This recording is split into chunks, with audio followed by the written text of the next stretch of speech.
In life, you gotta make something out of nothing.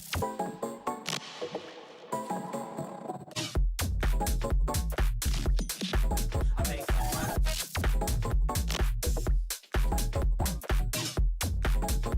Cause sometimes in life, you gotta make something out of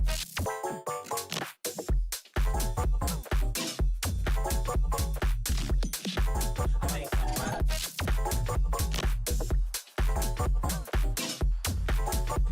Sometimes in life, you gotta make something out of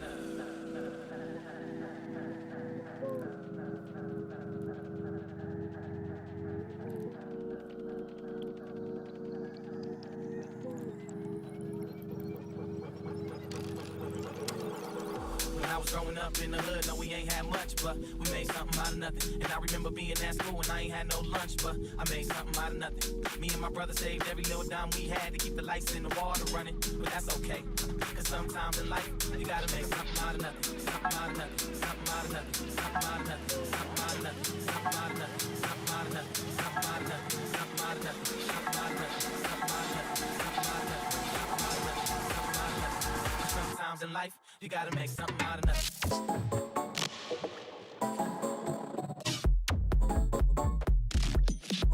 I made something out of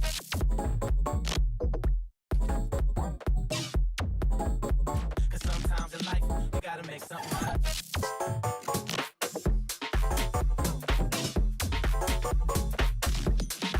I made something out of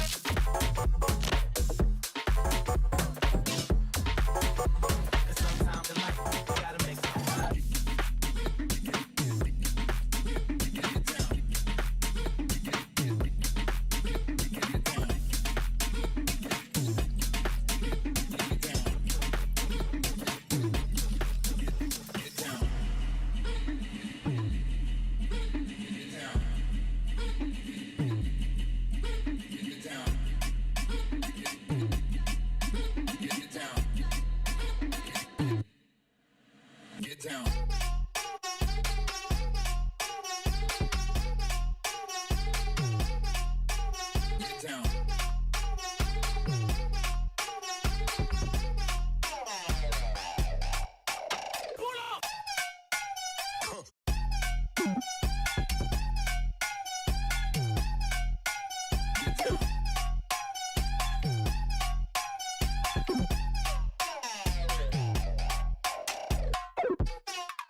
Scared of the whip, it's a ghost racing. I knock them down to their cold cases. Marathon run, I'm a slow pace it. They did not want me to go places. Foil plans like the gold place. And if we pulling up with the whole squad, are you ready? Done told y'all that you better be running. I'm in my go yard when I walk in, I know y'all not telling me nothing. I'm the man. It's okay if y'all in denial. I get the chip on them and I bust out the south side. Is that Vigo de Gallo? Boy, yo, stop it, quiet. If it's snow, I done got it. See my jewels, shining, shining. White diamonds, Miley Cyrus. Private jet, private pilot. Look at me, stylish, stylish. Masterpiece, body, body. Young, hey, I don't know no, but I'm on this every day. You cannot run with me, boy, I'm a heavyweight. Baby, I know what's coming, I could barely wait. And when it was on, they wanted me gone, boy, I'm here to stay.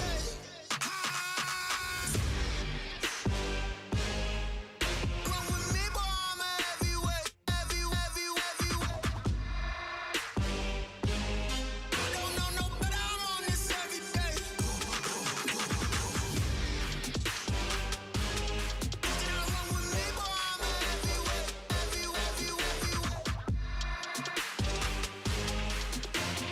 Walk there with the whole team and we ride now. Hey, couple of bets up in my pocket. I don't want pause to get wild nonsense. We got momentum, don't try to stop it. Diamonds are clearer than my conscience. I don't let bygones be bygones. It's bygones, it's I'm honest. Penthouse building reach heaven's heights. Now that's what you call a God complex. Remember the days I was down low when they was out cold, but I went out and got it. Look at my milestones, man, it feel like the Dow Jones when you look at my pocket. Look at the flex, whipping the Teslas. Mess, but I'm a it's all a finesse. Boy, yo, stop it, quiet. If it's snow, I done got it. See my jewels, shining, shining. White diamonds, Miley Cyrus. Private jet, private pilot. Look at me, stylish, stylish. Masterpiece, body, body. Young, hey, I don't know no, but I'm on this every day. You cannot run with me, boy, I'm a heavyweight. Baby, I know what's coming, I could barely wait. And when it was on, they wanted me gone, boy, I'm here to stay.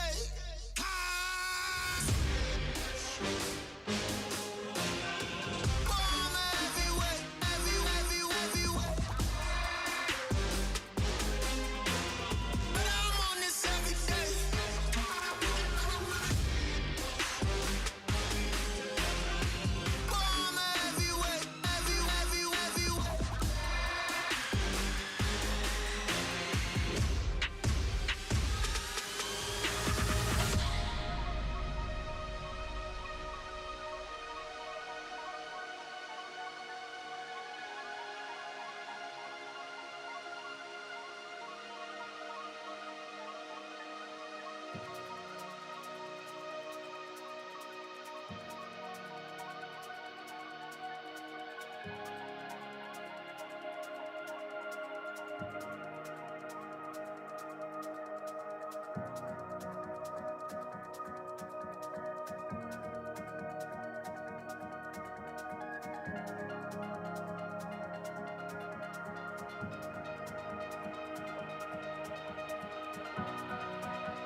Esta noche me la voy a comer.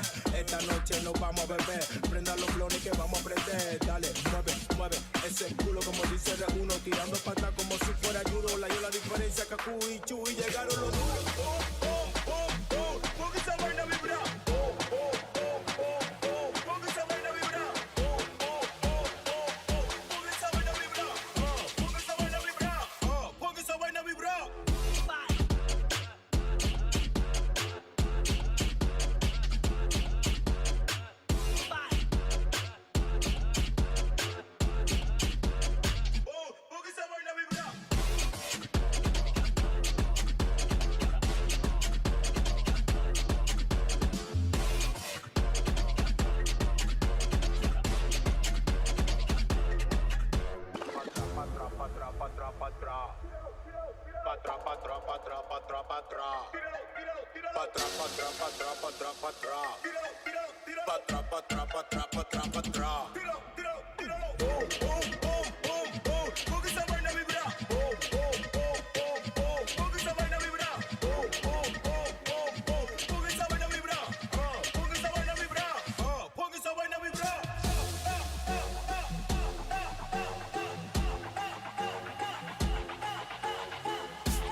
Sinceramente, pelo histórico que eu conheço da Vitality, eu acho que é uma organização que vai puxar bem os players mais promissores, sabe? Então eu acredito que pelo tamanho da organização, a Vitality leva esse jogo de amanhã, porque a qualidade dos players eu acredito que seja melhor. Então, é que eu conheço a Vitality, até por isso tem um peso um pouquinho assim. Aí você vê assim, você confia um pouco mais. Mas a Global Sports pode surpreender.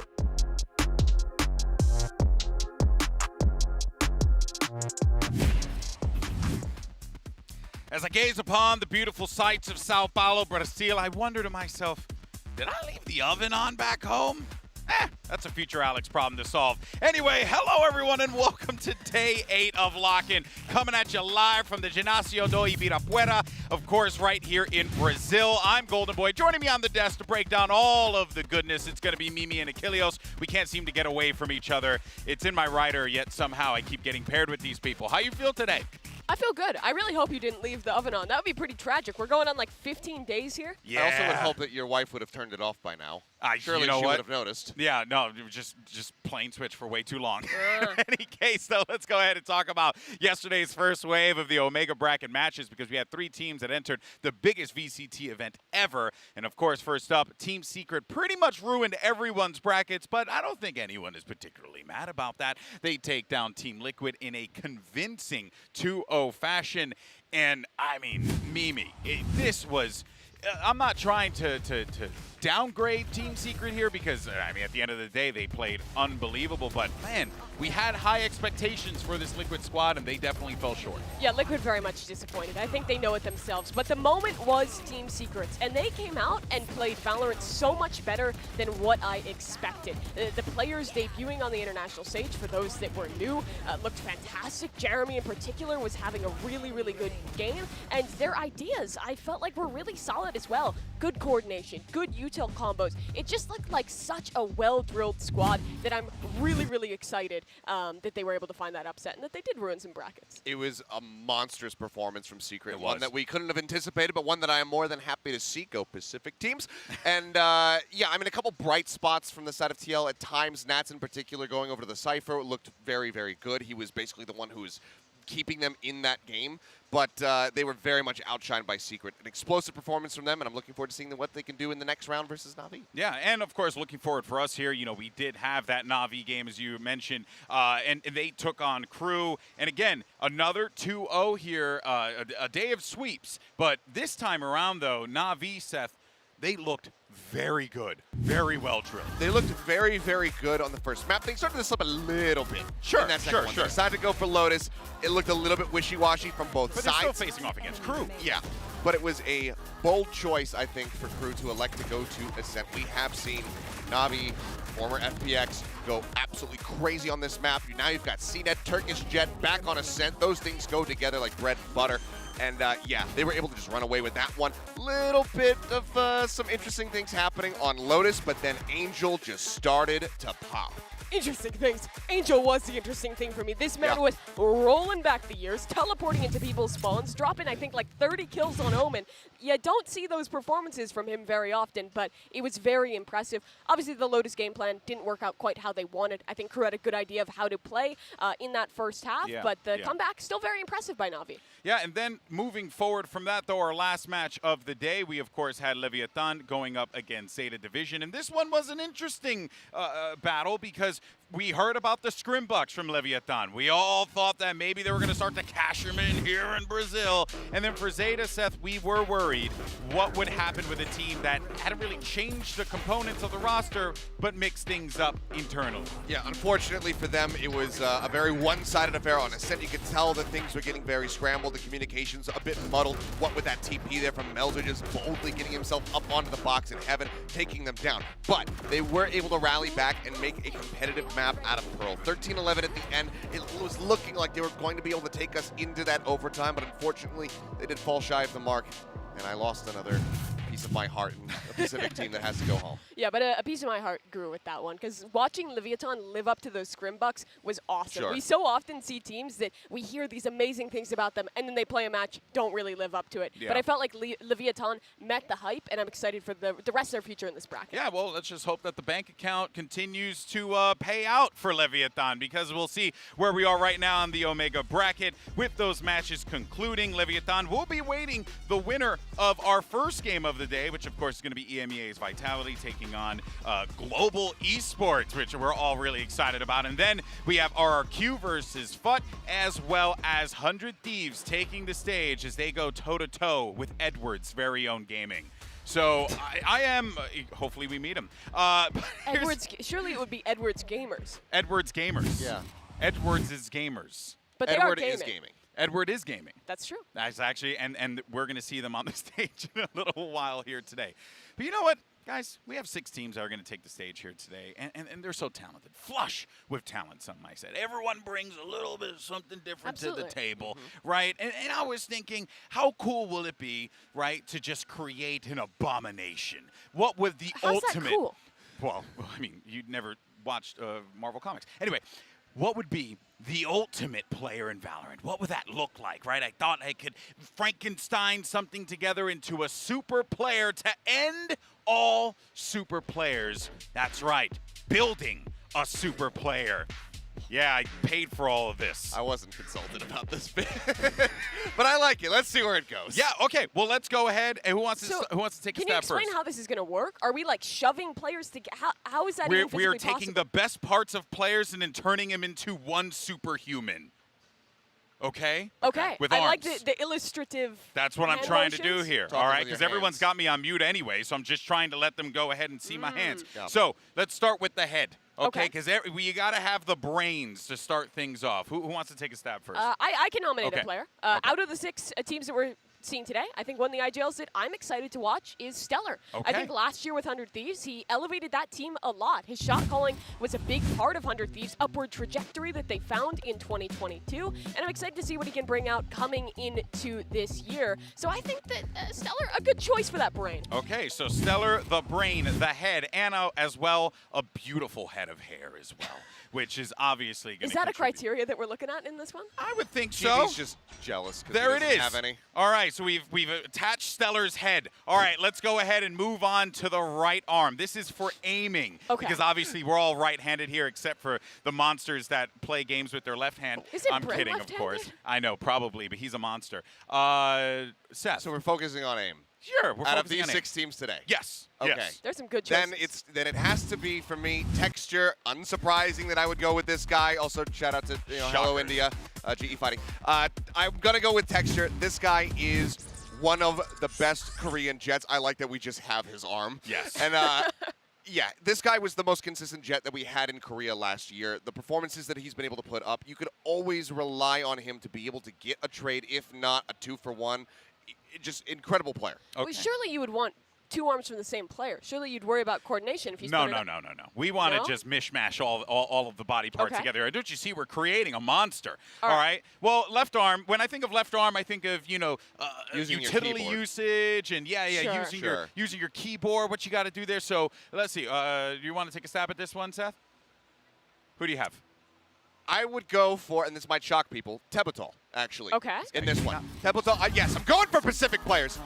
This guy was Do you watch other electric regions? all the way back in Champions, occasionally when they're competing in international competition against specific teams. This guy was the reason that they were in the game versus Optic, the reason that they were able, again, it's just an arm, the reason they were able to win that breeze. The guy dropped 38 kills versus Optic. Okay, Peak all That's right. pretty impressive. That was it was an incredible He performance. had some He good was, utility usage during that. Flexible player. Yeah. I'm with you, Seth. This makes sense. Okay. Well, all right. No disagreement there. But now we got to figure out the chest. All right. What is the what chest? could that possibly the mean chest in an can be esports the setting? tenacity, the heart, and maybe good lungs. Okay. So Okay. who's got good lungs, Mimi?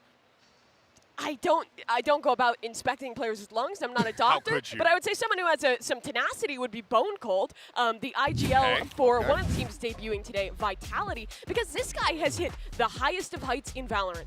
Won Champions 2021. And coming off of that, he had to have a complete reset in expectations. Gets benched by Ascend. Goes and plays Tier 2 with Vitality. Yet, he still comes back here, builds Vitality up to a roster that is again competing in international events. That takes some serious tenacity.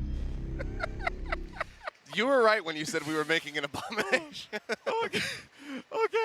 All right. Well, you know what? We're missing great points, Mimi. Nailed it. Now we have to think about the movement. All right. You don't move with your legs in Valorant. Whatever, man. Let me have my moment. I play with foot pedals. Do you need legs to be an esports player? Is it even a necessity? I mean, yeah. Well, no, it's not a necessity. Esports is for everyone, but also, sure. You know, we just me. Come on. Sorry. All right. Let's In-game do the legs. Seth. Who you got, Seth? I mean, from movement, as far as his slipperiness from what we had seen last year, again, I'm going to be going for an Asian player. This is going to be Kong Kong. The guy took the world by storm. He unfortunately didn't have as strong of a performance at Champions, but on the Chamber, he was so damn good. Utilizing these teleporters, that counts as movement, right? But also just the way that he's able to maneuver around, and I'm sure that we're going to be seeing him playing some other things that are very movement heavy, such as Jet at this tournament. Yeah, I got to go with Kong Kong. So we got Kong Kong's legs. The streets are talking. Kong Kong's been in the gym every day. Every day is leg day for this guy, and he has formed the perfect pair of legs to create the optimal esports player. Can we show the picture again just real fast? I just want to see just the heinous abomination. How do we feel like we did? I feel like the proportions are off. very I mean, off on Stellar's this head is massive, bro. But here's then the again, he's thing, got a big brain. it's importance. You need the brain to be big, you need the arms to be big, you need the legs to be big. Chest is not important to esports. There you go. It. We've done it, everyone. This is the ultimate player from day 2 of the Omega bracket. We not of all time, but of today. We have done it. We have done the impossible. But of course, why don't you guys go ahead and get on the social medias, you know, all that garbage, and why don't you share with us what is your Valorant Frankenstein monster? Use the hashtags VCT LOCKIN and VCT so we can go ahead and check them out and be just as horrified as everyone else was in that whole bit. Of course, while you're on the Hell site as well, why don't you go ahead and talk about today's poll. What is the best quality in a teammate? Is it the shot calling? Is it aim? Is it heart? Or is it just a cool name? What is the name for our player? Abomination. Oh, that's a good Abomination name. Garcia. All right. I sure hope you never have a child. You cannot pick the name. Fun fact, I told my wife, if we ever have a interested. kid, I want to make the middle name Megatron. And she totally shot that down right Elon away. Musk. I wonder why. Of course, scan the QR code and have a good time. We love you all. Thank you so much for bearing with me. But after the break, we're going to dive deep, into global esports and vitality. And as always, you already know what I'm going to say. We'll see you on the other side.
What's good, everyone? Welcome back to the Lock-In here. Let's go ahead and talk about our first match of the day. It's, of course, going to be global esports taking the stage. Of course, hello, India, as well as Vitality. And you know what? Let's just first start off with global esports because they have lived up to the name of their organization, Mimi. They have pulled players in from all over the world. That they have, and they've had a very interesting way of creating this team. They didn't pick players by role or by history, but just by who do we know that's good, who do we know who can perform, and we can build them into something new. And with that mentality, like you say, they went truly global. They have Indian players, Canadian players, Japanese players, Laos, Indo players, This is truly probably the most international Look at roster the we've mullet ever on that seen. guy. Yeah, I mean, 100%. It's just Jealous. the most diverse roster that we have.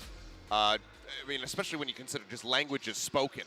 So it's going to be really interesting to see how they did this. They kind of just went for like a little bit of a money ball. They said, this guy's got good stats, this guy's got good stats. Now let's take them and let's mold them into different roles. And now we have to see if it's going to work. Yeah, and there's also just been a lot of conversation about this team on social media as well. I know we got a few tweets that will be flying up here in a moment, but it just seems like overall it's like everyone's just excited to see this, and also everyone's excited to see a team with led by Indian representations, Indian owners be here as well, because that means a lot to that region.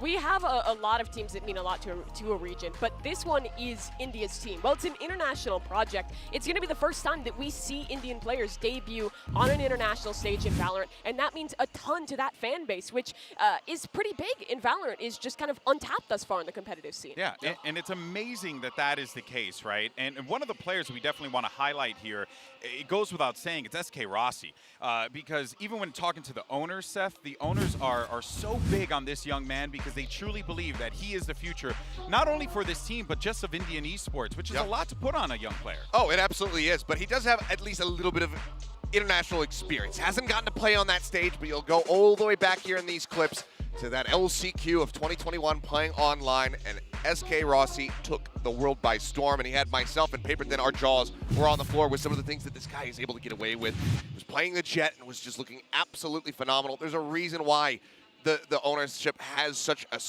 so much faith in this player, but also why he's got so many fans back at home, because he is incredible. Yeah. Yeah, he really is. This guy is going to be the face of India for this roster, and is also going to be one of those very, very strong individuals that we're looking at to be a player to watch here. Yeah, so of course, when we talk to the community as well about, the team's philosophy heading into LOCKIN, right? SK Rossi actually said that, what we happen to do is we give everyone every role, even, he's played every role, even though he's like a god-tier aimer, and it's just about knowing whether or not you can adapt in those situations. And I would say that's a bold move, Mimi. Yeah, I mean, the starting 5 players on this roster, 4 of them are historically Jet players. So they have really had to dig deep and teach pretty much everyone on this roster a brand new role here. I think the only consistency will be Aaron. This roster was built around him, obviously experience from his time back with XSET. Here he's going to have to be the IGL that's working with a lot of players where this is their first time on the international stage, and also with players where they're playing a brand new role. So it's a lot of change here and a very different philosophy for GE. Well, I'll give you a moment to fix your hair there, but you know what? For more, though, I think on this very unique team, and I'm so glad you mentioned Aaron, let's actually go ahead and hear from Aaron and SK Rossi.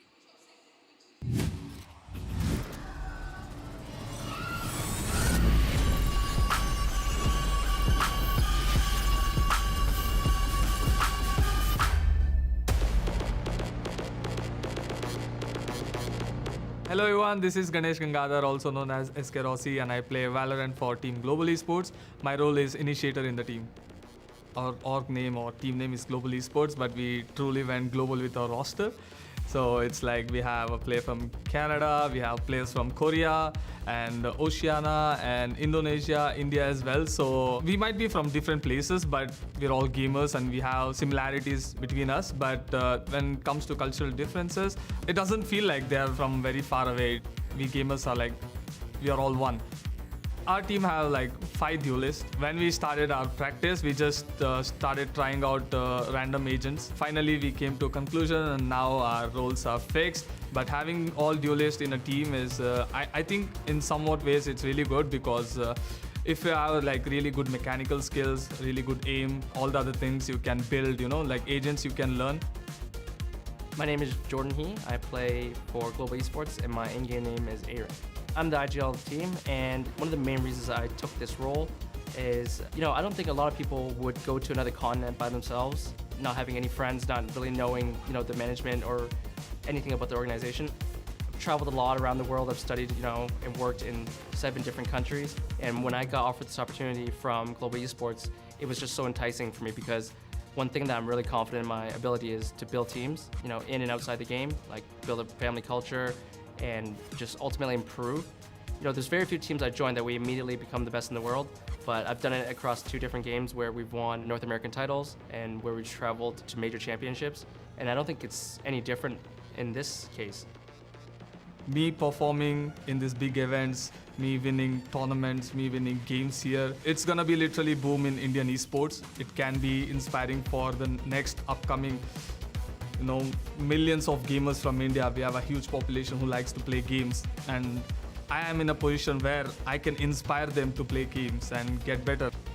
Coming into this tournament, there are many people that underestimate our team. I feel that for sure. Just gonna be frank, don't really care what the predictions are. I want to make sure that this event in Brazil, we show our best, we play to the best of our capabilities, we have fun, and at the end of the day, we're using every opportunity to get better and better.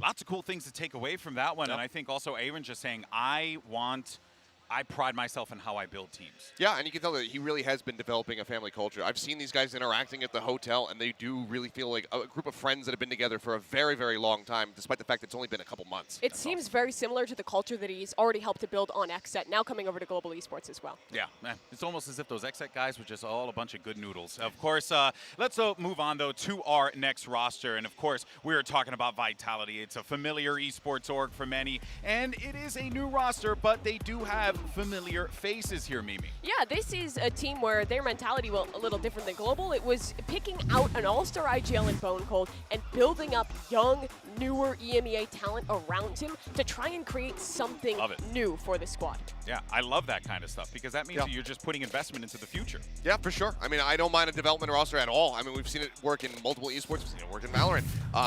But it does put that much more pressure on Bone Cold. We often talk about this when you have that lone, maybe two veterans on the team. You have to be the ones to be able to guide these younger talents as they get out onto this giant stage when they have that crowd in front of them and make sure that you can temper their their stress levels and whatnot. Yeah, well, and I'm glad, Mimi, that you mentioned Bone Cold at the start and then building the lineup around him, right? Because this is a guy who, he's really looking for redemption. He's on that redemption arc. 2022, not the best year for him, but here he is in 2023. New look, new roster, lots of opportunity. Another one of these players that I think found an early peak. We talked about him earlier. He won Champions 2021. After that was pretty much MIA in 2022. So now coming back into this roster, this is a guy who has already hit that highest peak, has had the goal that most Valorant players consider to be the end goal of winning champions. Now he's gone back down to VRL and is focused on rebuilding something new to re-reach those heights, which I think is a fantastic mentality. Yeah, for sure. I mean, that's what you want to get. When you get to that peak, you want to make sure that you can achieve it again. It's just like when you play ranked, you might hit diamond that one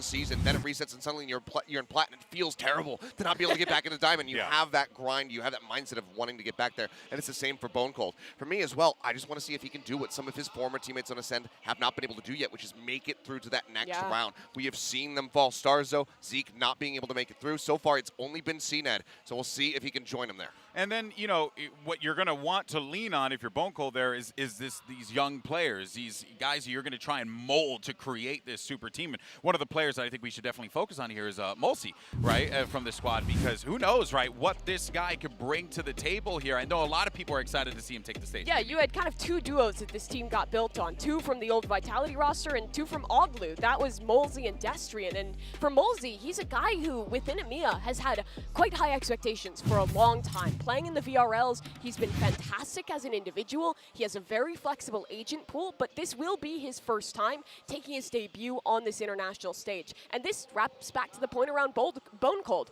They have the talent here, but it's another one of those rosters where we have to see what they can form out of it. Yeah, and with so many fresh faces, of course, right? You hear me?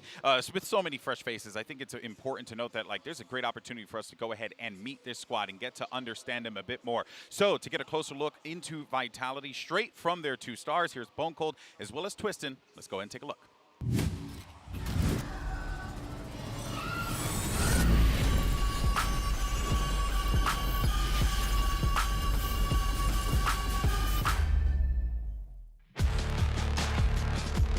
Hi, I'm Bone Cold. I'm the in-game leader for Team Vitality, and we're here in lovely São Paulo for the kickoff tournament.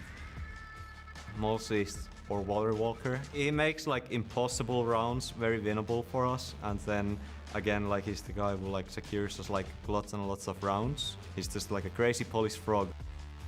Destrian is our smokes player, and Destrian brings this calmness and patience to the team. Then we have Sender. Sender's our a sentinel player. When we're practicing, when we're playing official, nothing changes in him. I don't know how. He's just always just himself. He's kind of a shy guy. He has like some funny twists in him. And then from Big, we picked up our future superstar Twiston as our jet player. He has this like aura of like energy around him, and he's the guy who's, you know, like in officials always like brings up the mood. Also like mechanically just does some crazy things. Hello people, I'm Twiston. I'm from Czech Republic, I'm 19 years old, and I'm a professional player in Valorant, and I'm from Team Vitality, and I play as a duelist. I think with our playstyle we can be prepared for any playstyle we face, because we had a lot of practice, and I think we are really well prepared. This team is not full of all-stars or any like famous players, but we have like team that is full of good teammates, nice energy vibe, really good talent. Scary team, just scary team indeed.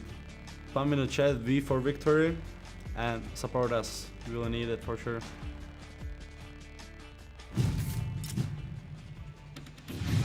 V for victory indeed, and I just love the confidence that this team carries with themselves, Mimi. Yeah, it is really, really good to see. This team, it's clear that they have been waiting and prepping a long time to get to this moment on the international stage, and that they feel ready for it. Yeah, I'm pumped to see both of these squads take the stage. But, you know, earlier in the show, we put up a Twitter poll. We asked you guys, what is best quality in a teammate? What do you look for when you go into your ranked games? And the results are in. Let's see what you guys decided is the most important thing. A1. Come on, man. You know? I actually thought that Cool Name might take it. I really thought Cool Name was but going to take it. I'm fine with AIM. You know, sometimes you see a name and you just know you've won the game. And sometimes you see one and you just know you've lost. So very important facet there, but That's shot true. calling, I'd say they're kind of important too. Yeah. Also, sometimes you might know that you're going to win. I've played against a guy in the Korean ladder multiple times whose name is just Ion Bucky, and I know I'm going to win that game because he buys nothing but an Ion Bucky. Oh, that sounds absolutely wonderful. It's miserable to play against. I had a teammate every single time he was like, I'm just going to get a Marshall. We're like, why? Come on, man. Help us out. Help us out. But look, guys, I know everyone's pick'ems got absolutely rocked yesterday. Thanks to Team Secret. We love you guys. I'm proud of you all. Genuinely, but thank here's you. the thing. Will it happen again today? Let's go ahead and get into our predictions. You know what? Why don't we all reveal at the same time? Sure. How about that? Does that work out? Okay, Yeah. 3, 2, 1, and... Hello, India. GE fighting. G logo. Okay. Now Jokes that aside. I'm done pandering, here's my real prediction. This matchup is going to be really close. It's We have true. two teams that we both know have very strong players, but don't have a lot of experience on the international stage, That's and true. are kind of both making their debuts here. I don't know what to fully expect from either of these squads. I think either of them could win, and it wouldn't be a big upset either way. I'd probably favor Vitality slightly, but I don't know. This is going to be a close one. For me, if they have gotten the roles figured out, I think Global should be able to take this one. I do agree that it can be close, but there is a lot of veteran players who have been competing in Valorant for a very long time that have experience playing on large stages, such as Bazzi playing over in the Overwatch League for multiple years. Now he comes over into Valorant. He's been a crack player. He's shifting over to Initiator as well. We'll have to just see how it does. If the pieces are there, if they come together right, G can take it. And I think that is more or less, like, I know all of us are, having fun, of course, welcoming the Indian audience into our broadcast because we're excited to be able to extend Valorant out to the rest I'm of the world. welcoming their positivity into my Twitter page, which is why I made that poll. Exactly. All right, guys. Well, look, before we kick off Lock-In for today, let's go ahead and talk about what's next on the international stage. As we previously shared, the next international event will see top teams from each of the international leagues travel to Tokyo for Masters. And today we are excited to share that Tokyo will feature a 12-team double elimination bracket that will include not only the best unpartnered teams, but best partner teams, but top competitors from China. Reading is difficult. And of course, don't forget, we'll all see additional representation from the International League that wins the lock-in today or at this event, which means it's going to be an intense conclusion to this tournament, but we cannot wait for Masters. But today, 6 more teams enter this Royal Rumble and only 3 will leave. Who's getting thrown over the top rope? Let's go ahead and find out as Lock-In Day 8 starts right now.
Will it be V for victory or GE fighting? Two unknown commodities taking the stage, unsure what we're going to get here today. Could very well be an absolute gigabanger, you know, especially with these two teams that are really just looking to try new things and grow here in Sao Paulo. And trying new things is exactly that. You have two IGLs so experienced on the international stage, coming back in with rebuilt rosters, with young talent, and with different philosophies. Only one of them can continue.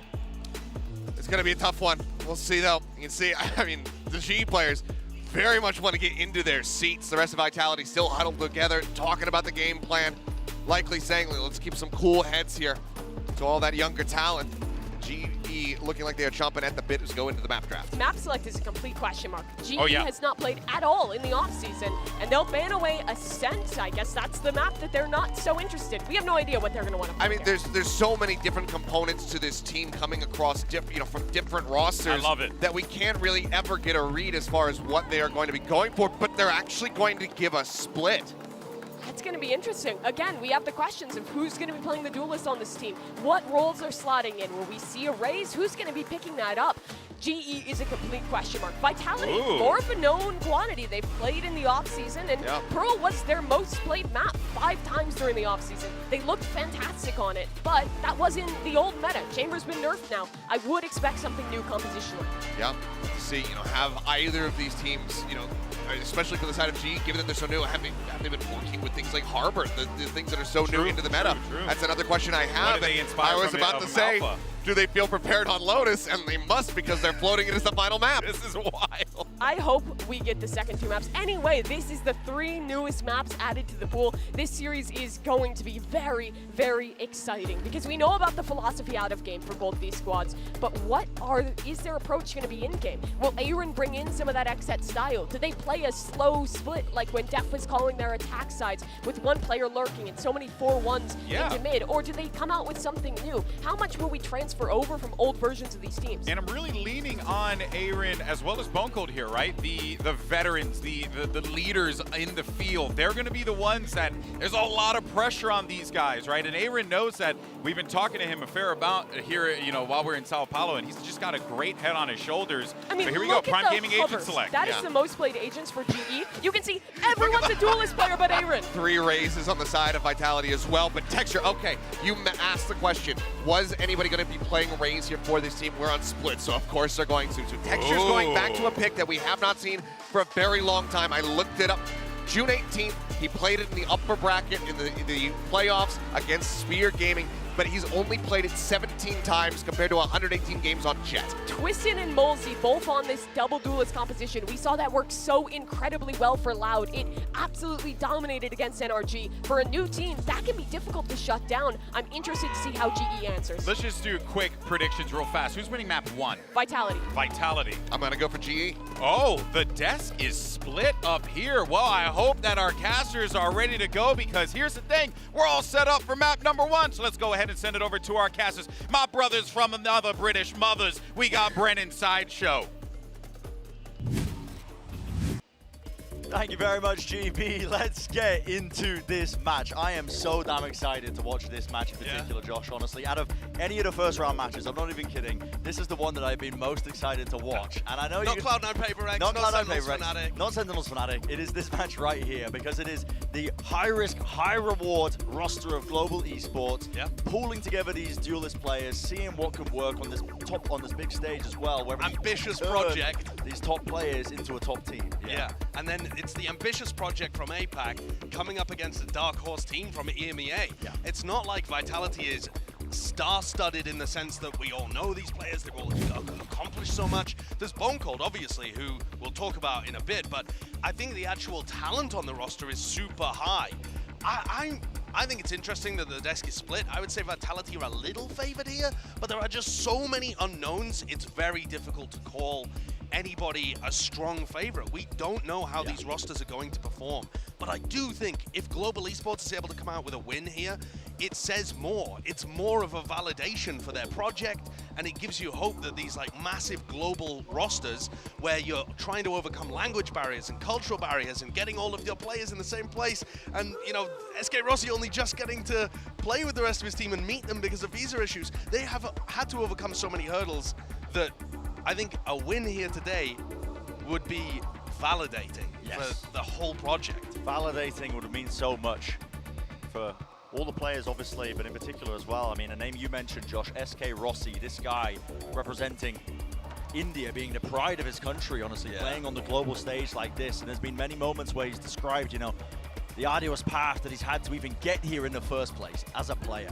Yeah, he's such a confident guy, but when you listen to his backstory, and Global Esports did a documentary on him recently that was fantastic, you should definitely go and watch it, but he's talking about how he didn't really see his parents too much during his childhood because they were working so much to put food on the table, and he just randomly decides to go to a gaming cafe one time and then realizes, hey, I might be good enough to be the best in this cafe. Oh wait, maybe I can be the best in South India. Maybe I can be the best in India. And that process took so long and was so arduous with him.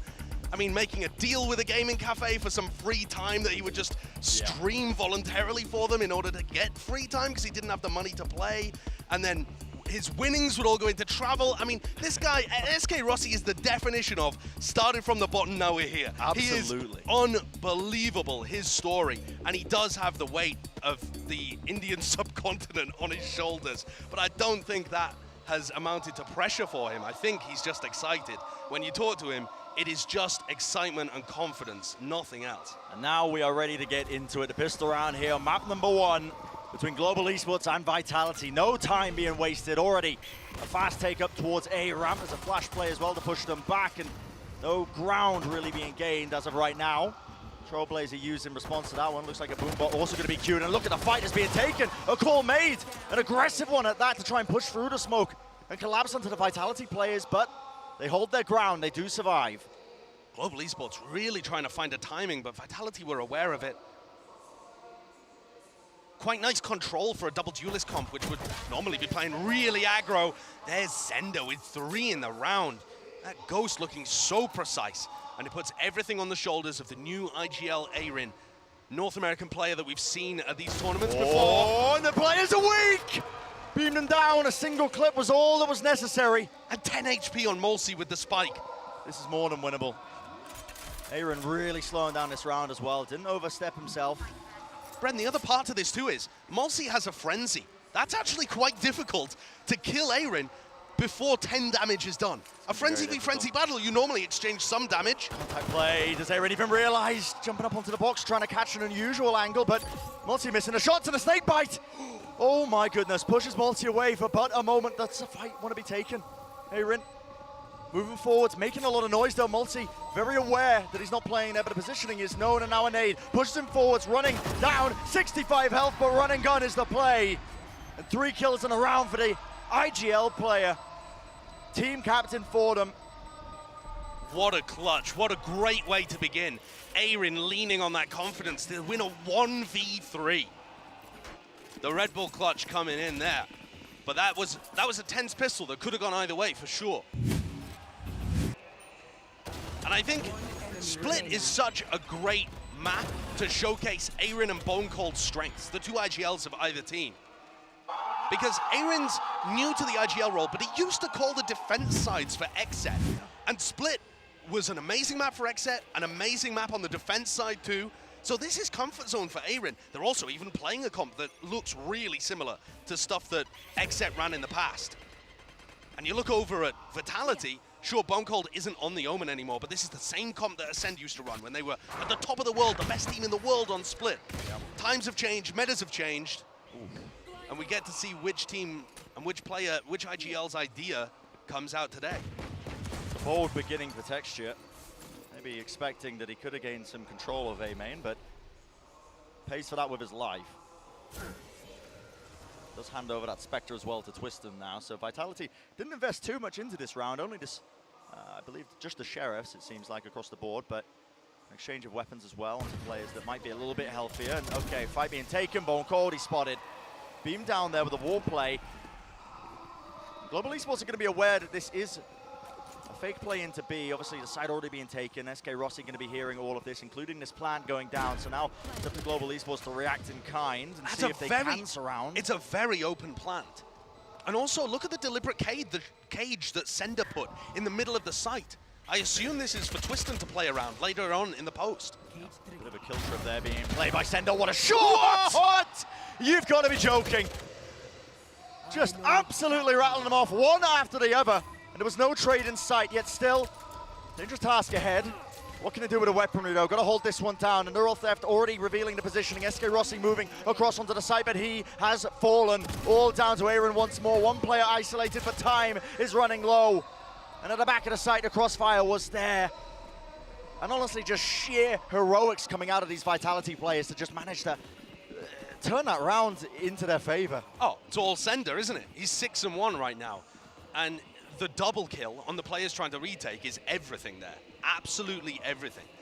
Sender is incredibly talented. I was watching his games, been watching him for a while. Used to play Breach on a full Lithuanian team, and then he's gone over to play Chamber very recently, and now on the Cypher. He's played a lot. He's mega talented. For my money, he might be the most talented player in the server right now, but people like Texture and people like, Twiston or Mulsey will certainly give him a run for his money.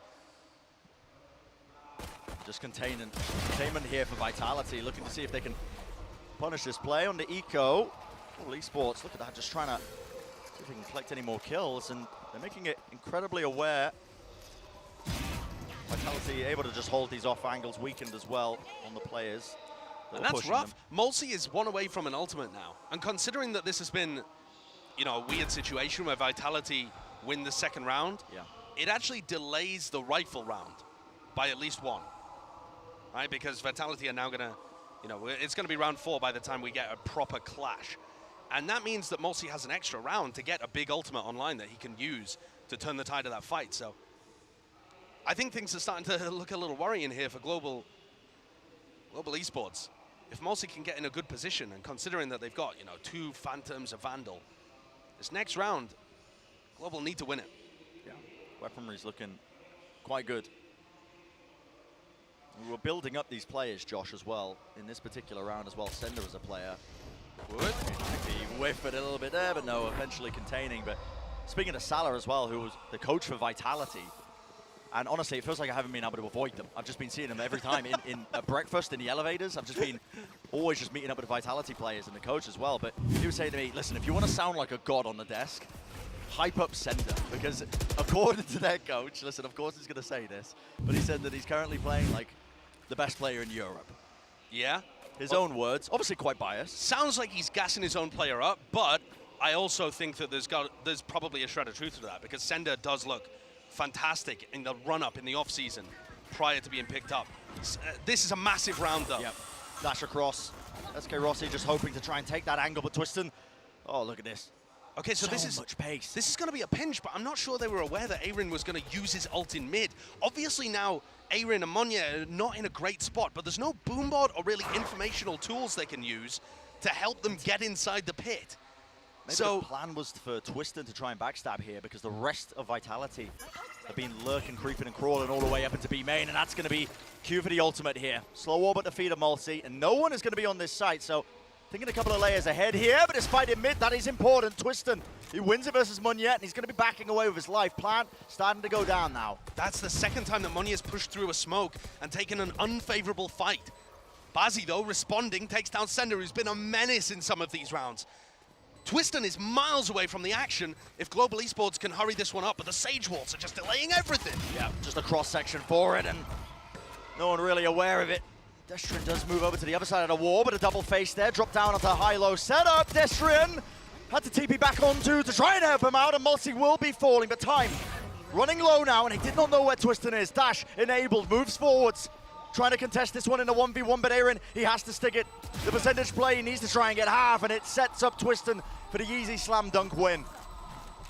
And just think about how different the round could have been if Twiston had been dealt with and cleared out of ropes when they knew he'd gone into there. They were aware that Twiston was somewhere around. Possibly they thought he escaped after he got up to heaven, but I would have thought that Global Esports could keep a better track of the Jet player there. Interesting pathing from Vitality early on, and it pays dividends for them in the post plan. And now Global Esports are in a pretty horrible position here. Their comp should be great on the defense side, and they're going to be looking down the wrong end of a 1-4 beginning, despite the heroics coming out from their IGL Aaron.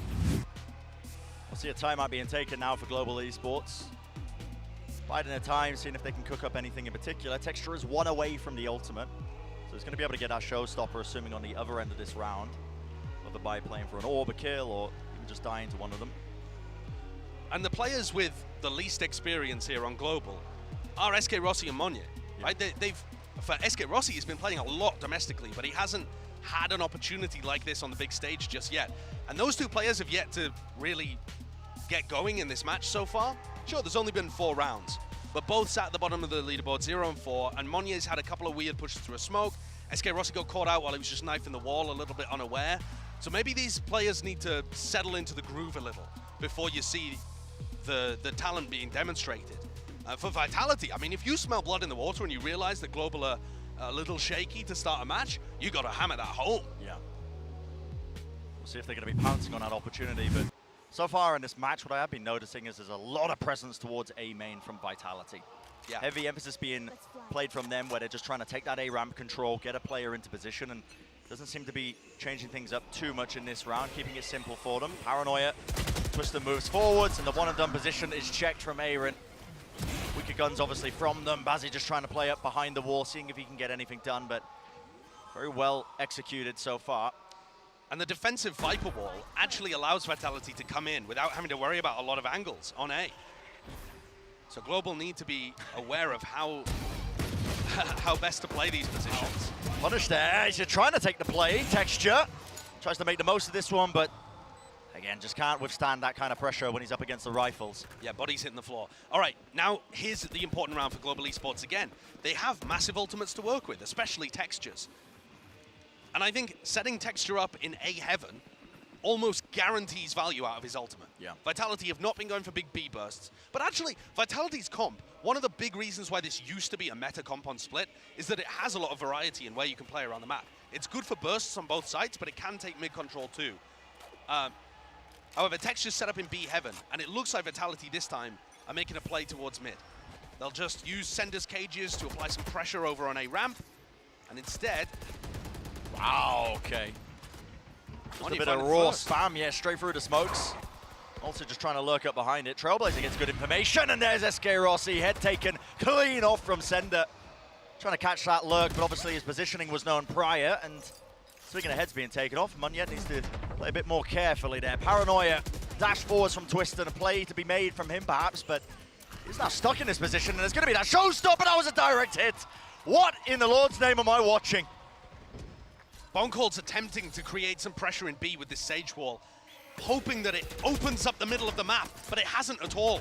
With Sender dying and with the Sage Wall being placed from Rossi, the rest of Global Esports can completely flush out this hit in mid. Yeah, man, they know exactly where their string is as well. Pure confidence on the side of Global Esports.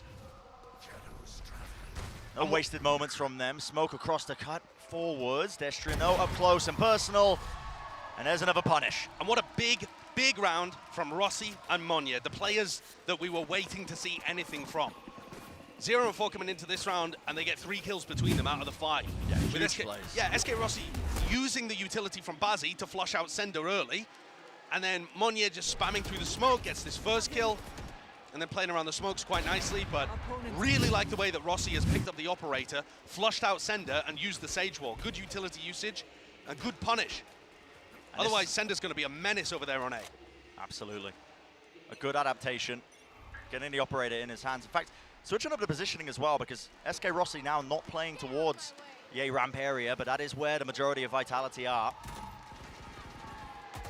So what is the answer here? A bit of random spam coming through, slow orbs, multi already into the back of the side. He satchels up on top of the box, actually.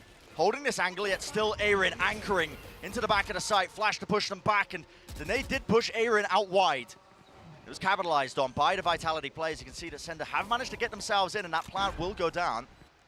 That's unfortunate because the Viper retake wall is now not going to be active. Big clash in ropes. Yep, Destrian trying to find his timing in mid is going to be so important right now, and he does win it out. If he stays alive, he's going to be causing issues for them, and still holding that close angle. A re-peek, just a little bit too late, and still it has crumbled before their eyes. Operator in the hands of Twist, and he makes the most of that one. Yeah, even with Destrian finding success, the biggest problem for Global is the trading there through screens. Just a little bit delayed. Very delayed. And I think that speaks to how new of a team Global are, and maybe the comms getting flustered in these moments. Because look, there is just nobody behind Texture. Yeah. The next player is almost 2 seconds later, and it's Rossi swinging with an op. So one of their rightful players needs to get on a line there. Okay, operator battle though as we get back into this round happening in B main. Jump peek to bait. That's nice. Yeah, that is quite nice, just to set up SK Rossi onto that angle. But SK Rossi is in. I mean, he's on such a deep line and he can't escape. Oh, he's actually using the wall. Yeah. That's a little weird because now he needs to reposition and get value out of the operator. Vitality are going to be playing quite quickly, so he relies on the rest of his team here to slow Vitality down. So far, it seems like the early game plan of Global Esports was to play heavy for that extremity control. And it's created this opening in mid. You can see Vitality have already taken up that space. Just exploring. Spike in the hands of Multi. Waiting around, seeing if they can force a fight, a play to be made. They're going to be looking to regroup with the rest of their team now. Wait a second. Did Rossi put a terrible Sage Wall in B main that Bonkol can just jump over? Yeah, he did. Yeah, there's a box behind that you can just jump over that. I didn't realize that he connected it to the box so that you could just jump up. That's an experience on the agent showing there. Obviously, Rossi playing a new role. Oh, and that's where you don't expect him to miss. Normally so talented. And look at this, pressure being applied to just every single direction on the map. Oh my word! Stray shot, Bazzi dropped down to 110, spray down, he is low, up in the air, no way! From that kind of range, but Bazzi was weakened. And Aaron seems to be aware of this play that was occurring. There you go, click on the head, and there we go, find the kill. But it is just left up to Aaron, and might be getting a bit flustered now into this 1v2. Destrian backs away again. That kind of patience and discipline. Doesn't want to take the fight. Just makes it nice and awkward. Not giving any easy 1v1s for Aaron to be able to take to try and win this one. And now Destrian gets a sound cue as well as Aaron goes up the rope. This is an almost unwinnable situation because Vitality just haven't given Aaron anything to work with. He's quite aware of where the positioning could be. A bit of spam. Isolate the Unfortunate. fight. Yeah, just not wide enough. And well, the shorty up close once more. I mean, Twiston was saying, listen, if you think we've been seeing shorter kills up until now, wait until you see their game, because this guy, he makes full usage of that weapon. He definitely does. The shorty in Twiston's hands is a different weapon. His movement is fantastic too, though. I think that's part of what sets all of this up. And yeah, we're really seeing there's clearly a game plan coming from Aaron about how Global should play their defensive side, but it's the small mistakes that are really slipping them up. That's ridiculous. The beat dash into the shorty kill. Yeah, I mean. But I think in that round in particular, it's the way that Rossi plays the B main situation just scrambled them a little. If he puts down a better Sage Wall and is then able to op in mid on a more aggressive angle, maybe that round goes differently. It's just been that consistent uphill battle for Global Esports so far in this half. And Global are going for a gamble stack on A, but when you don't hear anything early on, I don't think it's likely to be an A here, because Vitality, when they have been ending A, have been at least taking space, A ramp, fairly consistently. Sender's presumably faked it with the cages, but apart from that, there is nobody home on the B side. Yeah, so the gamble not paying off here. It's going to be that easy plan once more for Vitality. Setting themselves up into this position right now for Global Esports, just thinking about not giving away too much. Trying to go down to the spike so they don't give away any more ultimates as well would be quite key. Sender with his late lurk position. Shutting them all down in mid, and there's a re-swing attempt. It looks like Global Esports want to try and fight this into Sender. The Cypher ult isn't the best one in the world if you have to feed yourself into somebody. But this is going to be a very easy round for Vitality to clean up. Yeah. I think you can just see the way that Vitality has been built, it relies on pre-existing synergies between the players. So they have a bit of a core from Oglu, you know, and then some from Vitality, and a little sprinkling of Big on the top as well. Yeah. But they have some players that are familiar with each other enough to have a bit of synergy, a bit of chemistry there. And with Global, they are genuinely starting from square one. Yeah. And so it's going to be a much more difficult project to get off the floor. And I think that was the concern that everybody had with this team. How much time do they require? When you listen to the players and the staff, they're thinking about multiple seasons, but still wanting to get wins early on. Yeah, very long-term focus with this global esports squad. Much better Sage Wall in B main from Rossi. Not allowing anybody to hop up on top of it. Looks like a fight might be trying to be taken. Again, that spam and just holding for now. As he moving forwards inside this Viper's pit. There's a timing taken. Does he know that they crossed? Okay. Bit of whiffage there from Sender, but did he know that they've been compromised right now towards a ramp? That space was gained. It's a pop flash play. Fazzy nails the target, but Bone Cold was not playing in position for that one, so he does trade it out relatively effectively. And now that resurrected play, Aaron is being squeezed. Convergence on either side. Bit of spam there around the corner, and Aaron's been caught. Awesome distraction from Twiston when Destrian got inside the ult. Can Texture be a playmaker here on the flank? Yeah, these positions have flipped all the way around. Just as Aaron was being squeezed this time, it is Texture coming for that late flank. Players in heaven though, is anybody going to be watching for this one? You've got to be aware of it surely that a ramp they could have been playing and no, Twiston gets away with it for free. The shots just going one after the other. Texture does eventually claim that kill, but so much to deal with right now, and the retake made that much harder by the fact that Rossi is using this operator and just unfortunate timing once more. Yeah, Global Esports getting outplayed. Vitality with nice protocols to clear out the Viper's pit.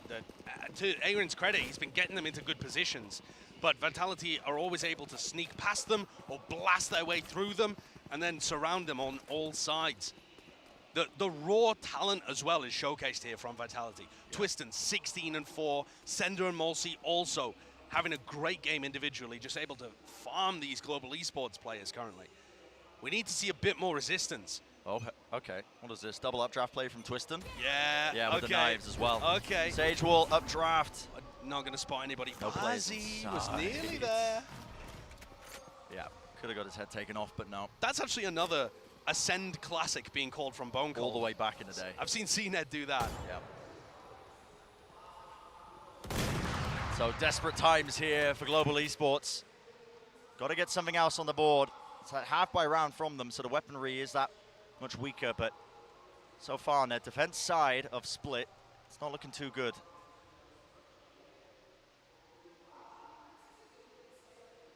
They need a miracle here, really, don't they? Yeah. The poor weaponry, even a 4-8 half with the pistol, maybe you start to have some belief. Oh, the timing there, brutal for Monnier. Is he even going to think about re-clearing mid? No, and they've just contacted all the way up behind. Not sure if they've just heard Monnier drop or what, but yeah, as he goes to re-clear it, was just so unaware. Just left out of SK Rossi. He's only got the Bucky, and it's, I mean, just full patience. Really, really well played by Vitality, how slowly they were playing that one. Not willing to give anything away. And that is a Prime game in Flawless. Vitality currently so in control of this game. And we've actually seen Split be somewhat attacker-sided when people have been running these double duelist compositions. Yeah. But then the other problem with that is too, that when people run the heavy defensive comps, they're not racking up enough rounds on the attack side themselves to equalize it. So maybe we're seeing the double duelist meta come back with people like Loud also playing it on this map. Twiston and Mossy have put on a masterclass, and I think Bone Cold's calling in general, he just understands this map so well. Early fight for control here, and yeah, it is that final chance, Josh, the Cosmic Divide going to be used very early on here by Global Esports just to try and deny control of bizarre a lot of areas of the map at once, but I mean, Vitality, they just contact up through this, and there's going to be that paranoia. Lovely play to deny that one. Multi, the satchels were clean, the movement was nice, but he does get taken down on the high ground, and despite the fact that Bone Cold was vulnerable, he wins out that engagement. Seeker's going to be giving him a lot of information that the players found their way onto the site now. But just containing. Twiston holding close now below into Hell. He's going to be taking first contact for them. Varying up his angles. Is it going to be cleared? Not quite well enough. Where's the second player there where Bazzi peeks? Oh, perfect timing though from Texture. Yeah, these Picks up timings Sender in mid. are very nice. Final round now. Texture does have the ult, but he rips it out at just the wrong time. Destrin finding that one, still one player left alive. Destrin, you cannot give him this one, but the swing is just perfection. And Munye will claim the round for his team and get at least 3 on the board for this first half. A lifeline, one last desperate lifeline. But unless you're on the 9-3 curse hype train, this is looking like a brutal beginning to split. 20 kills from Twisted. And something makes me think he's not going to slow down in the next half. Yeah, this is a hell of an opening for Vitality, honestly. On the global stage like this, and for global esports, have to really pull up the bootstraps as we head into that second half, because it's only going to get more difficult from here. But that's going to do it for the first half of this map. Let's send it down to the desk to break it all down. Thank you so much, fellas. And there you can see, I mean, Twistin, what a showing from him in the first half. They're dropping 20, but I think it's safe to say here, Mimi, like Vitality, the fundamentals, everything that you could want to have in this squad, it's working. Yeah, it really is working fantastically for this team. That first half, to me, felt like kind of a gap between coordination for these two squads. And as we look back on one of those rounds, what I was especially impressed with were some of the game plans they built around this double duelist comp.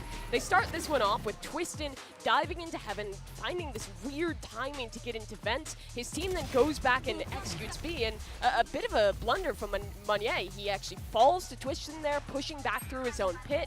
Twistin then reactivates on this lurk and is ready to push back around again as his team is holding on this post.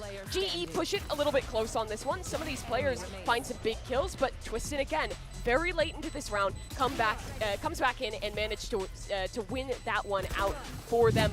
Vitality, I liked a lot of the ideas we were seeing with this double duelist comp. Yeah, it's been great. I mean, him just being able to get into that position, they completely lost track of him. It was really brutal for him. They need to step up the pace in the next half. Yeah, but then, you know, also for the GE side, though, I mean, you gotta give the moment to Aaron here. The guy continues to just show up and clutch in those real pivotal moments. Seth. Sure, he has, and he has been the kind of the pillar for this team. We're talking about him. He is the veteran. He's the one that has that international experience, but it needs to be more spread out amongst the rest of the roster here, because right now he's the only one in the spotlight. Everybody else left out in the shadows. He needs to be able to guide them to a strong attacking half. It's 9-3. It's definitely recoverable, but it definitely feels bad going in with that scoreline after starting on the defending side. Yeah, on split, that is a difficult scoreline to come back from. We need a better pistol round from them. We need them to not rely on Aaron's clutches. GE, this is going to be difficult. Yeah, it is going to be quite challenging for GE to climb their way back into this game. But with Aaron on the calls, hey, anything is possible. Let's see what happens. Send it back over to Brendan Sideshow. Anything could be possible. It's always in the hands of the players of Global Esports to see if they can mount that comeback. But so far, one major obstacle has been standing in their way, and that is the duelist players of Vitality. Twistin and Molson just putting up an amazing performance. And it was Twistin who said in the interview series we did, that little pre-tape, that their team doesn't have any star players, but might be weaving a different tale possibly on the other end of this series. Yeah, I think the Vitality players, it's definitely a dark horse team, but they may become some star players later on down the road. All right, Global Esports with a big engagement. They've got past Estrian. Still, they need to deal with this heaven position, and they do take the fight with the players and making sure that the spacing is good. Winning this one out, still Morsi tries to make the play there. Every single bullet in the clip being used as he rattles off the shots from the Sheriff. Does get that one, still Texture. It's a quirky position, the double faces, they all drop down, a classic right clicks. Definitely working out for them, and they know where the final player is. Twistin, he's got the most to do. 100 health to his name, does have that Sheriff. Now just waiting.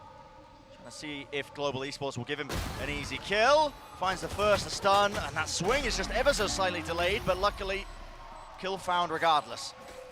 And actually really good trading there. I think the swing from Bazzi, or swinging off other players' contact in general, there was a trade from Monye that came through that looked really good. And then also Bazzi swinging at the end to shut down Twistin looked nice. So, a pretty drilled pistol round actually coming out from Global Esports. Yeah. Gives me a little more confidence that they could mount some form of comeback. But they have to make sure that after winning the pistol, they don't immediately fall to the Sheriffs, because that was the story of the first half. Both pistols going the way of Global, but it didn't net them any momentum in the first. See now just how they want to play this one, because Vitality, There's that double face. You can see Sender just holding from Mail as well while all this is going on. And Util being used just exploded out into mid. A lot of space being gained. Now you see that satchel play. Boombot clears a lot of these angles, and it's up to Aaron to see if he can hold down this one angle, and he does indeed. There's no one going to be taking him out with any stray plays there. Classic right clicks in order, but Twiston did get a bit of an upgrade in the form of that Sheriff, so that's been dealt with. But the site should be relatively free now for Global Esports to get this plant down. Nade to deny, actually. That's going to be perfectly rebounded, and you've got to be joking. Safe hands from Rossi. Sender. Oh my word, you got to be kidding me. This Vitality team is so cracked with the Sheriffs. Yeah, just finding so many opportunities, and they are just making the most of it. One after the other, isolated down to that 1v1. Sender, he's low though, has to nail the shot, and to nail it, he does. All the players weakened, and it is just a repeat of that first half. Global Esports, they win the pistol round and immediately lose it to the Sheriff purchase. It's tragic, an absolute tragedy for Global Esports. They set themselves up for success with a great pistol round on both halves, but they just can't compete with this level of talent. I mean, look at that. These shots are absurd. Yeah, they are crazy. And the final one from Sender is just good communication that the player is weak enough, but Global Esports offering so many 1v1s, and Vitality are super happy to take them. Something to be said as well about Vitality's composition being that much more simpler as well. They can obviously focus much more on the trading the team plays, individual moments. Bone Cold's wall here is so annoying to deal with on an eco round for Global. It takes every bullet in the pistol just to get rid of it and have any semblance of mid control. Yeah. And you've got a nice cam setup there that helps them control A-ramp, get a bit of information, or even set up trap plays. The double face just missing Destrin as he was peeking for that information. Sends out that paranoia as well. Slows down a faster play. And Vitality are swarming it now with the rest of their players, making sure that they contain that choke point that was being watched for. But there's less than a minute on the clock. They don't control any area of the map, and Global Esports are 4-10 down. They need a Sheriff pick. And there you go. Once more. Kill going to be found there just from a stray peek. Backing away. I believe the spike was dropped down to the floor as well off of that, so they know that they're at least attempting to rotate, and Twiston can hear it all. Right through sewers, making all the noise in the world. Flash play around the corner. Nobody hard clearing this. That is a whiff though, and the players do clean up, and there is the capitalization. Dropping down. A little bit inaccurate with the aim, yet still Mulsi will nail the shots and clean up the remaining players. Yeah, Global found themselves an opportunity, but again, just no coordination on how they're getting in through a choke point. It's stuff that needs to be drilled, and they'll get there over time, but for now, Global are really struggling to get that second player in behind Texture, or even offer any utility for Texture to be favored. I mean, look, there's 3-4 seconds before the next player swings there, and no utility to help Texture get into the site, and I feel like that's just been a repetition. Every retake, every attempt to attack. Steadily, the wiggle room afforded to Global Esports to stay in this map is just getting shortened. Sorry, I'm just watching the exact same kind of setups that I've seen before on Split from teams like Ascend, teams like 100 Thieves. I mean, this Vitality team has got great protocols on Fight Split. to be taken, dropping down into ropes. Twiston holding this one with the operator, but not going to be given any easy opportunities to take a stray shot. This might be over-peaking from Destry. Yeah, just trying to take this fight, but wow, okay. Timing so is clean. Yeah, and he just backs away on top of it. Mulsi, seems like they're trying to get a read that this could have been the B split. Showstopper, I mean, he's literally just contact playing at the very final moment. Fires it off into the corner. Gap in the wall means that he'll be able to get back to safety. And damage was done, but no kill claimed onto Bazzi. Could be quite critical. He still has his ult in his hands. Holding on top of the rope, though. Dodge to the side. Good info gained. Now there's 40 seconds left in this round, and it needs to be just a bit more put behind into this round. They do get these kills traded out, but the paranoia is going to be, again, putting a stop to this. There's no fast play behind it. 30 seconds left. Even that smoke, I think, eating up the flash. Now they're going to be clearing this corner out effectively, dropping down to the floor. The aim not reset enough to take that fight, so Vitality, they earn their way to that 12th round, and now one more round. So it stands between them and winning this map. So far in the tournament, EMEA as a region has been in shambles other than Na'Vi. But this Vitality team, definitely a dark horse. Looking pretty excellent here, though, in terms of the raw talent and the way that they understand the map. So far at LOCKIN, it's been APAC taking names, but this one is definitely going the opposite way. Vitality is so in control, and the weaponry is brutal here for Global Esports. Yeah, you have to force up into this, obviously. No more opportunities. Looks like they're just going to be opting into that B split. A heavy take into B. Heaven Sender. The rifle spray down, just about gets the aim online. Now you're going to see that Viper's Pit scattered out, cross through the choke point, but no one is dealing with this guy.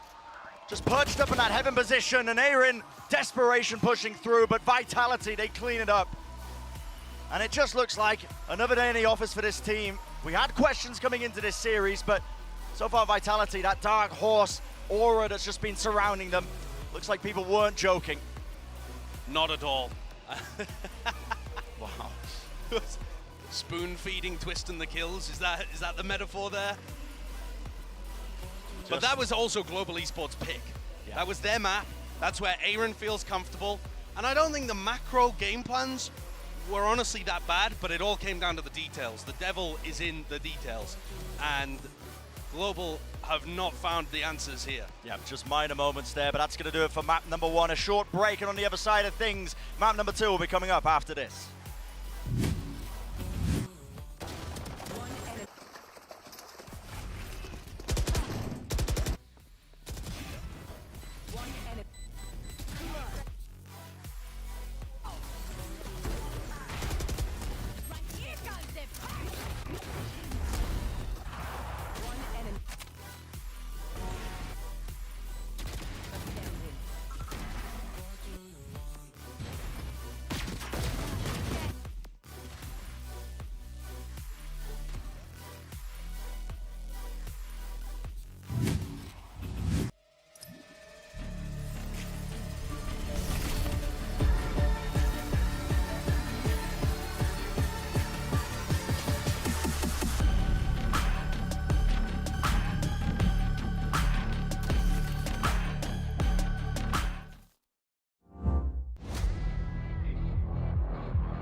Red Bull gives you wings.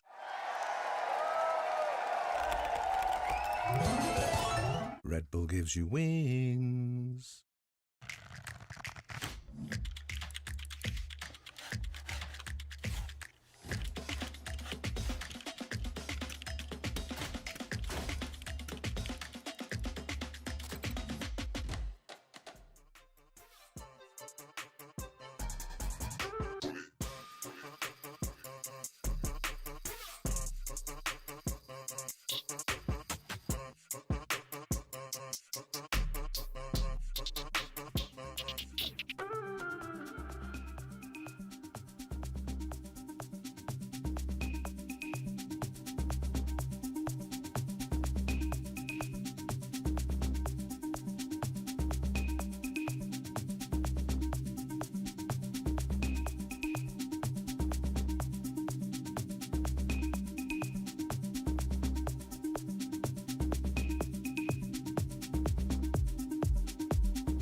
Well, I guess the Sheriff came to town for Vitality because they managed to pick up a 1-0 win in dominating fashion on Split. Too soon? Too soon?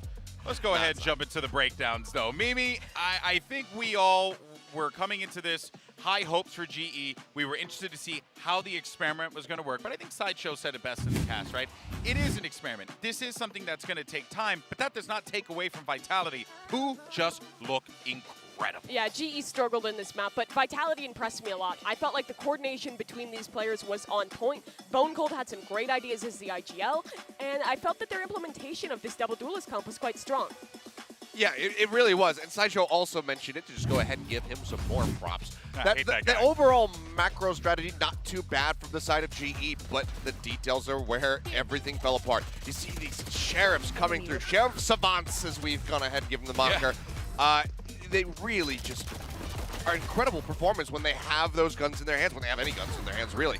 Great consistency from GE to be able to get the pistol round, but it's just tragic that they can't get the follow-up. They can't win the anti-eco, and they just cannot build any momentum off of that. And you have to expect that, especially losing that second anti-eco round, that's just when all the gas just spilled out of the tank. Yeah, and part of that, I think, is the unforced error of this team is just really, really good with the Sheriff. And part of it is, that's a forced error, and part of it is the unforced error of just GE's coordination was off, and they were giving a lot of these 1-versus-1 duels in positions where they had no business doing so. Yeah, well, let's actually, go into our Verizon high-speed moment of the match here because, of course, all eyes are on Mulsi and Twistin in this one. And I think that part of the reason why you have to highlight these two players here, they're coming in hot, they're showing what they're capable of doing, they're shutting down any ideas that, that GE might try to conjure up here in these situations, and this is one of those reasons. Yeah, I mean, just monstrous performances coming out from these double duelists. As Mimi was just pointing out, you've just been able to perform so well. That reaction time, just get that right click across, instantly scopes in on the screen to just take down Aaron, who was very consistently finding himself as the last man standing. He had that one clutch in the pistol. Unfortunately, we didn't see too many other ones. They just couldn't quite find their shots. They couldn't get those bullets to connect. Yeah, this is a continuation of the story that we've seen all tournament long, where there's these debutants, the new players to the international events, come out and perform absolutely excellently. Yeah, well then, what we want to see is players like SK Rossi really begin to show that God aim that we've come to know and love from him. That's actually going to lead us to our pre-map warm-up in the Aim Lab shoot-around here and gives us an opportunity. Words are hard today for me, everyone. You're in French mode now. You would think. You've been talking to Carmen Corp?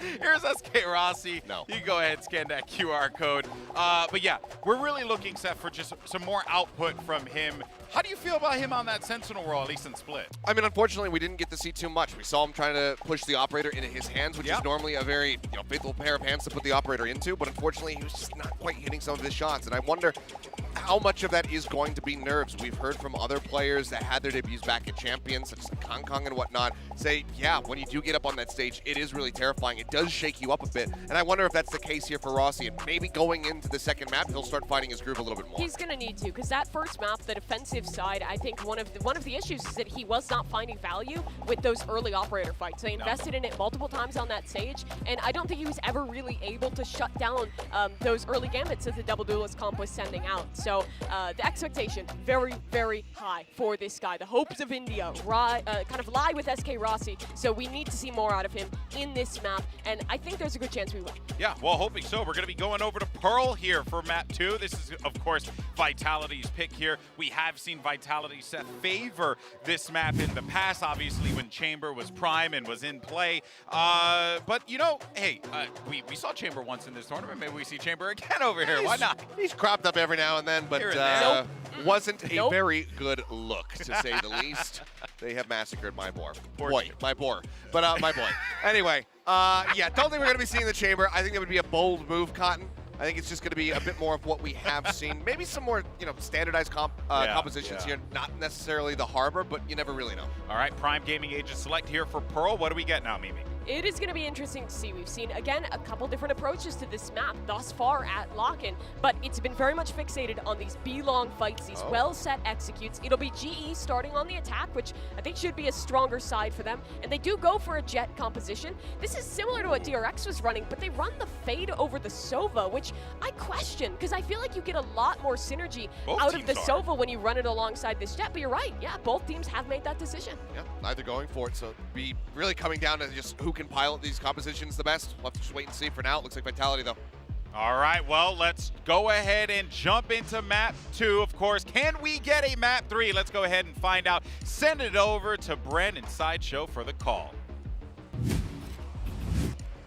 you very much, Golden Boy. Yeah, that's the question, isn't it? Can we get to that map 3? But it all starts here on Pearl as our map number 2, and Vitality already leading the series 1-0 off the back of some, solid calling from Volko. Listen, the guy was at the bottom of the scoreboard, but it was the calls that really sailed them away to a really dominant win. Yeah, I think Boncold's got a crazy journey as well. He made it to the top of the mountain, was all the way up at the peak of Valorant, lifting the 2021 Champions Trophy, and then dropped all the way down to play in the French leagues and the VRLs. I feel like Boncold is the Sisyphus of Valorant. Yeah. He just pushed that rock all the way up the hill, and now he's back down at the bottom, pushing it back up again. But the struggle itself is enough to fill Boncold's heart. He's just happy with the journey and the grind. While other players might have just been, content for their whole career chasing that goal once, Boncold's there for everything. He's back. See a lot of util, though, pushing off this opening pistol round, and it is so important that Global Esports get off to a good start, and it's exactly what they're going to do. Fights are being taken this time. A lot of players to back them up. Bit of spam there from Texture. Got to be wary because he knows the Sender's just, again, lurking his way through. But finally the backup arrives. Now down to Twist and players weakened up. In fact, Aaron and Munyet would die to just one shot to the body with the Sheriff in his hands right now. So they do actually need to be relatively careful here. They do have a crossfire set up just on the back of Halls.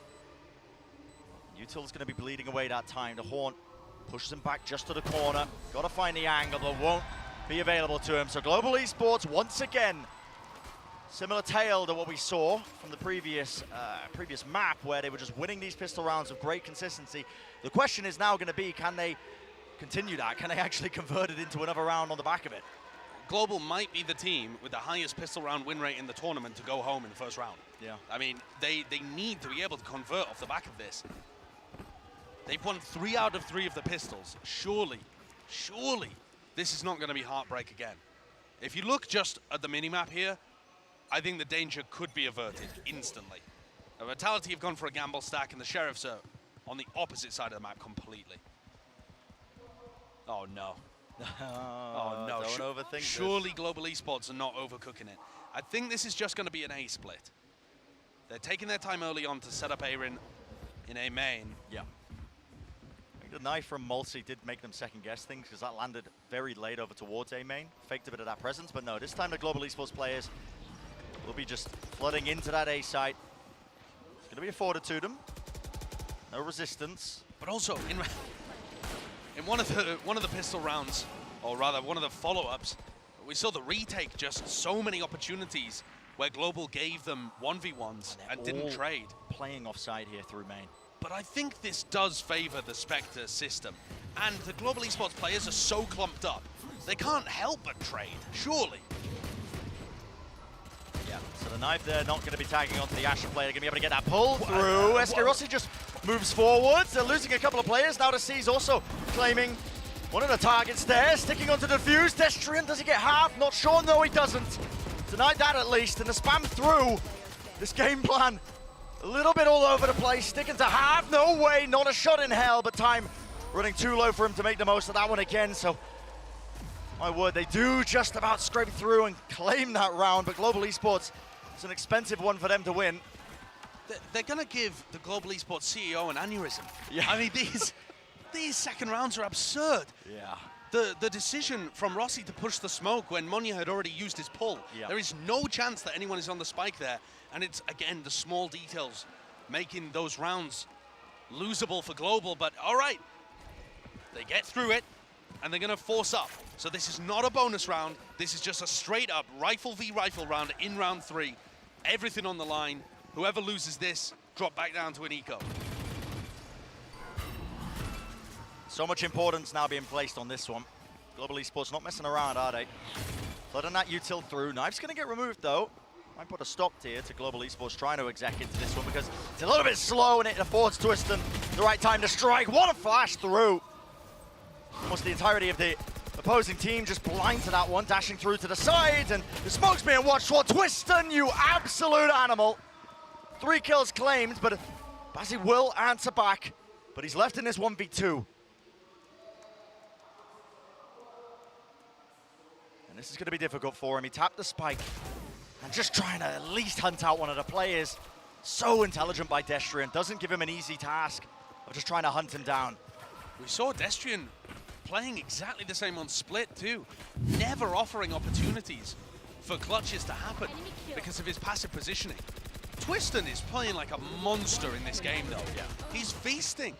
And because the trades are so poor from Global, he's just able to take one-on-one, then another one-on-one, and another one-on-one. He always gets the opportunity to reset his spray, reset his aim, because Global are just not quite sharp enough on it.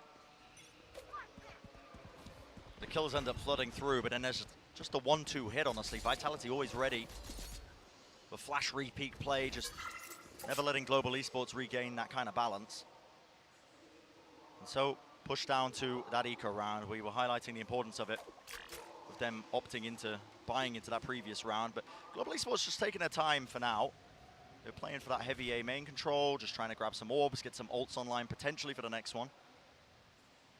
Twiston's going looking, hunting for the fights. So greedy, but also so confident, right? He does, I mean, he's not going to give away a gun. He's got a shorty in his Blade Storm, so he can afford to make a play like this. Normally, would be frowned upon. Might be donating a rifle, but... Did he catch a glimpse of somebody there? He knows they're in art either way. Yeah, fight now. Just being taken, and that swing timing around the back. Reset there of the knives. SK Rossi doesn't get any sort of bailout there. So 2-2 going to be that scoreline early on here in Pearl. Imperative now that Global Esports can regain their footing. They've got some big ults to work with. I mean, there's nothing really happening in that prior round, the anti-eco, but this is one where Aaron needs to cook up a strategy. They've got Lockdown, they've got Nightfall to work with. These are big ultimates to apply a lot of pressure. I think Global Esports composition is probably going to want to play towards the A site more often because they don't have a very good way of approaching on B. You can see the spike leaning in that direction. But I think the question of how to apply B pressure has also got to be asked. Both teams, of course, run in the same comp, so... This could be a real danger. Twiston's updrafted up onto this box ahead of time with an operator in his hands as well. He can watch all the way down this angle. The util didn't clear him away. It is also a dangerous position to hold because we've seen Texture could double updraft and get the kills on him with the knife. But okay, contact re-clear now into A main. Destrian's taken slide off angle now behind this box. That wasn't really an attempt then. He was holding the angle. The crosshair placement was good, but does not get the kill. Phantom moment. Yep, dropping him down to 10 health. Someone yet survives, and Global Esports are just picking apart Vitality at the seams is what it feels like, and now it's on Twiston. What can he do?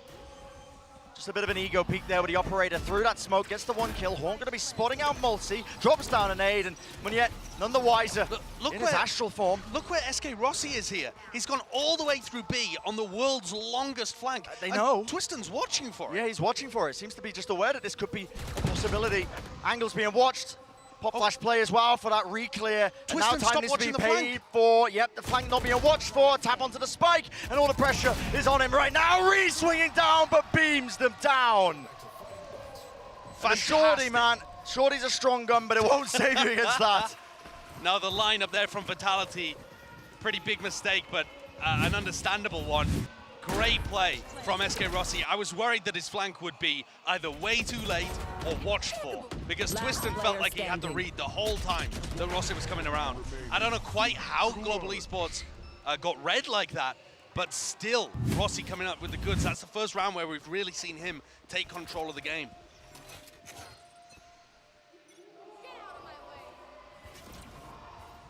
So back and forth. That's a fast play with a Blade Storm. You can see Texture, he's already dashed across to take this A main control. Now that Cosmic Divide as well. So Nightfall's going to be used as a response to this one. Vitality making it difficult for them to commit onto this, and Global Esports should be second-guessing this now because there's 3 players of Vitality just ready and waiting. That is great work from Bone Cold as well. He had to use that exactly in reaction to SK Rossi's ult. So he was prepped and knew perfectly what he wanted to do. Read the play and countered it. It does feel like Global Esports have been thrown a bit off balance here because now it's just a scramble. 5 players now grouped up. And use that Prowler to re-clear deep into B main, but I would have loved to see Aaron use his lockdown as a fake re-hit onto the A site to allow Global Esports to go for this pivot, but they're making it really noisy. A lot of utilities stomping the footsteps all along, and Vitality are just booking it to the B site. There's no nuance in this approach from Global Esports. Making all the noise in the world right now. Angle not being watched for. And what a timing to take, Munyet. Ripping off the header sender. Swinging through, no, and that spacing just not good enough. A collateral in play, and one after the other. They're trying to take the fight, but they will all fall. Twiston, absolute masterclass in his performance, but again, it's just those little errors piling up for Global Esports that just doesn't allow them to sail away with a round win. And when you leave these openings, a player like Twiston, especially on Jet, that allows you to take timings and then dash away to safety. And he's just loving it out there. Yeah. Twiston's had one of the best opening games I can remember. He's 11-4 already after 6 rounds have been played. He had 20 kills at the half on Split. I can't remember exactly what he finished on. But this is an insane opener. Now a fight to be taken. So risky in play, and you've just got to be kidding me. There's another one. Yep. It's over in a flash. I mean, collateral after collateral. The word flawless doesn't quite even sum that up. It's an understatement. And yeah, it was an eco round, but even still, it's been a recurring theme, honestly, for Global Esports, dropping a couple of these rounds just from the fact that they haven't been able to swing with enough spacing between them. And that, honestly, it feels like right between your elbows. I mean, even he's like, okay, well, sure. Not sure how I achieved that one. Sure, I'll take it. Okay. Global need to find an answer. They still haven't found an opportunity to use Aaron's lockdown. Aaron's been playing the middle of the map, trying to push and pull the different pieces that he has on his chessboard, but he hasn't really found enough opportunities to get involved himself, and Aaron was actually one of their biggest players on Split. There's diligence there, though, from Global Esports, making sure to jump peek these corners so they debate that op shot. They know the Twiston's playing the other direction. Now the util's going to be sent flying through. That's going to be a Prowler up close. Lockdown as a response, though. And they know that this is going to get value because Bone Cold had cleared out the whole of A. However, Bone Cold running into Monye there does open a path for Global Esports to just pivot back. Just didn't expect there to be players there, I suppose, but Lockdown used ever so slightly later, so yeah. Clearing out this site, but there was space at the back of Hall. Someone needs to break this turret. Texture just being whittled down to no health at all, but players are weak. Do they know the Vitality could be in back halls here? Do they know the lockdown? No back halls control, and that's an immediate punish from that one. Just on a heaven position, he was offered a free shot, but it just about missed this one. Are they going to be able to get this plant down? They haven't cleared these players out of back halls again. Just seeing limits to it, and Destrian, he's caught this flank timing. No one's watching it. So many gaps in the play, and just like that, picked apart. Munyet, 1 star, has the pull. He can disrupt this one, but so much to do for him. Good timing off it. He is smoked away though, but that's going to dissipate, and it's all on this. They don't know where he is. What timing can he take? Buys his time, has to hit the shots, reset one after the avenue, but it's just being stuck. And Twiston hitting the no-scope after someone tries to shorty him. Yeah. How dare you, shorty Twiston? 15-4. And Global Esports just not able to put together a round again. The gap that Destrian exploits is inch perfect. He got into this position because he'd slunk his way, on the flank through B link. So while Bone Cold ran through spawn, Destrian managed to wiggle his way through the shop area. And he knew that Monye wasn't watching it. Just not enough layers. But so also, far, Vitality are doing such a good job of just abusing all of the holds, right? It's one thing to know that your opponent's making mistakes, but Vitality are getting the punish every time. Very intelligent gameplay from them. Another instance now where it is, of course, Global Esports knocked down to the weaker by You can't have a repeat of that first map. Said earlier, if they can regain their kind of footing, but so far, obviously, distance between these rounds, 5-3 being that scoreline, it's not too wide. Still, a lot could be done. Yeah, there's obviously chances back into this map and chances back into this series, especially if their players were feeling the nerves and that impacted the game and they can get over it. Yeah, flash through, Horn's quite good, lands into the back of the side, but ever so slightly mistimed. And okay, Texture, let's see what you can do. Cloudburst laid down, his gun wasn't ready. Util was quite good there, Multi weakened, dropping down quite low. That's a double swing onto a high-low setup with the Frenzy, just not enough bullets to make the most of it. Next round, the most important one, though, for Global. It's an opportunity to get the momentum back and put a round on the board where you'll still be able to buy next time. Cosmic Divide can be massive. I mean, we've seen teams just pop a Cosmic Divide down on B, go for the plant spot behind the box, play post-plants off the back of that. There are certainly options here, but it's about how they navigate the space and make it so that Vitality aren't just stacking the side of the map that they want to play. Oh, Vitality are looking like they want to fight really heavily over B here. This feels like a hard read almost. They see that the Astra Wall is available. They're not going to be giving them easy access to the top side there of B main. And the brutal thing about this, Bren, is that if Twiston scares them away from B, look what Destrian's got for them on A. He's just sat in secret with an Odin, waiting to deny the plan. With a turret covering his head. Yeah. I mean, the setup is just so well thought out right now, and the alarm bot's going to give all the information for Sender to know that they are lurking their way through Art. Salah and Bone Cold have been cooking. Yeah. These setups are looking nice. Nade close, though. That should push them back off that corner, but they haven't broken the alarm bot. So, full knowledge to be gained now. Vitality know that nobody's committed off the back of that utility through Art.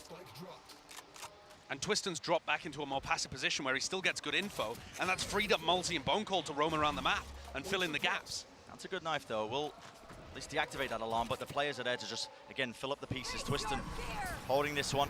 It's a flash and a Nightfall. Does push him back. Just absolutely ego plays, fully blinded up with a pop flash, but, well, just some blind fire, it seems like. Now Bone Cold needs to be the difference maker. Because Vitality have dropped like flies, and his timing is absolutely everything, but the shots just do not land still. One after the other. SK Rossi, does he expect it to be a second player? The answer is no. This high ground position, a bit of spam there with the Odin. Destrian does reveal his position. Left down into a 2v4. Double swing there, and a weapon just not good enough for that job. Good double face, though. That's what we've been missing. That is what we've been missing, and despite the fact that Sender's crosshair placement was immaculate, not going to be afforded anything else. I like the pathing from Global there. I think they found a really nice opening through B-Link. But what on earth was Multi doing? Flashing with his knife out, running through the smoke. Yeah, I don't know. That's a major blunder. And so far, all of the unforced errors have been in Global Esports camp.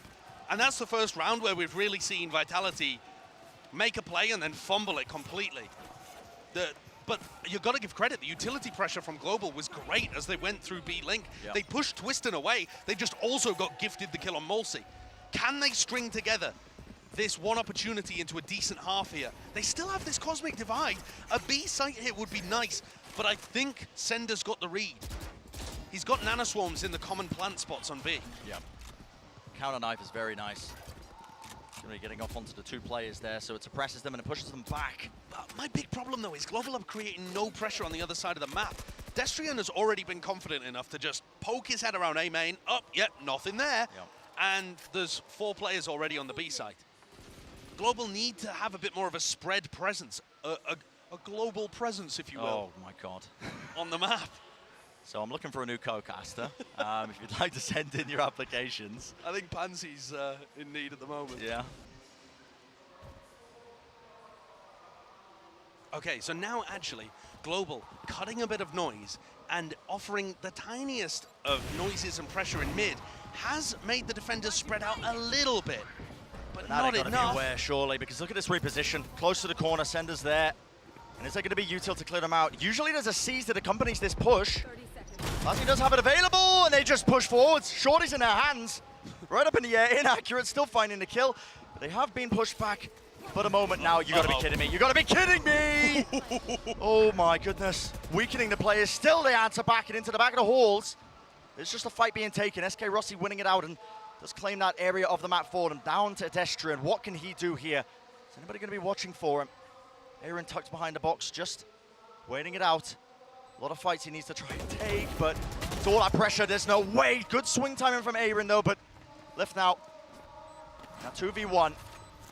And Twiston is running out of time. Exchange there for the rifle. Has one more cloud burst, but now a swarm.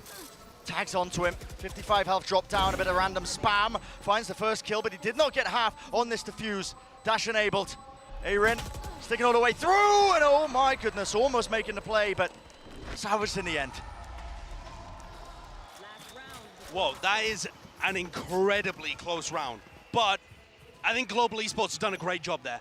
Their ability to get into the site and use the Cosmic Divide to get into a favorable post plant, I like that. They're finally being able to string a couple of rounds together, and this is already a good half. 5 rounds on the board. If they can push it to 6, they're really starting to apply the pressure to Vitality. And you're seeing the players get a bit more confident. They're waking up. Waking up indeed. If they can make this an even half, it'll be beautiful for them. Lovely setup. This fight is about to take place with the operators. Guess what? Bit of a jet diff occurring right there and then. Actually making a name for himself, honestly, as well as that Korean jet player of 2023. And Twiston has been, so far, an absolute demon in this series. Shutting him down early. It's going to be quite good for them. Yeah, taking out the final boss in the early stages is definitely going to be useful. But there are other players on Vitality that can be just as problematic. Contact reclear? Oh, Monya's going to have to control this. Yo, the timing there was just so unfortunate. Monya dropping into his Astra form, but now there needs to be some pace. Moving all the way forwards. Can he take control of the back of this site? And oh my goodness. They're planting in the open. Just beamed all the way down. Nothing covering them as well from that position. Bone Cold's handed some of the easiest kills of his life. And now the lockdown. Just layer after layer. Pushing the players back. Texture just cannot quite get out of there. And SK Rossi in that 1v3. The pride of India. But with 25 seconds left, he's put in an impossible task. We saw Aaron win a 1v3 earlier on to give Global Esports the first pistol There's round. one. Rossi's got the talent. Fight being taken, but not much time left into this one. Util just being dumped through and a wall watched for. Destrian knew that time pressure was on, and 7-5 will be that scoreline. Global Esports fighting back in their own way, making it quite respectable. Yeah, I think that is a respectable half. That's what you're looking for from Global. Apply some pressure. If they can come out with the pistol round win and follow up again, which would be 4 out of 4 pistol rounds, but if they can do it, this is still a really close map. Yeah. And now a very special halftime as well. Let's throw it down to Yinsu, who's got a special guest for our halftime interview. That is right, Bren and Saisho. I've got Rishi with me, the co-founder and owner of Global Esports. You waited a long time to see your players up on this stage. You know, how does it feel to finally see them play? I see you guys down there supporting them as well. Yes, it feels amazing. It's crazy. We didn't think we'd get this far, but here we are, playing on the biggest stage in the world. Yeah, I love hearing you guys cheer for them as well, all of the GE fighting coming on as well. What do you make of their performance so far? That was a really close half. Yes, it's been okay so far. I know this is usually how the team starts, so even when they're scrimming, the first map is usually the slowest and then they pick up pace. It's looking so far so good. I think we should be able to pick up and take this map out and hopefully take it to map 3. Oh, you have faith? Yes, I have to. Now, if you could, talk to your players right now, give them a little bit of motivation, what would you say to them right now? Oh, wow. It's easy. GE fighting. GE fighting? Yes. Anything else? Because I feel like a couple of them looked a little bit nervous in the beginning, but they're really picking up the pace now. No, I think they're okay. A lot of them have experience on stage before, and the people that I was worried about are Monya and Texture because they haven't played on such a big stage before. So I think they're doing pretty good. I think now the team is just getting warmed up. They'll be good. We're going to get to a map 3. You're promising me this. You're confident? If not, I'll get you a jersey. Oh, I'll take it. Okay, let's get a GE fighting at home for the fans that are watching. Okay, perfect. GE fighting! GE fighting! Yes! And also shout out to the 300 plus people watching at our watch party in Mumbai. Oh, okay. I love that. I love that shout out. Thank you so much for joining me. I can't wait to see what they can do in the second half, and I'm going to pitch this back to Saisho and Bren to get it on the way.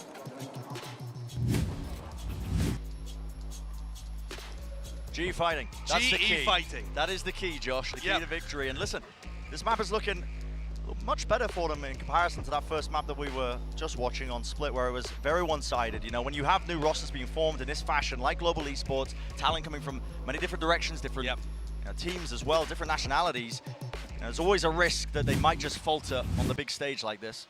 Yeah, but heading into this pistol round, it's going to be so important.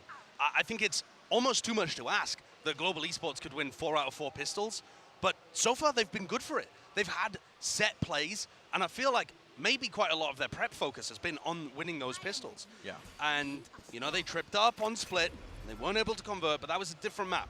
Maybe they were in a different place mentally too. This one's really important. And so a lot of focus being placed now onto this pistol round, but you can already see it. Waves of that utility being used. Hammered into the back of the B side. Twiston up close, and there's that Nano Swarm. Texture just trying to evacuate. He was dropped down low and does fall, but SK Rossi still alive, still in the fight, and he answers back. 2 kills claimed, making it that much more difficult for them, and still the flank being watched for. Nice play. Yeah, controlling that spray down, so watching for the flank. Now it's down to the 2 players of Vitality. Bonko will get this plant off. There's not going to be any pressure applied to try and disrupt them, but Destron with the timing, no one really watching that one, and now taking the swings all together. Munyet inside of his astral form, and finally the swing is there from Aaron, the team captain, the IGL, making sure that they can slam dunk once again another pistol round. Yeah, 4 out of 4 pistols for Global. They look clean in these rounds. They just need to extend it, that kind of focus, to the rest of their game. What a performance. And what a 2K from Rossi as well. This one really crucial to shut down Sender. But the anchoring from Rossi there was very nice. The kill onto Texture, so important. And Brent, I know we've talked a lot about Rossi, but I feel like he's just such a cool player in terms of his backstory and his motivations. And I was watching a recent interview that he had with Yinsu, and he said that he's done well domestically, but that was never his goal. He said, in India, we always worship foreign idols, foreign teams. We never had an Indian team to look up to or an Indian player to look up to because we had no achievements outside our country. And SK Rossi was saying, I need to change that. I am in a position to change that. This is my moment. I need to do it. I mean, that just speaks, I think, to the way that Global Esports is approaching this game and the way that Rossi's approaching this game. And this is a winnable map for them. Yeah, so winnable. That importance as well for India as a region. We really have been hammering this point home, but it's a region that's just been, you know, marred, I think, by issues with the infrastructure as well. Just really kind of like putting a dampener, I think, on the esports scene, but this is a massive moment. See if they can make the most of it here on this big stage for SK Rossi. Yeah, can you capitalize? Yeah. And the rest of Global as well. I mean, it's players from all over the place with different backgrounds and different stories, which makes it a really ambitious project. Texture picking up both of those kills over on A and shutting down one of the biggest threats. A 3v5 for Vitality. Surely it's unwinnable, I mean, even with the Sheriff potential. Even with the Sheriffs, I mean, oh my goodness, it's looking a bit awkward. But nowhere near as awkward as it has been in the prior map. Already just layering into the util. Sees the horn, everything being used. Multi just trying to make it difficult for them, but Texture's watching that angle down. So this time, Global Esports able to win out in that anti-eco round. Not too much damage being done as well to their own economy, so a much better beginning to this half. Yeah, super important. And if you recall last time, round 2, Global Esports barely kept anybody alive, and they had to buy up for round 3, so they didn't get a bonus. With how cleanly Texture dealt with these players, they've got a good bonus round. Yeah. So do we see a set strat? Can they damage the Vitality economy? Can they keep some momentum going? For the first time in this entire series, the play is actually in Global Esports' hands. A battle, it's not going to be taking place just yet, but that slow take of A main control from Vitality. Have the rifles, of course. At the same time, that util being sent forwards is just Bone Cold alone. Just trying to make sure that they've got presence, and this time the swing timings are there. They were spaced up, overlapping each other. There was potential for that spray down, but the site going to be gained. So Vitality realizing it's been offered for them. Look at and now the Twiston, flank though. timing. Twiston is so pushed all the way into their spawn, but the rifle in his hands right now, and it has been cleared, but where's the trade? It's Chase them down and a dash back just to disengage. Wants to play with the rest of his team in his high-low setup. Brutal to try and break through. Texture, in the midst of all of this, that's managed to find himself a rifle, but 2v4, might as well try and play it. A bit of a random spam again, just onto that common angle means that Monjet's dealt with, and oh my goodness, the reactions, just dragging that one all the way down, finding a final bullet. The spray control from Twiston and Malsey was impeccable in that round. And once again, the same as Split, this duo, this relatively unknown duo to the global stage is pounding. Yeah. And if you talk to any fans of EMEA, Twiston and Malsey, they're primed. They're ready to take that next step up to the big stage and show everybody how talented they are. Underrated, but very skilled. They have just been waiting for that opportunity to showcase what they can do on the global events, on the global stage. And that bonus round from Global didn't actually do very much damage to the Vitality economy. So... Flash play! Oh my goodness, that's a little bit awkward. Oh, Texture didn't take a point of damage, but I don't know how. Yeah, I mean, just about gets out of there, doesn't he? Still, another pop flash play, and that angle was just perfect, but oh my goodness! Monjet just running circles around them, spraying them down, a bit of inaccuracy helping them out, and well, the main choke point also being watched for. Texture, a bit more of a defensive position from him, but this round so far just entirely secured up from Monjet, really. Yeah, I think the biggest player that has improved from map 1 to map 2, and maybe shaken off some of the nerves that Rushi was talking about, is Monjet. How many times did we see him push a smoke, take a bad fight, not be there for a trade on Split? And now on Pearl, he is in the right place at the right time more often than not. Timing of that was just insane. It was, yeah. I mean, he's playing anti-flash and he swings to help his teammate, sprays them both down. Second kill, maybe a bit of run and gun. Sender's going to try and do his best to win out that round, but no swings, no easy fights being afforded. And so a Prime Gaming flawless here for Global Esports. 8-8 being this scoreline. That's major. Yeah. And Vitality are actually now put in a difficult spot. Their economy is good enough to force, but it will leave them with a bit of a worse setup. How Sender quite beats that first engagement, I am not sure. Sender should have had the kill on Twiston. Oh, sorry. Sender should have had the kill on Texture 10 times out of 10 there. Yeah. But a flawless round working out, and now it has pulled out a timeout from Vitality. They're feeling okay. Setting up the heat a little bit. Map 1 was nice and easy for us, but this one is a bit of a different task, and so they feel pressured to take that tax timeout and decide what they want to do. I think part of the decision will be, do we want to force or not? They can afford 4 rifles, so I think the best option is to force in that situation. But Destrian's only going to have a Sheriff. Yeah. So it puts him in a bit of an odd spot, but it's pretty fine to have your Astra play passive on the attack side and mostly just control one area, look for flanks, play the post plant. There's some good ults that are online for Vitality, and they're all going to be coming online as well. So you have that Nightfall and Lockdown available to them, one away from the no command. But I think from a tactical perspective, from a strategic perspective, there's not too much that Salah can be talking to them about here, because their explorations through the map have been relatively successful. They just got double sprayed down towards Art. I don't think that's really like something you need to change the macro game plan around. Here's a fight that's going to be taking place. Again, the Battle of the Jets, you're going to be witnessing this head-to-head. Recall star up close. At least just a star popped, actually, off the back of that one, and is left ever so slightly a gap. Texture.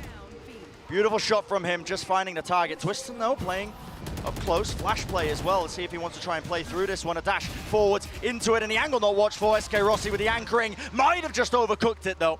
Tries to take the wider swing, wanted a little bit more, and he is going to be punished. And that lockdown, Texture just mistiming it. Okay, doesn't look like Texture's going to get punished, because this would be wild overextension for Sender, but they might catch a rotator, retaker. Yeah, pushing forward, just trying to take this fight forwards. There's a Prowler, and a whole lot of utility just jumped through. Texture, though, what an answer once more. The Blade Storm ripped out of his hands, and 4 kills were found in that round. Wonderful, wonderful response. And you know, for as much as we have been highlighting Twiston as that player, as that guy who's just been the spearhead the entirety of Vitality just putting up monstrous numbers. Texture finally coming online and finally really just showcasing what he can do. Yeah, I'm not going to lie, I was worried when he got caught in the lockdown, but they'd already shut down the player that could punish him. I think if Twiston was alive, he would have sought out that duel, but instead Texture allowed to stay alive and pop off. Aaron's happy with that. Texture's not a bad replacement for Cryo on. Yeah, apparently. As a teammate, as a Jet starter setup. Have we seen Vitality on an eco round yet? I mean, we have when they've been losing these pistol rounds. Sure, sure. But outside of that, it feels unlikely. I can't quite recall, but it definitely feels like Global have got the best opportunity they've had. Again, Monya, though, gets a 3K out of that position, even though he's pushed. Being pressured there by the Stingers as well is a difficult task to really remain unscathed. So the fact that he did get 3 is quite impressive. But they have handed over this rifle to Destrian. But not going to have the players afforded for Vitality to make the most of this one. It's going to have to be, again, heroics and lurk plays, maybe. You can see him throwing out the starter just to throw in a bit of subterfuge. But I believe there's an alarm bot just before it. Yeah, so they're just fully aware that he's not going to be pushing through that smoke. And he was hoping that the smoke would draw more players to A and allow him to get a lurk off, but Bazi was watching that area no matter what. Yeah. Doesn't really look like there's going to be an opportunity for Vitality to turn this one around, especially with only 30 seconds, but we've seen them win some crazy rounds so far. 30 seconds left. Dash popped off, that's in response to that. Asher Star's just being placed down, and yeah, all down to Destrian, but he's contained, taken care of. Global Esports showcasing that they were fully aware of that one, obviously losing prior control of mid in that round. So they have taken the lead in this map. This next round now going to be so important for Vitality. Ton of ults available to them if they wanted to try and swing it around, but Global Esports, not even on their map pip. They are finding themselves with a steady lead. The potential is there now to try and take this all the way into that map 3. And I think that the level that Vitality's playing at is maybe slightly lower than Split, but to me, the big difference between map 1 and map 2 is Global Esports stepping up to the challenge. Bit of a fight happening in mid here as Global Esports look like they want to pressure with the operator. Oh my. Nice shot, again takes that tip of the spear off. Just able to do that one on LAN apparently. And now Vitality without the tip of the spear are just left with a stick. And again, it's a recurring theme, it feels like. Texture just removing that threat of Twiston, the guy who's supposed to be leading the charge. The defensive side probably just favored, you know, in the Jet head-to-head in general, but that's what you absolutely need to do. You can't allow Twiston to just have his way, which he was able to do all the time in map 1. The Prowler does push away Texture from that angle. Now opting to play at the back of the side, but there's going to be that no command sent through. Watching for the smoke push. No one there. It's going to dissipate. Now a Cosmic Divide as well. And Texture, you got to be kidding me. You can't be trying to push through this one. I mean, can't use any abilities whatsoever. Doesn't even have a dash. Does he still want to try and take this one? Plant it out into the open. It's a great plant spot. Yeah. I think the key player to watch here is going to be Monya. This timing just being taken into mid. Could be a bit of a backstab play. Prowler goes through the wall as it does fade away. Monya now off the smokes. It's a double face, and okay. Contained, just that flank, that one play that was happening. Now to Nightfall, scatters his way across, but it's that 3v3. Bazzi sticking it, does manage to get half. The shot's not fired, but eventually they deal with him, but has enough been done for them? The smoke again fading away, Texture sticking it now with the cloud burst, but eventually enough shots fired off into the cloud burst that they find their mark, and Vitality is a little bit squeaky that round, but they do eventually claim it. I think though the strengths of Vitality's post plant would win them most of the time that round. Yeah. The fact that they control art so heavily, and this kill here, to me, just closes the round out. Because without any pressure, they have 3 players holding this angle, and the spike is just right in the open, right in front of them. Unless the spray misses miraculously and someone gets a full diffuse off, they've got this. Whoa! And there's the punish! I was wondering if anybody would try and pull that out. It is such a dangerous position to opt from when your opponent has knives. For exactly the reason that we just saw. And now that Jet head-to-head, that battle that's taking place between these two players. Twiston He answers back, doesn't he? Gets up to 20 kills on it, but holding the up-close position. Dash was just about fading. He couldn't get out of there. And that was a really bold angle to be taking. The defenders have the advantage there almost all the time. And this lockdown is so early from Aaron. Monya can't overheat. Offsetting of the movement. Do they want to try and punish this? They know where he's going to be isolated. Jump peak going to be spotting him out. Bazzi has to try and bail him out here. Util drop forwards, and there we go. Swing is just perfect. Fragment nade did rebound against the wall and take out Monya, but Global Esports was showing that discipline, but they have offered up the entirety of A now. This lurk timing from Sender. He has managed to find his way deep into the back of A. Now the alarm bot though is going to be revealing that that position is compromised. So fight in mid. There's something going on here. Destrian what is occurring? Clashing with Aaron. They're walking back to back. Yeah, I mean, just right down into sewers, watching it. Timing needs to be the trade. Bazzi contains. Pushed into the corner. The position is known. The flick of the wrist is there, but is there time? That is the question.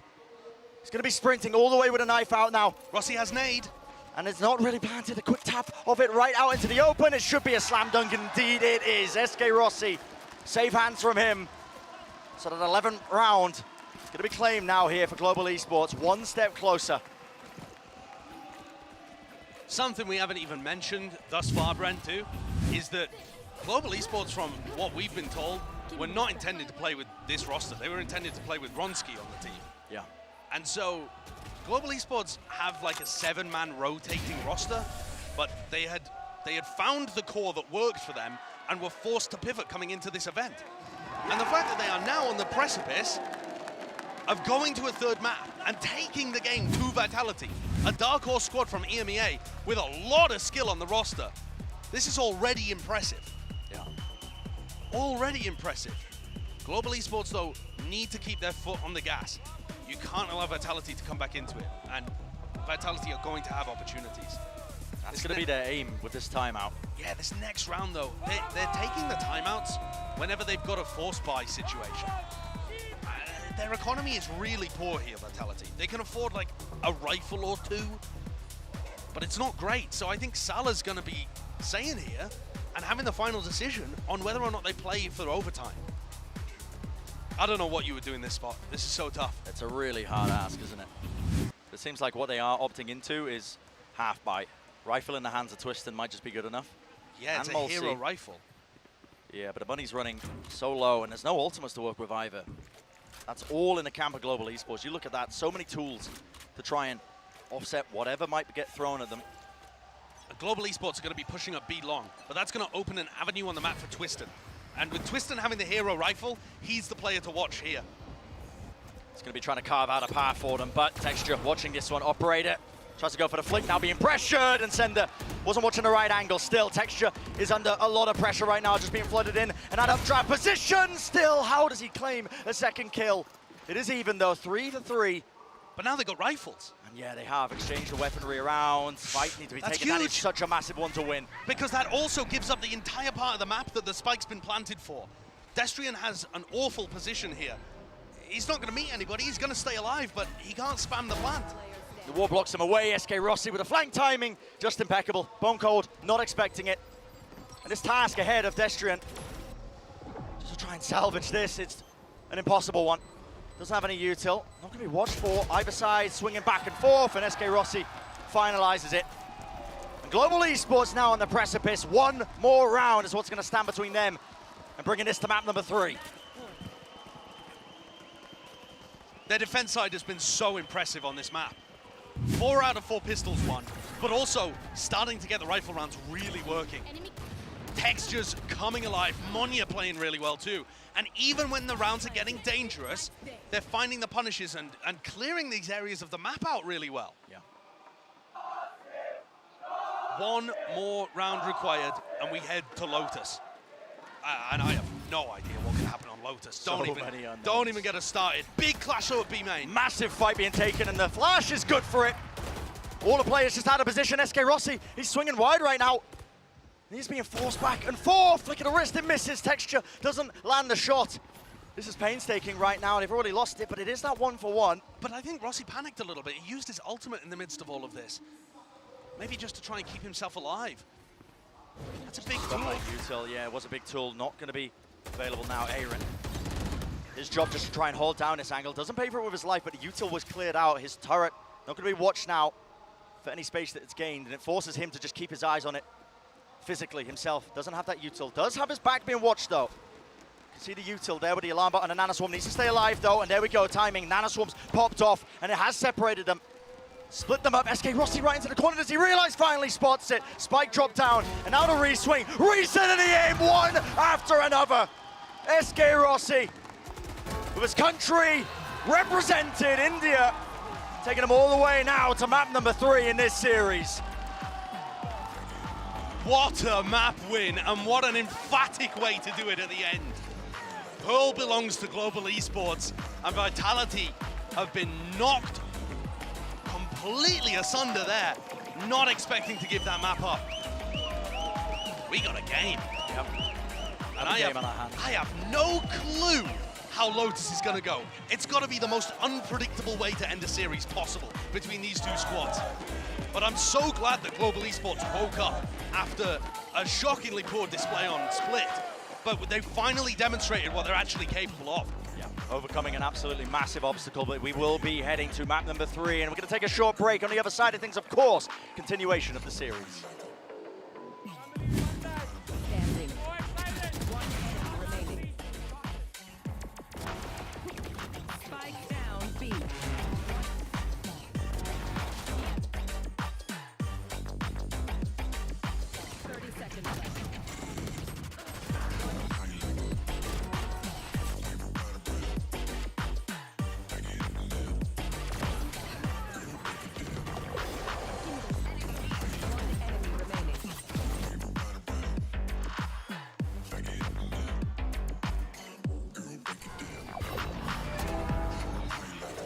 Spike carrier kill. One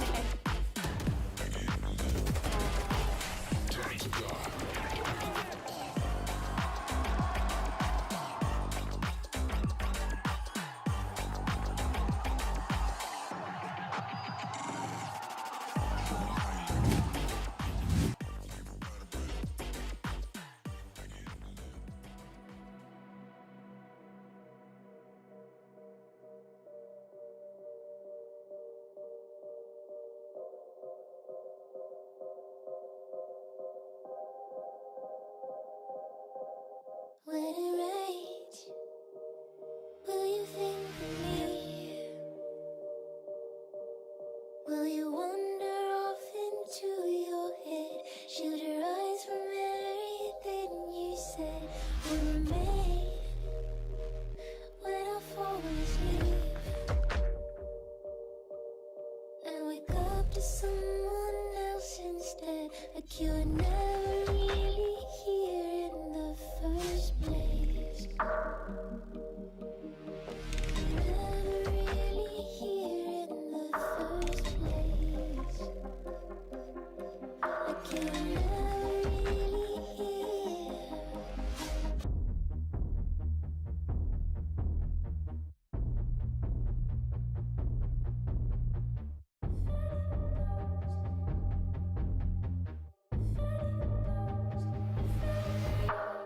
If anything goes, then why won't you come to me? Wrote you in prose, but you never seem to read. Ghost in my heart and monster in the streets. I met you on the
believe in magic. Oh, well, it seems like all the GE fans definitely do is they pick up a pivotal win, tying the series up 1-1. Welcome back to the desk, everyone. Goldenboy here alongside with Mimi as well as Achilleos. And, you know, it could have gone poorly for them, but they managed to find a way. GE managed to find a way round after round, and you got to give credit to a lot of the superstars on this team. Players like Texture, players like Rossi, finding those opportunities and those moments, Mimi. What a match that was. It was really a great game, and it started off, in my opinion, GE looked really, really rough on that attacking side. The spacing was bad. People were pushing in front of their Jet player. Nothing was clicking for them. It looked like the game was done and over with, but we get into the second half, they win the pistol and play a fantastic defensive side. I knew they had it from the moment that they didn't drop the anti-eco.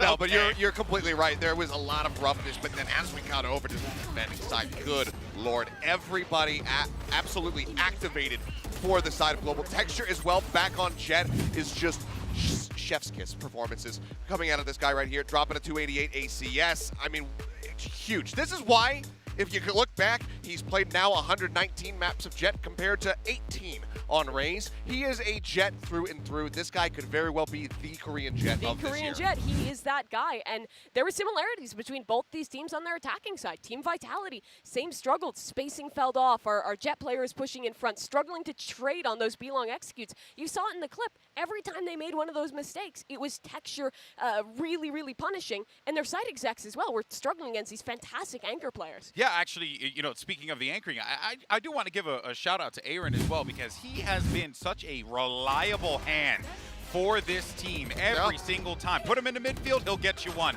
He puts the utility where he needs to. He's locking down these sites. On X set, Aaron only called one side of the map, only the defense. This is where this guy bread and butter, baby. And he did it again. The anchoring from him was fantastic, and same from Meunier. He had a great map set. He really did, and that was one of the more surprising things because we didn't see too much from really anybody on GE on that first map of Split, but Meunier in particular was also struggling as that second controller. It was Aaron who was really the only one who was able to get anything done, and then Bazzi as well in that second half. But yeah, what a leveled up performance from him, constantly coming away with 3Ks, 4Ks. It was a nutty performance from this guy. Well, and here's the thing, right? One of the things that we were really highlighting, especially in the Split game, Mimi, was the pistols. Yeah. If they were able to win an eco, maybe there's a chance here. And they were able to find that success. And how big was that for them? I mean, it was fantastic, 4 for 4 thus far in the series. But this time, they were not choking away to those rounds with the Sheriffs. It felt like they cleaned up, particularly in that second half. If Split was defined by a lot of unforced errors, the nerves, your first time on stage, this map was kind of defined by GE warming up and showing us what they can really do. And that just goes back to our interview there with Rushi and what he said. He said in their scrims, they do often drop that first map. They start off a little bit slow, and then they heat up, and then they take the scrim from there. And that might just be what we're looking at. Yeah, and, you know, also, well, the pride of India, right at the end of the game there. SK Rossi doing it big on the world stage, and I'm sure everyone in Mumbai was watching and losing their mind with this, because this young man, we know the skill is there, Mimi, and this was the moment where I really felt like, hey, SK Rossi, welcome to the VCT. Yeah, again, look back at map number 1. He was whipping some easy shots on the stage. Comes into this one and individually is feeling it. And you see how much it means to him. But also, from that watch party that you're talking about, it means so much to the Indian fans. This is the first time that entire subcontinent of so many millions of people has had someone to represent them at an international Valorant tournament, and it is paying off. Yeah, it is a wonderful thing to see. But let's go ahead, though, and move into our last map here. We're going to map 3, folks, and it's going to be Lotus. We've been talking a lot about Global Esports, and they certainly deserve their moment. But let's talk about the fact that Vitality were flustered coming out of that game. And now you're going into, well, an unknown commodity yet again with Lotus. I mean, it went from easy breezy, you know, shrugging, saying, like, I don't know what these guys are doing, you know, them feeding each other, like miming feeding each other at the end of the map, to just looking completely lost in that second half. But now we go to Lotus, and we have to once again say, what is going to happen? Prime Gaming Agent Select is about to take place here, and you see what the players have hovered before. Harbor from Destrain, maybe? That could be nice. Ooh, I would like to see that one out of Destrian. It looks like if they do go through with it, it would be a solo controller answer to this map. For GE, they're going for kind of a simple comp. You see this on a lot of maps. The Omen there as a kind of the double dive with texture on that Jet. But for the other side, Vitality go for the fade raise. They're going to be good on their defense at Gambits. They're going to be good at stalling out, retaking with that Harbor wall as well. But it's a solo controller. A lot of pressure is going to be on that Harbor player. Absolutely. Well, here we go, folks. Map 3. One more to decide who moves forward in this competition. Let's go ahead and send it right back over to Brennan Sideshow. Hope you guys are having a good time. Certainly am, yeah. This series is delivering so far. And yeah, this final map going to be deciding who moves forward and who goes home between Vitality and Global Esports. So far, back and forth, honestly. And now we're heading to Lotus, honestly. Even more unknowns. If we didn't know anything before we were heading into the series about these two teams, you know, we had rough glimpses, I suppose, of Vitality from the offseason. But now we really don't know what to expect. I mean, just nothing. You can look at how you expect the compositions to work, but we've seen a range of different comps have a lot of success on Lotus. So I don't know who to give the advantage to this fight. A lot of early pressure, it looks like, from Global Esports towards A main. There's going to be a fault line there, nice and early through the connector. And the goal of this is just to try and contain this space towards A main. An instant response, though. Look at this. Vitality willing to pivot, taking control of B main, actually, and now going to be using the wall to just rotate all the way around and try and claim a free side onto C. A lot of util being dumped into the back of it just to clear it out, making sure that if anybody is there, they're going to be scurrying away. But it is going to be afforded now a free plan, but it's flank timing. Oh my goodness! Huge. Punishing this one, still running backwards, backpedaling from Sender. It's a good paranoia. Yep, it was good. Caught onto him there, and now this pressure is really on them. Sender needs to come up with the goods and just can't quite deliver it. Taking an awkward fight there, awkward engagement. And the spike's been dropped down. Vitality were getting ahead of themselves. They took complete control of the connectors of the back of their spawn ahead of time, thinking that it was just going to be offered for them. How do they get the spike back now? Yeah, I mean, how do you play retake? Not much util you've got available to them other than the wall from Destrian. Let's see what he does here. Splitting up the site now. They can isolate a fight, but no, just swinging all the way through. No fear whatsoever. And that consistency that we've seen time and time again from Global Esports, winning another pistol round. Yeah, another one. 5 out of 5 pistol rounds going the way of Global Esports.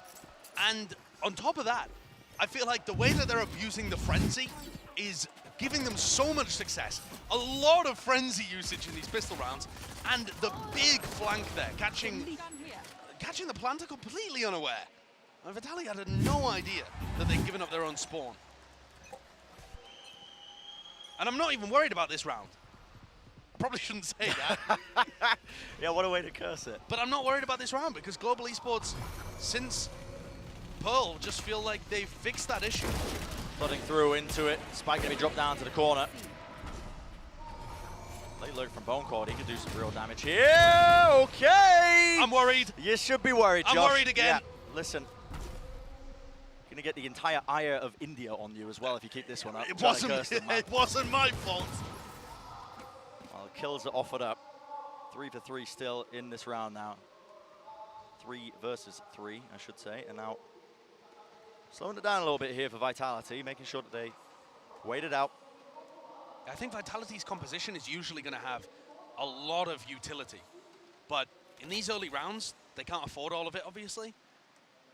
So Global Esports should have opportunities to get much better retakes early in the half compared to later. The question is just whether, you know, Sender lands a headshot or Bone Cold finds a pick. And the Global Esports players are not going to have any idea whether Vitality have pushed deep, because they're miles away. They're contented all the way up. It's always awkward, honestly, retaking this C site when you don't have any control of the inner workings of the map, the connectors, because you really do have to clear everything carefully. You don't know if they could have pushed up. You can see Aaron making sure it's a slow and steady approach here, just trying to link up with the rest of his team from Waterfall. Time is going to tick, but Vitality, again, have no util, so no post-plant ability. Flash to push them through. One player holding at water there. That's Bone Cold to the back. They want to fight this one, and the Sheriff's in their hands. Anything could happen. Run and gun in action, but Aaron, he will win out the fight eventually. Drop down to 17 health, but listen, not as clean as we've seen, at least from Pearl being able to convert those anti-ecos, but it does get converted nevertheless. there was no need to be worried. There was of course, yes. There was no need to be worried. Guys, don't flood my DMs. It's fine. But yeah, Global Esports, really important that they convert that one. And Aaron has been a rock for them to hold on to. It was Texture and Monye really dominating map 2, but Aaron was there solidly the whole time, and he pulls them through in another pistol. Yeah. Just like he did to open split. Let's see what happens here with this next round. So Global Esports not opting to buy into the rifles. It's a much weaker buy from them, just continuing the bonus, keeping it going, seeing what they can get done. A lot of util being used though, and that flash, oh my goodness! Up close, corralled into the corner, slowed all the way down. Twiston is making a Vandal look like a phantom. One yet though up close. Oh my, trigger discipline, just can't quite find a second shot. Could have been everything, couldn't it? Yeah, makes it dangerous for them though. Jump peek, SK Rossi taking it again. There's a bit of a Marshall moment. Gun is quite good, by the way. Any damage done here is actually huge. Rossi could give his team a phenomenal advantage in round 4. So how does he want to play this one? I mean, he hoovered up the rifle in his hands right now with his Phantom, and he should be playing for the kills, like you said, Josh. Yeah, I think he wants to be playing pretty aggressively. I don't think saving the rifle here is the right move. But looks like he just wants to take a cautious approach. And that's going to let Twist and Bone Cold Multi, that's going to let those guys off the hook. Yeah. Maybe not willing to give them potentially any easy kills. Multi is 2 away from his ult, so yeah, there's always play close to it. There is always a risk reward. Yeah. 3 away from Bone Colds and Twistons, so.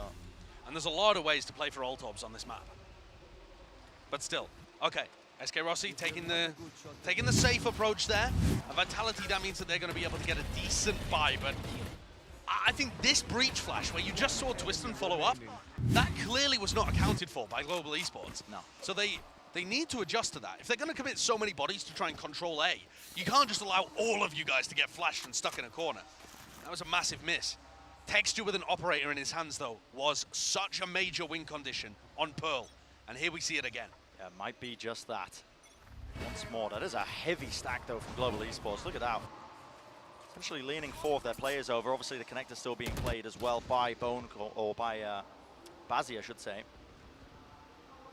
And they are, once again, pushing up off the back of this drone. Now, they did this prior, though. They did this in a pistol round, so it should be contained and aware. And look at this Vitality.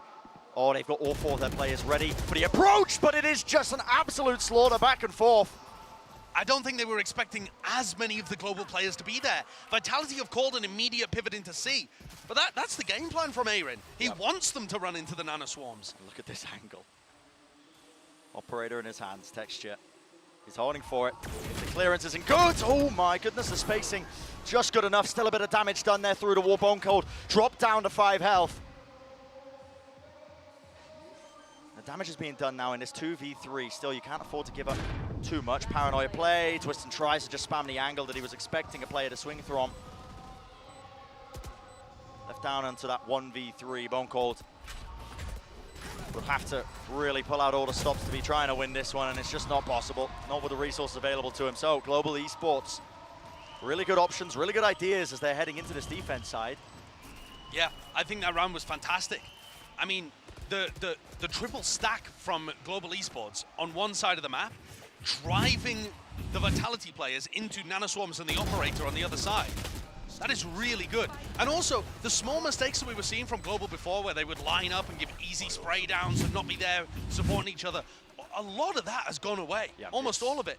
And because of the weird situation that Vitality's economy is in, they're almost baited into force buying again. They've had 2 back-to-back rounds where Global Esports has the advantage in the economy. This is scrap metal that Vitality are working with. That's what's going to be happening here towards the A side of the map. That's done. The fault line is there. And yeah, with a bit of spam through the doors and when an Odin's in your hands, I mean, that thing can seem like paper. Still, the fight needs to be taken. Got to be careful. Don't want to give away too much. And what's going to be offered for them? Well, has to dodge that flash. And as he does, it creates that opening. It's the same breach flash, ruining Global Esports' control over A. And it's opened up a gap for Twiston. Oh, yeah. And just with the door opened up, that one connector, the prior fight being taken, lurks his way in. This is all but over for Global Esports. I mean, Texture's doing a lot, just Very disciplined there as he just tries to slowly pick up onto this angle, even a crouch peek as well. Nade pushing them back. I think if you are Global Esports, just want to be saving the weapons that you got here. Don't want to be giving away the operator. Yeah, if they can play exits, that would be beneficial, just to keep damaging Vitality's economy. But this map, you can just exit everywhere. It's a lot offered for them, but just to talk about this round that actually ended up happening as well, a recurring thing that we've seen, like you said, Josh, that breach flash that's not being dealt with when they fight over that A main control. It's I think devastating. Vitality's comp is much better at fighting for that early A main pressure. They have a lot more utility that they can throw into that area, and also, I feel like whether it's players getting blinded or players having to turn away, that breach flash is ruining them. And it might be something where Texture wants to pre-cloudburst the area. Just so to block it off. Yeah, just to block it off, so that when the flash pops, he doesn't have to worry about it. You just saw it there in the replay. It blooms kind of really high in the defender's sightline, but you could cloudburst that if you can predict the timing of it. It's difficult. Or alternatively, have somebody play from kind of the A site position so that they're anti-flash, and they can swing, but the angles are awkward. So we step ourselves now into this round here, round 6. Swing off the Prowler. Oh, that's dealt with. Twistin. Felt like there wasn't too much else behind that one. Maybe just a little bit late with the stun that should have been coming, but I like this Odin idea from Monye. It is working. A lot of warbang angles on this map in particular. Saw Cloud getting good usage of it actually earlier in the tournament. A couple of Guardian kills, but it's an interesting round because the ultimates are building up on either side. A lot of tools to work with. You might start to see some of them offloaded.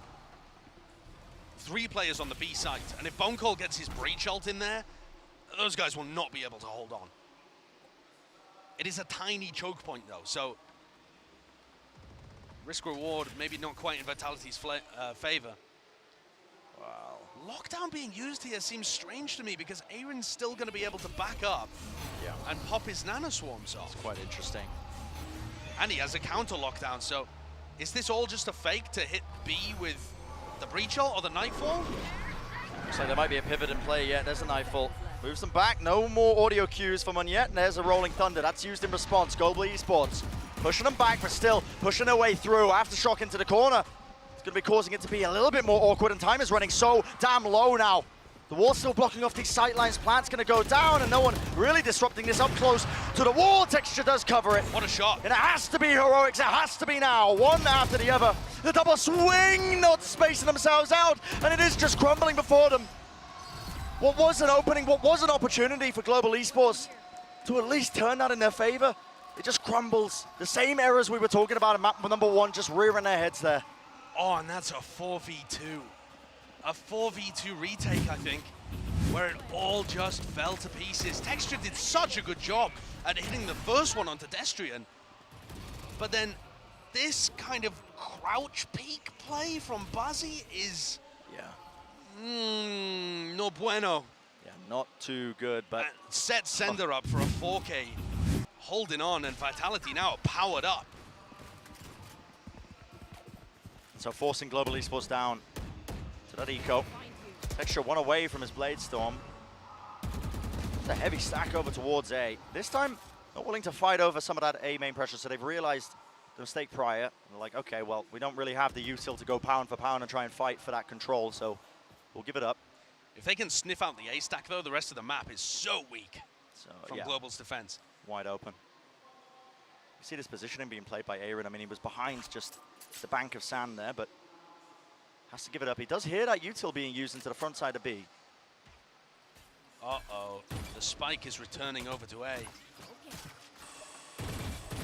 Global Esports haven't moved an inch. As he's holding his fall line, I think. Maybe off a bit of util, but revealing a couple of these players, fault line, and a nade as well. Okay, the pivot into B here makes more sense to me, I think. Yeah, a lot has been showcased so far, I think. Global Esports making it quite obvious that they've stacked this, so now into B. Should be a free plant, yeah, especially with the Cove. It's going to be blocking any potential damage. Obviously, the position isn't even there in the first place, but playing for this retake, I think narrow sight lines, narrow angles as well. Could see that the pistols get a bit of work done. Dart pushes the players back now, and Vitality feeling the pressure. It's definitely on. Shorty right up close and personal, still twisting. Lurks his way around, and no one is dealing with this guy at all. Shorty in play. That's going to be that slam dunk. Looking like it could have got a bit dangerous, but no, Vitality win it out. 4 players remaining alive. And I think at this point in the game, after 7 rounds have been played, Vitality should have a really good read of how Global Esports are playing their defense. And this is where a good attack side caller or a good coach is going to be able to give you a lot of other good ideas for the rest of the rounds. And something that strikes me is that Twiston hasn't been double blast packing into C very much. We saw players do that a lot in some of the previous games on Lotus. I mean, Jing comes to mind, but there were a bunch of other people doing it. Yeah. But he has his raise ult. There's only really been Aaron holding the C site early on. I feel like that's incredibly abusable. And Global Esports have taken a timeout here, but that also allows Salah to talk to Vitality.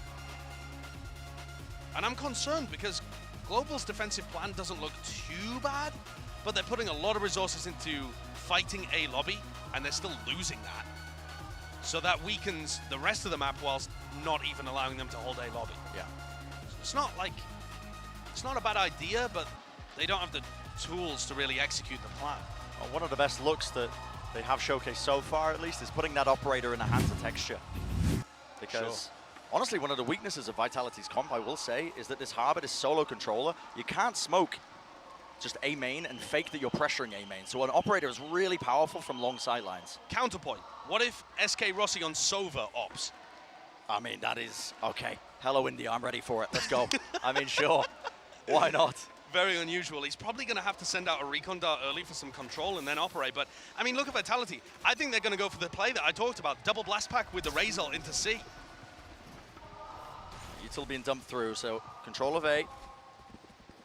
Immediately pivoting. They know that they're pushing up a lot of the player base. Now you can see a lot of the team of Vitality. Dumping a bit of utility through, and now you see it. Reckoning and a showstopper. Great combination.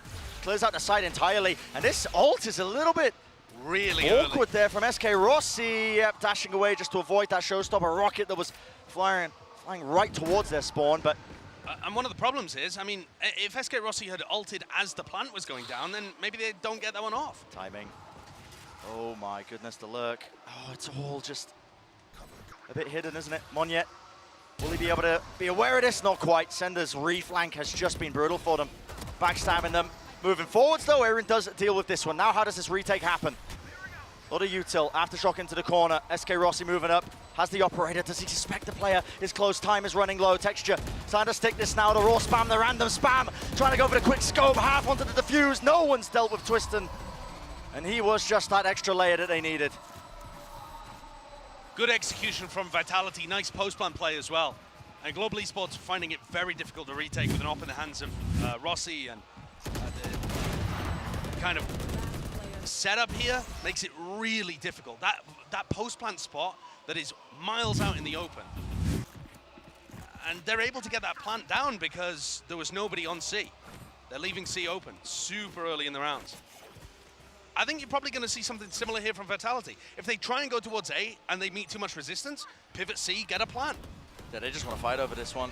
Again, the double flashes up into the top corner. This time, no Texture. He does have the Blade Storm, and yet backing him up. Paranoia now, going to be ripping through, and it does land on a couple of the targets. All that util being dumped forwards. They're going to be able to win out this fight.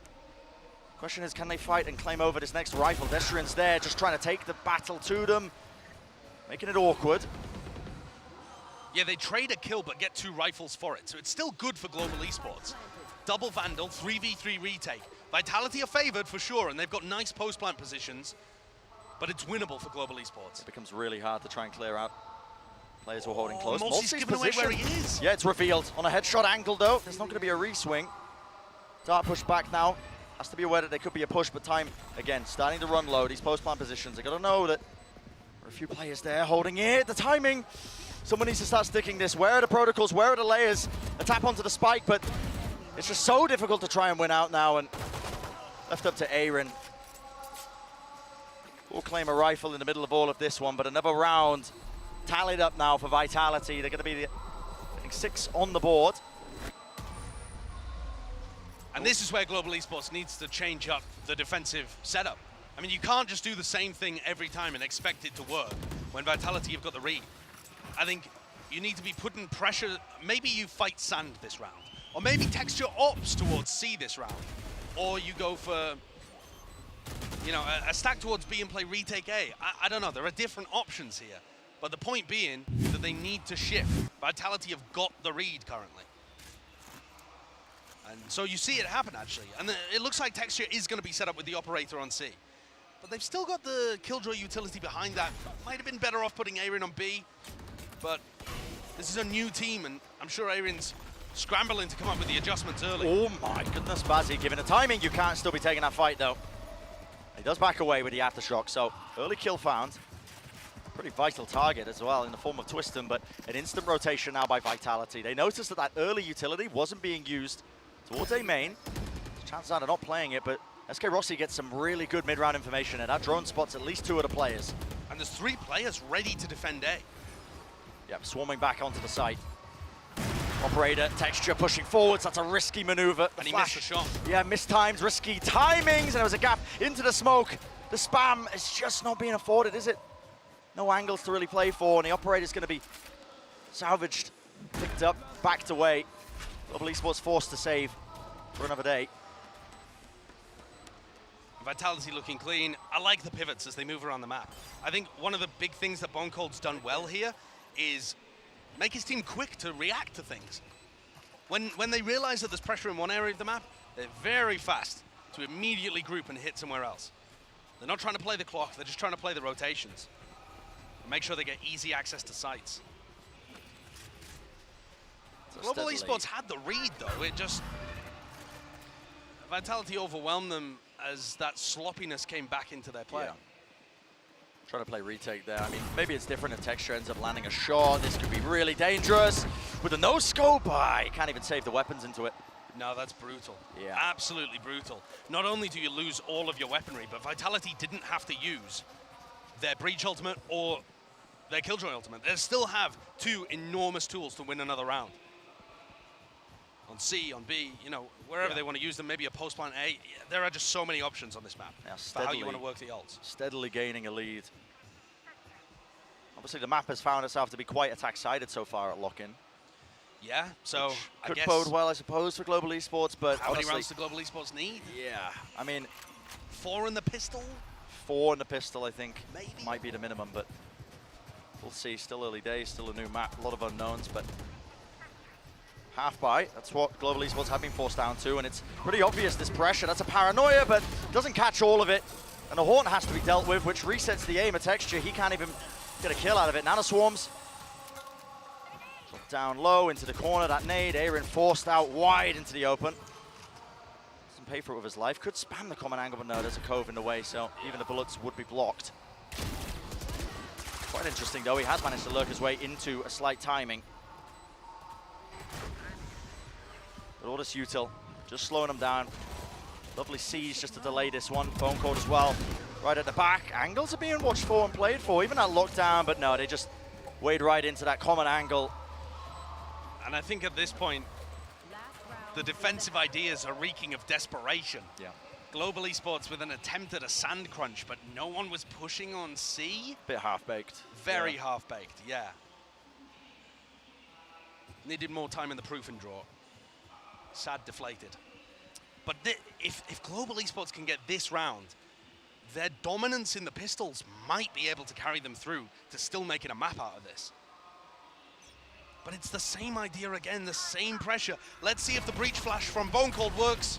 Yeah, already to flash over the top. Texture dashing forwards. There is a dart in play. No one was dealing with this one. And yet again, okay. Bazzi used his ult element. Yeah, that was an ult to push them back. I mean, have to use the smoke, I suppose, just to plot the course all the way into B. You can see the players have already taken up all this space. The spike, though, out in the open. Bazzi just needs to contain this. But they could be anywhere right now. Nightfall now being used for a fight towards A main. Smoke's going to be fading any minute now. And the fight being taken and won right now. Global Esports. They shut that one down. Have to be aware. Bazzi backing away. Peak timing. Twiston's position known. But now it's all down to Sender. Still, looks like it should be an easy one for Global Esports. Yeah, I think the spike being down made all the difference. like trade offer. We take A, you get the rest of the map. Normally not a good trade, but when the spike is down and there's nowhere to pivot, That's nice. Global Esports have the advantage. Good double face, making sure Sender doesn't have a crumb of it. And they're 4-8 at the half. Could this still be winnable for Global? The potential is there. Like we said earlier, it is a bit more of an attack-sided map from what we've seen so far at the tournament, but probably going to need the pistol round as we head into that second half. That's going to be the big question. But before we even get into any of that, the first half is done and dusted. Let's send it down to the desk to break it all down. Thank you so much, fellas. And it was definitely a great half there for Vitality, especially at the closeout, Mimi. I mean, just undefeated until we got to the half. Yeah, GE really struggled to shut down on their defensive side, and I think a lot of that came down to the read on the game and the way that they were playing towards A long. In, I think, like quite a few of the first 5 rounds this half, we saw this squad going for a lot of these early long fights, but against the composition that has been brought out here for the side of Vitality, it's really difficult to win that. You have the harbor wall to cut off the team, you have those breach flashes to re-push in, and then if you ever lose that fight, you're leaving so many of these gaps that Vitality's mid-round was really good at exploiting. Yeah, I mean, the mid-round movement that we're seeing here from Vitality has also been fantastic. Just getting a sense of where these players are positioned from the side of GE. You saw that shift. It was a thrifty attempt coming through from GE. They're all stacked up on that A site, and they just get a sense of that. Immediately cut through, get onto B, get that plant down. And it was fantastic for them. Do want to take a closer look, though, at Twisted, who has been impressing. Wasn't sure how he was going to look moving over to the Raze. I actually had to flip back, and I saw that this is his most played Asian, actually, of all time, overtaking his Jet. His Jet looked very, very good on that first map. Was curious to see if it was going to be him or Mulsey picking it up, but so far he's had a pretty strong performance on that attack. Yeah, and on the defensive side, the gambits you can have with this Raze is really good. It's, again, going to be a stronger comp at fighting A long. You can fight early space in B. You can get a lot of value out of that nade. But here is where push comes to shove. GE, they have had a great series thus far. They have debuted, proved that India can compete on the international stage, but they're on the precipice of going home. This is where it matters most. 5 out of 5 on pistol rounds thus far. They need to win it again here. This 6-1 will be the most important. If they can get the 6th, it would be monstrous. Bren making a mention of how so far in this tournament we've been seeing a lot of success on that attacking side. Let's see if that still remains true here for GE, and the pistol is the way that it all kicks off. Yeah, they had found that magic in map 2. Now the question is, can they claw this back and pull off something I don't think Vitality was prepared for in this series? Let's send it back over to Brennan Sideshow. Let's get back into it now. Final map of this series between Global Esports and Vitality, culminating in quite the display. And there's that stat again. 5 for 5 so far for Global Esports with these pistol rounds, and now potentially one of the most important ones they've ever played coming up. Almost looks like fake pressure towards A, but they are going to follow the flash recon play, at least initially here. Vitality have taken sand, so a bit of a flip in the map. Deep position there onto C, and that's pressure being, again, just flooded through now into this B site. Sender, oh, this smoke is just a little bit off in terms of the angle. Tried to take an early fight, doesn't know if they pushed him. Backed away, the plan's gonna get off, and this repush, they don't quite claim too many more kills, but Destrian falling is a big one. This is wonky now, though, because Vitality control every other part of the map. They're going to ambush Global Esports. To reflank the post plants, there needs to be some plays being made, and guess what, Munyet steps up to the plate. Hands him an easy kill in the form of Bone Cold. Aaron's reflank is everything, but doesn't buy this time, just backs away. One bullet, and it does the job. Oh, flanks on flanks for Global Esports. The IGL just doing the most right now for them. Last player known, Twiston is finished, and that's 6 for 6, a flawless on the pistol round. Beautiful stuff, and it sets off Global Esports on the right foot to try and get even in this final map. Even if Global Esports end up going out of this tournament in the first round, I think they've showcased that their pistol rounds at a minimum can make matches happen. Yeah. Eraser, the head coach, and Aaron, the IGL, have cooked up some really cool stuff. The post-plant flank there was good. The push into spawn was a nice idea too. It's not simple. There are layers. Okay, are they aware that Twiston went for this push before? Because Vitality are doing the same thing again. Close stun. Bazzi looks like he wants to clear it. Yep, stunned up. There was a crossfire. Good work. Almost taken off the head of Bazzi, but yeah, they show a lot of patience with clearing that one. We saw Carmine Core run the same kind of play with XMS and Navira. And that one worked a treat. So good play from Global Esports to clear that out. What is this? The Harbor Circle of Doom. Yeah, I mean, there's a lot of angles, I suppose, that a player could be wading in and out of, but Paranoia rips across, so doesn't seem like it's going to be too troubling for them. There we go, nice and easy. Another flawless. Prime Gaming at that, and keeping all those weapons going. Yeah, this is an opportunity for Global Esports to have a really dangerous bonus round, because they have just hit them with the Prime Gaming flawless. I feel like any opportunity the global players have to get their confidence up is going to be dangerous for Vitality. We saw that momentum build on Pearl, and Vitality could not stop it. Obviously, the halves flipped here. Global now has to do it on the attack side rather than the defense. This is what they've got to be careful of, though. Vitality, this comp, is so good at punishing this, and look at that, the nade was actually landed intentional for any sort of player that might be TPing behind that wall. Yeah, it was actually a Seize nade as well. There was a crazy lineup from Mulsi. Yeah, so that's a set play, anticipating that Moniette on the Omen would be TPing across, but no one deals with the Haunt. Lights him up through the wall, and it offers that easy kill, but they do get the 1-for-1. And I think this breakable wall is such an interesting dynamic on Lotus. Whoever controls this A segment of the map probably wants to break that wall that connects it to B. So the Vitality players don't have any info about whether they could be going through to B. They're having to hold very passively in the 4v4. And from our point of view, we see that Sender might well be under a bit of pressure. There's a dart, bounces into the back of the site. It's going to be broken, and there is a wall in the face of some of these players. An instant pivot now, though, moving their way into B. Another gorgeous lurk timing, Remain, maybe. and Aaron, wow, it's just watched for. A second too early. Yeah, the timing just slightly off, and this util, the Bone Cold is just offering out to them. It's doing quite a lot. There was a cove to block off that angle, but again, feels a bit awkward once more. A bit of panic maybe just being injected into this round, and Sender, he could just anchor this fully for them. Turret dealt with right at the back, the Nana Swarm making sure that he can't be pushed. And it's down to SK Rossi, but Sender again, just that off angle. Perfect crosshair placement. Damage done, though, on the bonus. And remember that that is the goal for Global Esports, is to keep Vitality's economy honest. And I think they've done that. There's going to be, you know, one of the players had to rebuy armor, the other two are on light armor. It keeps things suppressed on the Vitality side. But you do have to be putting important rounds on the board, and this is one of them. Can A-Ring get an ult orb and get some kind of lockdown play going, perhaps? SK Rossi with an operator, the attacking Sova op. I haven't seen this since Prime Wardell days. Yeah. And it works out, I suppose. Listen, there we go. Angle watch, Sender either trying to go for a jump pick or what. We'll have to see that in the replay. But now you're seeing all this pressure onto Bone Cold. No one was watching that angle, but the dart reveals his position, and Texter's good for it. Just slightly just moving around there. Sight going to be gained. Another good plant position. Oh no, Bazzi actually forced to go for a safe plant here. Yeah, it drops back now, and you're seeing this lockdown being used. Attack side lockdown.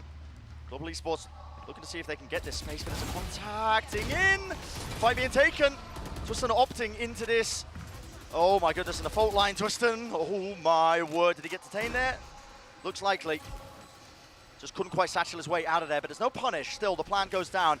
Leaving Twiston alive might be a costly error. But it is a safe plant, which is a bit more difficult to work with. You can see A-Ring's in a spot to swing up into Monye. the corner, Prowler as well. Monye needs help.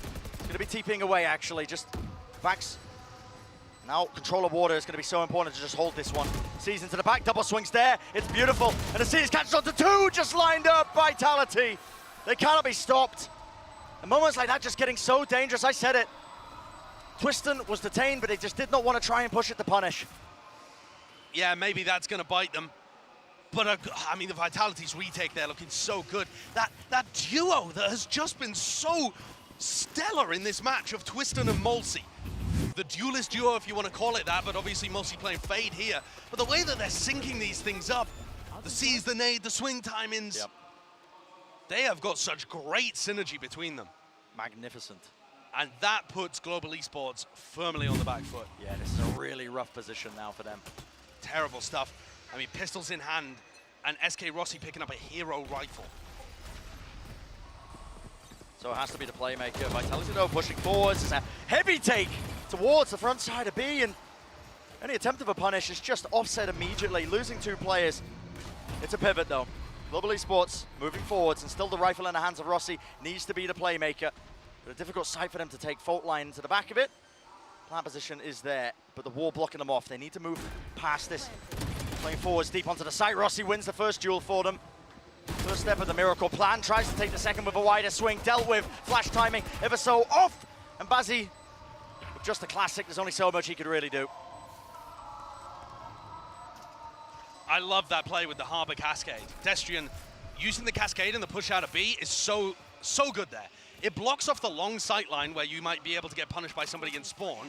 And it also, if someone tries to swing through it, they're slowed. So it's really difficult to help this player that gets stuck on the right. And Texture tries to help, but he's just so labored and slow. It's like going through molasses. Global Esports are going to take a timeout here as they ponder what to do. Now, SK Rossi's hero rifle hasn't hurt their economy too much here. Texture still has the Blade Storm available. So Global are going to be able to get a full buy. But if they don't win this round, it is game over. It is goodbye India. So this is the round that everything hangs on. And it's brutal, man. Yeah. Even if Global get to a plant, all of the retake ultimates are available for Vitality. I don't know how you cook up a favored round situation here for Global. Seems so difficult. 6-11 being that scoreline. Vitality on the cusp. Being able to take away the series, take away the map. No room for error for Global Esports. And that's what this timeout is aiming to achieve, seeing if they can cook up a plan. I think it has to be around Texture. If Texture is going to be using his knives, you want to put him in a spot to capitalize on that early on. And so either you want to be dashing him on top of the bank on A, playing inside his smoke and then swinging out of it with a flash, or I think you want to be sending him fast into C with an updraft dash and seeing if you can overwhelm Sender. I think those are the 2 best options for getting value out of your Jet. There's no way. But, I mean, you look at the positioning on the minimap and this looks almost exploratory towards B early on. Maybe they're planning to use a Cloudburst and connect with their C players? But again, SK Rossi has been afforded this operator. It's strange, isn't it? So much faith being placed into his hands. But it's not just faith. It means that he's going to be disconnected from his team and can't use the recon or the dart to set up Twiston. They're splitting their win conditions, and it might be a compromise that hurts them. Moving forward, slow and steady. It's the name of the game in a Rolling Thunder. They want to punish this one, and SK Rossi, the nade into the corner. Can't move anywhere, still alive for now. Where's going to be dealt with? And he is finally the spray down. A Vitality grab hold of the tempo, never allowing Global Esports a moment to imprint their pace on the map. There needs to be an instant response here from Global Esports, and you're seeing it live in the flesh now as the players walk forward. Aaron, a critical kill for him. Late lurking into mid, finds his mark. He's been good on them, hasn't he? Yep. These lurks have always found value from Aaron, and it's a better plant position now. What is the play here? One yet. So close to the smoke, just about to fade. He's pushing forwards into it, and it's a run and gun. They're just trying to fight them deep into the play. A dash forwards to try and disengage here. U2 being held, a bit of run and gun, and somehow Aaron wins that one. It is so damn awkward, but it's down to that 2v2. Wall blocks the sight line, Cove as well. It needs to be spammed for.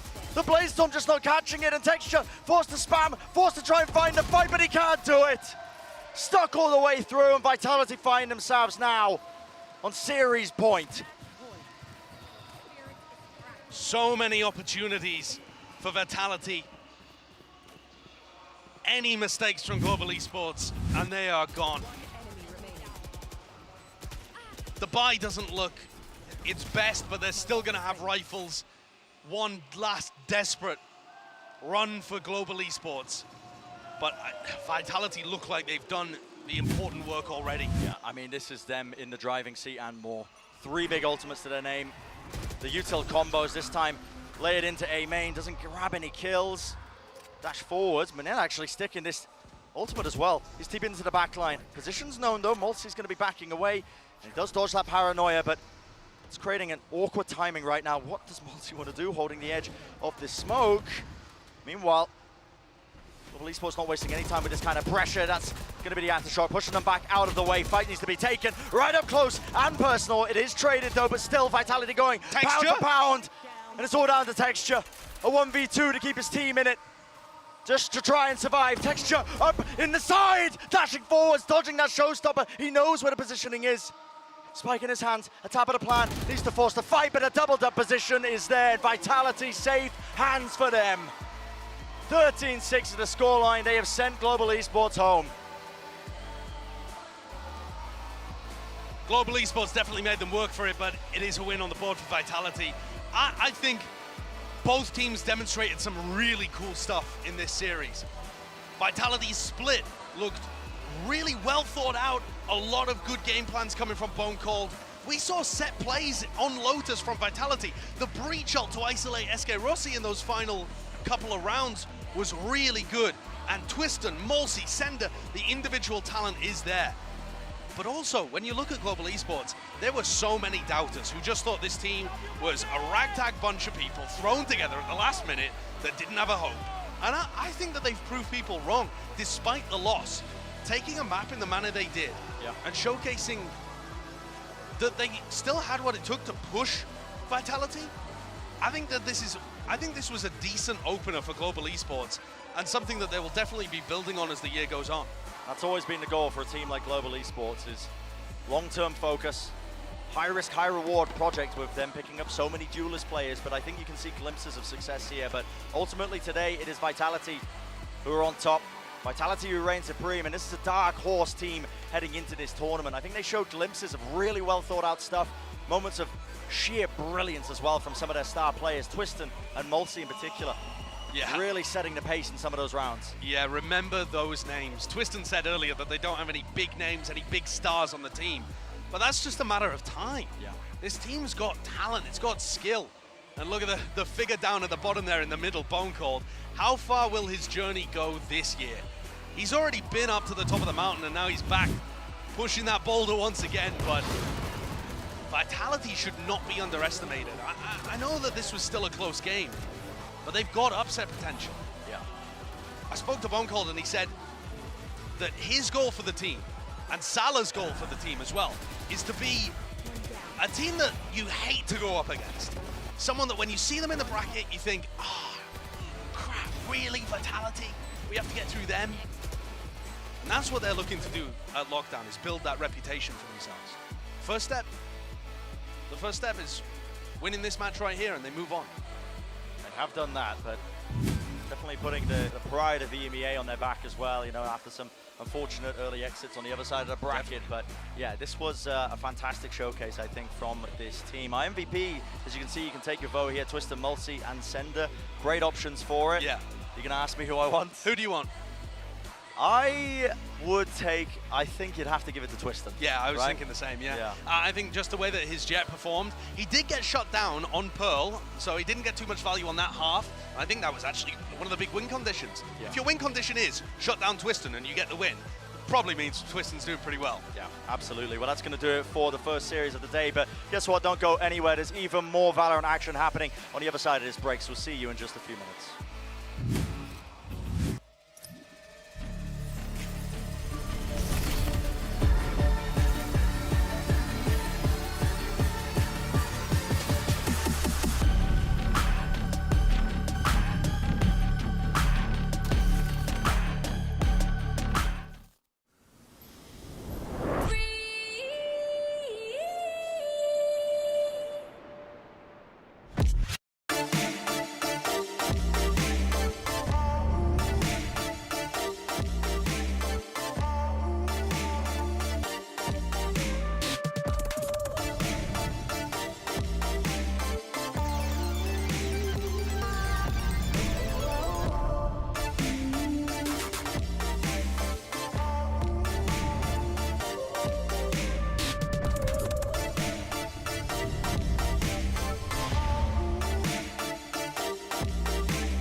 for victory or GE fighting? Two unknown commodities taking the stage. Unsure what we're going to get here today. Could very well be an absolute gigabanger, you know, especially with these two teams that are really just looking to try new things and grow here in São Paulo. Trying to contest this one in a 1v1, but Aaron, he has to stick it.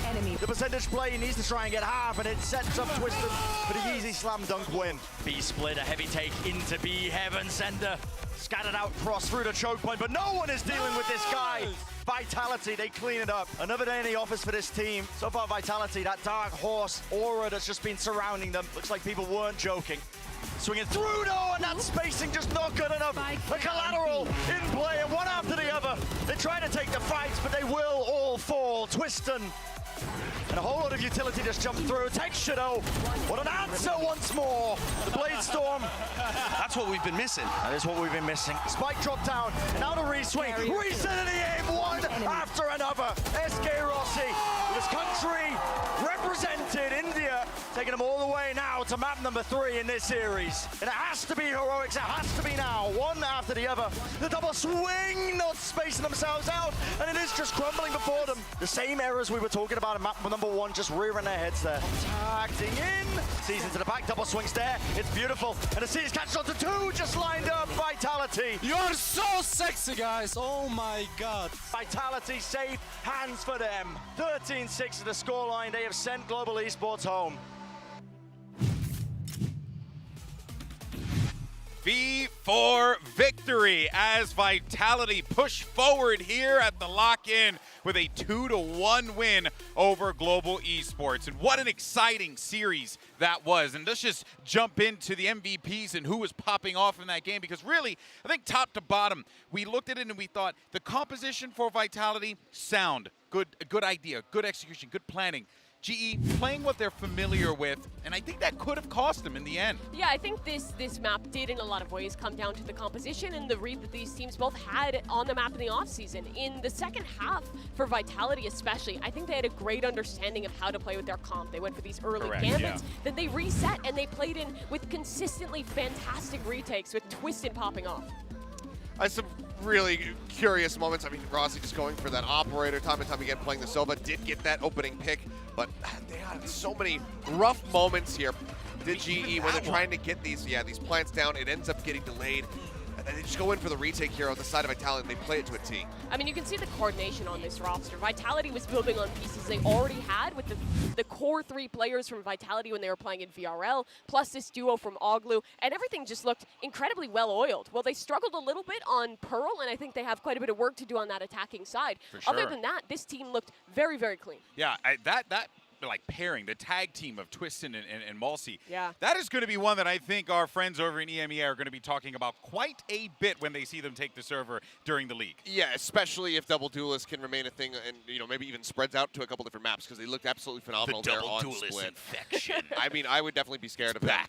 Did have a slight little fall off there on that Pro, but like you said, maybe there's some things that can absolutely be corrected. And same for the side of GE, a little bit rough there, leaving the Lotus open. Seemed like they didn't quite have a full idea of what they wanted to get done, but that is something that can be workshopped. This is just the first debut. Exactly. Well, let's go ahead, though, and see who you guys thought was the player of the match. Did Twitter do the right thing? I don't know. We'll find out. They often don't. Twiston, they did the right thing. Hey. Well, honestly, yeah. Look, guys, you could have gone either way. If you're a Sheriff enjoyer, you go for Sender. If you really like to see a great support player helping out your teammate, you go for Malsey. But if you really just like seeing people giga clap on the server, Twiston's your guy. Support player, but also he was pounding on Raze on Split as well. Like Malsey was popping off. Sender's lurks were incredibly impactful in that last map. Gave so many options to Bone Cold in the mid round. And beyond just the new players that debuted and looked good, it feels good to see Bone Cold back on an international stage. He's taken kind of his first step to return to the heights that he has hit in the past, and I think that story is going to be very exciting to follow through the rest of LOCKIN. Before we go forward, though, do you think Bone Cold is like getting back to that point, or I think so. The calls looked on point today. The coordination was good. The work he's done in the offseason with this team was fantastic. All right. Lotus calls in particular, just being able to pivot a lot when they were on that attacking side, I think it was a very good indication of his calling, so I'm looking forward to seeing more of it. Yeah, same here.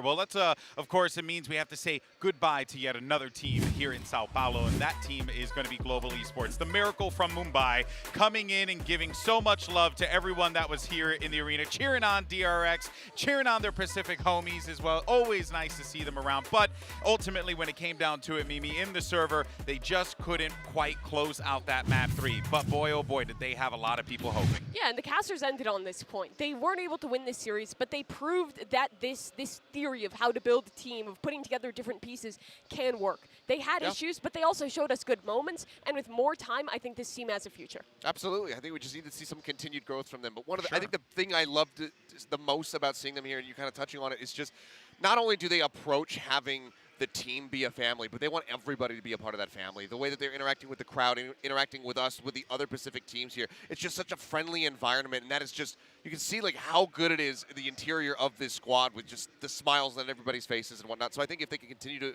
support that environment and work on their games, it's going to be a really scary global esports going into the Pacific League. Yeah, and we should always remember, this is a new theory. Pretty much every team heading into LOCKIN built around the core. GE didn't. They took a risk, didn't pay off at this tournament, but it might down the road. Yeah, for sure.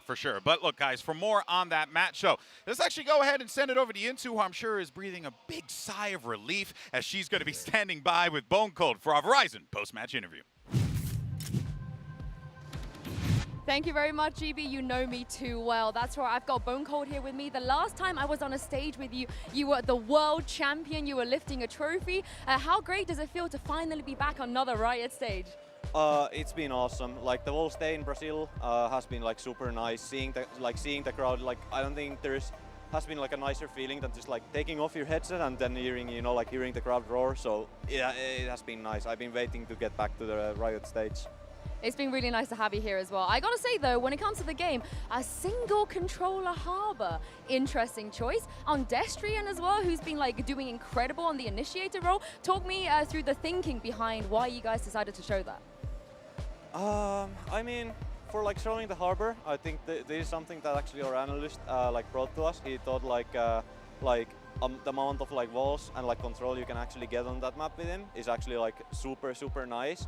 And yeah, we were just like rolling it, and I don't know, the comp just feels like super nice to us. I mean, it worked today, so good on you guys for going with that. One thing that didn't work though, I hate to say it, Bone Cold, pistol rounds. What was going on? I don't know, just pistols. We were like thinking about, is it like, are we buying like way too less like frenzies? Is there something on the strats? I mean, sometimes you just need to win 0 pistol rounds in a day, so you can like the next time you win one, it's going to feel a lot better. Yeah, one at a time. Yeah. Now, lastly, Twiston. I think he was updrafting, dashing with a shorty. It was absolutely crazy. Every single time the observers were on him, I could feel that something crazy was about to happen. What did you make of that performance, and where did you find this guy? I'm not sure. Like since coming to Brazil, Twiston has been like absolutely like smashing it in like practice, and now of course like in officials. But I don't know, like he's just found this energy, and like every single time I open up the scoreboard, I'm like, oh, 20-4 in the first half. All right, okay, yeah, I'm okay with this. But yeah, I don't know, like he's one of those people who just have like this like magic around him. He will just make stuff appear out of nowhere. So it's super nice to see, you know, like Tristan, like the youngest player in the team, just popping off like that and just playing with no fear at all. We definitely felt some of that magic today. Thank you very much, Bone Cold, for joining me, and good luck in the next round. Thank you so much, Insu. Well, the EMEA versus Pacific battle continues after this break. FUT will be taking on RRQ.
what you're fretting for.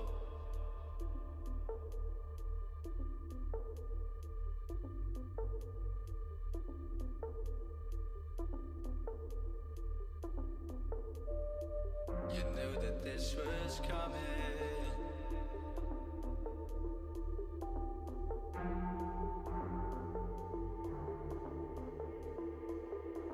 Tried to fight it, but you denied it.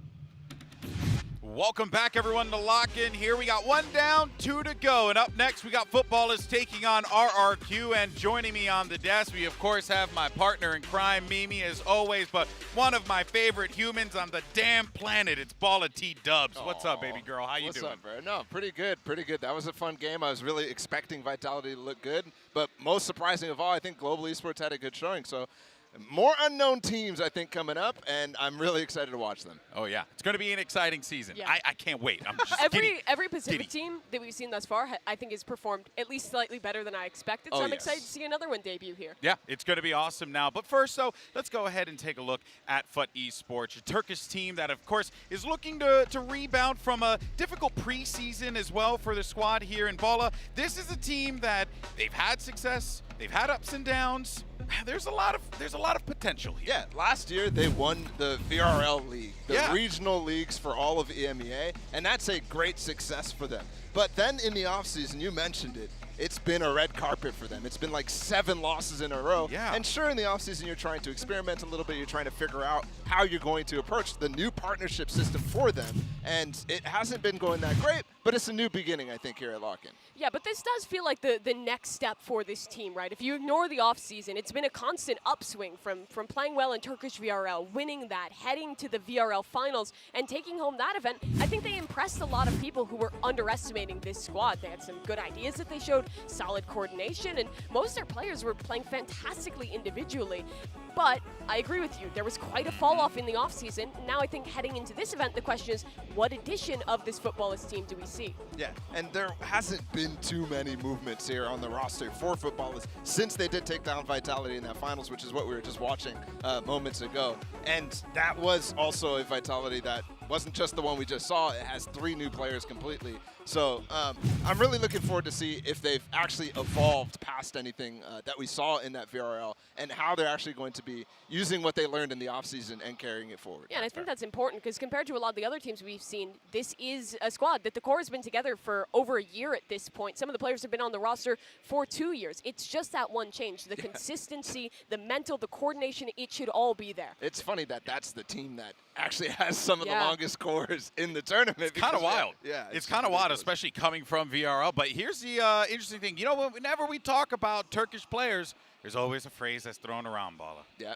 the Turkish jet. And this time around, we're talking about another Turkish jet, the Turkish jet. You got yourself Kiwi, who's going to be taking the stage here. And Mimi, I'm kind of pumped to see what this guy could do because, of course, we know when Jet has a W key and they live in Turkey, they just go, baby. It feels like we've had a non-ending stream of Turkish and Korean jets thus far this tournament, but Kiwi is one of those guys you got to look out for. He actually wasn't playing with them for some of those off-season events where they were struggling, but when they were popping off in VRL, it was this guy driving it home on Jet. Yeah, absolutely. And he flexes as well to a number of other roles too, like the Neon 2. So I'm definitely looking forward to see what he can do in a tournament of this caliber and against a team that is certainly still unknown quantity, even though, like, yeah, we watched Boom Esports and Elmi Moore as well in the LCQ last year. It's kind of more known than an EU team that only played in the VRL for the most part. So it's higher level competition for sure and more pressure on the stage. Oh, yeah, for sure. Indeed, there definitely will be. But here's the thing. Let's go ahead and actually hear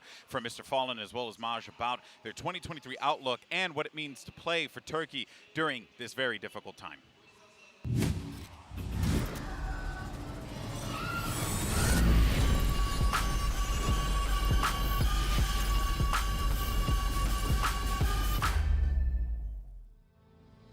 Ben Mr. Fallen, FUT Esports takımında RCL'im. Takım olarak yaklaşık 1 yıldır birlikte oynuyoruz. Benim gelmemle birlikte aslında takım tam oturdu. 1 yılın meyvesini umarım bu sene yiyeceğiz. Takımımızın duelisti Kiwi, kendisi bütün maçlarda bütün enerjiyi, coşkuyu veren kişi kendisi aslında. Krax aslında takımın gizli bir silahı ama bütün işi kendi yükleniyor. Aslında takımın kendisi bir supporter'ı. Bu yüzden kendisi takımın en önemli rollerinden birini yükleniyor şu an. Atakaptan takımın en yeni üyesi. Kendisi şu an flex rolde oynuyor. En yana yakınımız herhalde Ata. Bu konuda hiçbir şüphe yok. Kiwi'de de en yakın arkadaş. Moj takımın sentineli, takımın abisi, arkayı kollayan ve bütün herkese sakin olmasını emreden tek kişi takımdaki. Ben Buğra, Moj, Kiraz. FUT Esports'ta 2 yıldır oynuyorum. Sentinel rolünde oynuyorum. Nereden geldiğimizi, ileri kat etişimizi görmek bayağı heyecan verici oldu. Şu an ise partner bir takımız. Gayet iyi ilerliyoruz. Burada da kendimizi göstermek için elimizden geleni yapacağız. Şu anki amacımız önümüzdeki turnuvalara iyi hazırlanmak, bir vezileyi iyi geçinmek. Çünkü bu Berlin'in bir ön ayağı. Bir vezile ne kadar iyi geçerse bu sene sonra bizim o kadar iyi biter. Özellikle ülkemizin şu son zamanlardaki durumundan dolayı şu sahnede oynamak özellikle bu durumdayken bizim için biraz zor ama elimizden geldiğince Türk halkını en azından bir nebze olsun şenlendirmek tek amacımız bu sahnede. Elimizden gelenin en iyisini yapmaya çalışacağız. Türkiye'de Valorant kitlesi çok büyük. Bu dönemde Türkiye'yi temsil ediyor olmak gurur verici. Bir aydır Brezilya için hazırlanıyoruz. LRQ maçında bu emeklerin karşılığını alacağız. Bunun için de hazırız. LRQ hazır olun, biz geliyoruz.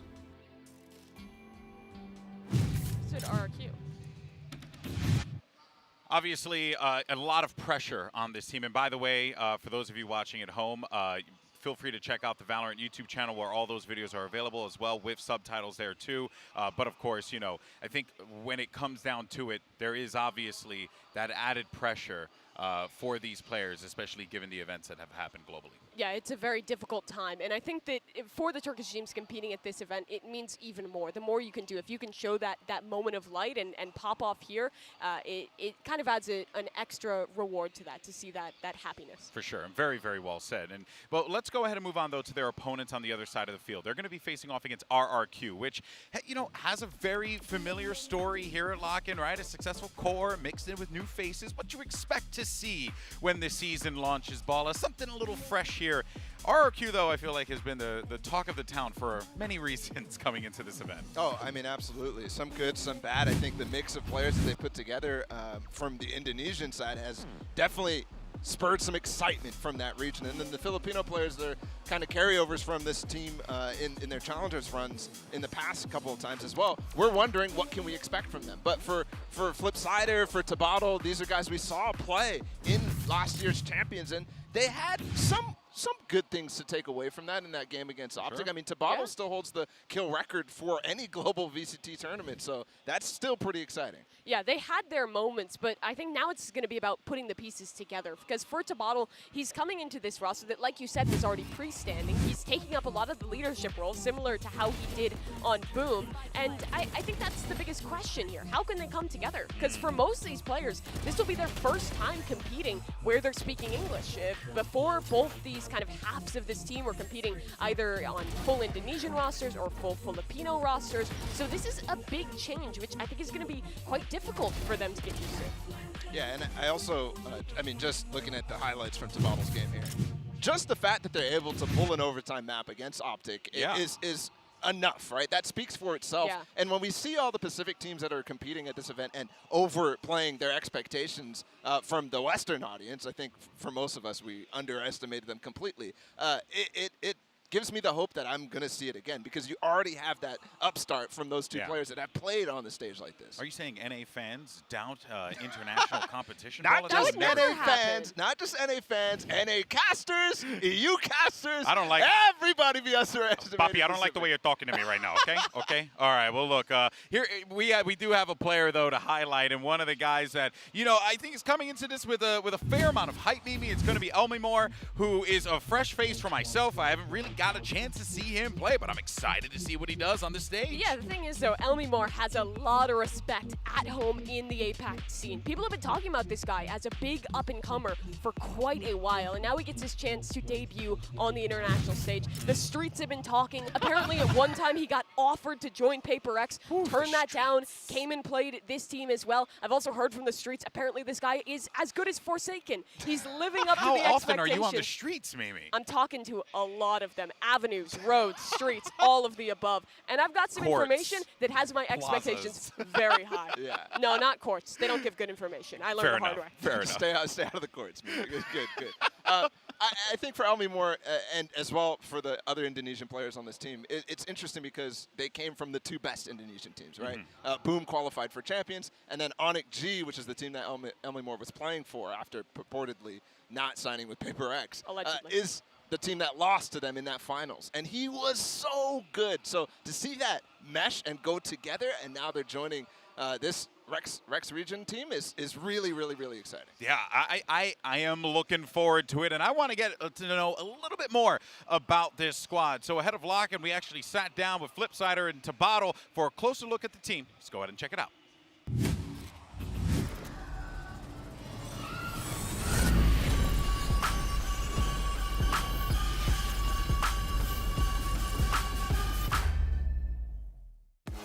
Hi, my name is Saibani Rahmat. My in-game name is Flipsider. My role in the team is IGL, and then I play for Rex Regum Keon, RRQ. Hi guys, my name is Tebotol. I play for team Rex Regum Keon, and I play controller for the team. First, I think I'm gonna start with the Indo boys. Tebotol is my old teammate. He quiet guy, I think, and then he plays smoker in the team. And then the second one is LB Moore. He's like literally the most quiet person in the team. And then his role is initiator. And then the third one is EJ. He's the hyperactive in the team. EJ is the clown. He's like making silly jokes and stupid things. And then the fourth one is Eman. Eman is like the cool guy in our team. He's quiet and I don't know, he's just cool. And then the last one is 2G. He's quiet also, he's quite introvert, and then he plays smoker. Last year at Champion, I think we learned a lot from the previous tournament. It was my first big international LAN, right? And then I dropped 38 on my first LAN, that's why it's boost my confidence. And fun fact, I make a tattoo about it. This is my agent I use against Optic. It's the Viper, and I had 30 kills against Optic. This is the number 38. I had good first LAN, and I think my second LAN, I hope it's gonna be better. I think my goals should be able to qualify for Master and also Champion. I hope my team can do it. I think we can put so much damage, just watch out maybe.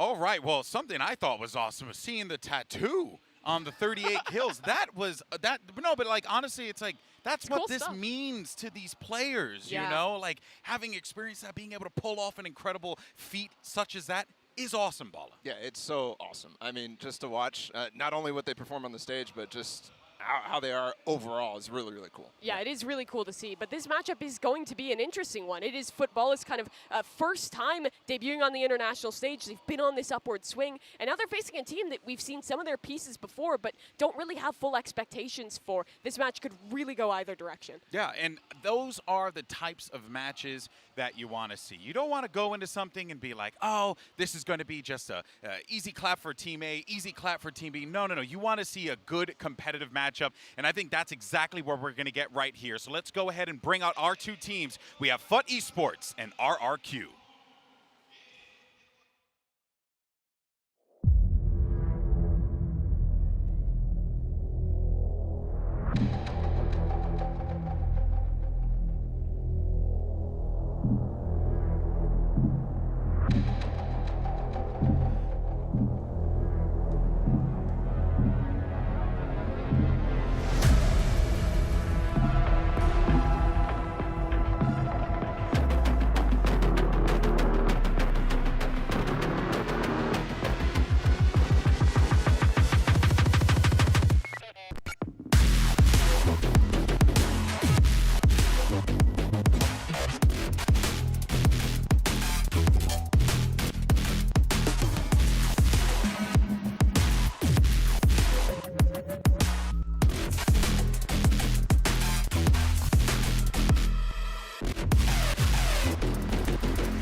Before we begin, we wanted to pay our respects to all those impacted by Turkey as well as Syria and the earthquake with a moment of silence.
As events unfold globally, we are, of course, saddened, and our hearts go out to everyone in Syria as well as Turkey who have been impacted by this. And we, of course, hope for nothing but the best and provide our love and support for everyone around the world. Thank you so much. And thank you to RRQ as well for taking the time to be able to sit back and reflect on this moment alongside their brethren from Turkey. Thank you so much once again. That being, you know, obviously a thing that weighs on these players, right? It's something that, you know, and talking to a lot of these players, whether it be, you know, from BBL, for example, chatting with our dear friend Vlad, there was obviously a lot of pressure on these players, but also for them, I think it's an opportunity to make their countrymen proud, regardless of the result, because they're here right now, putting it all out there on the stage, and ultimately that is all, you know, that we can hope for. Yeah, and obviously continue to support as well because it's an ongoing situation. So it is on the minds, but now they got to play this match, and yeah, it's resting on them. But here we go, single elimination tournament. That's right, and it's all here. You know, both teams, and I think FUT Esports would want it no other way. They would want RRQ to play them hard, go at them, do everything that they can to pick up this win, because we all know that that is exactly what FUT Esports are going to do against RRQ here today, Mimi. If anything, it means even more for them right now to go out there, play their best, show what they have been preparing, and try and win this game, try and stay in it. Of course, RRQ doing exactly the same.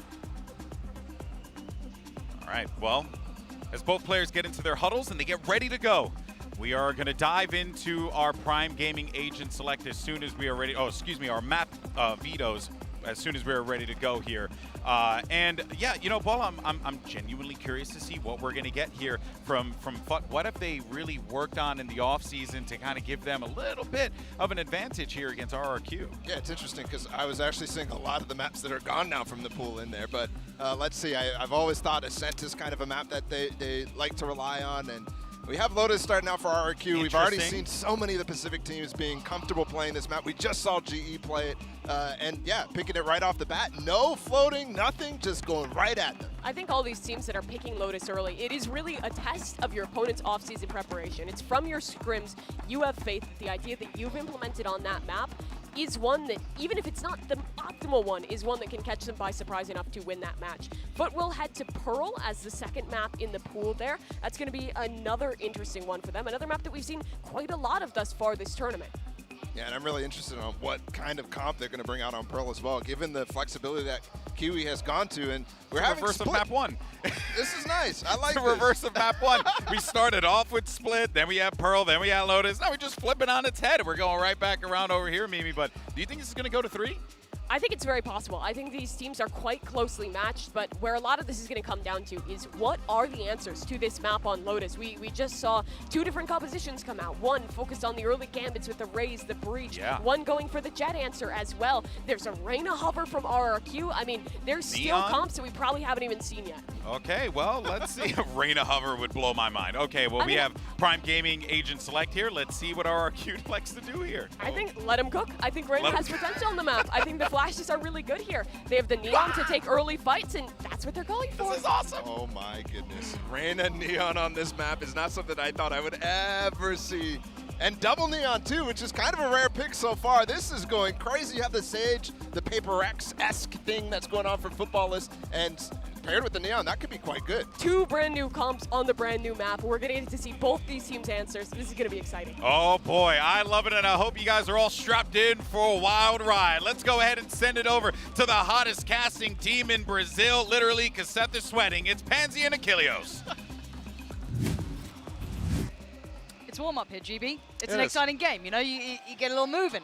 He's one to talk as well. Yeah, Talk about to be sweating. fair, get him a solo, get it real close up and see how he's doing end of the day. Anyway, let's focus on the matchup at hand because I think I liked what Mimi said about this, at least map select-wise, that Lotus is quite indicative of that off-season prep. How well you're ready for this. You're coming in with some very unique compositions. I'm going to leave you to that Reyna choice because that's got to be at the forefront of your mind here. It really is. I mean, Emin bringing this one out. It's the first time we've seen Reyna. This now means that we have seen every single agent in the pool having been played here. We'll see how they pilot this, but as Bala was touching on as well, Neon's on either side. These people going for that race instead, but right off the rip, here they come. Yeah, there's going to be walls galore, but already, good start for RRQ. Going to deny Kiwi any space, and he's one of the explosive players. If he gets that hot hand early, really starts feeling out the game, super deadly. Want to see how this Reyna works, so that is so at the tip of the list for me in this point. Sights theirs, flag planted, and as is the spike. Reyna's on the board, now has that higher HP, given the Devour. Shadow's still going to be taken down. Maj looking around here at the drop, managing to find an opening kill. Gets Tebatal in the head as well. Nice. And suddenly it's Emin. They 1v2, he finds the first. It's one more, and it's all his, but time creeping forces the swing, and it's good. Football has somehow turned this around. That early fight looked perfect coming out from RRQ. They had everything they wanted. A fantastic shutdown on Kiwi to kick things off, but a fantastic turn at the end as Attica just manages to find that last kill. Felt like Emin had that one in his grasp, but it gets stolen away. That's the first round out. Let's see if Foot can hold on to this next one, or if it gets snatched away from him, much like we saw for Global Esports in the previous set. But a great retake. And a great way to start off the series. And a sigh of relief for Foot as well. Just getting comfortable on the stage. Yes, we Oh, have yeah. seen them break out occasionally into some more international events, but they certainly do not have comfort on a stage like this. There's certainly a little bit more pressure to it. We have seen them have issues in the past with that sort of thing, is finding consistency throughout series, not getting put off kilter on those early maps. So a good start for them could stabilize here well, but RRQ certainly not to be slept on by this early start. Cam heard and destroyed. Coming more, just looking for those headshots. Nano swarms in response in case he swung out a little bit wider. Continue to try to hover around that A side. Meanwhile, pressure being applied now onto C. Wall going to be broken down after shocked out. Here's Mr. Fallen, finds one, but Emin swings around the corner, gets him with the Sheriff. No trade, the slow, allowing that spacing to sit favorably, at least for now, towards Foot, and the rotations have been brought in. 3 players now posted towards that C site. Yes, they have left Kiwi over towards A just because of the presence earlier from Elmi Moore, but as it stands, they can re-explore the map. See if Krax gets anything off that. Certainly does. So information, obviously the door noted as well, so it's not too subtle at this point. Still have that utility in place. Finally removed at about the 40-second marker. They could potentially try and pull another pick here. Let's see what they can find. Does anyone get over aggressive? Does anyone get caught out? Just barely been able to see Maj there either way. With the Vandal in hand. Take a shot to the chest, but wins out in the fight. Now it's just the 2 last players standing. Flipshot and Tebatal, the veterans for the side of RQ. To try to get this eco round across the board for them. The plant will come in, but Kiwi swings the corner. They find the eliminations, and that is going to be a 2-0 start for Foot. I have to say as well, Foot not getting overzealous there, not feeding too readily, not getting too ahead of themselves. Aaron being incredibly cautious. Yes, that was that initial trade towards the C site, but no pressure on them yet. I like that. I like seeing composure in this team. When I look at Football List, again, this is, because we've seen a fair amount of them in the EMEA region, I want to see discipline coming into effect. I want to see good spacing, good trading. All those fundamentals, I want to see them hold throughout this series. So far, composure kept, not too threatening in the second round. We didn't see the, Spectres or Stingers or anything beyond a couple of Sheriffs. So as it stands, RRQ still looking like they're working the map, getting the feel of it and the lay of the land. I still want to see what that Reyna does. I mean, so far, he's been doing quite a bit. Most right now for the team with that 3-2. Now with rifles in hand, RQ, this is where they need to start building some momentum. Looks like it might be another fast hit out the gate. As they go rushing forward, Flash does connect. Perfectly like- blind as we just have these cross lanes. It's like noughts and crosses over there, but there is one player ahead and EJ gets isolated. There's no trade. They're desperate for it. Bottle swings, but Football is putting bodies towards this. They want that fight towards A-Long. I mean, they just completely doused the ground with that slow field from the Sage. Just no way for Bottle to just get himself out of there. He manages to find the 1 kill. Let's see what MN and Flipshider can do to try to at least put a little bit more damage down onto the side of Footballist. Have themselves crept up all the way to Ace stairs. If he overswings and gets pinched, that's just going to be the spike stranded. Yeah, Krax needs to be careful though as well. If he goes down, there's a deep hold towards CT could be potential. Oman doing exactly as required, as prescribed. Clear the site, ensure no one's around here. Holding for about 45 seconds. And this is what I want to see from Footballists though. No overextension, no over push here on your own, no untradeable kills. RRQ, what do you do with this now? You've been given a little bit of freedom. Spike is going down, so the time will be in their side. I have a little bit of time, but one of the biggest things they need to do is get MN this kill. So you get the Devour off, get top back up. They're going to fault line. He's going to go for the swing. He's got them both lined up, but he just can't quite find the eliminations. Yeah, spacing decent enough there for Footballists. It's going to ask a lot of it. Oh, no way. The paranoia. Zero vision, zero chance. Footballist again. They relinquish that A control. They fall back a little deeper, hold CT. You saw Cracks down there. They took the double swing towards stairs. They were fully equipped for what was going to be coming back their way. This is great so far. Converting the bonus here. Walking out with rifles galore. They got everything they wanted. Yeah, I mean, just that defensive setup, shutting down those pushes over towards Rubble on the A side have been looking really good so far. See how that continues, as it seems like that's widely just going to be Kiwi's playing ground, just constantly hovering around that side. But RQ are now swinging their sights over towards C, perhaps. See if they want to up the tempo, because they are going in. 4 Stingers, half armor on everybody, just a Sheriff there for Elmimore. You've got to say that there was a rock'em sock'em fight over towards A. There was a lot of utility behind it, a lot of presence. This could be a quick response, maybe test that C site if that's what they think is a potential vulnerability. As it stands, they're going to make it work with far less. They need a quick kill to make this actually count. The wall's going to at least temper the pace for a second, but the smokes are there. They want to utilize this. Goes him down for a brief moment, tries to slide in. Oh, it's just going to be a stray shot through the smoke. Oh, that's disgusting from Atacopton. Takes them down. Spike still, however, going to be planted for RRQ. See how they try to defend this now. The retakes have been solid though from Footballists, but this time trying to get over-aggressive, overextend towards CT, and they get the fight they want. But the trade's still so good from Footballists. Get the triple stack. Templeton will be able to take another one down with him. 3 members left standing. As Foot will be able to go ahead and counteract the Stinger buy, but cash decent, so Rifle's going to be coming through for RRQ, but they need to get something on the board here soon. Don't want to let this run away from you, especially on the attack half. You're absolutely right. I've got to say, though, staying alive with 3 vast majority of these rounds, they've been keeping so many standing. They've been upgrading the rifles. The economy is so well situated. Crack's already on 7.2. You've got 5.8 towards the Sage out here. You've got the Res on board. You've got the lockdown there. They've got a lot going their way, and it's these retakes, again, I am just enamored with. So well composed, poised, not overextending, which is something we've question with some Turkish squads. They get very aggressive, hyper aggressive, and when you have a player that can pop off, sometimes it looks really good, right? Yeah. But right now the composure is sitting really nicely, dealing with the site takes coming out from RRQ that have been pretty deadly. They have been posturing towards taking some of these rounds. They absolutely have been. Still need to see a little bit more involvement though. EJ Flipshider at the moment sitting there killless. Still 1 orb away, so maybe the game plan, as they have this timeout rolling, is going to be to try to get Flipshider either over to something, an orb, set him up for some kind of elimination, get that Rolling Thunder online, and use that so that they can break into the site. Honestly, give me a nice lurk. Give me something like that, because again, you have been getting the spike down. You have been doing really well in that regard. Yeah. You've been getting into those post plants. Give me something on the back line. Be disruptive. See what you can achieve in this. Again, we have been seeing that late positioning coming out from the rotations, though.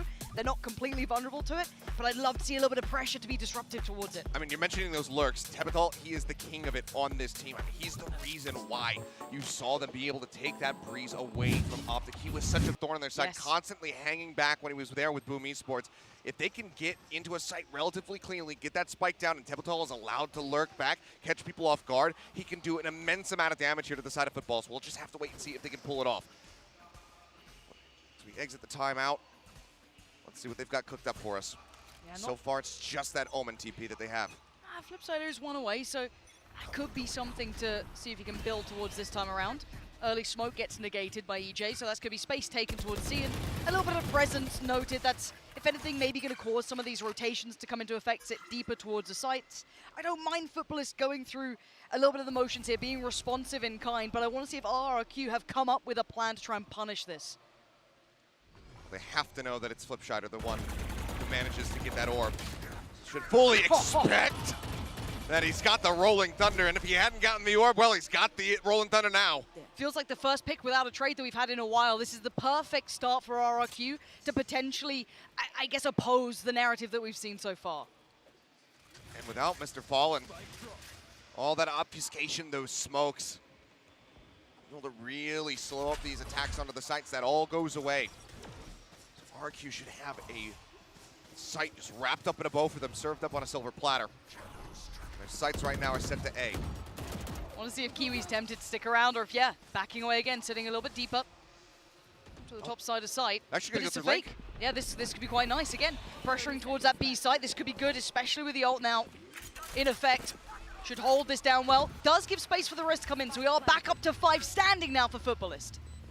The lockdown is in, it's just around the corner. They would love to be able to try to take it out, but it's just way too risky, so they all back away as time ticks down. Lurk around the back, and it's Flipshider.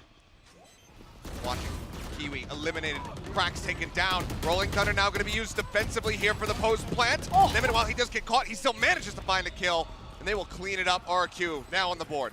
Love that. Pulled them around the map. It was so hard to pin them down. That early contact towards C. Yeah, they got that free pick, obviously, for RRQ through the smoke. You'll take it any day of the week you get it. For sure. Yes, the risk came up, but by that point, they're already tested towards A. They were showing a little bit of presence there, pulling these rotations out of position, and then hitting that B site so well. They had to respect the lockdown, yes, absolutely, but they were ready to come back into it too.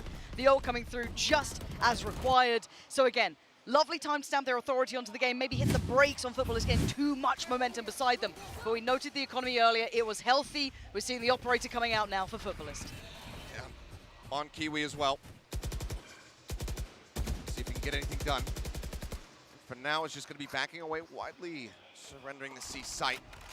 Let's see where he decides to creep back up. Smoke is there, 3 people getting ready to push in. It's going to be Lear off the rip. He just continues to hold the angle, utilizing that pillar, making sure that he doesn't have that line of sight and doesn't get blinded.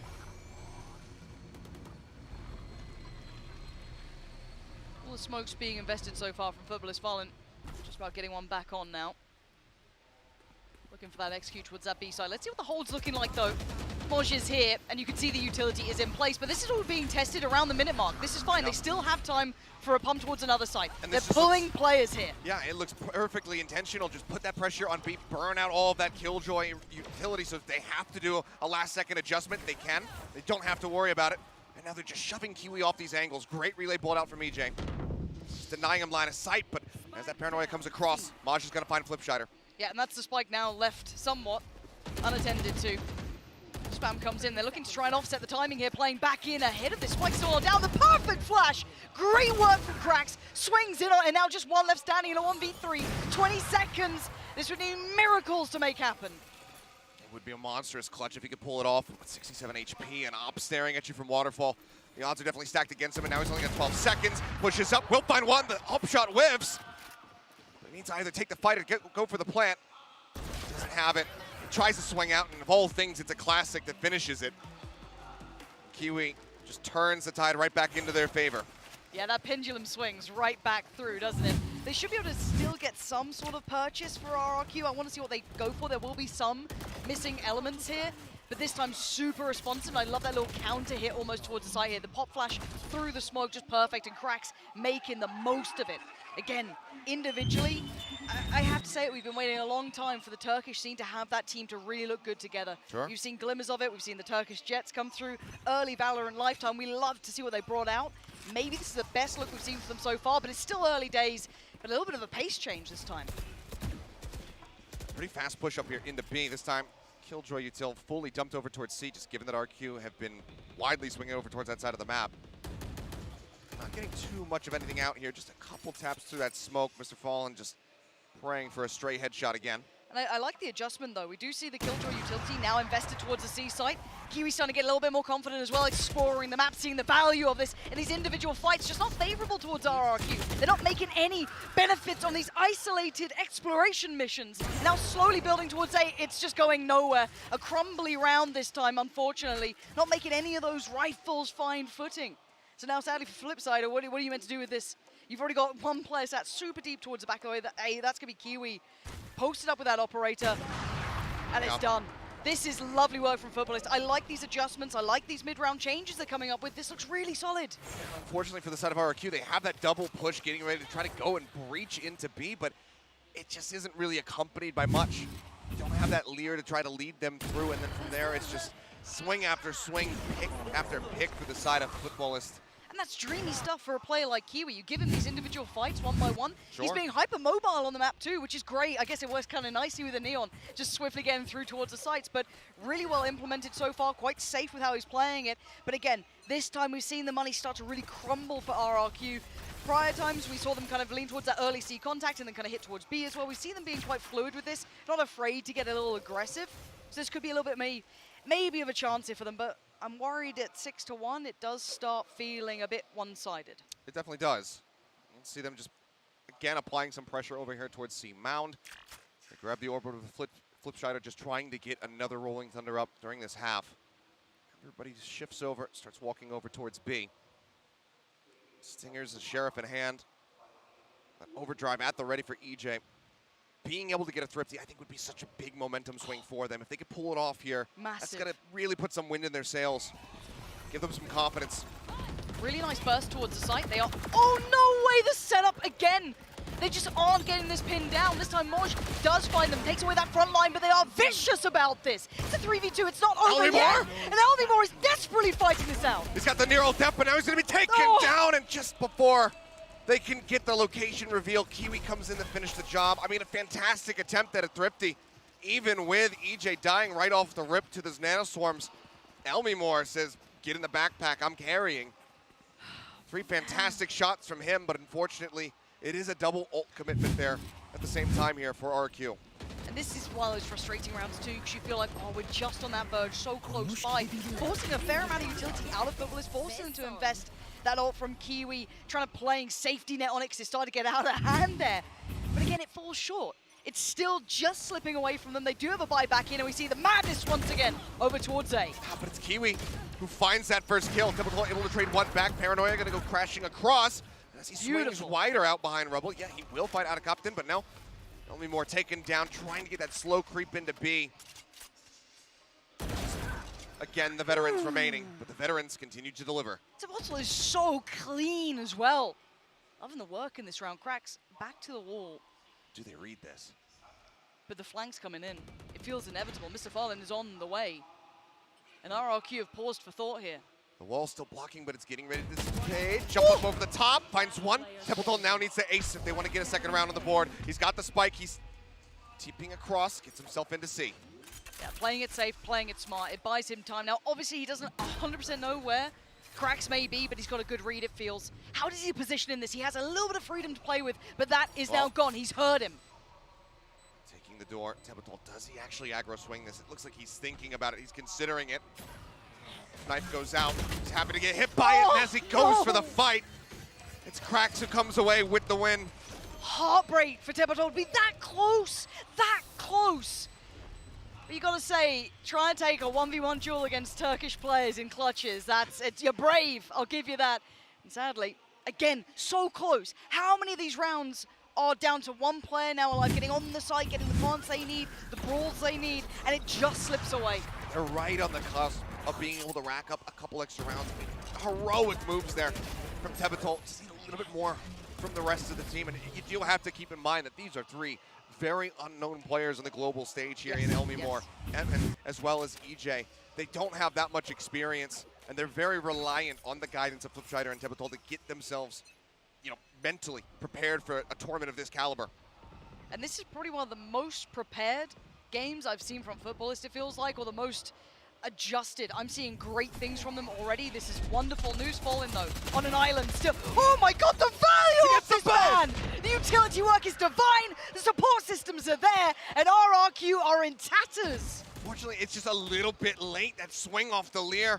They don't get themselves in there. They don't get that punish, and they allow for Mr. Fallen to be able to stabilize and find those 2 crazy kills. Push out, and Elmi Moore just, again, trying to get himself into a position where he can get the jump on somebody, but Kiwi just continues to have the right read, continues to hold the right angles. And now it's just Tebetol with a judge. Grab an orb, eat the knife, see what he can do. Temptation just a few steps away, but that step may as well have been miles at that point. Grax shuts it down, and sadly for RRQ, close but no cigar. All of these times we're seeing it 9-1 now. The scoreline is just drastically in favor of Footballist. But this is the one thing I will say. Seeing the veto, when I saw Ascent being banned, I thought, what the hell is Footballist doing? If you know any Turkish Valorant, that was their mainstay, their stronghold, one of their best maps to lean towards ever. Always good, always competitive. If they've been back in the lab and reworking map pools, reworking everything, we could see a resurgence here for Footballist. Again, hard to take context. This is still that round 1 game, essentially, in the Omega bracket. But as it stands, they've come out swinging. It's looking really clean. Granted, again, maybe sometimes you just need to have that slow start. It's unfortunate for RQ that it is here on their map pick, but we saw what Global was able to do. Bouncing back into that series after getting trounced on the first map. So they're certainly not out of this set yet. No. But they need this timeout to do wonders for them. They need to get these last 2 rounds on the board for themselves, because this is the second time out as well, Lauren. They're throwing it down, trying to see if they can make something happen. And then that's kind of just the coach casting the players out to see in the second half, saying, well, unless footballs have to call something, I won't be talking to you again until after this map. Yeah, and I think for Footballists, they are living large, right? They have everything favorable to them. The ults are sitting pretty. Got 3 to play with here. Yes, missing out on the res and I guess the Neon ult, but again, the money's flush. They're not particularly dependent on anything. They couldn't have asked for a better debut here. I think maybe correcting some's opinions or predisposed notions towards Footballists, but for RRQ, it's a little bit of a stun coming through, leaving them a little bit in trouble here. Now you're starting to see Footballists getting a little bit more aggressive, exploring the map a bit more. Seeing Fallen set into motion here. Nice little flash over towards C, but it's cleared. They know now exactly what's coming. They should be able to sit accordingly towards this. It's a different look for sure, but again, we haven't seen them make progress this far. Okay, that's not bad. This should be a competitive round. Yeah, this time footballs don't have that heavy stack defensive setup over towards A, so RQ are able to get themselves up to the door with relative ease. A little bit of tap damage as well. Did force the heal out of Captain, so now it's going to be the Rolling Thunder perhaps out onto the site. Looks like they decide to hold this one. The fault line, however, still manages to clip him. How's he alive? He's got everything. If he gets a kill, I'm done. Okay. The man is oh my god, the TP and the body spray as well to boot. The lockdown's still into play. They have to evacuate and make it quick. But they can just cut over straight into B. EJ finding the kill as well onto Cracks. And now the spike will just be ushered in. Kiwi able to find one more. But he might also think that he's safe from behind, and that could be a potential lurk in from Tebetol to get in around the backside.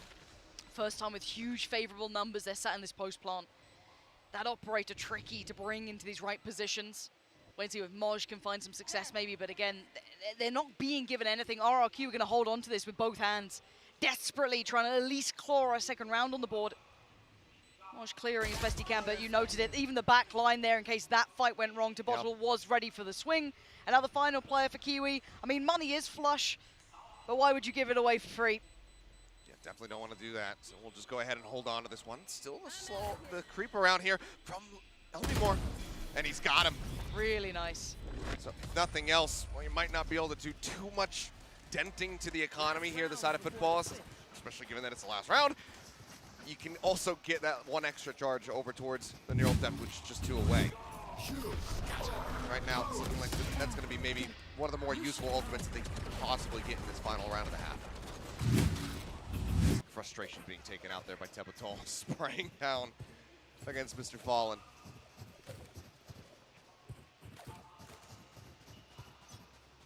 Look now to see just how they're going to be able to make this a 9-3 and then believe in some curses. Dagger off the top, only catches 1. Cyber cage up. Only more just slow lurking. They're going to start rotating slightly off A into stairs. Still 3 nearby, however. Didn't quite catch if that connector door has been destroyed yet. It has not. A little bit of a pace change, though. RRQ slowing things down this time. We haven't seen Fublis particularly put off by this, though. They have pulled the rotation from Kiwi, so he is present on the A side, so this could be really quite good towards C as it stands. But again, this is no discredit to Moj's utility. That has been divine. He's been doing serious damage, offsetting the timing, isolating fights really well, and buying time for rotations, because right now he is a mile away from anyone else. As it stands, RRQ should have the go-ahead, aside from this utility now. Does slow them up, fault line. Oh, the paranoia! Does connect. He pulls back to the back of sight. He's going to try to get out of there. Looks like he will be able to do so. We should just have this 5v5 for the attempted retake now, assuming that they can get the spike down. It's good damage out of the cracks to begin. 7 HP, Mr. Fallen going to be picked off, and here goes Tebetol on a nice little lurk around the back. Does get spotted by an alarm bot. Yeah, still a little bit of fight in them yet, though. Moj, Kiwi in combination. It's a 2v2, 15 seconds. And where's the spike going? Sprinting it over towards B. They just run it down. Tebetol again wants to get himself in a spot where he can potentially catch some people off guard. Heard the slide. Kiwi should not be ready for this, but he is. The swap to the Phantom, absolutely crucial. And now the 1v2. So much pressure. Give them that gateway, that slither of hope. The first, but the ult in the back. Kiwi keeps Footballist heading for success. 10 rounds to be etched on the board. And that's a brutal one. A brutal hand to be dealt here for RRQ. Coming out in your international debut with his new team on your map pick of Lotus. You only have the hope from here that they have some great defensive protocols and strategies set up. But this was definitely not what they were looking for. So close, this very easily could have been a 6-6, a 7-5. Just getting it right to the knife's edge, but unfortunately haven't been able to close them out. Football is certainly turning heads here at 10-2, but there's certainly more to come. Kiwi at the end of that game said, "Unlimited power." That's right. That's a Star Wars reference. No more references. You stop it. Okay, Balla. I have to be very real. Coming into this game, I wasn't sure what to expect from Footballers, but what I'm seeing is fundamentals. What I'm seeing is solid, and I'm liking what FUT Esports is bringing to the table. I think there was a number of really good examples of how they're approaching multiple holds on that first half, especially the A main control that they were throwing out. They started off immediately going for it on the pistol, and continued it on the bonus. I wanted to show the bonus here because they go for this control, they wall it off, and then Mr. Fallen also throws this great smoke after out of cap 10. Barely survives against the players that are still pushing in from RRQ, and he gets smoked off after getting the trade on Kiwi. And this saves him because the door wasn't broken yet, and he was able to escape, and then they were able to convert the post plant after really just releasing the reins on them. And what I've loved about this team thus far on their defensive side was that they had those setups where they were going for the A main gambit, but they also switched it up with Kiwi opping, holding that space instead. It felt like the defensive setup was quite variable, and I think that this Neon pick was a big part of it. Sometimes Kiwi would send the off over to one of his teammates, he'd be part of one of the setups like the one you were talking about. Sometimes he'd be holding towards long. As well as that, he was able to really, really quickly pivot in the mid rounds, be somewhere new with his operator to find continual value, even when RRQ made a mid-round change. And now going into the second half, it feels like, for the side of RRQ, they're going to struggle to shut this guy down, because he is having an incredible performance thus far. Yeah, and I think it touches to something that Lauren said on the cast, right? This feels like the most prepared I've seen a Turkish team come into this, and I think that's the reason why Kiwi's having such success. Yeah, this is exactly what you'd want to see, especially for the people that are back home watching this FUT Esports team take it to RRQ. But RRQ need to find something, and they need to do it now, or else this could get real bad real quickly. Let's send it back over to Achilleos as well as Pansy. Yeah, we certainly can't underestimate RRQ's power at this point in case they do come back. Maybe there's a flip or a switch they can flip, right? Something. Give me a little hope here, because again, this was their map choice, so pulling that into context, getting 2 rounds here, it's not the best look so far, so confidence is going to be pretty low at this point. I need them to bounce back. The pistol could be the first step on that. Yeah, and obviously fans of a team, you're going to want to see them absolutely dominate. Give them a try, man. Us as casters, we want to see a close series. Yeah, that's what we want. The more rounds, the better. So I'm hoping that RRQ can step back into this one. Already some early pressure applied over towards C. Ellie Moore getting tagged up just a little bit. They don't have that Sage to go ahead and heal him up.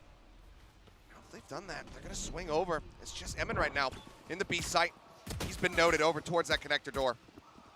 Ooh, good trade though. Spike now down. Let's look at the retake potential. Lots of pressure coming through that A connector. Cracks up for the challenge on one, but didn't expect the second to trade so effectively. EJ is still alive. Let's look at the timing here. Perfect work! The flash came through on the other side, but he still made the most of it.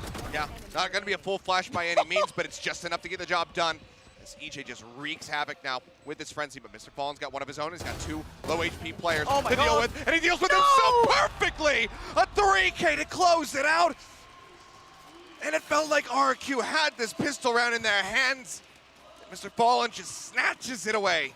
Football has just given them hope to take it away. RRQ, that's going to be gutting.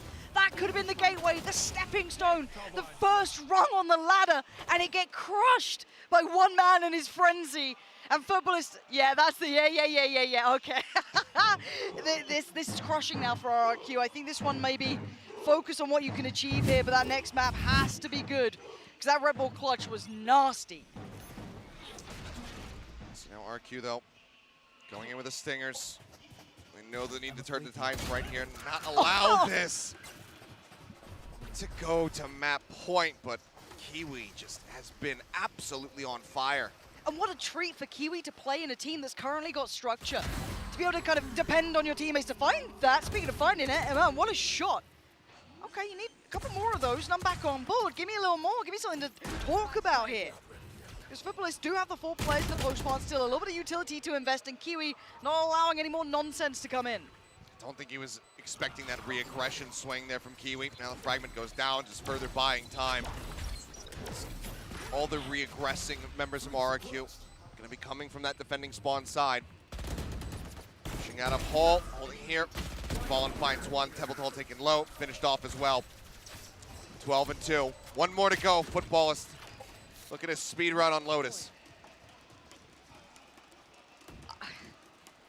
Again, my expectations have been thoroughly shifted. I thought this would be a close game, and when I wrote down my little notes coming into this, I was looking for being able to close out a game cleanly for either of these sides. That's a really good indicator for me that if you do have the advantage, you're able to run it. You don't lose momentum. You don't lose your anti-ecos. You always put pressure in your ecos, or the trading, the spacing is good. All of the stuff that we kind of harp on about. It has been just poetry and motion from Footballists here, and RRQ have been shut out. The final go of things, if Footballists are able to convert now, the pressure is mounted, and they are looking towards that B side, but look at the wrap coming through as well. RRQ not going down without a fight. It's an explosive round from them. In the blink of an eye, Mr. Fallen's the last one standing, and he can't even get that singular kill. One more pump from that Judge would have had it. This is a major turn up here from the side of RRQ. And that fault line from Flip Cheddar was everything. The KO knife, that 0 point, was just about to connect over the top of the B site. He throws out the fault line, it intercepts everybody, and then from there, RRQ just worked them to pieces. It felt hyper-aggressive from Footballists, though. But RRQ were up for the challenge. Slowed the roll, denied that pace coming in. Perfect. Able to fashion together, to cobble together a buy here. Guardian, Bulldog, sure, but it's something. Ult online for EJ as well. Any chance of utilizing this? I want to see if he gets aggressive potentially, but once again, we're not seeing those early tests towards A. Just investing old Tommy the turret over there and respecting those early smokes that are coming through. There's the ult. There's the fast lane as well as the cyber cage. A couple taps on that one. He's playing up close, slides He's in behind him. They've missed each other like ships in the night. They know he's at waterfall. They're trying to get him. He gets the think across, and Evan has the finishing shot. Perfect, but all of this meantime, it's looking towards B. Now they know it for sure. The utilities there, that late lurk could come into effect though, but being met in kind by Tebbletall, who's read this very well, the timing, gets it perfect, sidesteps, notes it. Now they know there's only going to be 3 towards the site at most. What can they do about it? EJ trying to apply pressure.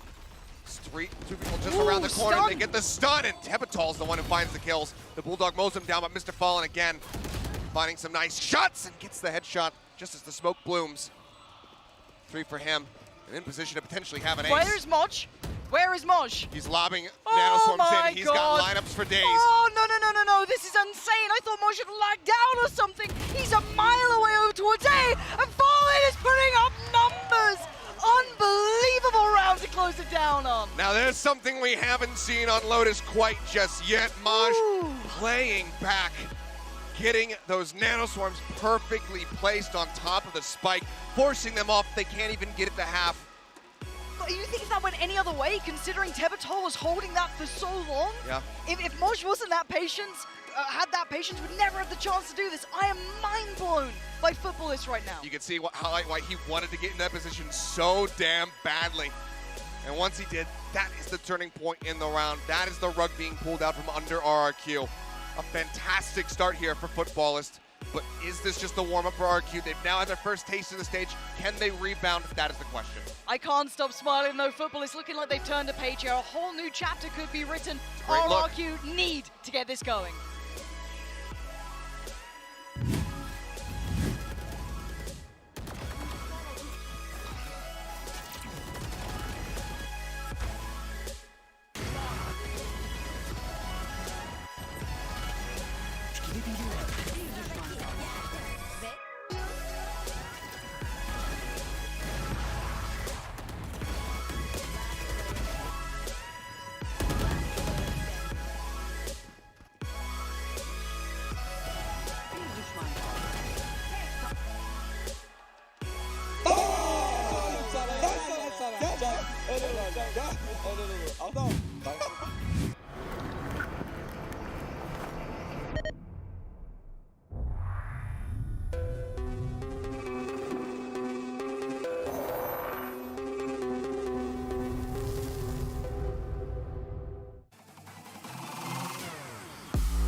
Looks like FUT Esports managed to dominate in their first map there on Lotus with a 13-3 victory. Welcome back, everyone. Golden Bay here alongside with Mimi as well as Bala as we break down what we saw in that first map. And, you know, again, just literally what I said at the top. Loved everything that I saw out of FUT. They look drilled, prepared.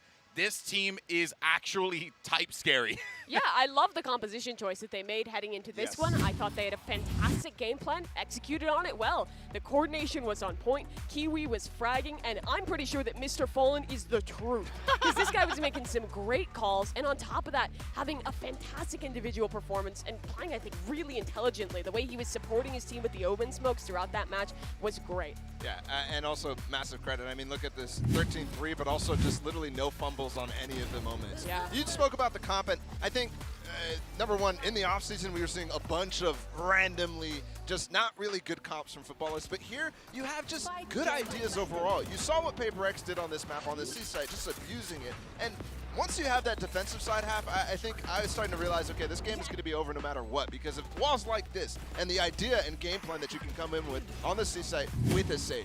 So really, really good play on defense, but also there's no way that was slipping from them on the second half. Yeah, it wasn't going to happen. And you contrast that with RRQ, and I did not see what they were cooking with this composition. I didn't feel like the Reyna had any value, particularly on that attacking side. They were being opted against, but the Leers weren't really able to break those sight lines and give them too much. With it. I mean, it's just like an agent where you have to have the coordination, you have to be trading, you have to be popping off, and that just wasn't really happening. But it also doesn't help, though, and this actually leads us into our Verizon high-speed moment of the match.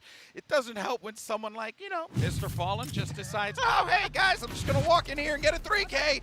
And he does that with the frenzy. I mean, this guy had one heck of a closeout on Lotus Bala. Yeah, this was disgusting. Obviously, we talked about how it wasn't really going to slip from them. But, yeah, I mean, EJ had himself a good round. And then Mr. Fallen's like, you can do that? Oh, okay, I can do it, too. I can do it better, actually. 1v3. Even in that moment, you can see some of the things. RQ has no idea where this player is, and they're kind of looking back and forth trying to figure it out. And they don't find the trade onto him. It's he knows it. He knows how good I just also love how clean those shots were, right? It was like pace. You don't normally see that. At least when I hold a frenzy, I'm like, you know, just like going all over the place. Stuff to do. Yeah, my guys out there just looking absolutely incredible. But we'll continue to go nuts for the FUT Esports guys. That leads us into our Aim Lab shoot around because we're going to be checking in with Kiwi. But let's continue the conversation here, Mimi, because yeah, everything that FUT is doing right now is just chef's kiss.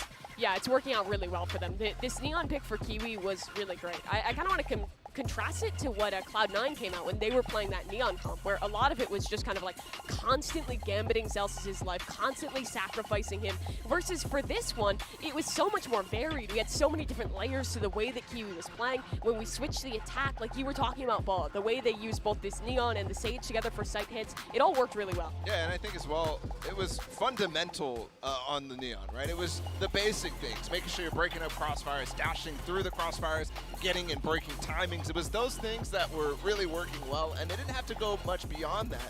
And I honestly think that if you focus on that, you can optimize it to the best of its abilities, and then you can also add that little hot flavor on defense, and you got yourself cooking. Now, going into Pearl, too, I think this is somewhere this could work really well, too. I agree. I mean, you have those long sight lines. You also have the space on Belon that you're going to want to duel down and dash into the back call. So that could be a really big success point here on Pearl, the next map. Yeah, we've seen a lot of teams, I think, start to move towards the jet compositions on this map. Now the Chambers falling out of prevalence is a solution to be long, but I think there are other ways to solve that area of the map on defense, and the value of Neon on attack is really powerful. And also, it just seems like such a comfortable role for Kiwi. He has played a ton of it over his career in Valorant. Kiwi had a dynamic game on Lotus, and I'm looking forward to seeing what else we get from him in this series. Now, I do understand that there are going to be some substitutions, or a substitution, excuse me, for our friends over in RRQ, as they're going to be bringing in 2GE. But here's more Kiwi at that game. What really just, it felt as if the man could do no wrong. His crosshair landed on a target, and he hit it. I cannot continue to just go nuts for this player any more so than what we saw in that game. Yeah, I mean, it was ridiculous out of him.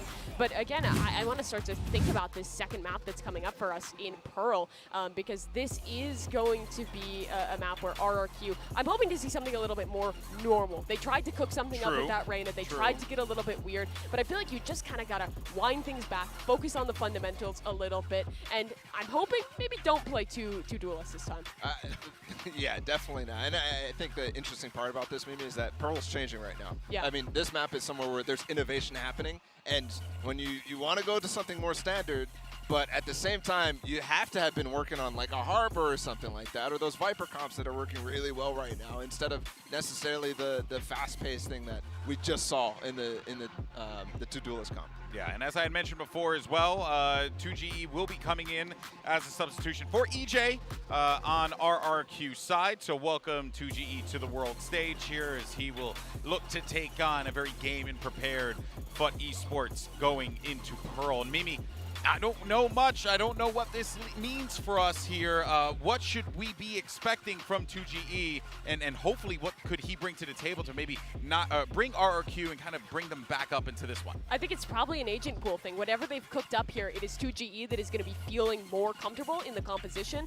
Although, the other thing with substitutions is that it can be difficult. You're coming in, you've already played one map, you haven't had as much time to warm up. It's going to be interesting to see if this works out.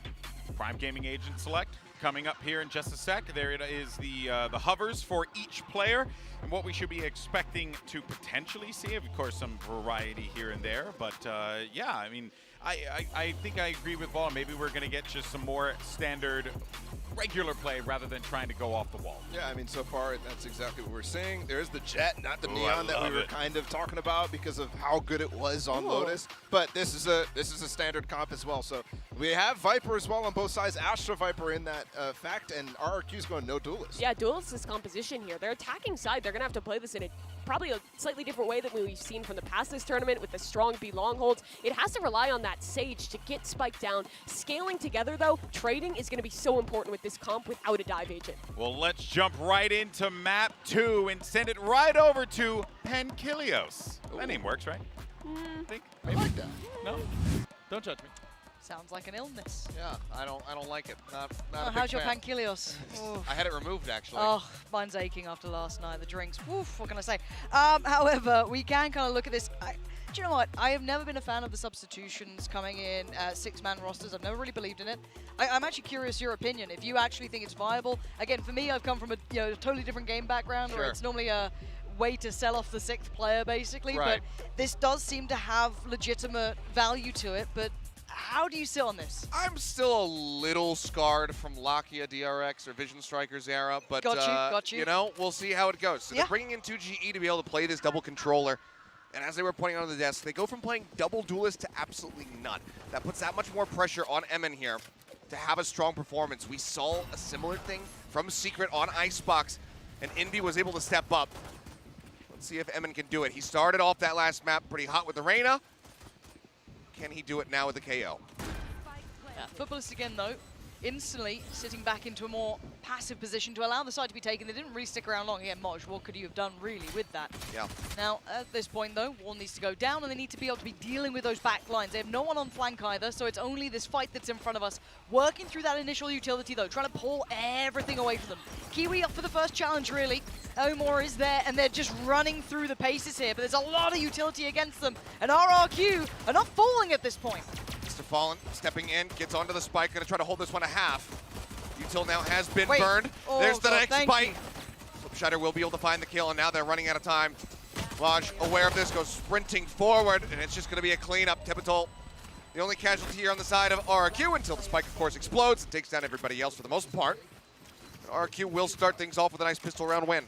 And hey, if you're looking at course correcting from map 1, having that Astra, having the Viper here, really strengthening those post plants, that's fantastic. Even Emin, I guess, can just throw in the nade as well if he feels like he can. So again, a couple of things that could potentially course correct the issues from map 1 that we saw very early on. But for RRQ, I want to see them try and continue this, though. Haven't seen them with the upper hand this time. Haven't seen what they're like in that power position. Footballers going to have to work their way back into this one, just sitting down with a Shorty and a Frenzy. Got one Vandal, triple Bulldog, and a Sheriff here for the set of RRQ, so plenty of firepower. Kiwi with that shorty, as you know. Get himself in the right position at the right timing. Could do a hell of a lot of work, but you could Look at see this everybody stack. just stacking over towards the B site. That Viper wall maybe making him think that this is going to be the inevitable hit. And that maybe RQ just want to replicate that last round. Fallen is trying to puff up that chest, really look more intimidating than he is. As the turret towards A-Long, does have a little bit of util as well towards Art, but again, if they start feeling this out, I just don't want them to leave it too late. If it gets down to those, final couple of seconds, 20 seconds, 50 seconds, I worry. I want to see what the anti-ecos look like for RRQ here. Taking their time through middle, extended default, no aggression, and it's just going to be a gamble stack on the other side. They're going to start rotating fully off that Prowler, but now you see the drawback again here from the side of RRQ. Playing the info game really well, and this is something that was completely lacking on the last map. There's not been any real pressure towards Fallen other than that. Like, surely at one point you're now feeling ridiculous. You're going, my turret got nothing on long. There's no one pushing Art, and it's real quiet in middle. And now the penny will drop. They'll realize, sadly, they went for a gamble. It didn't work out. First gamble ended up being correct, but they backed off of it. Really good mind games coming through there from the side of RRQ. Let's see what Footballs can try to get done, though, on this retake. Looks like they're widely just going to make the call. Everybody sit back, rush into the spike explosion. Mr. Fallen likely he's going to pull away as well. I thought maybe he would be the only one who goes for this.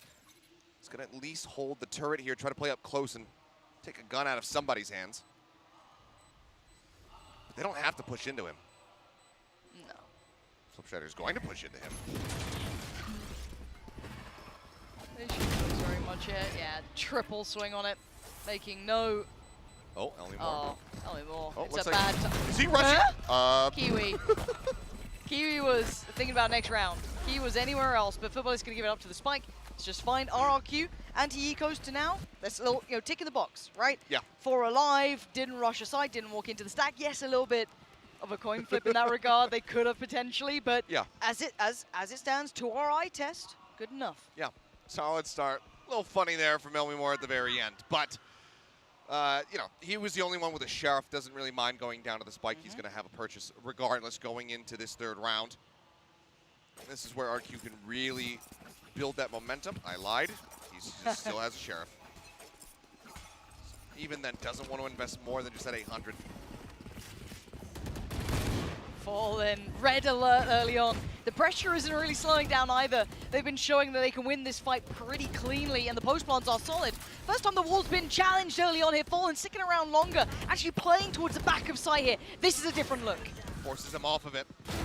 The wall's still so very susceptible to being swarmed. Try to take it down to the back of Halls. And in the blink of an eye, it's just Tepatol left standing. Does get a nice opening kill, but it's going to be Mr. Fallen, who, sounded the alarms, but responded in kind. We'll go ahead and get Footballs on the board. Yeah, it took them one real good look towards what that site take towards B was going to be early on, and they found a nice little way to challenge it. Didn't rescind completely back towards Link or Tower this time, or towards Hall. Sitting a little bit towards the back of it, and lovely disruptive work here. Moj quick to it too, didn't leave his buddy out on an island either. Happy to challenge us. No safety in the post plant this time. No ability to really reset to it either. So this is when we ask that pendulum swing right back towards RRQ. Do you run this again? Do you show that your B piece, that B take is still solid, or do you look for maybe a split? A little bit of pressure coming through B Link a little later potentially. Plenty of options for them. I want to see how they adapt and evolve now. I didn't quite get to see the setup there for 2GE as well, but would have loved, as soon as that first section of that stage wall ends up going down, having some of those nebulas to try to escort them out of that position, but didn't happen.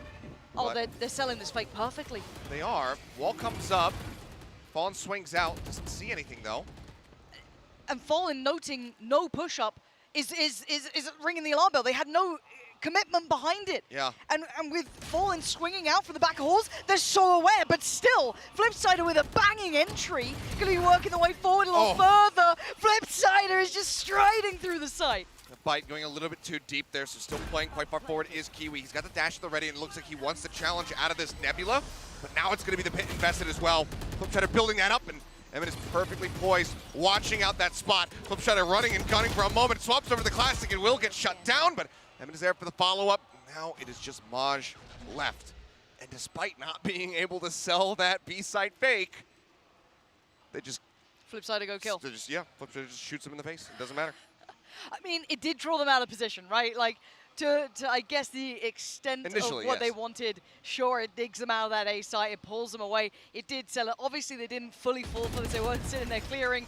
Speaking of clearing, Moj is gone. That is the weapon removed for standing for RRQ. I wanted to see that next evolution. This was it. Really good leveling up, right? That next layer. They try and sell you what this was meant to be, that B piece, but no, the eventual goal was this. And they were playing deeper in secret. It was way more of a springboard back in towards Sykes. So I'm sure there was that gut-wrenching moment that footballers realized no one's here, and we just pulled the rotations off of A. So again, this is going to shatter the money a little bit for footballers too. I think we've got a hero rifle on Kiwi, so maybe note that going forward. Bought by out of Captain for him. See how much damage he can get done. Right now is pushing out, staring up into top mid. Got the creep up and Maj! What is that? Flick finds a second for his troubles. And now Kiwi's gonna go for the push and he's gonna get them both! I am stunned, dazed, and confused, but He's got a shorty. yeah, but He knows he's close, but he's still gonna challenge it. oh, what a mistake in the end. It could have been something, but what the hell was that flick? It was gorgeous. Give me it again. Is what Slow-mo it is. it. Yeah. I don't know. Just give me something. I cannot go without seeing that again. The first, I was like, oh, that's quite nice. The adjustment? Like, look at this. Yeah, okay. There's one. Already slim margin, and it's just nasty. But Kiwi was right there as well. It wasn't just like an isolated attempt with the Sheriff. There was support behind it. There was commitment behind it. And that's a killer for the coach. We talk about how do they look in their anti-ecos. We're finding out more about this, right? We're finding out more and more and more. That was a hero rifle and a couple of Sheriffs. And it was the Sheriffs that did the majority of the dirty work. If you're RQ, you can tell they were anticipating that mid-pressure coming out, given that it is that eco round, but you can't really quantify that Maj is just going to do that to you. Hard to rebound from. A bit of a pace change here. I mean, more going through similar motions, looking to see if they could potentially get the punishment fall in. They have pulled 3 players, but that spike is lingering towards long. It's not particularly committed once again. Now, there's no fake in motion yet. They are falling away from this, maybe looking towards middle. They've got plenty of time still, but yes, running through their utility quite early on for a little bit of this B look. I wonder what the eventual goal is. Just jiggling for now. Maj keeping an eye. Just leave Elmi more to go ahead. Stick around on this lurk while they try to feel out the rest of the map. Maybe a double pump, yeah. Okay, now they're going to start creeping up. Maj getting himself here on the site, gets the read. Looks like Elmimore's just going to try to challenge this one. He does, the pit's down. Huge pick, and just to confirm that no one else is here, the ult comes through. There's the spike down, so the double fake this time. It's an evolution each time around, but it's still sitting into a retake. Now they've run through a great deal of utility, as have, I guess, Footballists on the other side. But what they do have is the lockdown. They're already playing so far back, but this is just a guarantee here for the side of Footballists that they can safely get themselves into the side itself and then take the fight over at long. Emin's got a lineup all the way from back in club. They're now going to be let loose. They get the pull out as well. They spot Kiwi for a brief moment. Should know that he's over at screen side. Had to respect that now. See the utility combination towards the spike to make this difficult, but the spike is being sat on right now. It's over halfway. Diffuse gets denied, and RRQ making a damn good go of this one.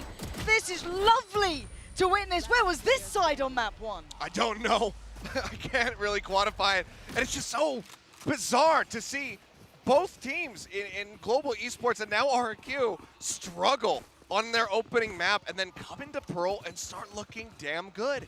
I do have to beg the question, though, for Footballists. I want to start seeing them getting proactive to question either these B pieces, right? Like, when's that exploration mission going to start towards A? Yes, we have started seeing the, a little bit of a later default coming out from RRQ. They are still holding towards kind of top mid and lingering around by spawn. It's not like they're leaving it completely absconded of presence, but I do want to see Footballists now trying to regain the information war game. Well, look at this buy right now.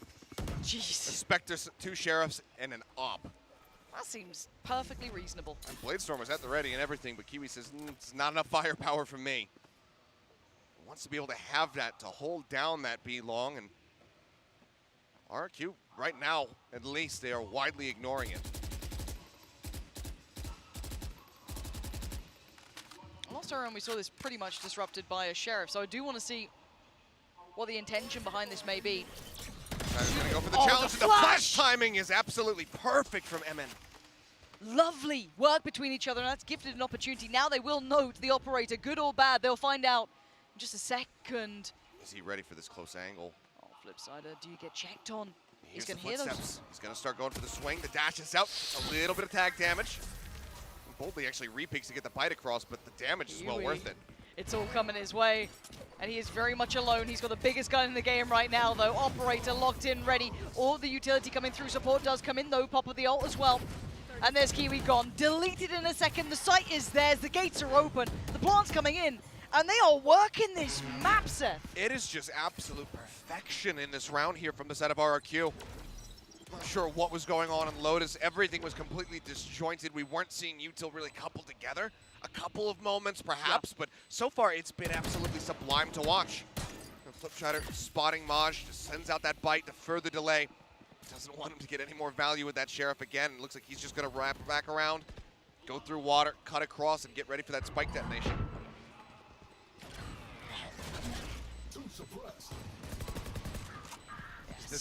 Such good work. I am just blown away by this. This feels irrelevant to outcome here. But they do recover the operator. Well, maybe. But maybe. No. Maybe not. Not at all. He would have eluded the spike explosion, but Flipshider perfectly predicting that they were desperately going to try to get that operator back. Puts himself in position, and they take it away. Now going into this round, the rest of the team on rifles, it's going to be Kiwi who needs to have impact with the Blade Storm. I want to see if they're willing to challenge the default a little here. Start exploring, try and find some information behind these kind of fakes, these potential site hits, get a little bit of the map space back, because currently as it stands, footballists are being dictated to very well by RRQ. Bear in mind, their site takes the utility combination work towards the post plants is perfect. Some of the lineups are sweaty as hell. Like, it's all good. I love what I'm seeing, but I really want to see the test from footballists to see how much resolve RRQ have in these approaches. Nice forward pressure this time from the side of RRQ. Playing up at A initially, but just again, pulling back. But as you're asking for it, you can see it's not really coming through. Football is still very much holding in these back positions. The furthest forward member you have is Mr. Fallen. He's playing just on the corner of B. And that's exactly where the spike is going to be going time and time again. Yeah, this time, again, enough information, but do they instantly slip back into these deep post plants? So they commit? They absolutely don't. It's a double pump. They're running mad fakes. And this is going to drive footballists mad. This is what's going to absolutely eat away at you. It's driving me mad. I'm trying to get a read on what the hell they're doing. But I just want them to take space somewhere. The knife came out towards A, but by this point, it doesn't matter. You can see the take coming out from RRQ is a mile away. Take some of this space back. Post up on these extremities. Kiwi now has an army coming towards him. He's got 4 players, 3 more knives to play with, and has to relinquish any fight on the site. He's lucky to not get sprayed down there, dashes into the wall. Maj will find Flipshider on that lurk over towards B, so he's not going to be able to get behind them this time around. 2G managed to start things off, but it's a bloody brawl as they try to hold this one out, 2v3. They want to swing it, or do they hold the temptation? They swing, and there's only so many bullets to play with. This time around, footballers pull off the retake, being at least having that ability to slow down that hit. The double pump wasn't a surprise anymore because we've seen it before. We've seen it over towards the B site now. Gotta say, RRQ are so slippery the way they're playing. But this is why I want footballers to maybe try and get ahead of that a little bit, but that's up to them if they want to work that out or if they're happy with the coin flip retakes we've been seeing. RRQ have just pumped the brakes though, Seth. They've just gone, okay, first time that we've actually met a bit more resistance. They're starting to get a read on us. Let's just slow it down. Let's work out where we want to take this now. It does feel like a bit of an overbake here from the side of RRQ in that round. Just consistently trying to play around with these lurks and maybe not necessarily realizing that they had not really displaced Maj at all. Flipshider seems to think that, you know, they had sold it well enough that they were going to be they were going to have that full rotate over. There's a good read from Footballs to go ahead and leave him behind, expecting that Flipshider was going to try to get behind them. So good punish there, and then that double swing through the Astro Wall. It's a bit too wild for my taste. Yeah, it's fun to watch, I've got to say. again, I'm very familiar with Footballist. I think a few of us maybe a little more, especially EMEA fans will have seen this roster for quite some time, one of the longest standing cores as well. But for RRQ to come out and look this kind of creative, I like it, looking super slippery in the game. I kind of like the calling. Now, if they can kind of elevate off this now, if they can find that next layer forward, super exciting to watch. I don't mind watching this at all. Very interesting to see what they look like as they're a bit more comfortable. And considering they've got a new player essentially on the roster with this kind of like sixth man coming in, it's actually not terrible. I mean, he's not having the biggest individual impact here, but he's playing the post plants well, he's doing his role. You don't need much more than that. 5 rounds currently for RRQ, Footballist with 3. Let's see where that pace and that pendulum swings as we go back in. Flash up, Kiwi pushing forward. Get the dissipate on the Nebula as well, just trying to set up for somebody to be baited in, and there it is, and oh man, nearly gets that collat. Yeah, Flipsider's down, low on HP, and actually they get down Elmimore, and I'm pretty sure he had the ultimate. The res was there in pocket, so a big pick to be had. Perfect work, and I like seeing that. Finally, the deeper knife coming in, the support allowing someone like Kiwi to actually take that space towards B. Now he can start floating around again. Now they've already started to take a little bit more control of this map. It just feels like a misread there from the side of RRQ. You hear that flash coming, the Nebula dissipate. You should anticipate that there's going to be that operator right there waiting for you. They still swing out, and they're lucky to not have lost 2 players. One person who could have saved Flipsider's HP bar is left on the ground. Spike's still going to be sat over towards the B side. Pressure applied, trying to get themselves into art. But this is all posturing, and look at Footballist not moving.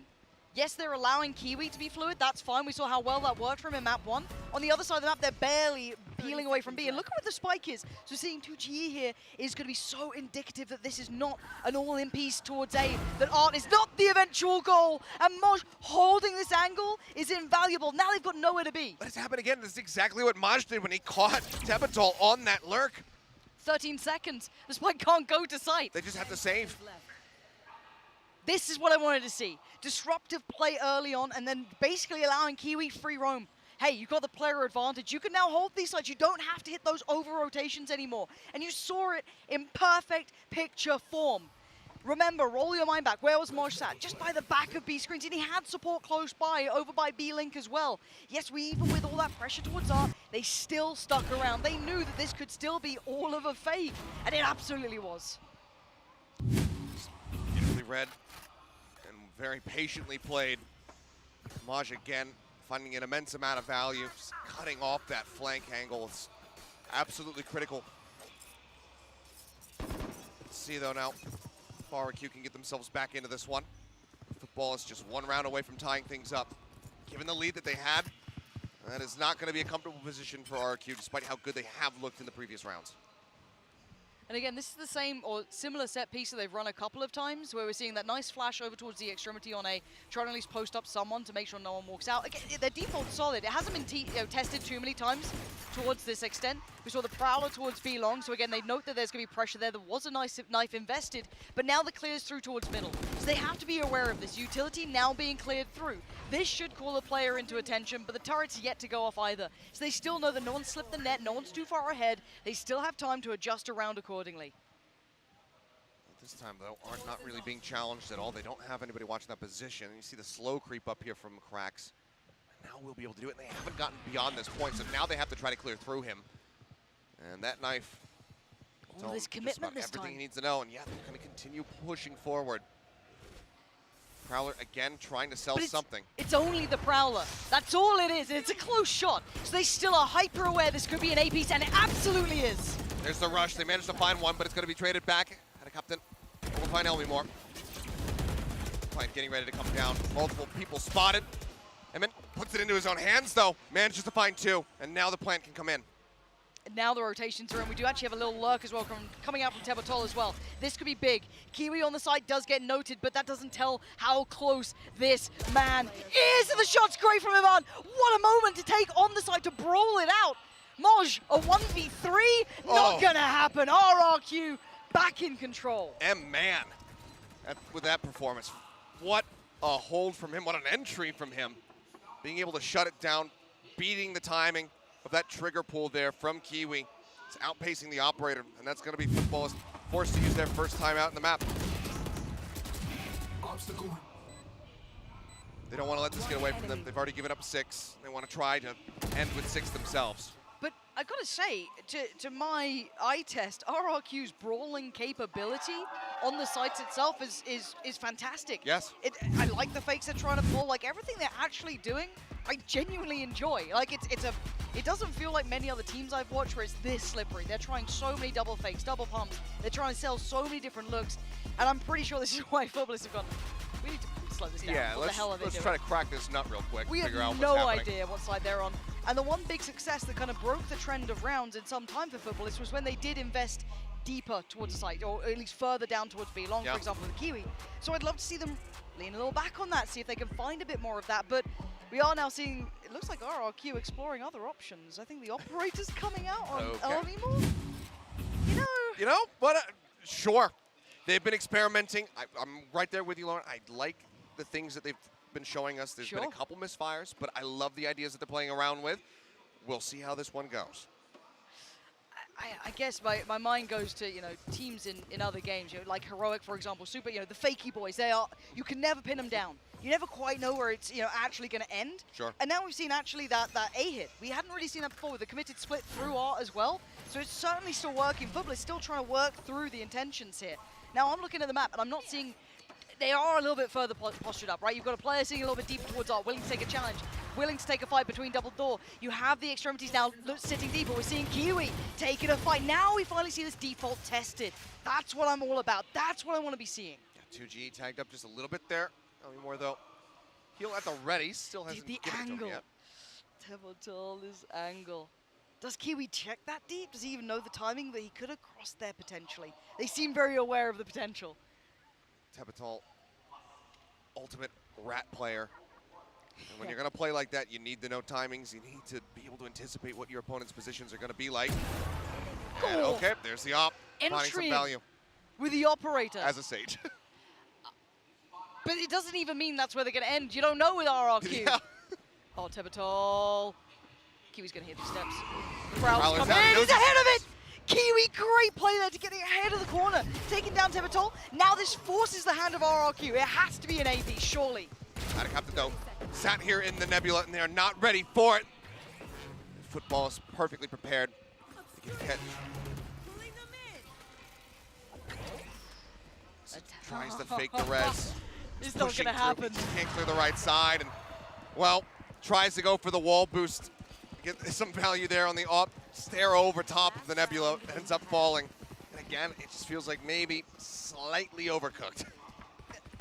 It's just that fine line between madness and genius when it comes with RRQ, it feels like. So, again, entering with the operator on Sage through our first man in. Just trade me, boys. It's fine. Don't worry about it. However, we have seen some real glimmers of fantastic looks coming out from RRQ. They've got themselves still at the lead. At worst, it's tied up. That's not a bad half after map 1. You've bounded back here. You put Footballers through their paces. We go again. The buy not looking good, though, this time, Seth. No, it's definitely not. 2 Sheriffs at the ready, but the shot whiffs. Kiwi Drops seems down, so much. Gets the follow-up, though. Doesn't miss twice. That's going to be the res forced out now. Try to give it a second chance. Slow stops him from swinging out that Hall's angle as well. He's just taking some blind shots through this wall. And now the pit comes up. Yeah, they're trying to brawl, though. Footballers aren't backing away from the site this time. They're still holding half of this ground. Even with that ult in place, they're still finding some casualties.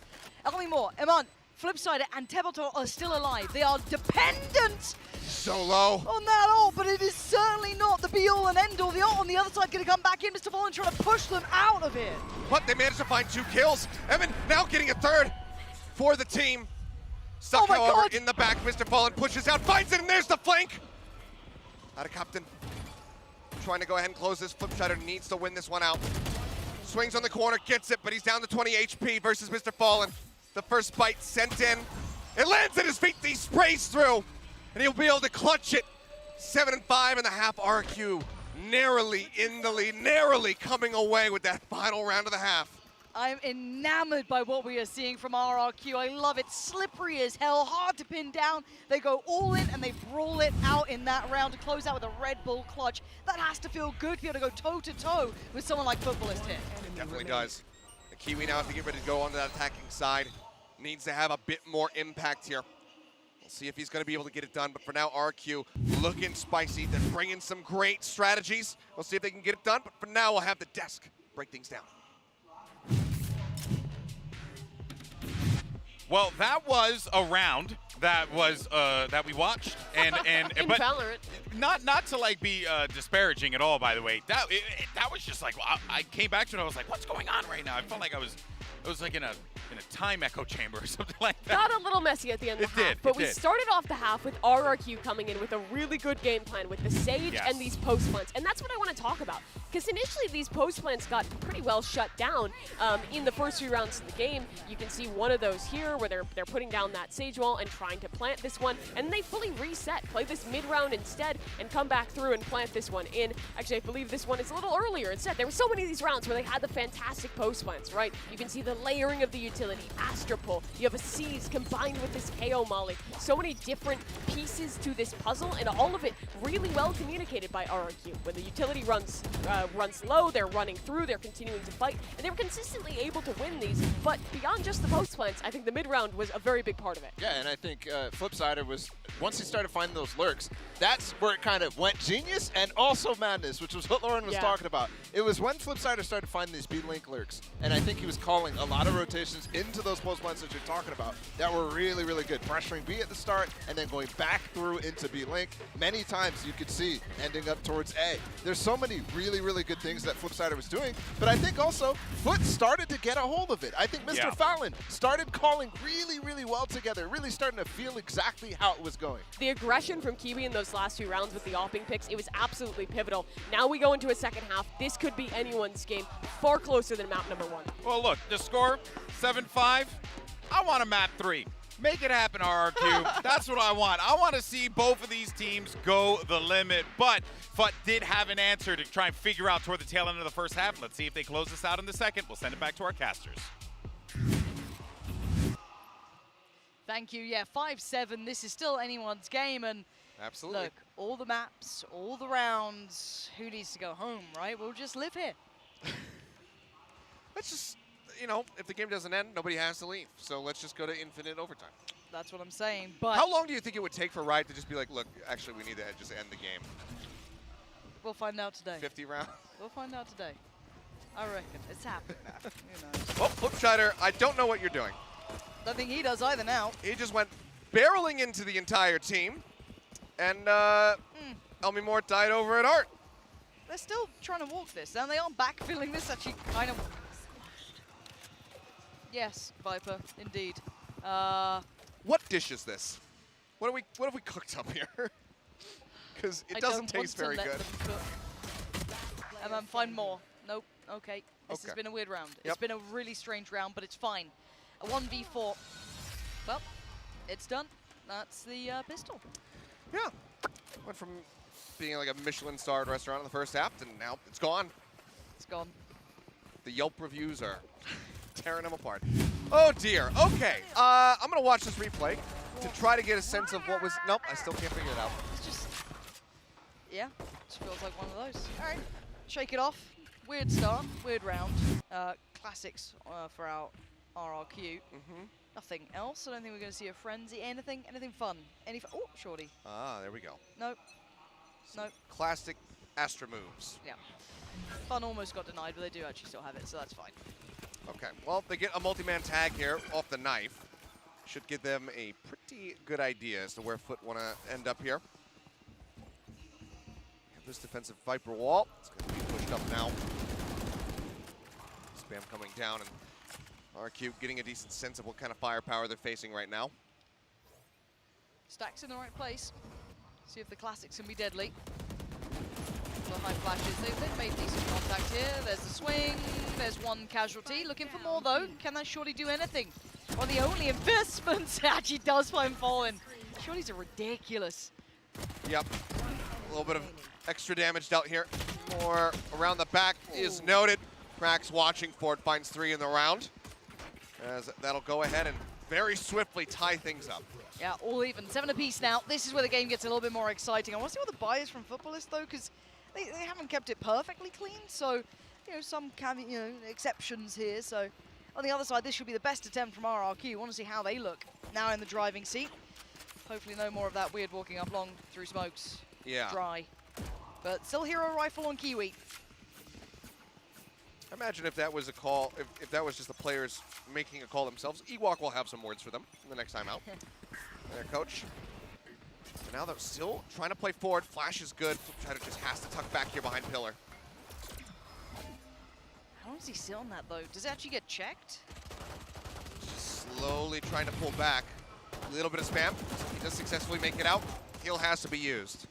And I think that they were slightly ahead of the timing. Now the wall's there anyway. It's deeper, but it could have been a punish on that potentially. I wonder if they find that timing right. Flipside getting a little bit more interested. Still noting players by Pillar. Is there a lurk? Is there layers to this? So far, not really. It's a 4-1 split.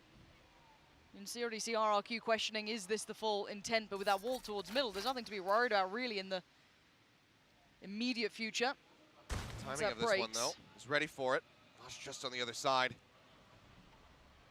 Moore will continue to watch for that flank. You can see them kind of spreading back away from B, but now they're going to go ahead and pull the trigger. The dash coming in. Kiwi gets cut down. Him able to find one, but then the Nanoswarm tears him apart. Chaotic as all hell, but and a captain, if he does more damage here, that would be pretty nice to have, not to be. 3 alive for RRQ, going to keep the rifles. They didn't get too threatened in the bonus. They've made it through with at least the bare minimum that I'm happy with to move forward in that. But it was a little bit messy on the side take, but hey, Footballist, mechanically we know they're good. The buyback in is going to have some light armors to this, so it's certainly not good for themselves either. The money pretty precarious for both sides. Yeah, anybody who loses this round, whichever team it may be, it's going to have a pretty rough round 17. A little bit still left over there for Emin as well as 2GE. Could spread some things around, maybe some SMGs, perhaps some Sheriffs. But RRQ, of course, going to be planning to just go ahead and take this one. As Flipshider just looking to try to catch them with this fight, but he's going to eat that flash. Now he's in. One, still gets a kill. Okay, Emin's got his back. He's not alone, but now he's dead and gone. Eman was just about keeping him safe there, because that was on a nice edge for just a moment, but he needs to back away. He can't stick around long anymore. Still, look at the damage dealt. You've got Kiwi down to 61, 65 there on cracks. You've managed to make it a 1-for-1. The damage on the back end, that's still very favorable to the side of RRQ. As long as they get the right read, they've got this double posture set up here in mid, one at art, one at doors. Seems like they don't want to challenge forward, though, so they will go ahead and play back, allow for footballs to come to them. Our wall's just about broken, so we'll see Elmi Moore slip away slightly deeper. With the timing here. Yeah. Backs away right, as he would have had line of sight and could have potentially tagged someone down even lower if not gotten a kill. Now he's going to try to re-swing. This is where it's more challenging, but he comes away with it. Yeah, great timing on that. Actually finding how the captain just no man's land. Kiwi tries it, loses it. Elmi Moore is absolutely running him ragged at this point. Spike now lost, slowed in. They can't even get a quick dash out on this one. Can't even grab it and run. Utility now being invested just to hinder any progress. They need to bail out, and it's not happening. RRQ, massive control here. We're talking about that economy going in around 17, and unfortunately for the side of Footballists, it is them who draw the short straw, so it's going to be the Sheriff investment coming in. Even a couple half armors invested here, as you see Laj buying down 1,200, same for Kiwi. Take a look back, it's just great control there from Elmi Moore. Like after he missed that timing in art, it seemed like maybe he was going to just get pinched from behind, but instead, he completely swings it. And as soon as 2GE gets involved, it's just a wash for Footballist. That was actually so impressive though to watch. He's gonna do it again! Yeah, look at the confidence now brimming. Moj depleted and deleted in the first couple of seconds. A re-challenge, audacious here from Elmi Moore. Yep, now he's got the slow. We'll just go ahead and back away. Didn't eat any damage there. Kiwi up on top of the wall, gonna try to use it against him. Spot over top of this nebula, but Elmi Moore is not biting. Comes the push out, little whiffy. Tries to readjust, instead just has to back away. Oh, they blocked each other, no! And Elmi Moore now goes down as well, fumbling that just a little. And that's weapons recovered. Now into the hands of Kiwi and Ada Captain. They might just be able to make this thrifty happen. Flash goes out though, and into the meat grinder go the remaining members of Footballist. That flash was everything, saving them from the rounds going completely to pieces, but already so threatening on either side. I don't know if you feel the same way, but for me, Emmett, don't play Reyna. Keep playing KO. I like the KO. It looks very real good. nice. It seems like, yeah, his util usage has been fantastic. Just getting that timing, catching everybody, going the swing. I mean, you can see the fans popping off back in Jakarta. And that is going to be the second timeout now burned here from Footballist, realizing that they are nearly getting pushed into that third map split. I'll take split.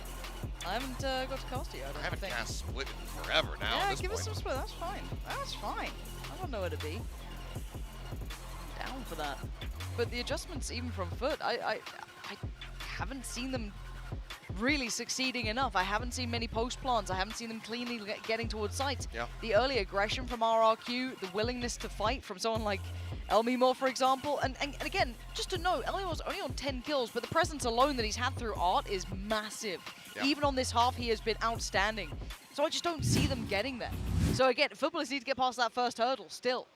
Couple ults to work with. They have a Cosmic Divide to try to get themselves safely onto a site. They have the lockdown for the post plant as well.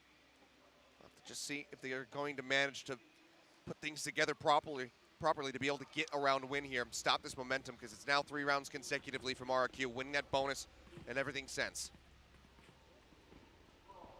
3 on the trot. And once again, looks like they're trying to imply this B take. Similar Viper utility. Flipside does like to try and navigate ahead of that though. So willing to fight on this and brave 8 HP. And look how alone he was there. There was no support instantaneously in place. Fortunately falls back. Elmimor this time playing towards B Link. He's such a madman. But Kiwi's found space here. 2GE, delete it. Kiwi unleashed, and now there's problems. Yeah, because now... But look at these two pushed up. They are. They get the Tink out. That's going to be Maj taken down. They have Flash to around the double corner. down. Nightfall even committed. They have to, because they've got a backline threat. They know there are problems. It's just been dealt with. Kiwi's down. They're winning this out so far still, slipping away towards the site. They found safety in the timing here. Footballers are having to re-clear all of this. They do have a lockdown, and that's going to be an issue now for Tebatol. Decay going to be going away, but there's the res to bring 2G back into this game. Tebatol has to back away, get himself out to safety, and there's the Cosmic Divide as mentioned. Waits it out, lockdown finding no one. Triple approach from Secret at the moment. Elmimor gonna swing back around towards Flowers. Plus 2G still ready to time this out and go for the approach, and Mr. Fallen gets taken down. Elmimor's nasty with that operator. Ooh. Okay, but there's no more to this. I don't see a way back in. There's so much utility in this post plant. Yeah, already pulling off the spike. What are they meant to do with this one? They don't have vision on it right now. They need to spam away. Elmimor just sending in stray bullets here. And The the wall's defuse, still there. it ain't stopping. They're just sitting on this one. RRQ are unrelenting. It's 11 now. And there's just nothing that he can do. Can't even save the weapon there at the end. As RQ, they have the perfect setup to prevent that spam through. The wall is in, and even then they break down one segment rather quickly, but they don't get to that second one. Yeah. And he's just playing around it to absolute perfection. It's making me question if the veto was even the right way. Like, are we mislabeled who picked which map? I often wonder this. Like, it just feels unreal. Yeah. And that's the lockdown invested. They are one away from a Blade Storm. They do have that Viper's Pit, but that requires them getting in onto the site. Oh, Kiwi! You couldn't survive it. There was nothing else to do. Unreal. And now RRQ, this is the pressure I wanted to see from Footballist in that first half. They are turning the screws. They're making it hurt. And now, to re-clear all this space, you've got to invest utility. Okay. There's a firing squad on the other side, though. Footballist find a little bit of spark in him still. It's a major overstay from 2GE, and now Flipshutter as well, getting a bit too overconfident. You're this close to the finish line, you do not want to trip. There. Right now, it's a lot of pressure on Tebatol. You should hear the rotations there in a moment. They all go ahead, they break silent, they break noise, they start creeping forward. They check this, right? You would think, but you never know, because this map has not gone the way that I thought it would, but there you have it. He's gonna try to wait it out, and they flush him out beautifully. Really heads up stuff coming out from Footballist there, actually. Just going through the checklist, making sure no issues. Come on. Gonna need more. That's the first. 30 seconds. He's doing a damn good attempt at this, but that's all it's gonna be. An attempt for now, and a lifeline from Footballist. Yeah, holding on to 3 weapons in particular here. A major thing for them. And also not having to expend any of these ultimates that they had racked up. And now, though, looks like we're going to have that final timeout used. So all 4 of them going to be burned here in this map. RRQ, you have to expect that Coach Ewok, seeing those overconfident swings coming in, wants to go ahead and slow things down, calm these players, let them know that they cannot allow this to slip through their fingers. And I think you were right, though, as well. You don't want to give opportunity to Footballists at this point, because they are still a team. I still feel they're a weirdly momentum-based team and confidence-based team, but you don't want to give them that avenue of approach. You don't want to give them that room to work. You do not want to open that gateway. I think from map 1, I think a little tick in the box, a little bit hesitant for me, but I'll say it. Footballists were able to close out the game quite comfortably. Yes. Confidence, didn't make a meal of it. No worries there. They were in the lead, and they were fine with that. I want to see if RRQ can hold to the same standard. Again, 8 rounds is substantially close here. It's not a mile apart. They do have utility. They do have a buy here, so it's, again, they have the ultimates to boot as well. So certainly a harder challenge in that regard, but I'd like to see RRQ continue to try and close out this map that they've had the upper hand in now for quite some time. Yeah, I mean, oftentimes you see teams maybe get a little bit fried when they do have that map point locked in, because they say, okay, we just need 1 more, and you start taking larger risks in every single round, you let it slip away. They don't have that yet. That's why this course correction, this attempt at a course correction, I should say, is called out by the coach. Let's see if they can make it work, though. That pit still online. Flipshider has not been using it. He has not committed it. Hasn't felt the need. It's only the first strike back here for Footballists, though, in what's been a drought of rounds. So there's a pit. Finally, you called it, had it, didn't decide until this point that it was time to go for it. Drops it on mid, just trying to make that an unassailable position. But for now, Footballist fully interested in just working their way down towards this A site. Orb could be taken at a captain that would put him 1 away. The plant would go ahead and give him that Cosmic Divide. Yeah, counter, pop of the ult. Yes, the nade towards the back of the site. But they haven't committed just yet either. Sitting this one out, respecting this enough to delay the piece. There is no luck, there is no flank, but the knife that confirmed that no presence towards B has allowed this rotation.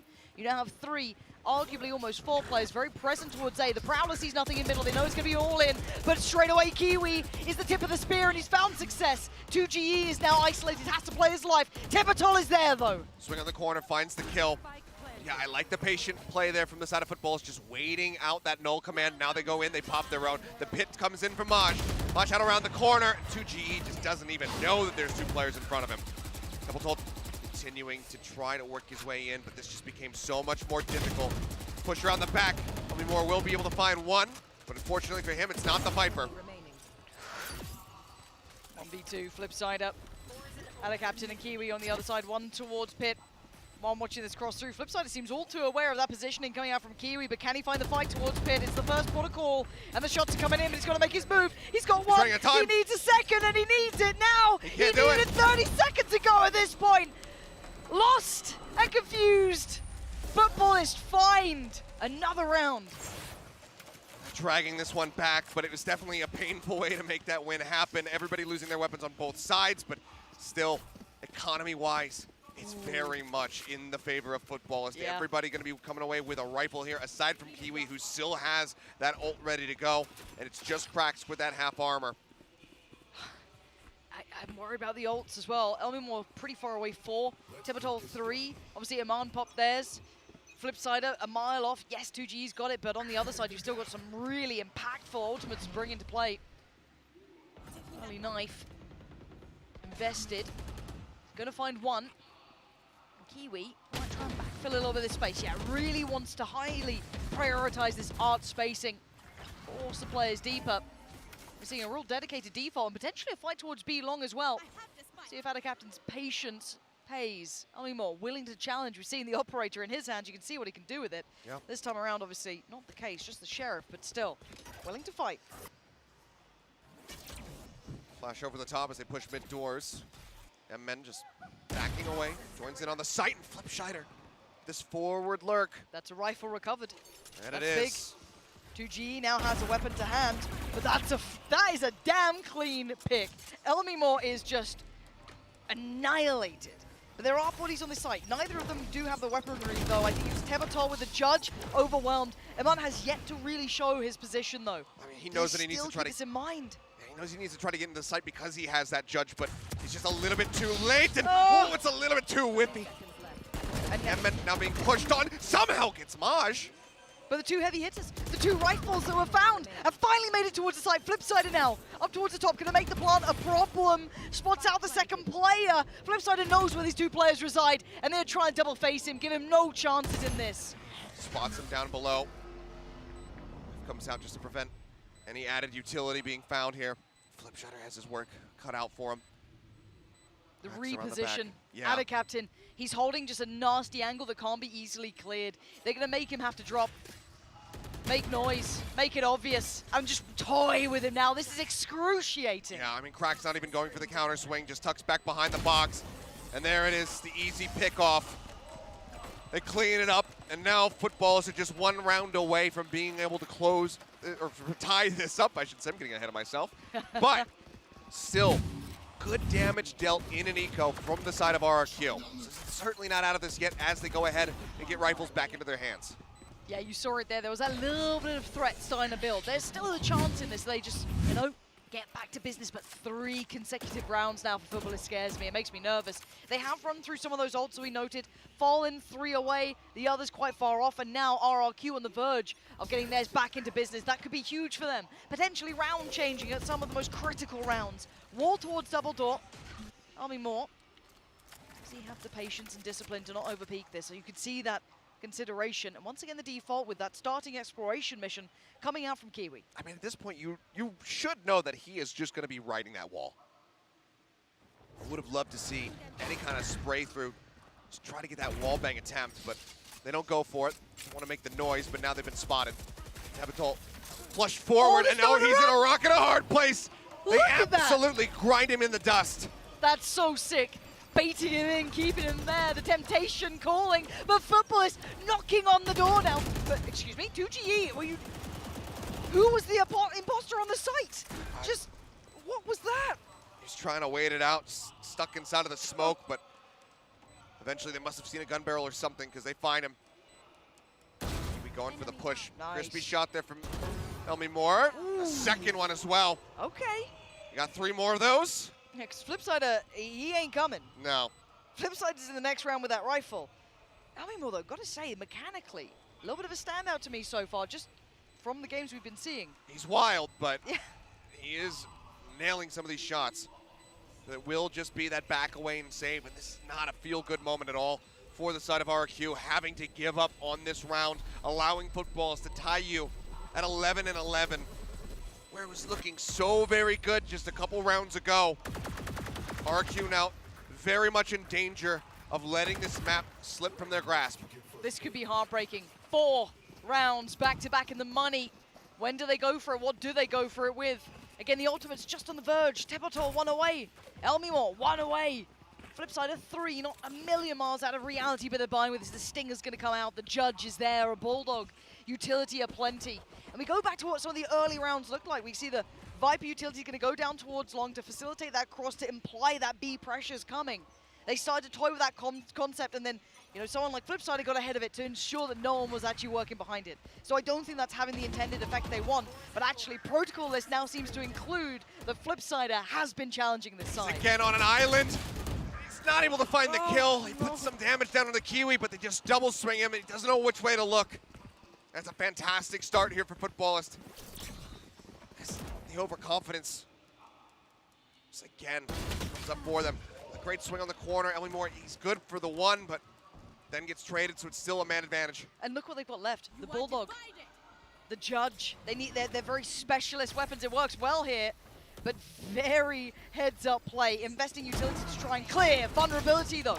Kiwi goes down, instant trade. They do not let that get out of hand this time. Yeah, not able to try to find that weapon for himself. Instantly gets cut down. As Emmett does arrive, he does find 1, but he's got 11 HP. He's first 2 with a deep plant on the site.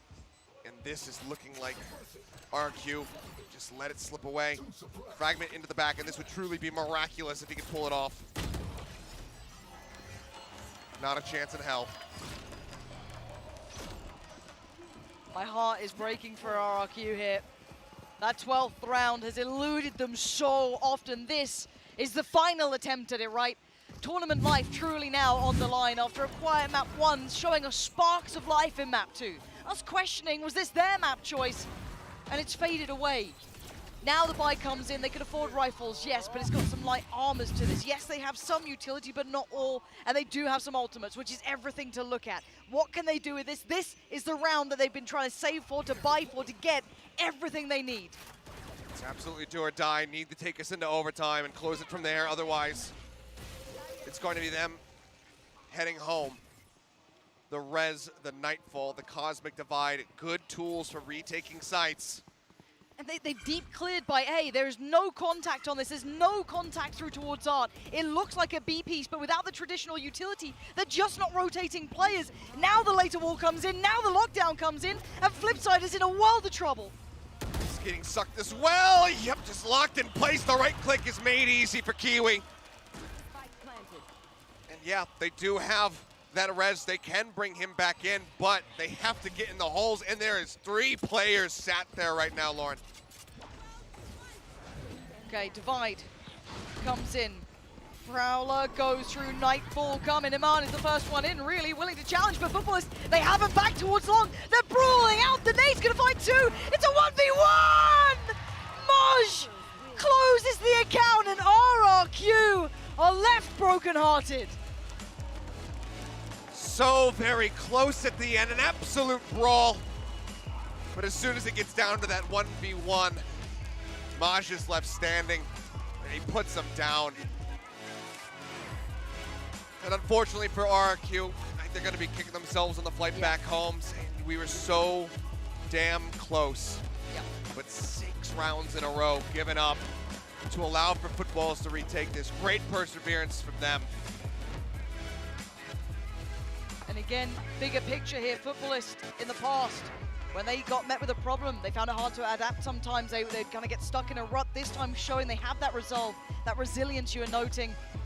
I just can't believe that for RRQ, that run got halted. I thought we were going to a third. I was excited for Split.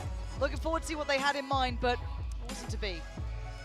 It's an unfortunate ending here, but widely, I think that RRQ are going to be happy with the experience, just given the number of rookies that they have on this team. 2 veterans from Boom Esports guiding them in, also getting their sub player a bit of additional time on stage and get ready ahead of the Pacific bracket. I mean, this is a roster that going into this RRQ, the ownership group, I've met with them. They said, yeah, we know that there's going to be a development process. Yeah. We don't expect to go to lock-in and be able to win it.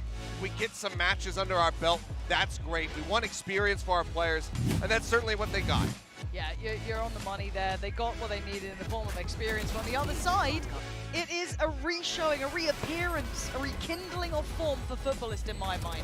We have not seen a side look this robust, have that resilience, have that structure on map 1. This is incredibly good for the Footballist side, for the Turkish fans. These guys fought damn hard. This is arguably one of the better performances I've seen from them in some time.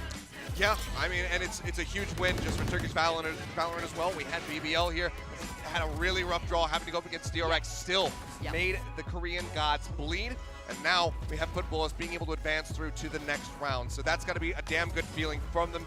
A little bit shaky, of course, here on this second map. First one, though, very, very clean, and they still had the wherewithal to be able to run this back and get the 2-0 win.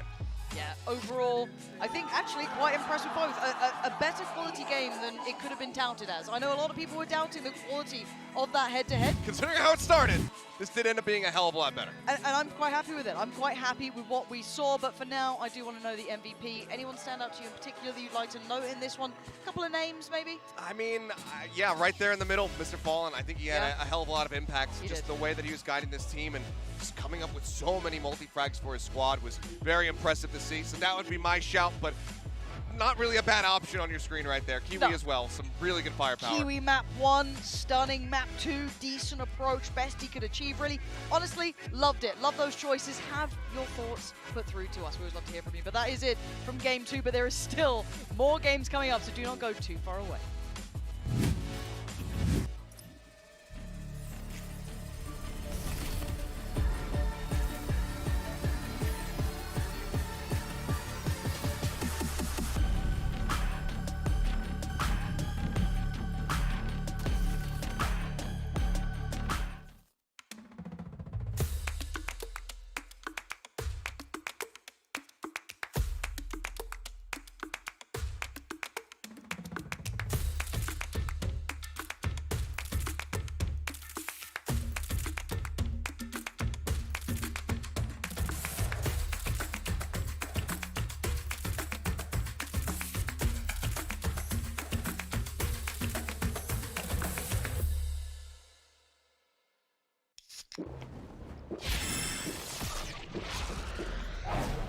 Red Bull gives you wings.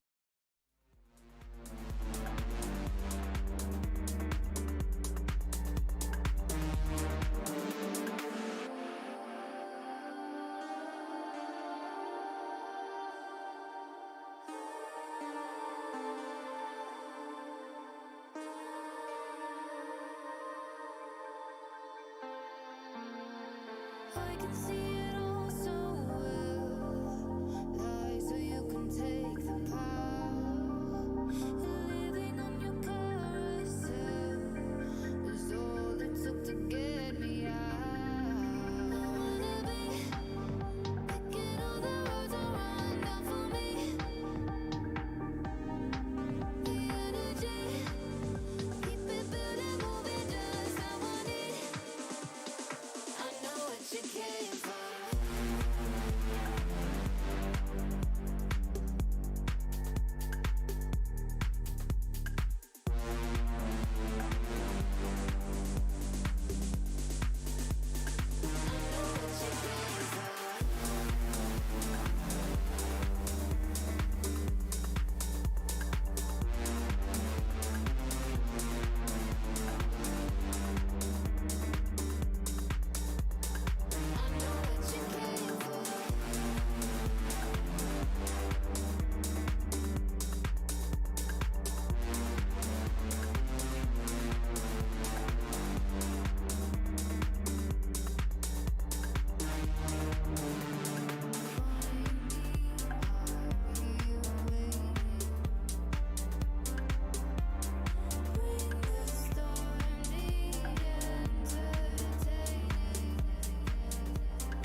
Away from you. Away from you.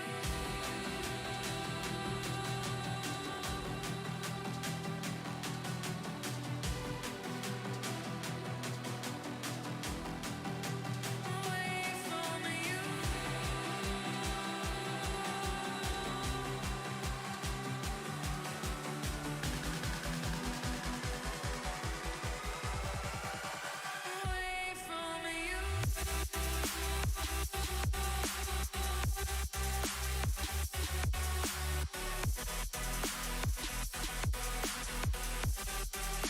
Away from you.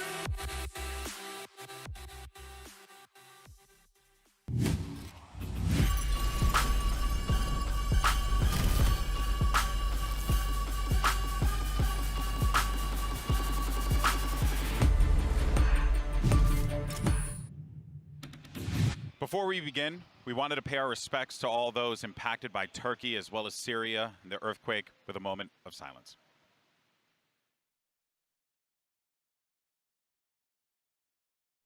Thank you so much. And thank you to RRQ for taking the time to be able to sit back and reflect on this moment alongside their brethren from Turkey. Spam comes in, they're looking to try and offset the timing here, playing back in ahead of this spike stall down, the perfect flash! Great work from Cracks! V2, so much pressure, give them that gateway, that slither of hope, the first for the ult in the back, Kiwi keeps footballers heading for success! Oh, no, this is insane, I thought Moj had lagged out or something, he's a mile away over towards A, and Fallen is putting up numbers! Unbelievable round to close it down on! I am mind blown by footballists right now. Kiwi at the end of that game said, unlimited power! Right, getting ready to come down. Multiple people spotted. Puts it into his own hands, though. Moj, a 1v3? Not gonna happen. RRQ back in control. Hey! A little bit of extra damage dealt here. More around the back is noted. Cracks watching for it, finds 3 in the round. He's got one. He needs a second, and he needs it now. He needed 30 seconds to go at this point. Lost and confused. The first one in, really willing to challenge, but footballers, they have him back towards long. They're brawling out. The nade's gonna find 2. It's a 1v1. Moj closes the account, and RRQ are left brokenhearted.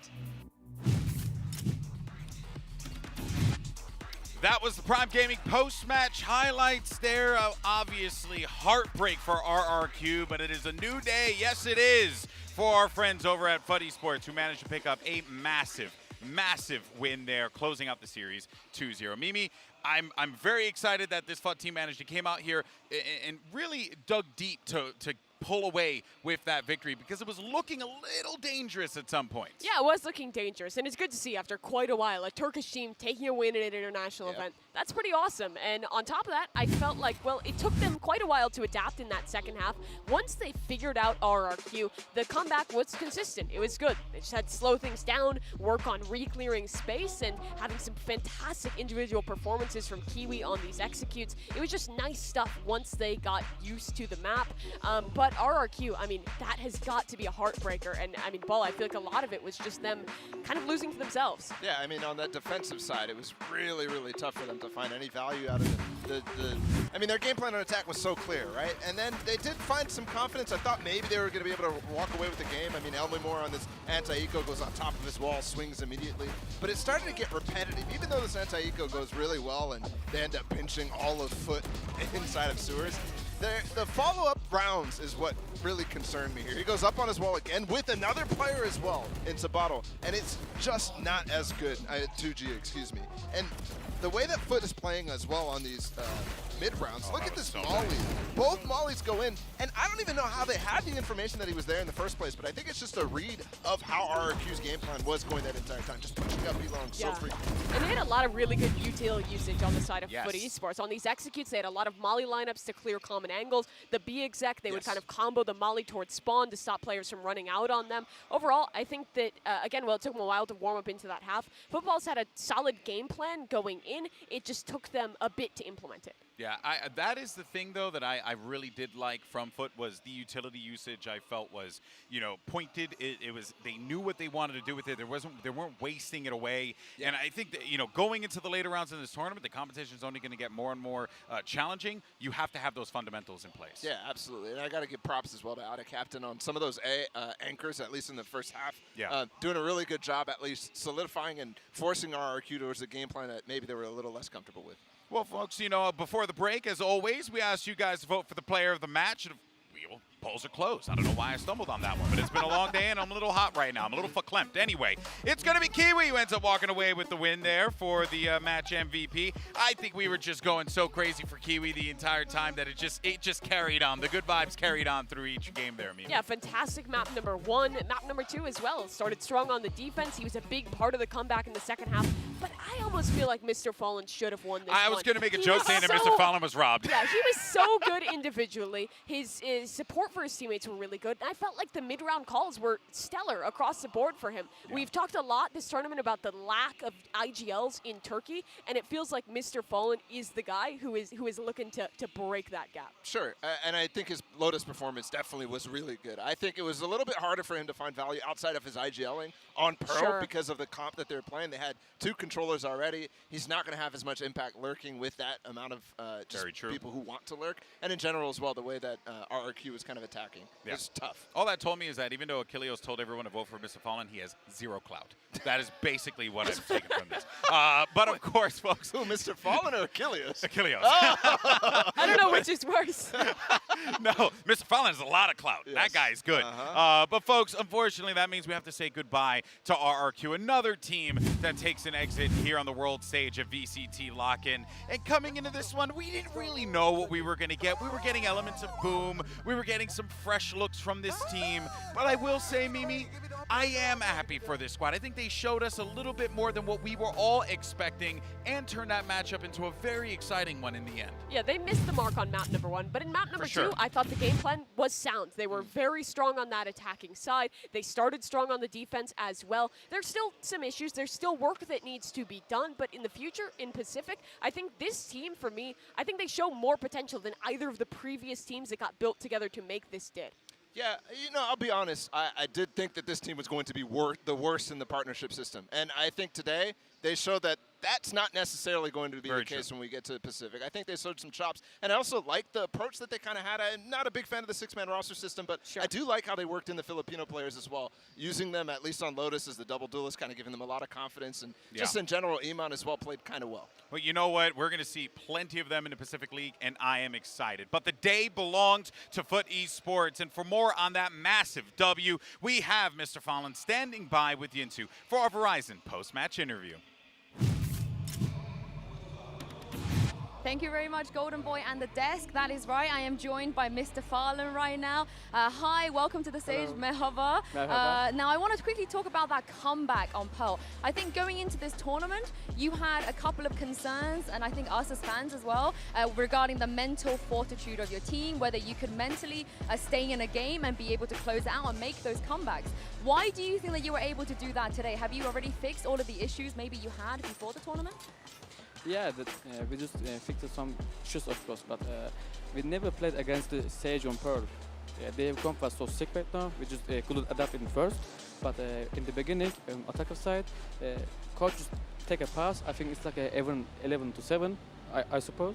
He just took the pass and just give us the gap on the side. So we just used it on the 5 rounds and just even it. Coach Diff. Yeah, Coach Diff. Oh, yeah, I like probably. that. I like that, Coach Diff.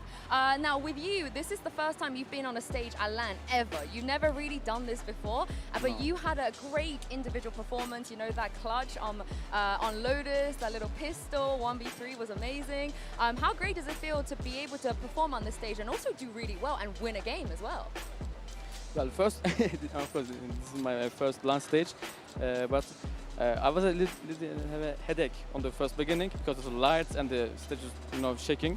But I don't know, maybe I just adapt too much in this game, and because my teammates were so trying to look cool in the stage right now, we just did our best. That's all. I mean, your best was definitely good enough, you guys. 2-0, that was a really, really good start.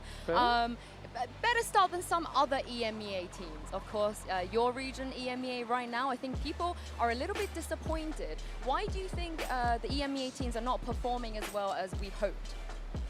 Well, I really don't know what to say, but while we have scrims with the EMEA teams, they were all good. You know, they're just, I don't know, I think we had the worst team maybe. EMEA teams, I'm just going to be Westerpool. But in here, I don't know, maybe for the single elimination, I don't know, maybe just people just nervous on the game, on the stage, because if you lose here, you just have to wait Berlin, you know? So it's going to be sick. That's why they just lose in the first game. It is a brutal format. And lastly, very quickly, you get to play the winner of 100 Thieves versus EDG. Who do you want to play against and why? No, of course, 100 Thieves. Get your revenge? Yep. Yeah. We will definitely. I'd like to hear it. Thank you very much, Mr. Farlan, for joining me, and we'll see you in the next round. Okay, thank you. Well, Mr. Farlan, he wants to face 100 Thieves. He's going to find out soon, because when we come back from this break, they're going to be taking the stage against EDG.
You've been on my mind, but it's okay. Said it's alright. I see the heartache. I remember the time I was feeling the same. Now I got new life and I'm free from the chains. So let's fly, let's all fly away.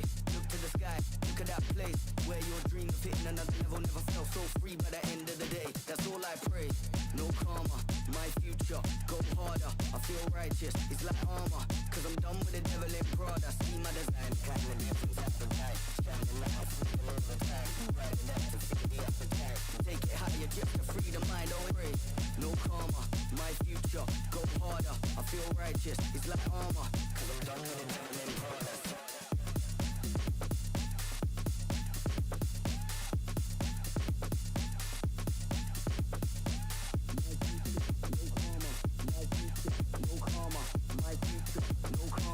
My future, no karma, my future, no karma, my future, no karma, my future, go harder, no karma, no karma, my future, no karma, my future, no karma, my future, go harder, no karma, no karma, my future, no karma, my future, no karma, my future, go harder, no karma, no karma, my future, no karma, my future, no karma, my future, go harder, no karma, no karma, no karma, no karma, no karma, no karma, no karma, no karma, no karma, no karma, no karma, no karma, no karma, no karma.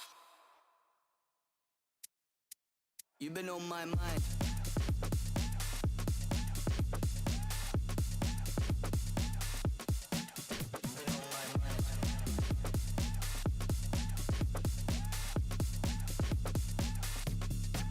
You've been on my mind.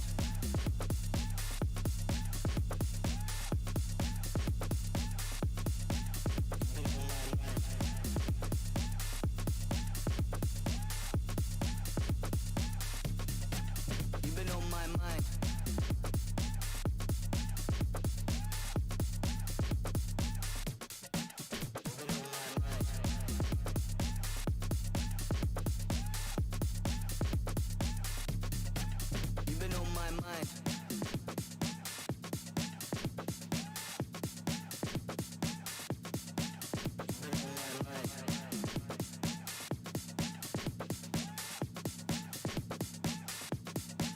You've been on my mind.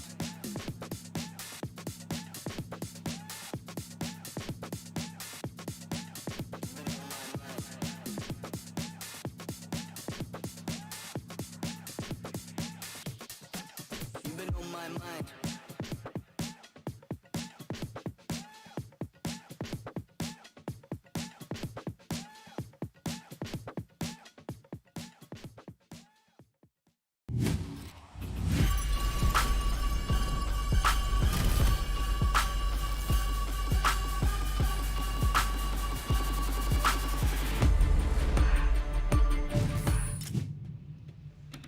Welcome back, everyone, to the final match of the day: 100 Thieves versus EDG. I'm your host Yingsu, and I've got Bren and Saisho with me. And after the last, I was gonna say Bernard. After the last time we had you two, you broke the whole studio. The cameras went, the bracketology broke everything. That wasn't our fault. I had to bring someone here that could bring some stability for us. That's right. And some analysis. Psycho, of course, the head coach of Sentinels. Welcome. Thank you so much for having me.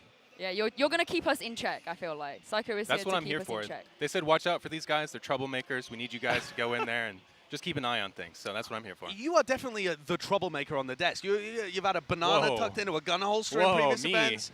I don't mean, know. you're looking all enigmatic with your shades on. I'm not This sure is about not these how we treat our allegations. guests. Come on, Josh. All right, come on, okay, Josh. sorry, Come on. sorry. Well, let's talk about the first team of this matchup. It is 100 Thieves. I feel like they kind of have the similar storyline, Bren, when it comes to the other teams that didn't make massive changes, but they are one of the favorites for a reason. Yeah, high expectations for this 100 Thieves squad, and over the past year and the offseason as well, they've been shoring up one of the biggest weaknesses, which was that inexperience of this roster. They've been building up the experience at the events, making sure that, you know, now in 2023, this is their time to strike with the talent they've got, on top of the fact that they've obviously been making a couple of upgrades. Sorry, I thought you were about to fire shots at Will, because obviously the biggest difference is that Cryo's now on the team. Well, I thought you were leading things in that direction. I gave you a little segue. I said they've been making some upgrades, and I left it for you. You know, you can pick it up. Listen, Will was actually performing really well when he was playing at Champions. It was his best event, but I think everyone's got to agree that Cryo is a nutty player. I mean, Don, you know exactly how good this guy is because you were coaching him too. Oh, absolutely. He's fierce. Yeah, I scouted him, coached him for the last year. I've developed this young man. He's a force to be reckoned with, especially on the CT side of the map. He's just so good at getting that first pick and getting out alive and giving you that man advantage situation. He's someone that you can rely on time in and time out, and I'm really excited to see him take on the EDG guys with 100 Thieves. Of course, we had an appetizer in the offseason. This is one of the teams that took offseason super seriously. They actually won a trophy with Cryo as well. Psycho, how much do we kind of read into that, what they managed to do with Cryo? Do you think we've seen enough so far? Well, it's hard to say, right? Because this is a whole meta ago that this tournament occurred. Cryo was still playing Chamber on all maps, and I'd wager that's not probably going to happen at this event, right? So I'm interested to see where they lean with Cryo. You know, like, are they going to flesh out his duelist flexibility and put him on Raze and Neon on some maps, or are they going to lean into Chamber on some of these maps like we've seen teams like Cloud9 do? Yeah, it's a big question, isn't it, as well? But I think whatever direction they end up going in with whatever he's playing, the guy's talented enough that, honestly, him coming into this team as a roster upgrade, you know, Will's a fantastic player, but Cryo coming in was the next evolution of this squad, I think, as well. Just giving them that extra level of firepower where they can compete with some of the best teams in the region, in theory, right? And even in the world. Yeah, the team where he first had a bit of a glow up, the tier 2 team saw that you scouted him from. Right. He was playing with Stella at the time as well, so he's like reunited back there. And Stella was doing an interview recently where he said that when Cryo got an opportunity with your team, with Xset, Stella just said, yeah, go for it, man. Go for it. Go for that tier 1 opportunity, and because Stella knows how much those opportunities mean to players like that. And I think it's awesome that fate has reconnected them back on 100 Thieves. Absolutely. The brotherly love between those two is just so apparent, and I'm excited to see it translate into chemistry on the stage. It's like a K-drama, you know? Like they're back together. Everything's scripted. Yeah. Everything's scripted. And, speaking of the script, as Mimi would say, Edward, they do be gaming, EDG. They are returning to the international stage again. This is not their first time. They've been here before. And Sideshow, we were really, really excited last time. Do you feel like that excitement is going to be matched for this time, for this team, given that they did also make a little change? Yeah, they have made a little change. I mean, when you're looking at the roles there, that's their former roles, but they've undergone a swap. So they're going to be coming into the tournament, we believe, with Kankan playing the duelist role. And from what we've seen of him, domestically playing in China, and then playing in LCQ, and then even at Champs, even though they went out in groups, man, that guy is nutty. I mean, really talented. So if he's in that star playmaking role, I guess he kind of was on Chamber before, but as duelist, he could pop off. Yeah, I think you can expect big things, honestly, as well from Edward Gaming in this match. Now, I'm not going to say, listen, you know, it's a 50-50 matchup between them and 100 Thieves, but they're the last chance for China in this tournament as well as a region. And they've got that experience prior when they played at Champs as well. It's one of the things that was massively lacking, I think, from China as a region overall. But they have got that match experience now, and they're coming to this big stage once more with a chance to prove themselves. Absolutely, and one thing I can say for certain is that the scrim experience you get against international Tier 1 teams at these events is unmatched by anything you can get at home, especially in their region, right? So the experience they gain at Champions, both on the stage and off the stage in the practice room across the weeks that they stayed in Istanbul, is going to pay dividends here. And we've seen that, right? You know, we may have scrimmed against them with Sentinels, and you know, we scrimmed against them back in the day with Xset, and I'm really proud of Haodong. I believe he's calling the team. I may be mistaken, but you know, the evolution is apparent, right? They came into Istanbul, they were very loose. They you know, like to run it down a little bit, and you know, they've been learning a lot, needless to say, and I'm really excited to see how they match up against 100 Thieves with that. I want to push you here, like Scrimbox, Psycho. We talk about Scrimbox a lot, but we've got you here, so you can actually like verify. Right. So which way is that leaning with EDG? Well, as proud as I am of EDG and as big a Howdong fan as I am, I got to give it to my American brethren over at 100 Thieves. Yeah. Especially with Cryo. He's just such a game changer for these guys, and I really think that he just completes this roster and makes them a force to be reckoned with. I think that's going to be one of the best matchups, seeing Cryo go up against Kankan, because those are the two players to watch here. You've got all of the uncertainty for both of them swapping over into the new roles. How deep does the Asian pool go? Are they able to perform? And then also, I think they've demonstrated fantastic individual ability. I mean, take a look at what Kankan's been doing. He was going nuts, opping. Maybe he's not going to be doing as much of that, maybe more on the rifle end, but the talent is absolutely there. And I think for both of them, you have to give them the benefit of the doubt. Even though we haven't seen them all play on, you know, every agent under the sun, they're talented enough that they should just be able to rock up on almost whatever. Absolutely. The macro, or I'm sorry, the mechanics are there, right? They are all phenomenal players individually. It's just the macro that needs to be developed. And I've seen that evolution. It's happening. I'm excited to see. Yeah, the limit testing you were talking about with them getting that practice at scrims is so important for that, because otherwise you're not being tested to your limits. You're not being pushed and knowing what you can and can't get away with on the global stage against the international competition. But like I said, they've had that experience now, and they've changed up their roles. Apparently that's been working out really well for them on top of that. So who knows, heading into this matchup, I still think, like we said, 100 Thieves should be favorited in it. But Edward Gaming, you know, they've been shoring up that weakness. Yeah. They're gaming. Yeah, they are gaming. Edward do be gaming. Yeah. It's so interesting, though, that both of these teams went out in champs in the group stage, and yet the expectations for them are quite vastly different. People are so high on 100 Thieves because you shouldn't have really disrupted the system. You should have only made it better by adding Cryo. And I think that people just see all of the positives of that and are extrapolating that they should be one of the favorites for the tournament. But for EDG, I think people are still stuck in the state of not knowing enough about them to be confident in them. But one good result at a tournament like this, and they're going to change public opinion. I think they're still the best team in China, despite the fact they lost the most recent tournament. I think the interesting thing here is that obviously we're all in agreement that this is very, very 100 Thieves favored. But Psycho, I assume you've seen both of those teams play in scrims or whatever capacity a little bit. How can EDG be 100 Thieves? If you were EDG's coach right now, what are you telling them? Oh, I'm telling them lean into your strengths, right? Focus on what you're good at. Identify what works against these teams you've been scrimming across the last few weeks internationally, and just run that. See if you can poke and prod and find a weakness, and then do that over and over, and just exploit it until the next thing works. Yeah, I think that'll be tough to do for them against the 100 Thieves as well, though, because that's a team that's just been, again, tightening up all the fundamentals, like in terms of trading, how they play off of each other. Really, really quite fantastic on 100 Thieves size. But you are right, Edward Gaming, I mean, they've literally just got raw individual talent out the wazoo, man, when you're talking about Edward Gaming. That's really tickling me. Wazoo? I don't know. I just heard people say it, ask him what but the they've got wazoo so is. much talent that okay. honestly, this is the thing that they should be leaning into, is that individual impact. And when you watch them online or how they played, that was what was really shining for me with Edward Gaming. Okay, well, I don't know what a wazoo is. Well, I think we need to have that conversation a little bit later, but it's enough from us. It is time to bring out the teams and get this match started. Here's 100 Thieves and EDG.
EDG are China's last representative in this tournament, but it does feel like they're going up against the final boss in round 1. If they lose, they are out. I'm going to ask you guys, do you see a world where EDG do it? They actually beat 100 Thieves today? I think the world it's possible.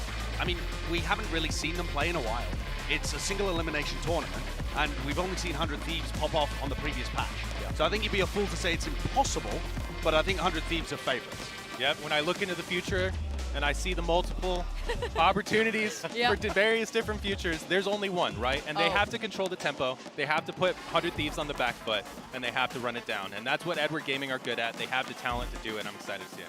Yeah, I mean, I couldn't agree more with that one as well. I do think we want to set those expectations that it should be 100 Thieves, as does heavy favorites, because in the one universe or whatever you're looking at, Don, where it is Edward Gaming ended up winning, I mean, at that point we will have to just be singing their praises, right? You know, how much they've actually managed to achieve here on the international stage. But I mean, we will only know until we get into that first map, and we are getting into that map select.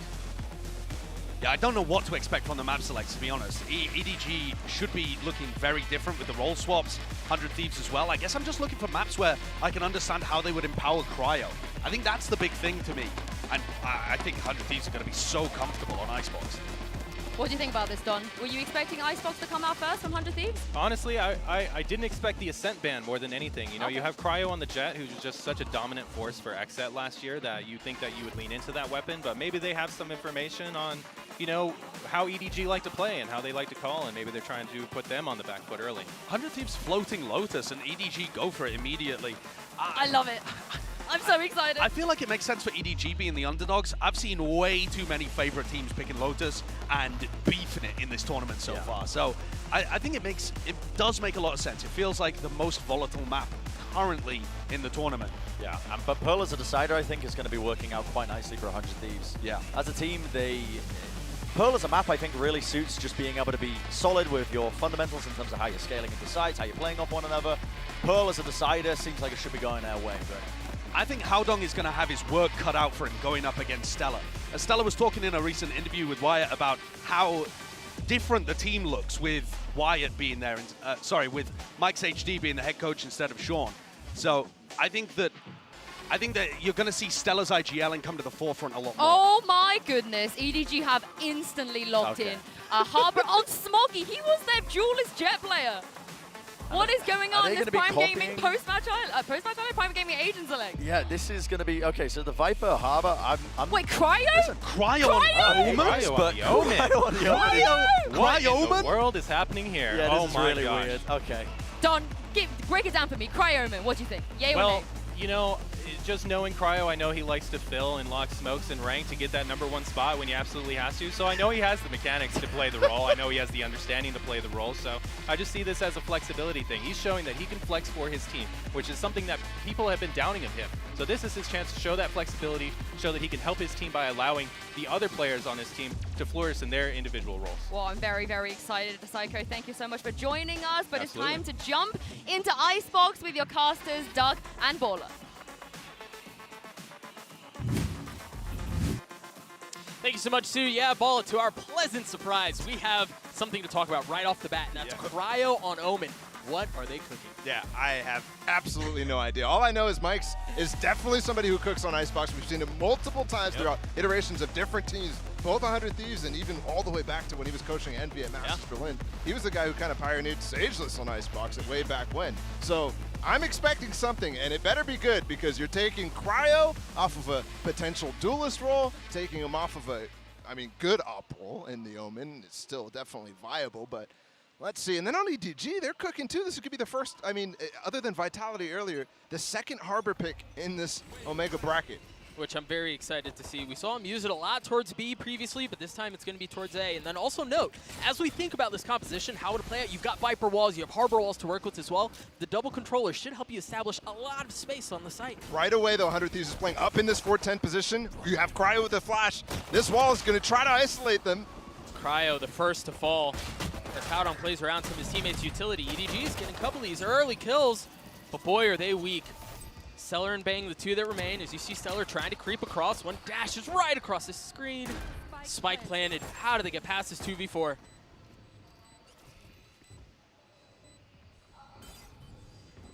Spike ticking away as the onus is on 100 Thieves. Stellar able to pick Smoggy out of the sky. What else can he find? Avoiding the dart, avoiding the molly as well. But it's just buying time. Bang just drops down straight to his death. As Kong Kong is 3 on the round. Now Stellar in an outrageously difficult situation. Only really gets nothing. He had one shot at one, but that's all it was. EDG got the pistol. I love this from EDG. Right away throwing us straight into it. And the staying power they had on that, maybe it's because of the comp right away, but also just Kong Kong being able to frag. He had that frenzy, he gets through. 100 Thieves tries to play up and counter what you would go for with that Harbor. And it just doesn't work out at all. But I do have to say, the first couple of things that I see here from 100 Thieves in response to the Harbor pick tells me that they're prepared. The way that Asuna walked out deep on Raptors behind that wall as well. Yeah. It's like they know the angles already. That doesn't mean that they're going to be able to completely counter everything right off the bat. And obviously, EDG coming in with pace, too. They're going to get another attempt at trying to weather the A hit from EDG. As you see the drone, the same wall coming up from Harbor as we saw previously. But this time a bit of delay out of the attacking side. And you can see as well the Harbor high tide covers all the way through Rafters. Holy smokes. I mean, you had the Molly, the Shock Dart, the Nano, and then the Cascade too. Do such a good job of trying to clear that area of the map out. Now they start to creep their way forward. Kong Kong with the Marshall. It doesn't get much easier than that, does it? I feel like I haven't even looked at anywhere on the map. Obviously, we've gone to A twice, but I haven't looked at the setups or anything. Just because Kong Kong is really, even in the first 2 rounds, using almost every single angle available to him on that A side. Yep. Going and floating over towards Gen, using the rope to get towards 410. A lot of variability in what you have to expect here. And then they could flip the map, and then they could start to play slow. I think Don said on the desk, I want to see EDG run it down at them if they want to have a chance in this, and so far so good. That box is checked. It's early too, man. Kong Kong's already on 6 kills. Round 3, 1 point away from having the Blade Storm online. And this is going to be a different look. This time they're going to head over to B. And you could commit this Viper Wall towards B without any hesitation at all in the default. And this is what it is. You talked about the kills. It's netted Kong Kong his knives already. And a quick note there, because of that, he's able to hand the Marshall off to nobody. Bang playing on the other side of the wall as they've established yellow control. Again, you see the utility dumped across. Trying to use the Cove to get this plant down. Over top of the Viper Wall, there's not going to be too much spam. Dude, the utility that they're using, again, the Cove, the Cascade, the High Tide, the Viper Wall, everything. Meticulously dissecting and devouring every area of the site. But here's where the Omen pick comes into real good fruition. You've got the flash and the smokes to really have dynamic retake opportunities. There was that flash that you just mentioned. Derek able to get the opening kill. Remember, they have rifles here. This should not be a fair fight. And so far, it's going 100 Thieves' way. There's just one left on the side of EDG. Makes it a 1v2. 47 HP, though. Not much left to work with. A 3K for Derek and 100 Thieves with the first. I think that comes down to the post-play, or the delay utility, even with that Cove, even with the High Tide covering space on top of the Viper Wall as well. The utility from 100 Thieves just bought a lot of time, and they felt super comfortable waiting for that and then going for the retake. And Chichu on the flank taking way too long to be any sort of value, but also just the retake coming in really quickly as well. EDG once again set up towards B early on. That's our 100 Thieves has 3 of their members playing. No real mid presence other than the turret and kitchen. Yeah, I have to say the tendency so far from EDG is to just send it on the first exploration they have. So I would not expect them to pivot off of this. Yeah. Although with Chichu's position, he's definitely holding the flank to make sure that they maintain that space if they do want to pivot. And as much as we've talked about EDG sending it or trying to maintain pace to apply pressure on 100 Thieves, this round is a bit more quiet, a bit more careful. As I say, they're slowing down. You see Kong Kong dash across the site and instantly get popped. And look, as soon as that goes in the favor of 100 Thieves, they're falling back. And they don't have the orb to pop up anymore, so they have to take the fight, and nobody just demolishes Derek. Yeah, man, I thought Derek had the beat on that for sure. There's nobody here on the A site right now. Chichu does not have that read, though. This will get the information, but as well going for the res, so Still an advantage situation for 100 Thieves. Good retake last round. Let's see what they can cook on this A site this time. Cryo with the smoke is still just as impactful. You can throw it up on the pipes, and you can smoke off the spike. It'll be interesting to see how EDG plays this. The Reckoning confirmed that there is nobody on site, so the retake that you were just referring to is on full display here. They play off site. Nobody has one shock dart left to work with. There it is. Instantly gets used. Smoggy playing up in heaven again, using the utility to buy some space, buy some time. Nobody peeking just on the other side of the cascade, but Asuna's going to stick it. He's going to get it the whole way there, and that's exactly what he does. Stellar with 3 on the round. 100 Thieves tie it up. And that's Cryo right there. That's what I was talking about, the retake smokes. Clearly, EDG not really concerned with it. They thought they had the retake completely under control. With that cascade going to the backside, blocking off the gen angle. But everybody was fighting in front, and they just did not have the information about what was going on, where Asuna was. Stellar doing such a good job as well. Nice 2 shots as well from him. Yeah, very clean. Note here, it is going to be a lighter buy for EDG. There is the Hunter's Fury and Play for Nobody as the counter to Stellar's lockdown. Kong bot. Kong's got a Vandal, so he's got a hero rifle. Saw what he could do in the first 2 rounds, but a lot of confidence put into him by Haodong.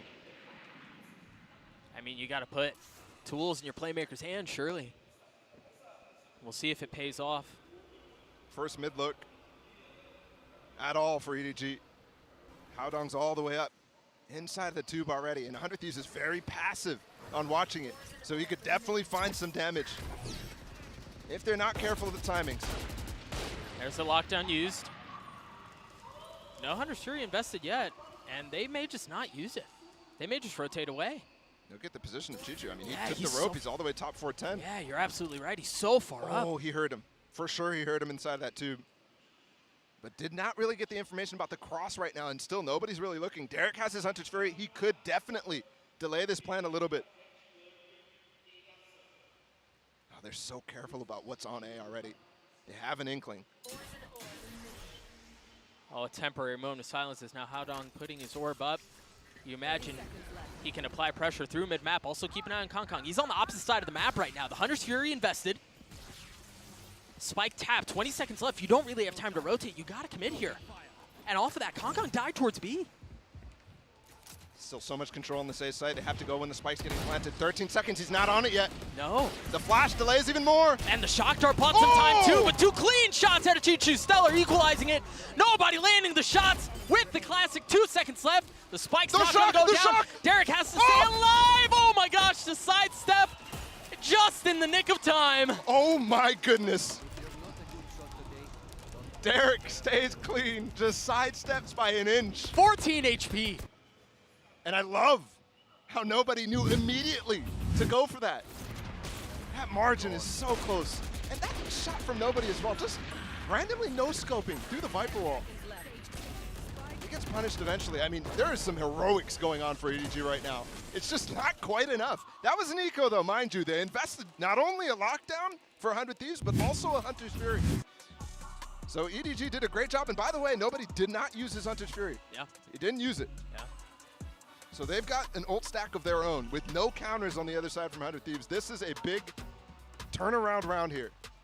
And you feel that in the timeout that is instantly invested on the side of EDG. Make sure you've got everything covered, right? Like this is a very pivotal round in the first half, as you were mentioning.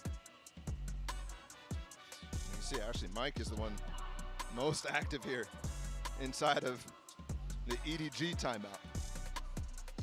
And it seems like, as you see these 2 coaches on screen, it seems like 100 Thieves has also invested a timeout. So back-to-back here. I want to very quickly refer to, we talked about Wyatt on the desk earlier, but there was a really cool podcast he had with Stellar where they talked about the differences between Mike's and Sean, their previous head coach, and some of the differences when it comes to how rigid they are in their set pieces versus a bit more fluidity for the caller on the side of 100 Thieves. And I think when you think about situations like this, the fact that EDG are at a pivotal round here, this is where you see some of this come to play. God, I would love to know and get insight onto exactly what's happening right now.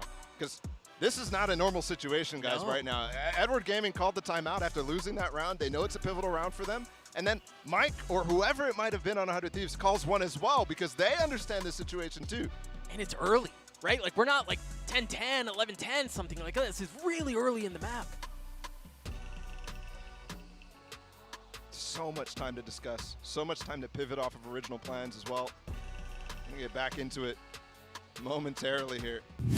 But again, to reiterate, now that we can see the money, 100 Thieves, their economy's not great. They don't have a bank. They used 2 ults in the last round that would have been just the most crucial ones in account of what Edward Gaming has online right now, the Hunter's Fury and the Lockdown. They don't have anything to really counter that. They don't have a KO. They do have shocks and mollies. Maybe they could figure something out like that.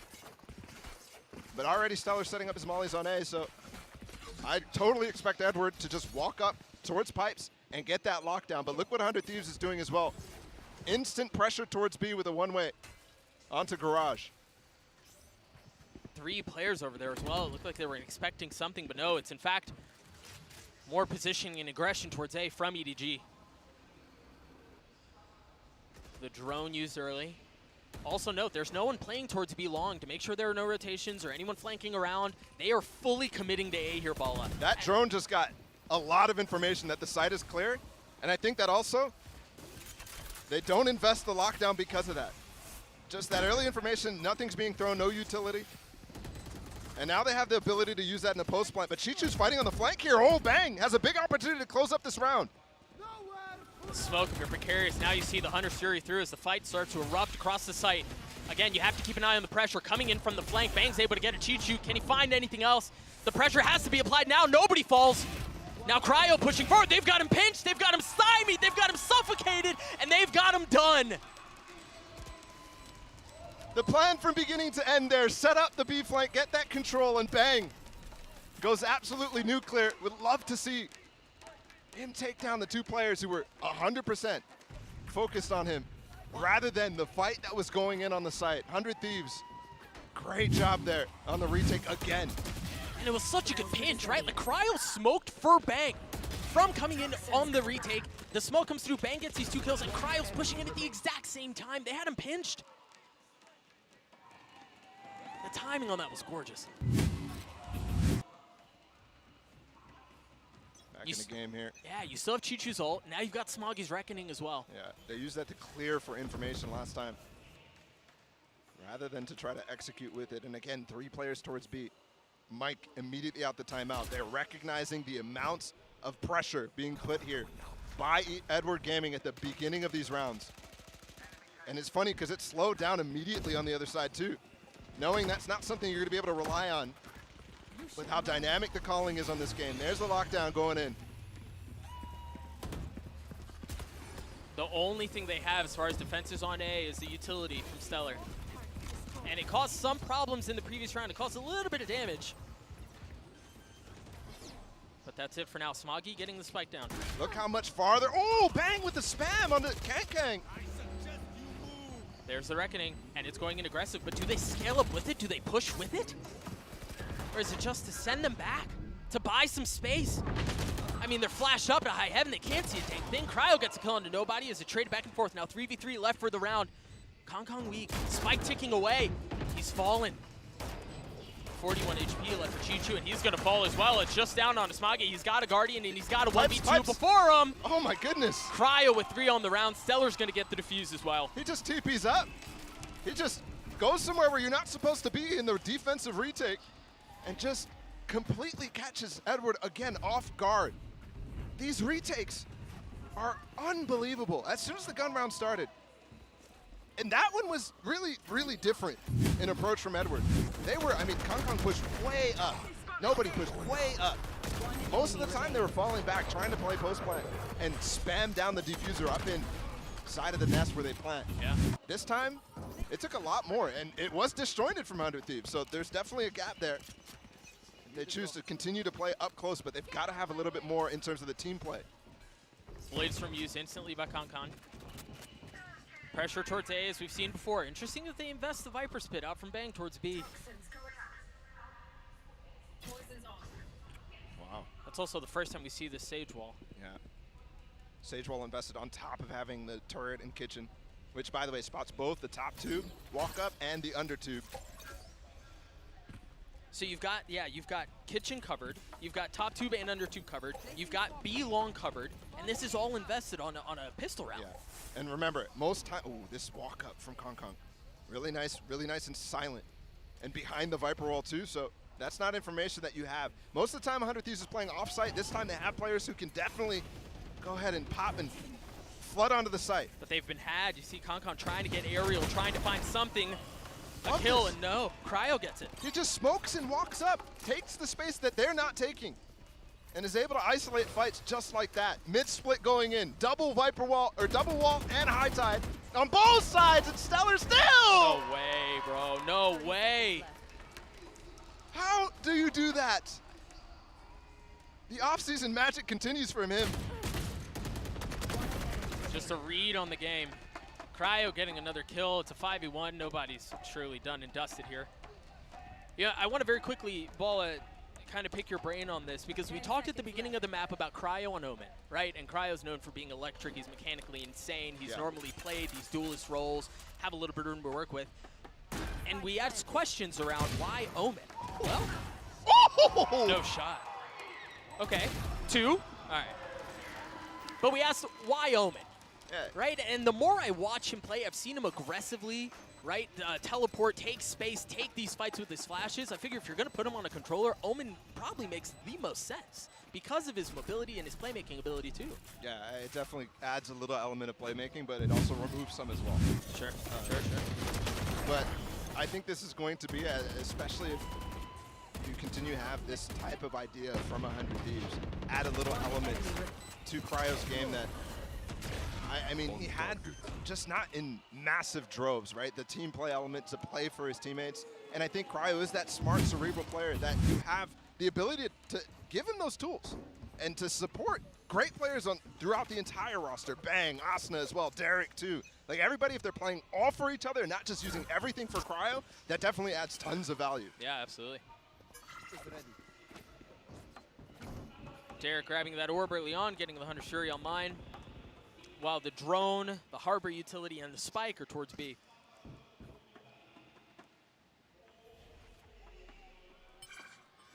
The thing is here, they have that alarm bot just on the other side of B long. I mean, they have 2 lurks going on over towards A right now for Edward. And just frequently you're having so many players rotate towards the B side early. And there's actually nobody on A right now for 100 Thieves. This could go in so many different directions right now because there's volatile elements everywhere. An outrageous shot. Smoggy getting the spike down. The Hunter Shuri used. Remember, there are still 2 members from EDG over towards A. They tap the spike, they draw out utility, and then they're going to go back A. Right, this looks really reminiscent of that round where we had the lockdown invested on the eco. The Hunter's Fury from Derek as well. Almost identical here. They're pivoting, but Asuna's here. They also have the wall for post plant. Still a lot of tools, but this Viper's Pit is going to be really difficult to deal with, cutting off the rotation in from Cryo from screens. And he has an op. How does he navigate that? Well, like that. Okay. That's the Viper's Pit down! It's gone!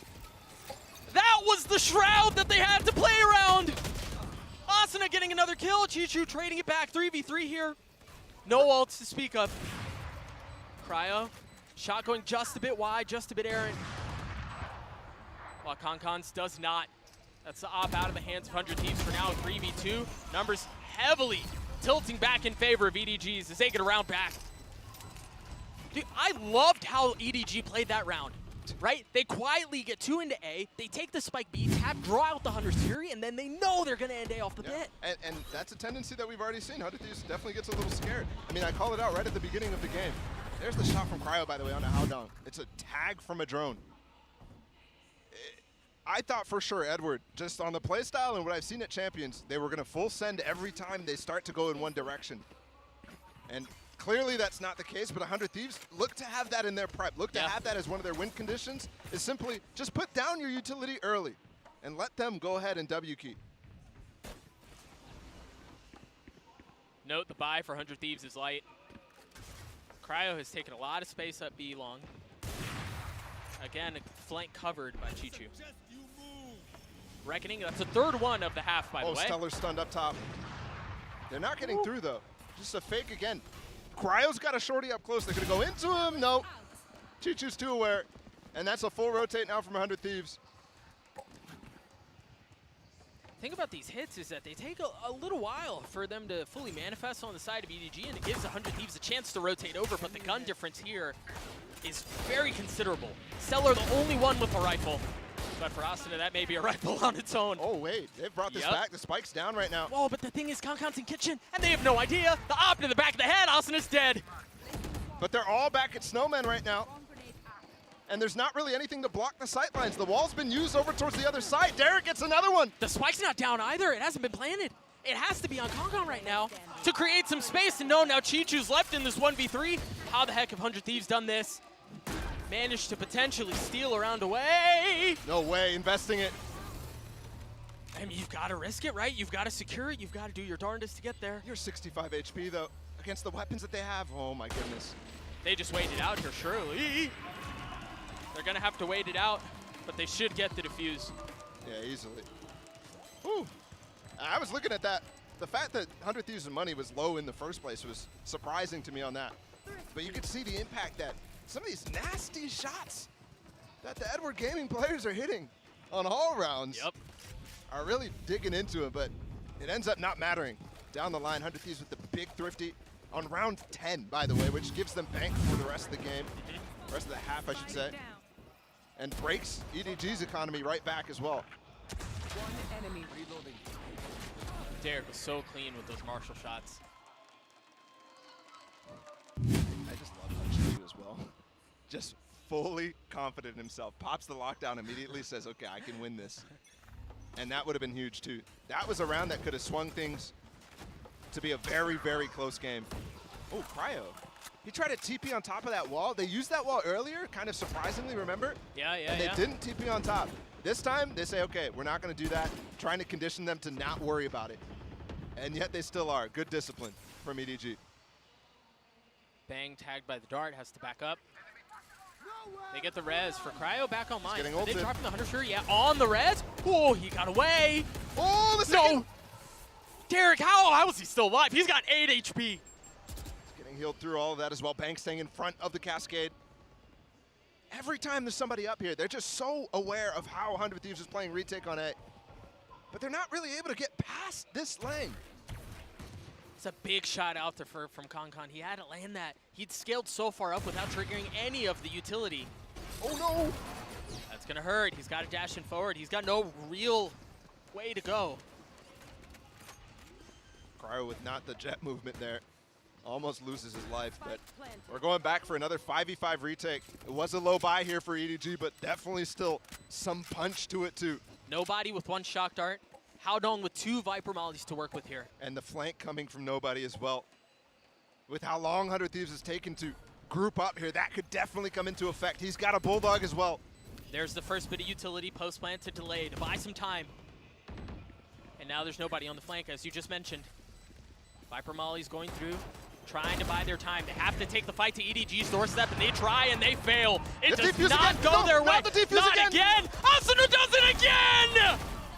That's the second time the Red Bull clutch comes through! That is just so sad to watch that happen twice, but I mean, there's the pick in the Omen. Twice. You don't expect it to get value like that. But that's what happens when you really don't see it too often. You're just not comfortable against it. And I can guarantee you, you're not really seeing much of this. This has kind of been historically an NA pick. Oh, that's so deflating. They've had so many chances to come back into this, and it's just slipped out of their hands. Op in the hands of Cryo, the turret cleared out. Very similar setup offensively from EDG as what we've seen previously. I have to say, since EDG has slowed down, definitely feels like they've been less explosive. But they're really trying to exploit the way that 100 Thieves is playing that A site. But Concon, while he's still getting some frags, he's just not being as much of an explosive factor that we saw in the first 2. And I have to say as well, scoreline 8-3, it feels like a much closer game, much closer affair. I mean, those 2 rounds, right? Yeah, I mean, we're we could talking be looking about 7-5 half instead. It's been so close. You see EDG, again, the synergy of utility that they have to try to clear out these back-turn corners on A. Flawless. And while there's no one there, they've taken the space. They've taken Cryo's life, too. What a shot from Smoggy. Gonna have a shot at another no bang, wins out that duel. Start to see some of the utility. Chi-Chu on the flank. He's gonna try to exploit mid-map. Nobody behind the wall. One for one. A 3v3 here. They've got a wall to hide behind. Derek's going to be able to hold it to half. He might be able to hold it the entire way. No, the wall cleared out. Utility still at his feet. How much more can they hide behind now? Chi-Chu's timing perfect. Derek in this 1v3 with 46 HP. He's not going to pull it off. EDG gets a 4. Still an impressive half out from 100 Thieves. And really, EDG, too. Again, we were just talking about it, Ball. This could easily be 6-6, 7-5. Yeah, I think back to that double timeout that we had and how adaptations kind of slowed down after that. EDG definitely putting the 100 Thieves to the test, but still solid from 100 Thieves all around. All right, we've got a little something special cooked up for you all at home. We've got Golden Boy standing by for a little interview. GB, take it away, brother. Hello, yes, I'm joined by Kaide, Tens, as well as Zekin. I'm sure you guys back at home know them perfectly fine. It's a pleasure to have you guys here. How are you guys enjoying Sao Paulo so far? It's amazing. I love it. It is very humid here, Yes. but it's great. Look at my forehead. I'm glistening. Okay. What about for you, Zekin? I haven't had a chance to talk to you. I talked to you already. How you doing, Zekin? Good, good. I Yeah? love Sao Paulo. The food's amazing. Oh, that's right, baby. It's delicious. You know what, though, Tens? I heard that you guys have this like little bromance thing going on right now that Psycho was telling me about. Was it like a directive, like, you know, play with the kid, get him into the system, or do you really just genuinely like hanging out with him? Yeah, so this one right here, he's my son. It's your child? Yeah, he's my son. Excellent. Perfect. So Okay. obviously, that synergy's there. Okay, excellent. So can I like be the grandfather? Yes. Is that possible? Yes, technically, Okay, can be yes. the grandpappy just coming through. Are you guys playing your ranked games today? Well, look, jokes aside, though, Kaide, I want to get your thoughts, you know, most importantly on when are we going to see pro player Kaide take the stage finally and make her debut? Wait, why do you think I'm here? I'm the sixth man. Oh, yeah. snap it. When they need the heavy hitters, Exactly. they roll through. Well, I mean, guys, I think it's safe to say this game's heating up. It's obviously been a fun time here. Before we throw back over to the casters to get into the action, really, you know, are you guys excited to play in this environment? Because when the crowd comes through, man, this place is deafening. Yeah, this looks awesome. So I'm really excited for tomorrow. and What about you? I can't wait. I can't wait to play. Yeah? Yeah, you're gonna do anything special, or you got anything cooked up that we can learn about for tomorrow? I can't leak the tech. We're just going to have to wait and see. Guys, I want to thank you all so much for just taking time to join us, having a good time here. Obviously, this has been a wild time here, and we're going to be jumping right back into the game. And what's going on right here? That dance is dedicated to Tarek. We know you're watching. Hello, Tarek. We're out. The dance just doesn't die, and quite frankly, I'm glad it doesn't. That needs to stay. Oh my goodness, good to hear from the family. And back into this game, 8-4 in the first half. I'm very curious how this Omen is going to play out on the attacking side now from 100 Thieves. And just like we saw from Cryo, I definitely think that there's some massive retake opportunities. Look at this mid-split. They've smoked off Boiler, and they're just running it down at nobody right now. Dude, nobody had so much to deal with, and they continue to apply pressure. Bangbot walks away with 2. I mean, there's 3 players in the flank right now. Turret is down. Stellar's not in range, but Derek already should hear. No, I don't think he does. Either way, the information that they have, Cryo walked through the smoke in the other direction by TPing up into his smoke. I mean, they have complete information. Yeah, they have really everything they could possibly ask for.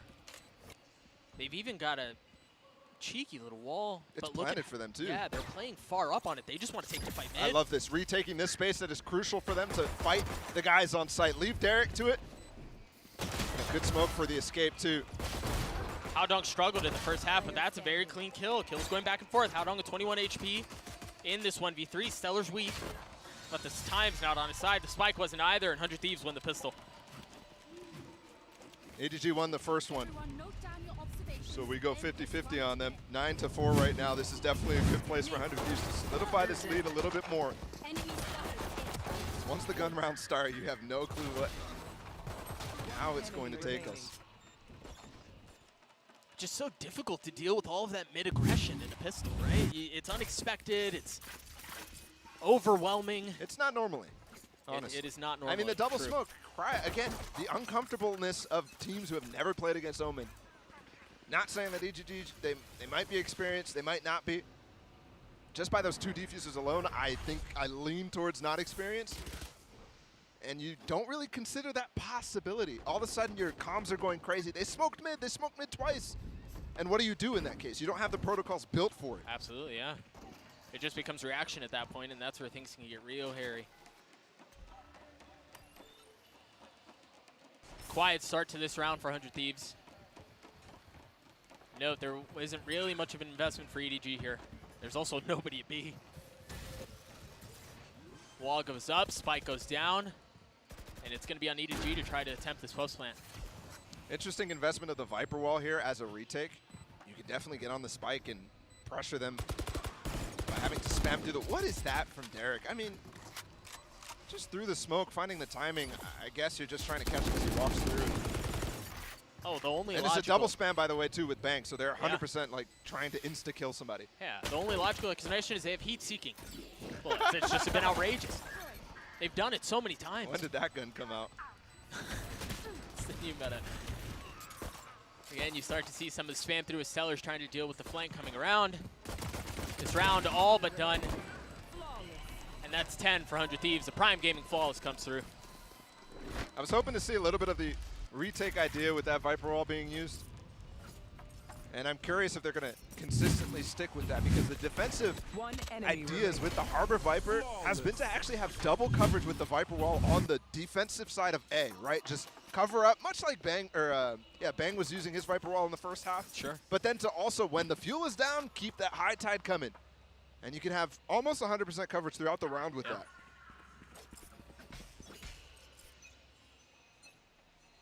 EDG, this in a lot of ways feels like do or die.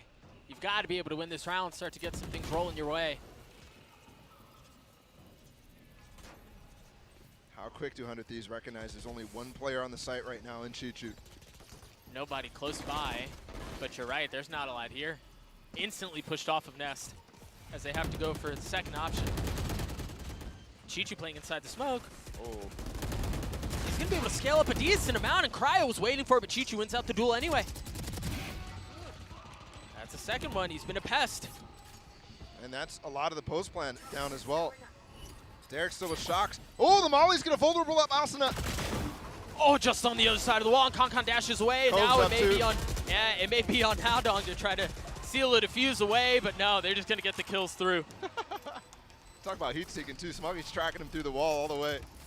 I thought Asuna might have an opportunity there with the rope movement that he's so well known for, but EDG do such a good job breaking up the site again, using that wall into great effect. And Chichu as well, silent on the site, and that might have lulled them into a false sense of security that they're playing, much like 100 Thieves defensive side protocols were like. Just back up, give them the site, retake as a flood. It's a good anti-bonus from EDG. One of the many rounds they'll need right now. 5 gap.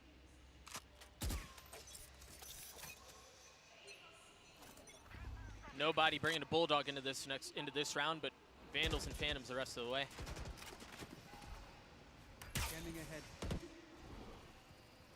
It's really difficult with that cascade going deep down, and then a high tide to follow up as well to really take this space from him. And Derek doesn't have the drone. I'm not sure if it was broken earlier, if he just didn't have the money for it. Flash through anyways. Kong's in a great position here. Yeah, they're not clearing. Flash, they drop down, and Derek falls. Bang ready to receive on the other side, though. Bang! What a shot! Cryo still pushing his way forward through all of the Harbor utility. They managed to establish control on B. Cryo looks like he's been playing the controller role his entire time. I really thought just on that swing that was Bang. That Bang doing work as well. And they've got the res too to lock this round up almost entirely. Surely, yeah. And you've got heavy numbers. You've got the wall sectioning off the plant still. Nobody doesn't have money. So you imagine this is just a save at this point. Try to keep these 2 weapons in the next round. But it's going to be dire times for EDG here, Bala. It absolutely is. They probably will be able to scrape together a buy. And they are dangerous players. No matter what, no matter if it's Guardians, Light Armor, whatever. Smoggy with the 2.8K, he should be able to full buy. Kong Kong and Haodong as well. Should be able to get something going. And I'm curious how far Kong Kong is from the knives too. 2 hits away. There's the final timeout for Edward. And they've got a long time to cover with it as well. Dude, Bang just plucked him out of the sky. Yeah. That was outrageous. He's such a nasty player who's coming into his element, I think, with the addition of Cryo. I talked about it a little bit when we were having that conversation about Cryo on Omen and how that kind of can unlock your other players and how Cryo can be playing for you rather than the opposite way around. Yep. And I think that's been the key. You know, a lot of times last year for 100 Thieves, it was a big focus on trying to set up Will for success, and for good reason. But even when Cryo was playing Duelist, I mean, when he was playing Chamber in the offseason, it felt like they didn't really need to support him as much. And that has unlocked Bang in a massive way. And you know, we go all the way back to their LCQ run last year. It felt like Bang was the most improved, and he just continues to get better through this offseason. Now you're seeing it here. He's played exceptionally well. And I think this goes back to what you were saying too, even if when we take a look at the kill distribution here in a moment, there is no heavy lifting from one player. It's been a team effort. Yep. I mean, look at this. Stellar's on top. It doesn't mean much. He's calling a great game. He is. But the spread is what you're talking about, what you're referencing right there. Almost everybody within the 5 except for Asuna. And at this point, he's relegated to putting the wall down.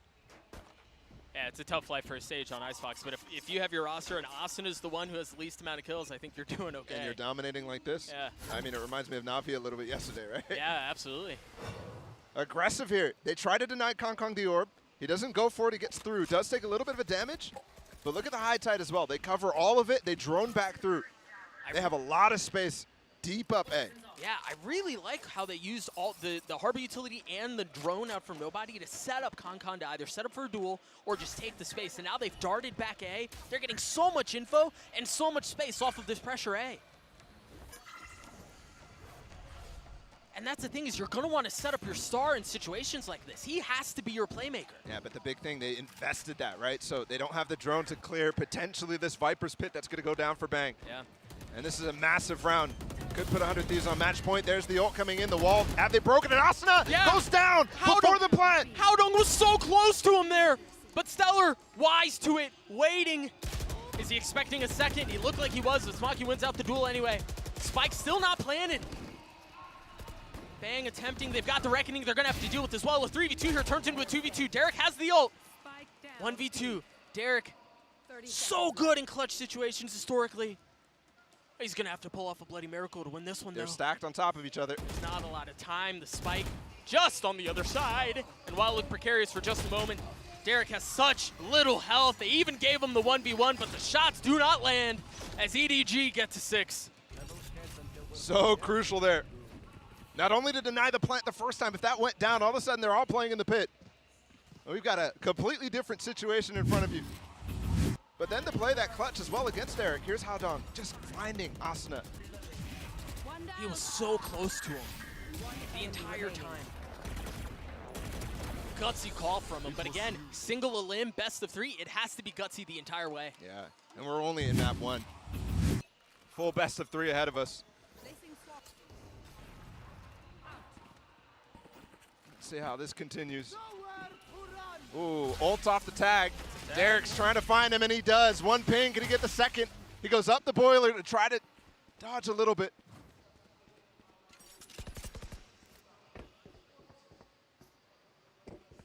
How do they reset here? Again, ideally, 100 Thieves wanting to get a pick off of that ult. And note their buy here. They've got a Stinger in the hands of Bang, a Guardian for Derek too.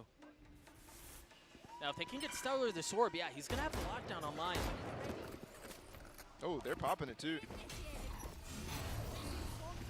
Now, you wonder here, as you take a look at the minimap, Cryo's still on the other side. So what's the play here? Do they fully commit to the space they're going to take off of the lockdown? Because Cryo's still going B. Yeah, Smog has to be aware. He hears the timing right now. He's going to swing him, get a free kill. Austin's planning in the back of sight, really safe, but also really deep. Meanwhile, the timing mid is going to be key here. No, I thought Kong Kong was going to try to approach a Frank, but no, he's going to join the rest of his team in the attempt at a retake towards A. Ooh. There's the op shot, shows up right on going up. time, pops the blades too. How far will he push it? The ult is covering the spike. No, it's not. In the back of sight, it's not covering. He's got it to half. He's got it 3/4 of the way. Oh. He's gonna stick it as well. It shows they can steal a defuse just as well as 100 Thieves can. The plant is bad there from Asuna. I thought for sure you could just easily see that from the back of anywhere. But he's tucked behind the little segment. I think one thing that happens often is right now, while this is happening from Kong, your team is breaking the wall so that you could clear the back of sight. Right. Instead, they just break the back segment and clear that way. Yeah. And that is unconventional, so maybe not something even considered by Asuna, that plant needs to be good. EDG with 3 of the last 4 rounds, and you're starting to feel some of the pressure mount towards the American representatives. Interesting that 100 Thieves has still been able to cobble together buys. Yeah. And they aren't always pretty, but you're right, they have them. Kong with the op. Did find Valley last time, remember, instantly taken out. Hear that dart hit early on. Cascade to push, and that's another kill netted for the Star Duelists on EDG's team. Note here too, Chichu has the lockdown to use. Yeah, and Bang going down, maybe it's not as important when you have Cryo playing the Omen on this, but still it's so crucial. You don't have the same tools to pivot. Don't have that orb in mid, don't have the wall to put up on P, but there you go. They have to play aggressive, and they're doing a good job of it. Chichu, can you get out? Yes. That's really important so you can use the lockdown in late round. Again, you see the individual agency out from Cryo on the Omen. Paranoia scales up off of his own flash and gets the kill on site. Look how deep they got the alarm bot too. It's all the way up Gen. This lockdown, I mean, other than Stellar, who's still on site, I'm surprised he's not preemptively walking off, but maybe he can find a kill on Howdong. Maybe for free. How patient are EDG? No, they're not patient enough. It was one. And it's planted for them up in Nest right now. Derek has a shock dart too. The only bit of post-plant utility they have to work with, and there it is, Cove instantly up. used. They've got the Cove to keep Smoggy safe. They or at can't least see the attempt Cove. to. Oh, Derek through the wall. Konkon in this 1v2, time out on his side. He's just gonna have to pick up the op, try to save it, carry it into the next round because the money does not look good for EDG, and that's gonna get 100 Thieves to map point. Oh, I love this from Konkon. It's gutsy. Not only conceding the round, throwing the thumbs down, like, oh, I don't like that. But then to continue forward. Did keep the op up. Remember, he got the first pick on that round. That was almost critical to success. Yeah, absolutely. But so many playmakers on this 100 Thieves roster. There's a dart from Derek to get that kill. And they broke the Cove much earlier than I thought. I thought because the Viper wall was up, that they didn't really know that it was down. Yeah. Remember what I said at the beginning. Clearly, they have experience playing. Oh, look at the buy for EDG, man. Yeah, it shambles, but they have Kong with the op. Always hope. It's been a key instrument to their success in previous rounds, but he's gonna have to do it again, and this time it doesn't look like the hit's going his way. At least not yet. You see him rotating towards B. Will he get here in time? They have the Viper wall. They're gonna have to deal with 2. Spike is rotated over towards Asuna as well, who will get his res with the plant. Surely if he can get it down. Oh, they're gonna swing without the Viper wall up. It was just a bit early from Cryo. Oh, the gap! No! Numbers heavily in favor of EDG here. And it's chaos in the 100 Thieves camp. You saw everybody running towards the spike. That's another kill going in favor of EDG. Bang shot once again, Aaron. Doesn't land at all. Derek's in this 1v5. He's got utility scaling his way. Nice round out from EDG, right? We've got to give him credit where it's due, but there were a couple of mistakes there from 100 Thieves that tossed the round. That's a huge blunder there from Asuna. Leaving a gap there, and again, I mean, that's 2 rounds where there's blunders from Asuna. And Cryo again ahead of the Viper wall, trying to play off of his own flash, but it's just, and you see in moments like this, it's razor thin. Yeah. Right? This margin for mistake is so small. Well, I still love how Kong goes deep in front of that, in front of any utility to block off his angle. Yeah, yeah. And he has the dash up. He can take that risk freely, and there's no control of yellow as well to try to punish him on them. So they're swinging from Cubby, from the B lane, and that's causing them issues. Will be 100 Thieves timeout. They've got 4 chances to close this game out. And Mike is going to try to solidify a plan to get there. whereas EDG holding on to dear life. But that one was clean. Just a few moments left in the timeout. As again, we think about the previous round and then what's before us. Again, it was a light buy for EDG. Yes. Right? Like that should have been. Conventional wisdom would suggest that that's what puts you away, right? You shouldn't be able to win that round, but they win it. Now they're going to have guns. Who knows what the buy looks like for 100 Thieves right now? I can't imagine it's pretty. Yeah. But you're right. They do have 4 rounds to work with. And experience becomes a factor here. Yep. Composure, experience, yeah, maturity. Especially for Edward. Yep. Kong with the op again. He's been instrumental over and over, finding some sort of pick before the hit comes. And by the way, on always it feels like the 2 impactful players for 100 Thieves that you can find early. Cryo with the Omen or Bang with the Viper. Yeah. See the buy for 100 Thieves here. 4 Sheriffs and then a Bulldog in the hands of Cryo. Pick down mid. There's 2 players there. Bang's leg is spotted, and he's marked up.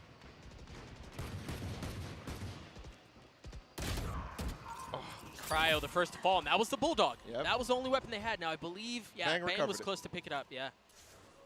So still in play They're for now. fighting the op. I mean, Stellar is on a good angle to challenge, right? It's kind of a one-way against the Phoenix! Good night, man! Oh, my goodness. This guy is ridiculous. That's just outrageous. The jump peek is so well planned and just spotting the head, too. Dude, and you see why people were excited for this EDG roster. Yes. Yeah, they looked a little choppy last time we saw them, but they have so much raw skill. Yeah. Concon is it's just criminal how good he is, He's man. the truth. He's the truth. All right. I watched the Champions run, and you know the pundits of Platinum were trying to convince me The Platinum chat. that Edward Gaming was really good, and I just wasn't buying it. And Champions kind of convinced me a little bit that they could be a threat in the future. Yeah.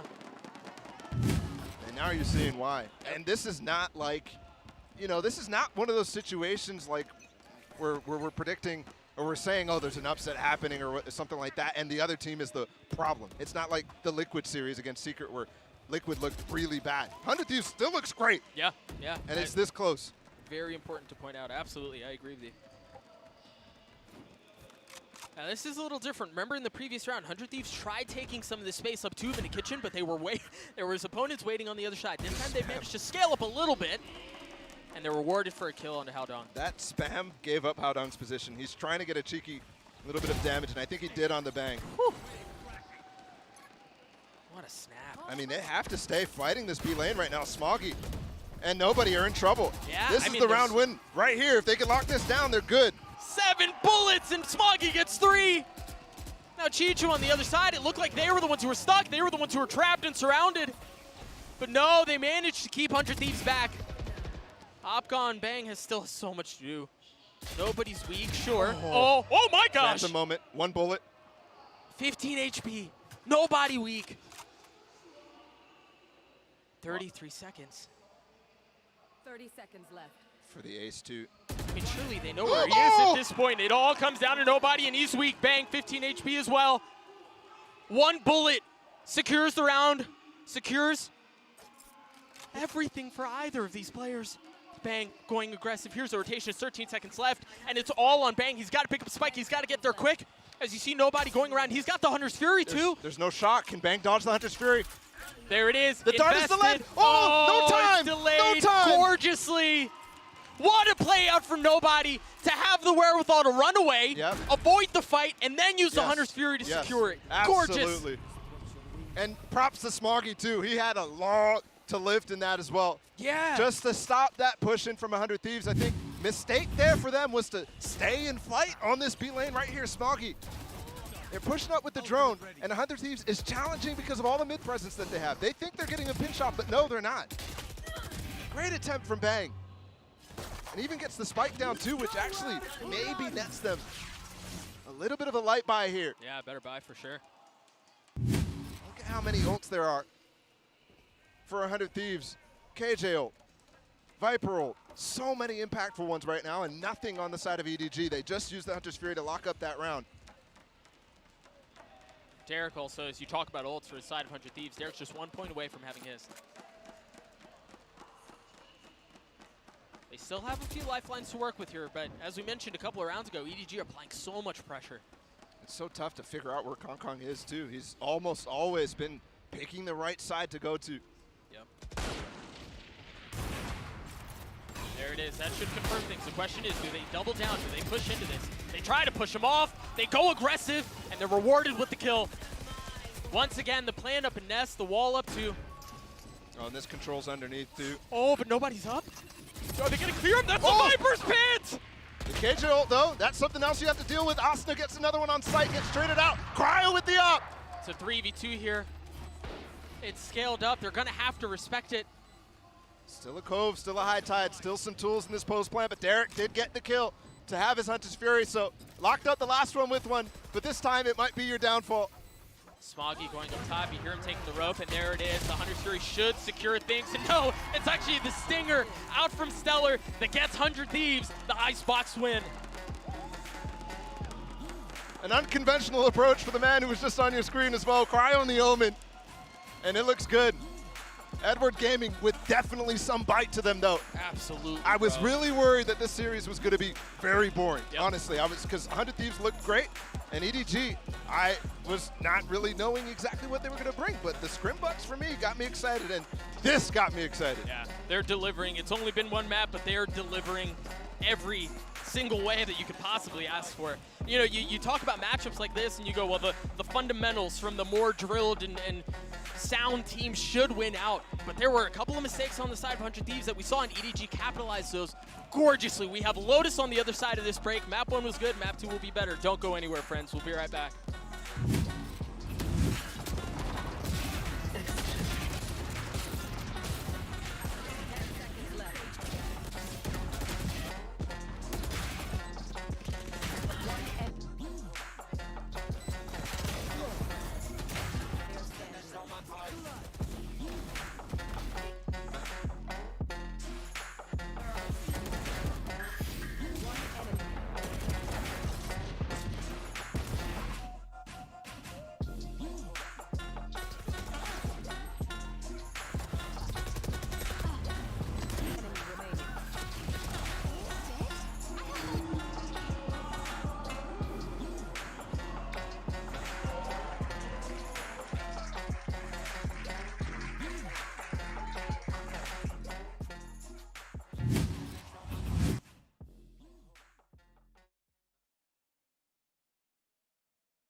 What you're fretting for?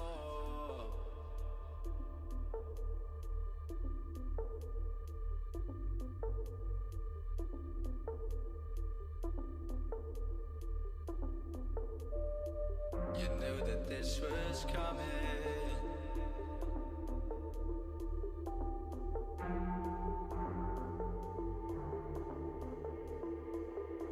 Tried to fight it, but you denied it.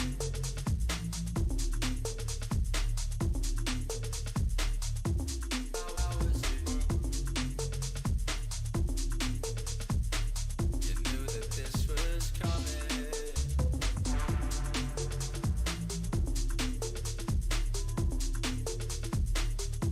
How was it? Tried to fight it.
A sigh of relief for NA fans as 100 Thieves managed to close out Icebox against EDG. I'm your host, Yingsu, and I'm back here on the desk with Bren, Psycho, and Sideshow. It was a little bit close towards the end. Did you guys think that maybe EDG, they were going to make that comeback, a real comeback, not a fake one? I think there was a possibility of it, honestly. And we were talking before as well, before we headed even in the series at all, just about the caliber of these players and how they could really test the 100 Thieves in this squad as well overall. But it was just a couple of missteps, wasn't it, that really just stopped them from being able to take, you know, 1 or 2 rounds that might have made the difference. Yeah, absolutely. I was believing in the comeback. You know, I was a believer, but, you know, I think they just squandered one too many, maybe two too many rounds on the attack side and didn't give themselves enough breathing room on the defense. But defense half looked good. Yeah, Kong was still popping off. I know he's not literally the highest ACS on the team, but whenever the POV is on him, it looks like he can just turn around. And I think that this EDG squad, if they've got something cooked up for the next map or two, can definitely bring it to 100 Thieves, because there were still gaps in the game there that they could exploit. I really liked the way that they were playing retake, though. It was a heavy retake style. Yeah, 100 Thieves were just always making sure that they could contest this one when the post plants got down. And for every game when they're running this comp, it felt a little bit half-baked in terms of just them not having as much time, maybe just playing this composition, because there was a little things that were missteps. You know, when you watch DRX play this, they played it in a completely different post plant position, but also just this Cryo Omen pick. Like, listen, it wasn't like Cryo was dominating on the roll, but it was enough to really throw off Edward Gaming in terms of trying to play those post plants as well, because the amount of times that Asuna was just able to get smoked off and stick to defuse, I mean, it happened twice, but twice too many times, right? Absolutely. Yeah, definitely. I feel like, though, if we're going to talk about how Cryo's playing Omen with the team, I think that there's a couple of things that they could be doing better, too. I think it's, well, but even before I get there, I want to ask you, Don. It feels to me like when you're looking at Cryo, it's him fitting into the 100 Thieves system, not 100 Thieves setting Cryo up the best way that Cryo could be set up. Right. It's him fitting into a very systematic process. Yeah, and that's not what I expected to see from them. You know, I really thought they would lean into Cryo's strengths on the jet. You know, I think we saw much more of that from Kong on the defense of their defense side, rather. But I'm really liking what we're seeing from Cryo. He's showing that he can be flexible, he can adapt to a system, he can slot in where he's needed and not just pigeonhole them into one style of play because of his flexibility. Well, one of the things, though, that I was noticing is that they weren't setting him up very well for those early fights. They weren't taking advantage of, like, he was opping a lot on their defense side, and they actually weren't doing anything to set him up there. He went 2 and 7 in the first kill to first death. So I'm still wanting more from that new integration. I think everyone was expecting 100 Thieves plus Cryo equals immediate success. But the small elements, I think I still want more. Yeah, we might see that, honestly, as well, as we're looking forwards into Lotus, which I think is going to be that next map. But every team has had a different approach to how they play Lotus. Yeah. So I don't know what we're going to expect from, especially from Edward Gaming. I mean, who knows what they're going to be pulling out? 5 controllers? Like, I don't know. Stop with the all day you've been talking about the 5 controllers. It's been rent-free in my head, because I've just realized, like, what if, I don't think a pro team has tried it. I don't think that. Dude, you and Sliggy need to just get together. The first time a team tries to scrim with five controllers, the scrim is going to get cancelled. Like, no one's going to take that seriously. They're leaving halfway through, they're leaving that. Getting blacklisted. So what, has anyone even tried? Anyway, dude, I feel like you're challenging Sliggy to get back into coaching with that request. Yeah, he should. I feel like he's going to do that. But before things get out of hand, let's move over to the AIM Lab shoot around with Cryo. Of course, he brought out the Cryoman. But surely, Psycho, I know you want him to be more flexible and so on, but we do want to see that jet come out at some point. Absolutely, and especially after seeing how dominant Kong could be with the off on jet, I'm really wanting to see this shootout between Kong and Cryo and just see who can come out on top in the battle. Is he playing with his other hand here? I think he might be playing left-handed here. He's just making sure he has 100% success rate. No, I say that as soon as he misses. He's just taking his time. Just taking his time. Just going for it. Dude, you are stroll through the AIM Lab. You're in no position to judge what Cryo is doing. Listen, Brent, grid shot, I actually go crazy. Okay. I go crazy at grid shot. I'm not saying I'm hitting the 100K club, but I'm definitely up there. I think we got our next segment. Yeah. I mean, what comp do you want 100 Thieves to be running here? Out of all the comps that you've seen teams run on Lotus, what comp fits Cryo's strengths and allows him to have success? Well, I'd love to see him on the op.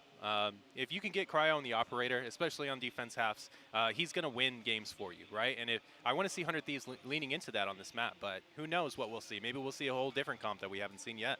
Yeah, something that just builds around those strengths as well. I was actually kind of liking as well when teams were playing the jet and they could just opt the entire A long angle when you play that. Like, normally teams fight super hard over it, but just having a player there to just hold that position, and then you could again, dedicate more players towards B and C, I think, on Lotus would work pretty well. But, I mean, who knows? I mean, I don't know. We've seen so many different looks at it. I still can't even picture in my head which comp I actually really like more, but I guess we'll find out soon enough. But, yeah. I do want to give credit, though, to Cryo for demonstrating an agent that we don't associate with him at all, and for having really good utility usage. He's not just wandering around the map, playing it like he's got a gun and nothing else. Right. He's using his smokes intelligently for his team. His paranoia is really helpful. He's pushing forwards with the rest of the squad, and even using his TP to get aggressive up on pipes like you saw previously. I don't know that the off integration was exactly how I wanted it, but in terms of the util usage, in terms of actually playing Omen, I thought he did a great job there and was clearly a very practiced element of the team. Definitely agree. He didn't look uncomfortable at all, and I think that it's a great look for him. I mean, surely that doesn't come out on Lotus. Like, I know we're really like on top of this Cryoman thing, hey, but maybe he plays the I Harbor. don't want to see that. Oh God, I was do I just want to thinking see that, though. that? There has been double controller comms to teams around it I actually really do like, but I mean, if they were going to lean into that direction, would it really be Cryo playing the Omen? I think we're focused on the wrong team, frankly. This was EDG's pick. I think EDG have got to have some sauce on this map. They have to, right? Some outrageous gooped stuff is coming out on Lotus. Well, that's the great thing about this map. With it being so fresh and so new, it gives the opportunity in this offseason for these teams to cook up things that nobody else has seen. So I'm hoping for that from EDG. I want them to come in with a game plan. I want them to execute it, and I want them to put 100 Thieves on the back foot early. Hopefully we get 3 maps off the back of this. We're into the Prime Gaming Agent select here. Bang's gone in with the Astra, Chichu. This is too normal so far. It's a little bit too normal. I think what we're, I mean, double these duelist teams haven't really hit, it's going to be that double duelist comp, right? And that's heavy playing into the strengths of everyone. There we go, there we go. Listen, I'm a fan of. I think the breach is still pretty good on this one. Dripping all over the drink just went everywhere there. It just went everywhere. We witnessed that live on camera. But 100 Thieves, what are they going to be running? Time out for 30 minutes as they exchange keyboards. So they're putting Cryo on that raise as well. So we're going to have a bit of a head-to-head in terms of, you know, some of the duelist play that's going to be kicking off here between Cryo and his opposition. Yeah, and this is, again, this is a flexibility move from Cryo. We haven't seen him play the raise like this. Back on Xset, we ran Zekin on the raise, and Cryo was playing the chamber. So I'm excited to see what they cooked up with this. I'm excited as well. EDG, of course, they got to win this if they want to stay in this tournament. Bala and Doug, what do you think? What do you think of their chances? Well, I don't know if we've got goop on the comps, but we got goop on the keyboard. I don't know what just happened there. Slightly goop. Yeah, there may be a pause or a timeout coming shortly. We have no idea. The comp is interesting. Yeah. Right. Like there is a little something to it, a slightly different level of variety, a different level of spice. But I think, by and large, do you think it's really, I don't want to say meta-defining because the map is so young, but is there enough there to really cause a spark? Well, you know, I think there is a spark potentially with EDG because they're leaning into their strengths. They're leaning into what made them good. They're leaning into what won them the East Asia LCQ and brought them to champions last year. By having a double duelist, Smoggy and Kang now.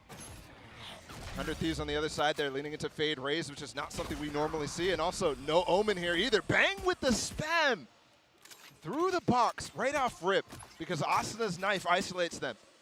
Nobody in Smoggy trying to stay away from that knife. And they're going to commit to the push. Nobody's fallen too. Now Smoggy trying to dance around, use some utility to keep him back for now, but there's just so much pressure heading his way. I'm surprised he didn't tuck till Pivot's sooner. coming through as well. Chichu didn't full rotate off, and they're going to have an early warning system here. Now they can rotate off of this. They still have plenty of time. There's a minute on the clock. Yeah. Hey, they could farm all the orbs. They could literally probably walk into A and only find Kang at this point, knowing the rotations that they must have pulled. Yeah, I mean, and good on him there to go ahead and start to rotate early, understanding that there's that possibility and there's that much time. Oh, he has a share of 2 long-range headshots. 1 tap. Whoop. Wall bang onto Stellar causes some damage. The second shot goes a bit wide. Doesn't know Derek's position though. Gonna expect them both coming through tree, and oh, there's one, but traded out. 30 seconds left. Nice shots out from Smoggy as well. Now the spam onto Stellar. He's somehow still alive. A barrage of damage headed his way. Oh, they're gonna get isolated easily here. Asana's looking for it by playing inside of the hut. Well, they can play this cross too, but now they have the turret they're gonna have to deal with. Asuna waiting. Stellar weak as well. As we mentioned earlier, Spike ticking away. Smoggy and Chichu both healthy. They're going to rotate around. They're going to go back heaven, and that's going to take away the cross. This is so well played by EDG. Now it's just, they've isolated Stellar. He's got 7 HP. The turret almost killed him. Such a difficult spot. He's gotten it to 1, and Smoggy cleans it up, and you can't help but ask yourself, had he not taken all that damage throughout the round, what does that fight look like?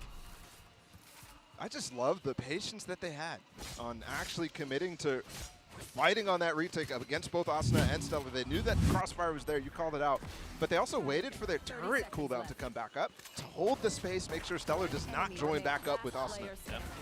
Really well played, and Stellar still had a chance there. Was planned for him, planned for the spam. Edward Gaming take the pistol just like Icebox. Oh, we've got a buy. Oh, it's a stinger buy. This hurts me. This hurts me so much. We'll see if they're able to net some success with it. And it is full armor on almost everybody with the spike plant that they got. Just Asuna without that, and he has utility instead. You see the ping out from the previous round where they were able to get the opening kill. Ooh. Dope. Really cool. Yeah. Pulling the turret off of that space that Chichu has set it up to hold that mound. And now you have to spend a smoke if you're Hao Dong. You have to be on top of that angle. Is this going to be another split back towards C once they establish some B control? And also Stellar with the flank. There's plenty of opportunity to do a lot here. Yeah, but it's interesting too because remember they have stingers here. Yeah. You'd imagine they'd want to play through the chaos and lean They're into faking what towards they're C right now. There's just a flash. They put off 2 smokes. Bang is trying to lead in, find a pick. They also get a C's nade. Chichu avoids it somehow. But Stellar's gained space from that. He's got to net this kill though. Oh, he's got to net the kill and he does. 1 stinger kill in the round. How many more will they net? And I love this actually now thinking about it in context with how EDG plays. Kankang is always going for Marshall on this buy. Yeah. And so with them getting armor here, a body shot doesn't take Stellar down. And again, that's such a common sightline, so for them to scale up off of the pressure drawn C was very well done. They've managed to establish site control. They've gotten the spike down. Cryo creeping forward. Smoggy wins out the duel. You've also got Bang on a flank. Yeah, Bang's flank is well timed to split up Chichu here. The timing here is everything. Oh, the turret! Oh, the turret. He knows. He expects it. Smoggy gets a kill with the nade. He still manages to get the kill. 2v2 here. Stellar close by. Bang's the only one left alive. He has a pull. Delays this enough. Oh, he's got no armor. Turns the first flash. You see the spam starting to come through. And the Spectres win out the round. EDG is so careful on their approach so far through this entire series. The fact that Chichu puts a turret down to check Bang's position is just insane. Yep. And I know Bang does get the kill, but that gives them all the time in the world to know that they can push Stellar in that smoke, to know that they can clear the site completely. Well, and not to mention, even if you don't get the kill, the fact that you're confirming your suspicions, right? Like, you have an understanding of how they want to play. And again, yeah, the kill doesn't go your way, but that's confirmation of you have a read on how they want to approach the round. And that's 2 rounds in a row, too, but by the way, that Chichu has gotten a really good turret off. Yeah. Yep. And it's up to his slow rotates as well. Just keeping it up for so long. And even, too, 100 Thieves had the idea to pull it off, and he still gets such value out of what is such a normal piece of utility that you really don't think of too much. Concom managing to avoid the eye. They should still have an idea here because the Knight tagged him. And that's going to confirm things, but Bang pushes forward and wins the fight anyway. And this is still dangerous. I mean, they're going to get another plant on the A site. Planted for the spam in B or in A link as well. Planted for this broken door. And off of that plan, Asuna gets the null command online. Oh, Bang the nade. Misses off the slanted wall. Oof. He popped the ult. There it is. Cryo gets a kill with the Sheriff too. Derek has upgraded a weapon here. He's got the Phantom in his hands. They're playing so far off. They've played this so well.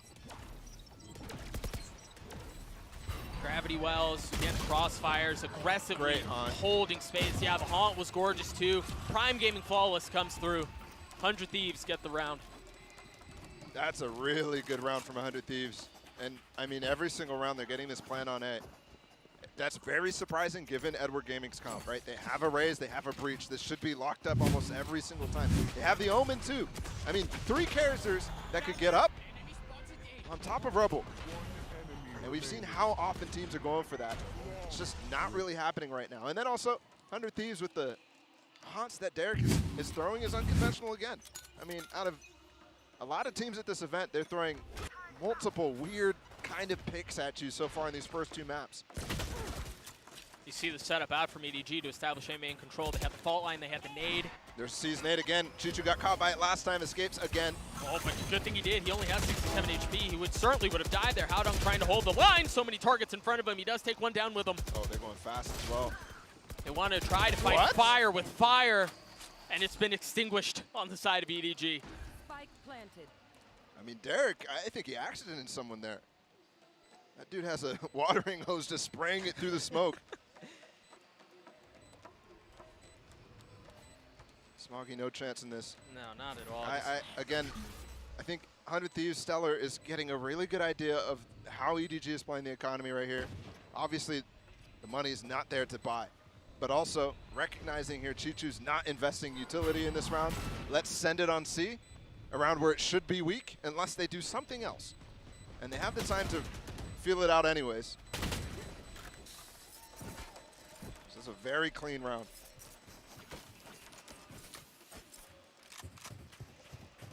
Ties us up once again at 2. 100 Thieves with 2 ults to work with, while Smoggy still has that showstopper that we saw in the previous round off in the hands of Kankan. We'll see where he chooses to play. Yeah, it looks like it's going to be over towards C. Derek there. And the grin from Bang is so good. Yeah. That's just ridiculous. Flash here out of the broken door. They're going to try to take control. They've got a breach stun and a nade as well, potentially going over top. Yes. Bang with 2 stars to try to take control, but they don't use any of it. Recognizing the stun did come through. Sorry, the nade came through, but not the stun here. And look, he's got the showstopper. He's on top of Rebel. Yeah, you imagine if there's a little bit of confirmation of early pressure from 100 Thieves there, he uses the showstopper with the fault line, and it's a massive kill. That should be it right there, honestly. Yeah, that might still be the case. Oh, it spotted him on top there. They might know the trap play is there. Yeah, they're backing up. There's just not the time to actually pop that ult. Meanwhile, Kong has gotten on a ridiculous angle on C. Very quickly, I want to go back to what you were just mentioning, because patience out from EDG there is enormous, right? You want to go. You have the setup. It's just so close to wanting to pull that trigger. But discipline out from Smoggy not to go. Face your fear. Nightfall invested. Yep, towards B. They've got the Cosmic Divide as well. Nobody with a Prowler in his face. The Haunt cleared out, so they know they've cleared the wall, and they want to go C, and it's right into the op. In the hands of Concom, they're going to have to deal with the Killjoy utility as well. The cage keeping them alive. The C's keeps them there and drops them. Now you've got the Neural Theft. Asuna playing around it. Chichu still hasn't been cleared. Chichu's gotten 2. Chichu gets 3. How does he get away with it? 4. Unreal round from Chichu. How has he just done that? He just ran into the site. Ran into the site after Kong loses his life and gets in front of, who was that? Asuna, I think? Stellar? Somebody was literally, here it is. Just gets up on top. Asuna not able to spot that he goes on top of the site. What a play from Chichu, man. And can we talk about the spams on both sides right now? These Phantoms are going crazy this event. I mean, how many smoke kills are we seeing? Back in 2021, it feels like. Again, Smoggy still has that showstopper. The exact same look. This feels a little bit like deja vu. Oh, there with the knife, though, gets suppressed. That's going to detect the fault his line presence. did come out, though, so it delays them enough that if they do want to re-explore again. But look at Kong. He's just inching his way forward. Yeah. And you might catch somebody here rotating still. Bang is going to explore, and he's going to... Oh, wait! He looked the wrong way. Now he knows. The Prowler in his face has to dash away. Nice fake. Using the smoke to act like he's ducking back into the C site. Yeah. Stellar hears him, though, so he knows. He's still on the angle. They're going to have to go back A. The stun's going to be back up here in a second. Nobody. They've got this trap play still. Yeah. 2 seconds for it. The Aftershock. Still no commitment. There it is. Oh, I mean. Oh. Well, the knife was coming and he popped it. That was definitely a misplay there from Smoggy. But it still baits 100 Thieves to not have the confidence to go in. I mean, we've been waiting for that moment for so long. We've been trolled. They gotta push it. Stellar swinging around. The snap from Concom was clean, but he falls. Oh. Asuna on the plan. Howdong going aggressive. Howdong gets 2. 51 HP, he gets 3! Just heroics from Edward Gaming right now. They're going so quick on these retakes no matter which site it is. Other than that A site, but since we've gotten this turnaround from Edward, it has been no way into that A main. No way in. The nade, the flash, the stun. And this is the problem with Lotus here. I don't know, just such good work. But you can tell how difficult it is to take A. Yeah. And on the flip side too, 100 Thieves still isn't sending it towards C. They don't have the same tools that we've seen from some of the teams like Sage Walls or Omen TPs. The only real movement they have is with Cryo. Yeah. And so you kind of have to maybe start to lean into that. With the C's nades that you're throwing, it's definitely causing issues, but the big problem, I think, is how do you neutralize Concon? I think EDG are doing such a good job of setting him up. You think about that previous round, how much time A main was fought for. As soon as the knife tags Raze, Smoggy, you think, well, let's go away from that, let's rotate away from that, let's go towards C, but Concon had taken all that space already. Yeah. And yeah, he doesn't net the early kill, but they're doing such a good job, right. EDG is, of applying pressure on the extremities, forcing 100 Thieves into where they want them to go. Yeah. And you look at the scoreboard, and Concon is 3-6, but he's had so much impact. As soon as he got that op up, I mean, how much time did he spend on C? And Stellar hearing him, recognizing he's still on the angle, just that's not an option for the IGL anymore. Right. Especially when you've already used some utility to clear him. You used a Fade Prowler. 7 round on the board. As 100 Thieves this time decide that they want to push towards B. The knife to make sure there's no one back box. They're playing close. Oh, and the orb has been farmed. And again, look at this pressure. A main is already gone. It's lost. Yeah, but they're up close this time. It's not only lost, but it's a different setup again. Yep. The flash peek. Smoggy gets one for it. Timing is so clean. Oh, they're going for more with the stun. This time they could fall all the way back if they so desire. Break that boombot and play really deep. Oh, wait. They're not doing so. Bang actually catches Smoggy, and they've lost the space here. Finally, 100 Thieves will get some success. And remember, they got that ult from Cryo up in the B orb. Finding Hao Dong might not be an easy task, though. No. I mean, he's playing so safe. Really difficult to get the jump on him. But they're committing. Cryo with the ult. Clearing out everything he can. Oh, no. There it is. It's close. It lands a kill now without taking a bit of damage of his own. And the op is here. Cryo, what a shot. We've talked so much about that weapon and that player and how difficult it's been to take care of him. Nullified this round. Cryo's very low. Austin's going to go for the plant. Oh, but look at how they're set up. Yeah. I mean, Stellar's rotating through their spawn, but the problem is you've got nobody who's now outnumbered, but could have applied a lot of pressure there. Could have caused serious problems. I'm even surprised to see Bang taking that fight up in heaven. Should just be waiting for Stellar to take it. But it's a great break point here for 100 Thieves. Stem the bleeding before it gets too dangerous. And finally, the pivot works out for them. And I think it's because of Edward's over-aggression there. I mean, we saw how close they got to A main. And they go for that flash peek with Smoggy. It was really good. But then they stayed. They didn't have any support from Hao Dong or anything like that. And it looked like nobody was caught in between two different ideas. Yeah, absolutely. And so Smoggy pays for it. They had such a good setup. They'd cleared the trip, so you just, by the sheer fact that the trip is missing, you introduce doubt into the minds of 100 Thieves. Are they pushing us? Are they staying back? You have to account for that as well, and it just seems like they overcook a little bit. You're absolutely right. Op in the hands of Cryo this round. You hear the first shot rattle off. And Concong's taking up the angle on A. This time you can maybe feel a little bit of that if the nade didn't go in. I think they threw it and rotated off. It's a heavy stack. Oh, they're pushing through. Chichu's through that cage that Stellar put. Austin may be in trouble here. He's got to play safe. He's got the spike. Do they recognize that Chichu got all the way in this corner, though? I don't know. If they pivot back, that could be really dangerous. Yep. They've got a cam. I mean, if that didn't spot him cross, if he wasn't on it at the perfect time. Oh, he looked like he was in the open there. I think Stellar's about to call the rotate back towards C here. Yep. Especially with that knife catching two. That means all eyes are going to fall on Chichu. How patient can he be? It's happening. There's the rotate. Chichu falls. And so it all works out anyway. Stellar staying back. And keep an eye on Derek. Derek stayed on the other side of the rotating door. You've also got Cryo, who's playing back by Mound. Yeah, I mean, they have the sight at this point. They can definitely walk up close to this Astral, but it's falling soon. Asuna needs to get off, and he does. How do they attempt this retake? They're outnumbered. Yeah, Cryo's weak, but they're playing so far off site.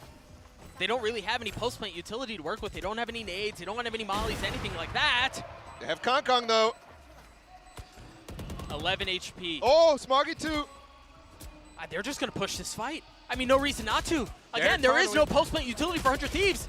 They had to take the fight to their doorstep, and 100 Thieves gladly welcome it. We're tied at 4. Derek on the really slow burn in that flank. And that's the right read, too. You saw Stellar wanting to make the call to rotate over towards C, and he checks all the boxes in order to actually make that work. I think finding that pick on Chichu was completely instrumental, and then everything falls down to this post plant, of course, but from there it's easy work. Fall into your setups.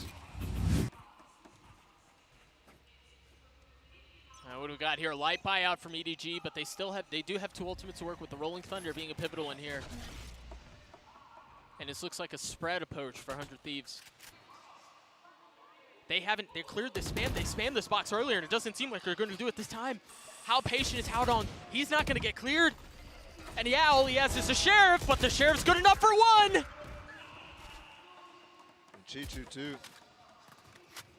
That Prowler there from Derek did not spot Smoggy lurking up with this Marshall too, and I think once he clears a little bit, they're going to know what's happening. I'm curious too. There are 2 rifles down. Oh, Derek, beautiful shot. Yeah, they're staying back to try to keep these rifles in their hands. Yeah.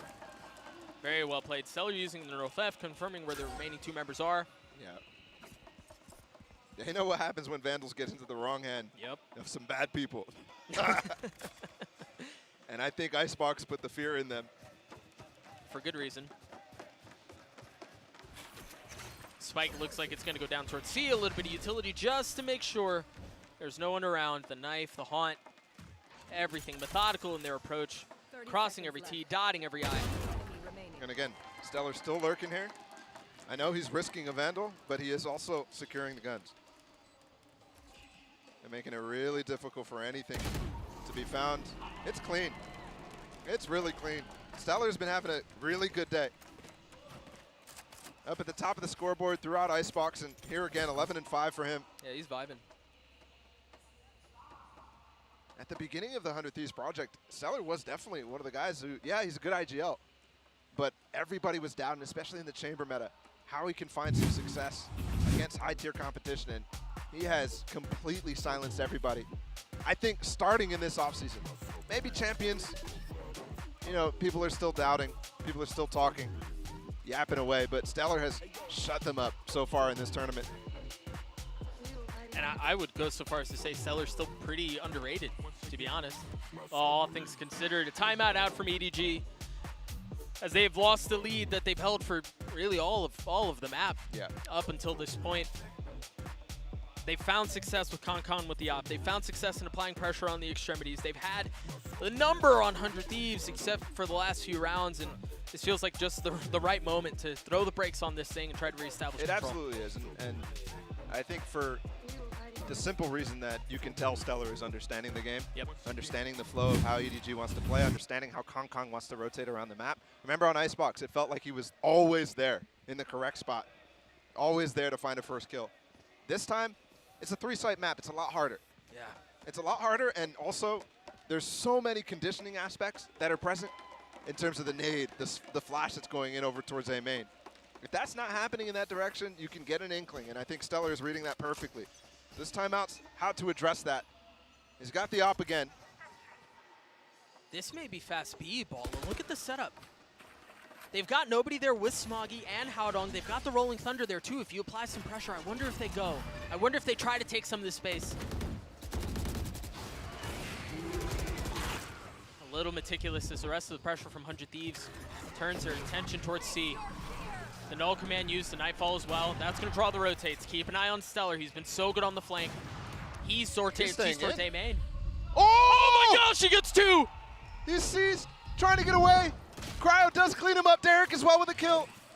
Asna's going to get picked up, and there's also big suppresses going on right now. Nobody. There's the breach ult finally up. Asuna pushed forward just as the molly subsides. Derek stunned up, not able to land the shots on Chichu. He was a hero previously. No, nothing doing this time around. 3v2 in favor of 100 Thieves. Spike still not planted and plenty of time to work with. No cheeky flank from Stellar this time around. It's just a 2v2. Huge kill out from Stellar. How does nobody approach this? He still has a lot of utility here too. Way deep. Quick reposition as well from the last kill, so doesn't expect quite that. But that could have been dangerous. Yep. I mean, you're leaving it in the hands of Cryo if you die, but it could be worse. Pretty comfortable. Yeah. 6-4 now. This has been a streak of rounds for 100 Thieves, and the timeout doesn't even address it. Not quite.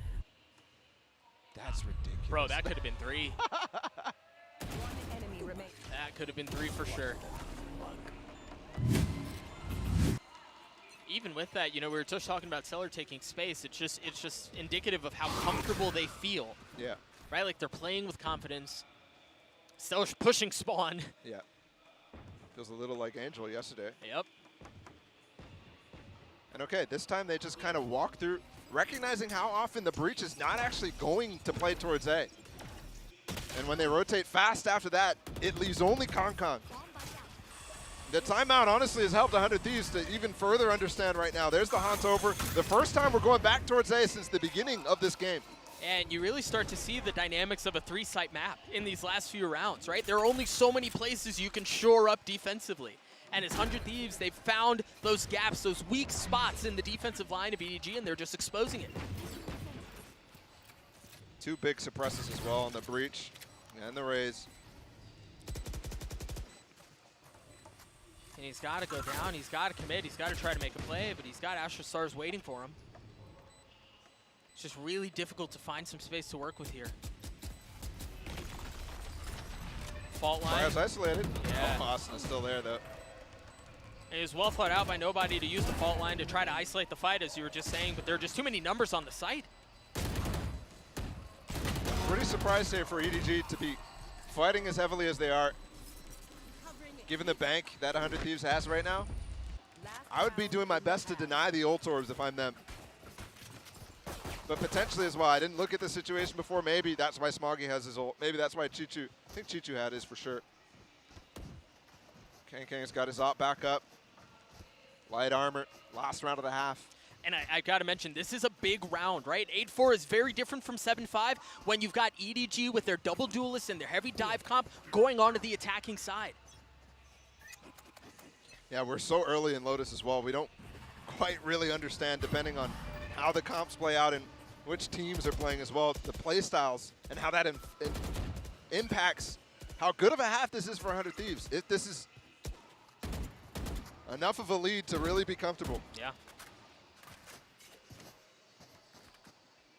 Again, a main control out from EDG. And they do have that raise ult like we talked about so often. Last time it went awful. He just got suppressed, didn't even get a chance to use it. That's definitely going to be something that's fixed up for Spawn. And that's a key kill. Remember, Stellar's the guy working and finding out where Concon is and how to avoid him. And this time he's walked right into him. Yeah, Concon just feels like he's Look at good this for one flash every off time. the turret. Flash off the turret. It's going to find Bang as well. If he's not too careful. Concon mollied off. He saw the C's too. They're going to end up towards C, and Howdong's here. Howdong's here. They've had so many heroics, but this time Howdong's not able to pull it off. Flash doesn't go deep enough there. Chichu close by, drops one, but Asuna cleans him up. Kang still has a really good angle here to try to stop them from getting on the site. They don't really have the tools except for that flash, and it's kind of gone. Asuna's running away, looking to try to find Derek maybe on the B site. They have 25 seconds. There's not a lot of time here. Note that Cryo's one remaining, and he's got the showstopper to work with. He had no idea that Derek was there. That's a massive blunder from Concon. I mean, the trap was sprung, and there was no way, but EDG tries to keep him back. Nobody's still there. Where's Cryo? 6 seconds. They've got to get the spike. They've got to go now. Oh, he has his ult. He doesn't have time. Oh, my goodness. Unreal. The heroics again, bro. Back and forth mistakes, too. I have to point it out. Cryo really slow on that flank. And that decision to rotate with 20 seconds left definitely hurts them. EDG hanging on by the individual heroics of their players to get us to a 7-5 half. Let's throw it down to the desk. Yinsu, take it away.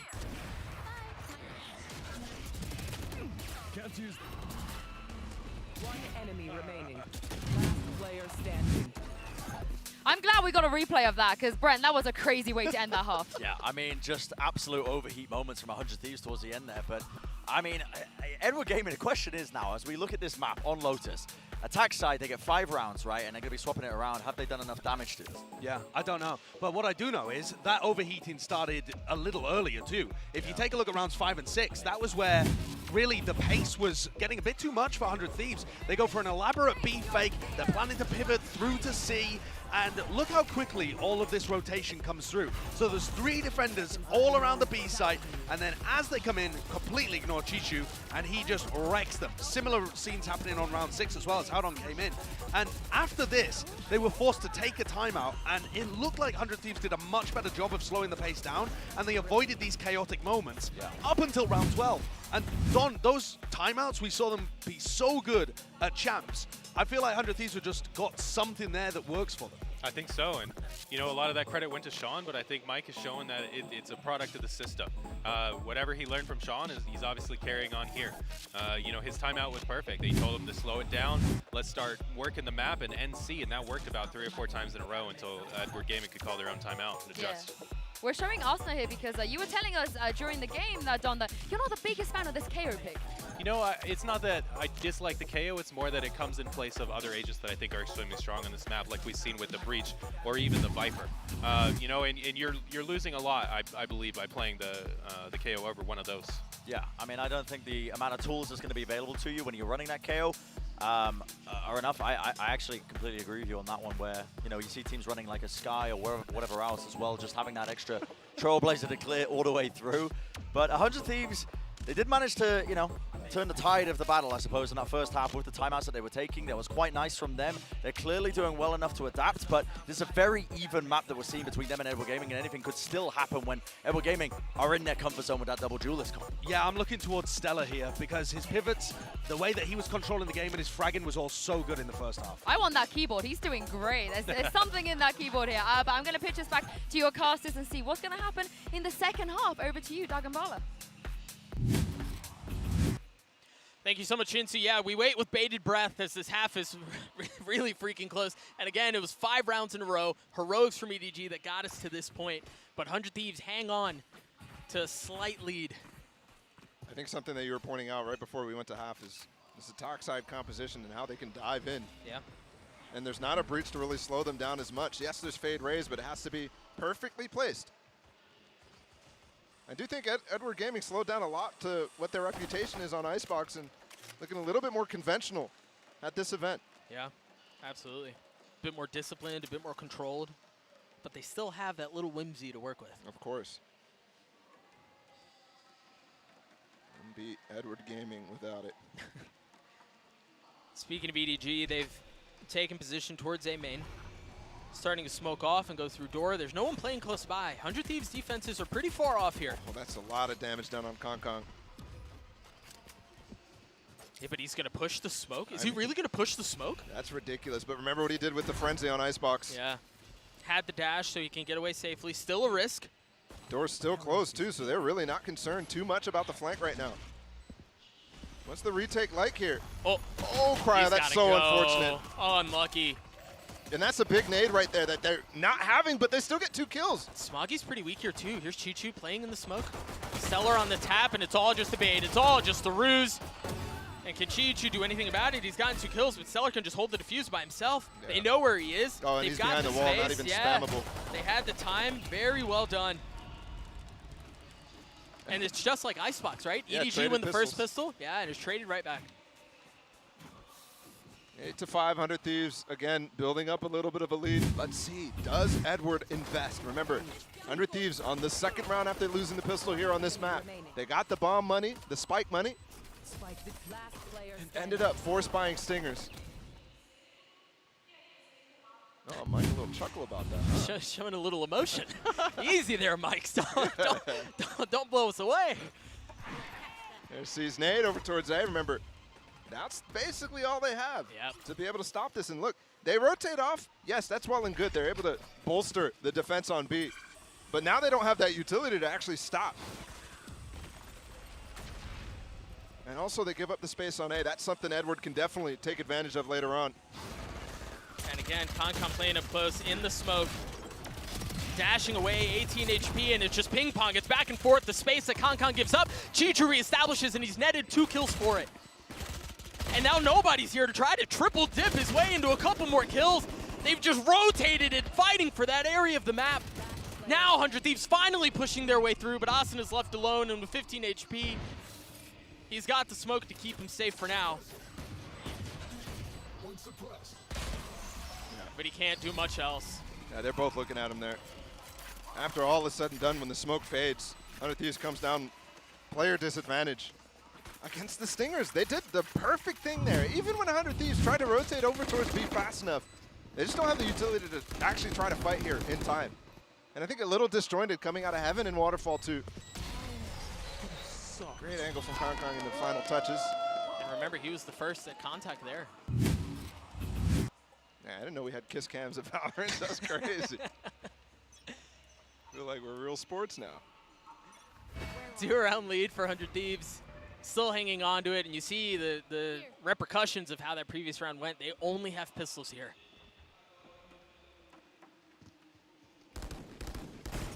And you also note, because of the fact that they don't have guns, Cryo holding on to the nade early in the round, right? The value of that beat of utility changes drastically when you don't have any guns to work with. Oh, he's it's also pushing difficult without a seize. Derek opens the door, playing around it. I love it! Free gun, he's shaking his head. He knows how dirty he just did Smoggy. But Howdong's gotten all the way up here in the stairs. 100 Thieves has no clue. Yeah, but do they know Cryo's there? No clue. They did. They did indeed. Yeah, nobody pushing forward. It's just been methodical. It's been surgical. Oh, they got Spike right here. Broken Door's not. Oh, but they're 3-way pinched. Yeah. A main, Broken Door, and stairs too. They can just bully him with the numbers that they have. Derek has managed to pick up a weapon, so he's got to be able to find some success with it if he wants to have a shot at this. And he's in the safest spot, but gets 1 weight off. 30 seconds left. And Chichu can just be patient. Look, Kong Kong has already taken the Spike away. He tucked tail, he rotated away. EDG gets the plant and the round. And this all stems from that B push. Again, with the Stingers just getting up close, just such a good plan. But 100 Thieves was supposed to get a really solid lead, just like we saw in Icebox after that pistol win. But it just didn't happen. And now we're 1 round apart. This is going to be a much closer affair. Tit for tat. Chichu's had this ult as well. He saved it for when there's going to be a gun round to use it on. And again, you're right. The nade seize is not coming over towards this side, so Derek is all alone. He's just throwing the Hans. Smokes towards A. This is tough. Like, you have no control of A if you're not throwing that seize nade. Yep. And I mean, as EDG have picked up on it, they're just glad to take the space. Now, you got to be careful here. The knife from Asuna was thrown towards Mound. It didn't tag anyone, but Chichu was really close. He just had to sidestep it. They've taken the space, but it's like they're expecting the fight. They know it's coming, and Howdong's able to keep him back. What a play. Easy 2K, but Asuna's still in a position. Chichu is just so aware, and he even gets the pre-fire on the fallback. This looks like another easy round here from Edward Gaming. I mean, just from Howdong, the IGL too. Feeling the push coming with the information that Chichu gave. And I think this is going to be an early save call. We've got some time here. Podcast a little bit. Drop some hot takes maybe, overreactions. China is coming.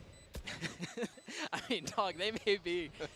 Again, I can't help but look to think back about the last time we saw this team.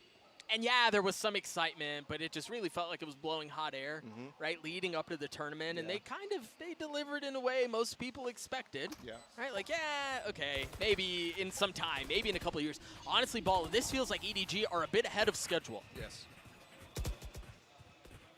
I do have to think a little bit back towards the post-map desk after we watched Icebox and give some credence to the discussion that Josh was talking about how they're trying to integrate Cryo into the team. How he played Omen on Icebox, and how a lot of times it was Cryo working in the setups, and not really them trying to use the explosiveness that can come with this guy. And I think this one again, Cryo, Don was talking about it before we even started the match, to see if 100 Thieves was going to try to flex Cryo onto some of these other duelist type of roles in the current meta that we have. And it's shocking, it really is, not to see him on Jet. Here. 3 rounds now for EDG. They've tied it up, and it feels like they have full momentum, man. They have guns, they've got money to work with. Across the sea, Snake's finally going to actually potentially have a chance to catch somebody, but he's just gone. He just gets ahead of it.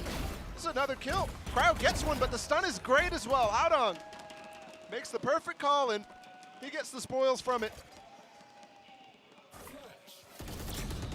Stellar managed to pick up a weapon through all of that. And just as easily as it's picked up, it's dropped. It is brutal. You know what's funny, Ball, is we talked about compositions at halftime and how it felt like EDG, the difference between 7-5 and 8-4, and how a 7-5 really doesn't feel like as much of a gap when you consider the double duelist, heavy dive comp out from EDG on attack. The funny thing is, we haven't really seen that facet of the comp. Yeah. Another double satcheling, dashing in from Kong. It is super passive. I mean, talk about a subversion of expectations. I know we've had a lot of them at this tournament, but this is multiple styles now from EDG. And honestly, we've seen a lot of teams. Yes, this Edward Gaming squad has been together for quite a little bit of time, so they can start to develop that. But a lot of teams are stuck in the same play style. I think of Paper X, for example, not able to make the pivot. Edward Gaming looks like they've got it well under control. They've taken the lead here, Doug. This is, wow. Smiles from the fans across the board. Less so for the side of 100 Thieves, as you see them take this momentary respite to think through how they want to approach the rest of this map. And the good thing for 100 Thieves fans is they're not playing right now. They're not playing for their life. They're already one map run. So I think everybody's still high spirits, but Edward Gaming is playing for their life, and honestly, it shows in the server. It shows in a way that is very difficult to pull out when it's your very first match, your only second international appearance, in a region that we really haven't seen on a global stage.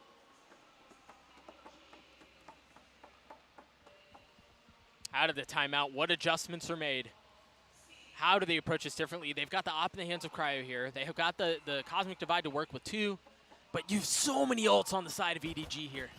And not to mention the money. I mean, 100 Thieves are staring up Mount Everest, and this is going to take a Herculean effort to deal with all of the momentum that the Chinese representatives have here.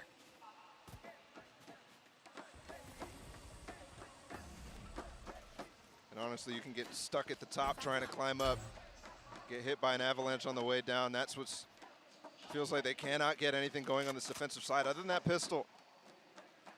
And that feels such a long time away. It feels like forever ago. And even with this op, like, he's holding an interesting angle. Cryo is on top of the box. That could definitely get some value, but again, it's not really finding and going in the right spot. And that's a big gamble now, because especially on the B side, if they end up actually hitting here with the Breach ult and the KJ ult that they have, that's almost impossible for Cryo to find some value on. It's such close ranges.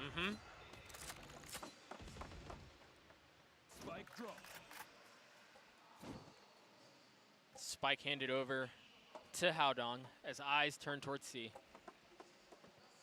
And you've had Concon here the entire time with the op holding the angle, waiting to see if anyone's going to push aggressively, and it has not been the case. Now you hear the Blade Storm, now you hear the Rolling Thunder and the Paranoia as well. And this is the hit we've been waiting for, to see if there's going to be dive. Concon taking space aggressively, puts the Blade Storm away and takes the op. Satiated with the space that he's taken, switched over to the Blades, and that finds far more success than the Operator did. Oh, that is just disgusting from Kong. And the guy's not done. Oh, trying to clear out the camera, bang, opportunistic in his swing, punishes as he gets a second. Numbers in favor of 100 Thieves. Walling They've up, got they're the going to go for the divide. defuse. They're going for it. I mean, EDG In have the to push this. KJO. They've got to push this. He's going to get detained before. There's no time. And off of that, they're just glad to take the space right back. Stellar still manages to get a kill. Nobody pushing his way forward to 3v2. He's got a jump gonna shooter. hold the spam through. He stopped him. It's all on to Chichu. Can he hold him back? Yes, he can. What a round. What a clutch from Chichu. What a hero. Over and over again.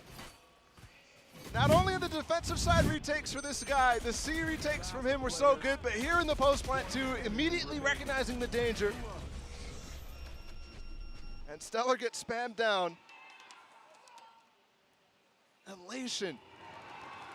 Remember, they're fighting for their lives in this tournament. They're fighting to avoid a 30-hour flight back after one game.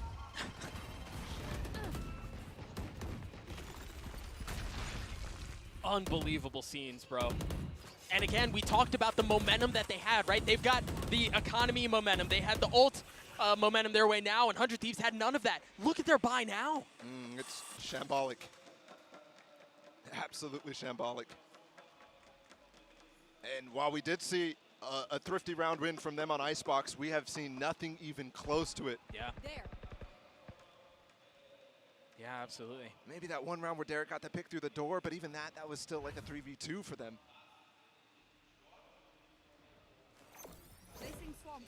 EDG this time going quiet.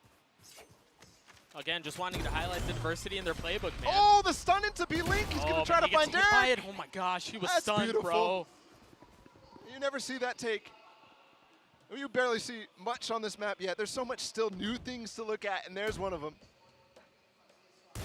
Concon just waiting for the pressure that he knows is coming, and the shot's a bit wide, but that's all right. Nobody naded. Asuna gets spammed because of that nade, though, and yeah, again, just nothing to play for here on these light buy rounds. What a response from EDG, man. Prime Gaming Flawless comes through, and this just feels like an unstoppable train right now. Yep. Not a single round won since pistol round. Now, 6 in a row here for EDG, and they're up to 11.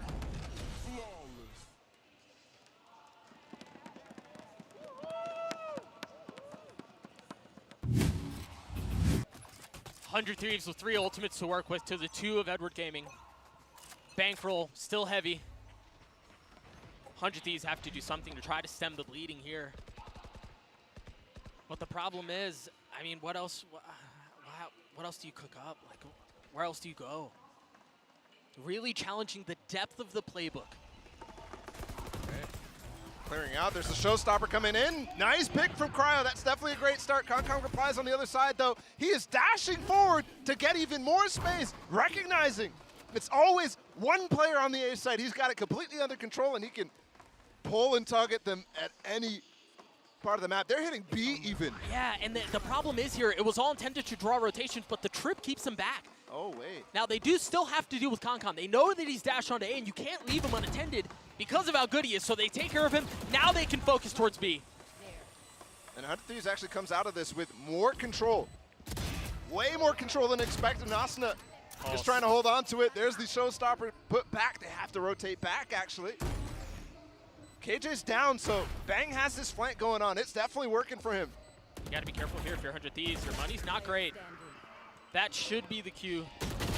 That should clean things up, and yeah, it does.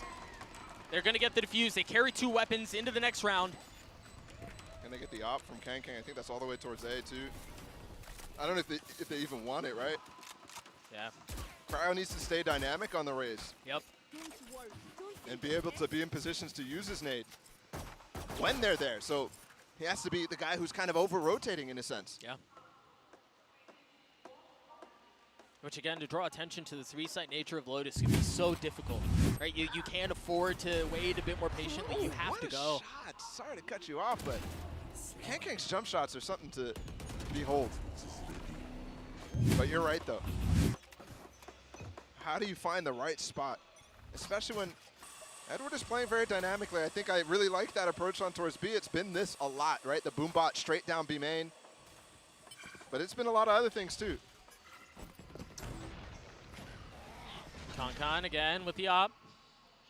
That knife didn't get Concon somehow, but 2 big pieces, right? The double satchel from Smoggy disabled, the breach as well to stun with. They're going to cage ult as well to lock down completely the rotate in from C as well. Nightfall used too. Pivot here is maybe ill-advised, but they've actually found a pocket for him to ult in. This is so good from Aldong. What can Bang do? Nothing. He had 2 stars there. Austin has fallen as well. And Concon just waiting for the rotations. Dude, EDG have played this map so masterfully on the attacking side. And the crazy part too is they have no clue about Aldong still. And it won't even matter. That is a brilliant play call. And sure, that could still go really wrong. I mean, the players on C, I don't know who it was for 100 Thieves, they could definitely have gotten some kills there. It was Bang, yeah. He had 2 stars too, and I just think the problem was there wasn't enough of a queue to know. Either way, yeah, Bang wasn't able to hold anything back. But you're right, that's so EDG though, right? Like, there's high risk, high reward. Derek's getting hunted down right now. There's still plenty of time. He's flashed up. Yeah, he's just dead. The op not carried, yeah. Look at the money. That point for EDG. There's 0 credits for Asuna. 0 credits. I mean, they were dead broke.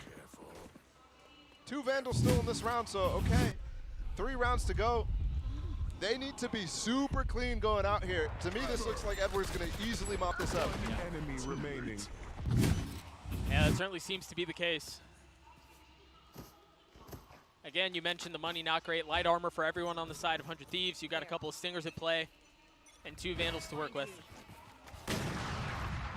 You don't have Cryo anymore. Concon again, good for 1. You're seeing the weakness of this comp right there. He just walked in front of the C-Snade and didn't take a single point of damage. And Cryo also not even knowing the timing there. It's a big piece down. That's not the Vandal, but it is Cryo. It is Cryo.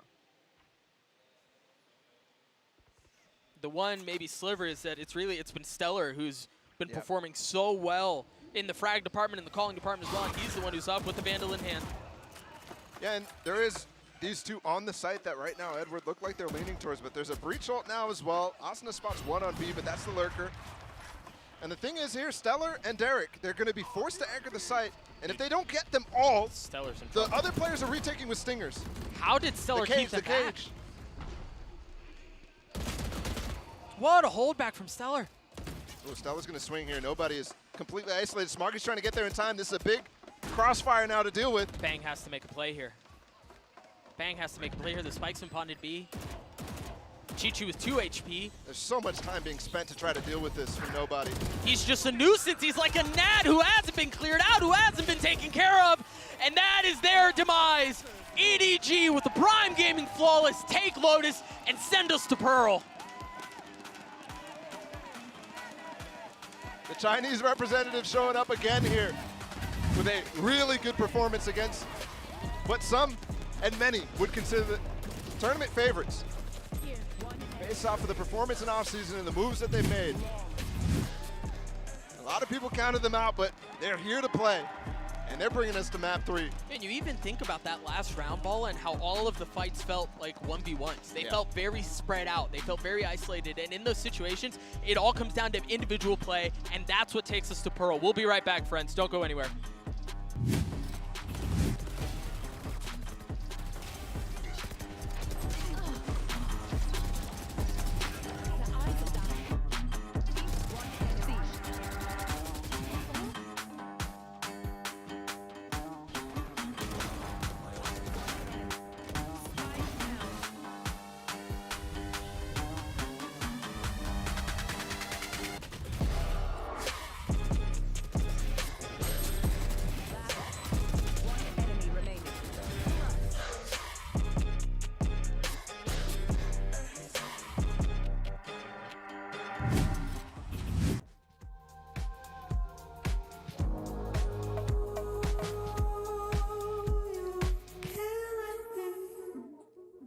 Don't be holy for me. And don't you tell me that you're chasing someone's dream. And don't you tell me that we're chasing someone's ghost. And don't you know we're on time? Who I say I am.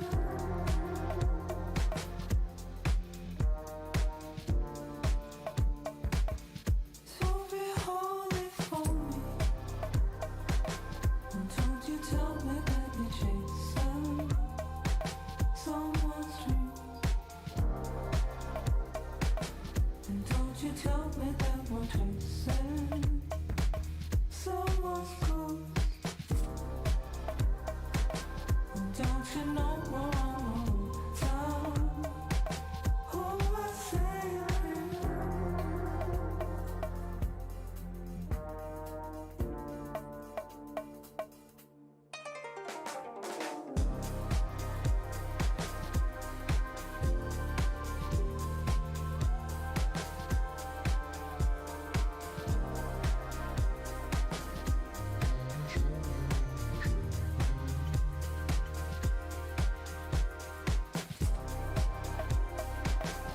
Don't you know we're on time?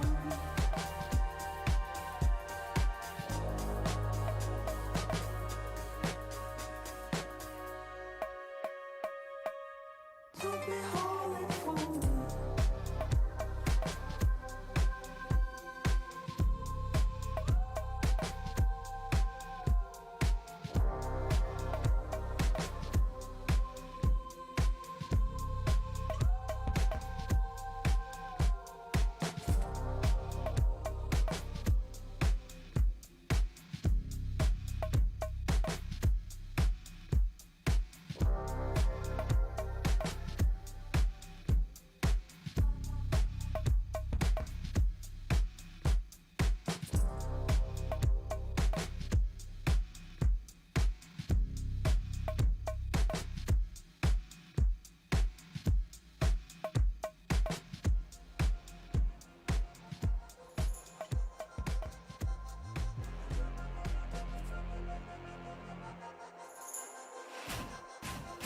Why do you want my ID? Now that you wanted identities, aiming at me like the enemy, killing me every day that I'll be looking at you. Why do you want it?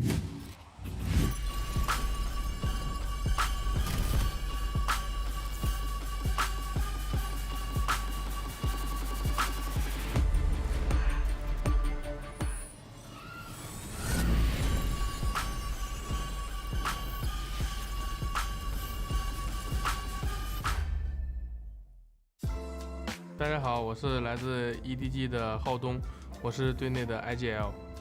先是球球就是一个比较开朗、比较活泼的一个小男孩，然后包括他在游戏里面、比赛里面跟他的性格一样，都是特别的活泼。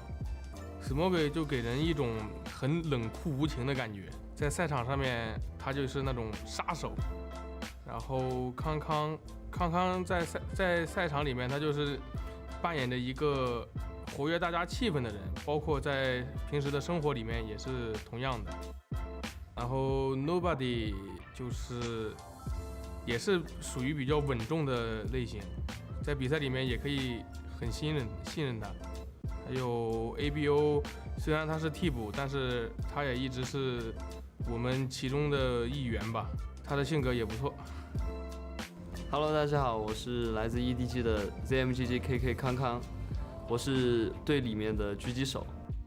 然后在打法方面上，因为我从 Chamber 变成了 Jet 嘛，可能现在打得更就是快慢自如一样的感觉，不会像以前一样像个愣头青一样永远冲出去，然后去找首杀。现在可能会做一些更团队一点的事情。现在无畏契约的大型比赛有了中国的队伍，对于我个人来说，这肯定是一个很好展现自己的机会，也会在未来更好的发挥我自己。我不知道有多少信心去面对100T，但是我觉得我们能赢，我们只需要打好我们自己的东西，在场上吸取上一次世界冠军赛的经验。我想对100T 说的是，千万不要 pick 我，因为你会成为我民居下的亡魂。我觉得其他队伍如果低估我们的话，他们会死得很惨。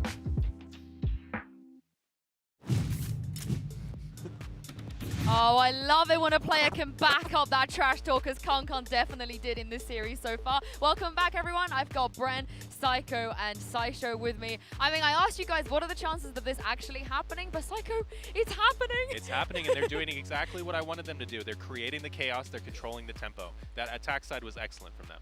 Yeah, I think they looked really good, but for 100 Thieves, they are finding moments where things are falling to pieces for them.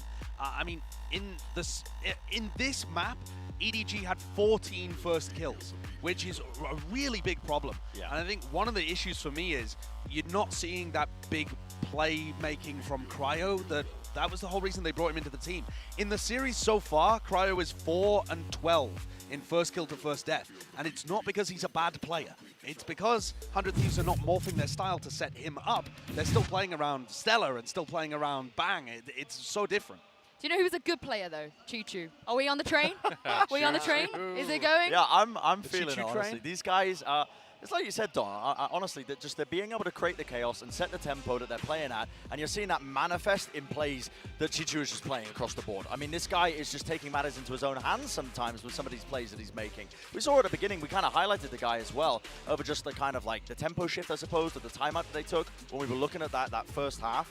But this guy has just been taking matters into his own hands with plays like this. Like this is just absurd. Asuna doesn't even suspect him of running across the point in this particular. Yeah, that's so weird. Because it's such a strange play, but this is what you got to expect, and it's one of the hardest elements of playing against a team like Edward Gaming is because how do you prep against this Chinese Valorant, man? How do you prep against this? Because they are just so willing to make sometimes the non-percentage play that works out because they have utmost confidence in their own individual skills. It's something that you can't really plan for, you can't attest for, and it's like we were talking about that the kind of match in terms of Stellar as an IGL and how he was really going to be playing and being tested. There's never been a test like this, man. How do you prepare for this as a young IGL coming into this without that much experience? It's so hard, and you're just seeing it manifest in that map with Edward Gaming taking it. And this looks like a really even series. Both teams coming out with good ideas on their map and taking it away.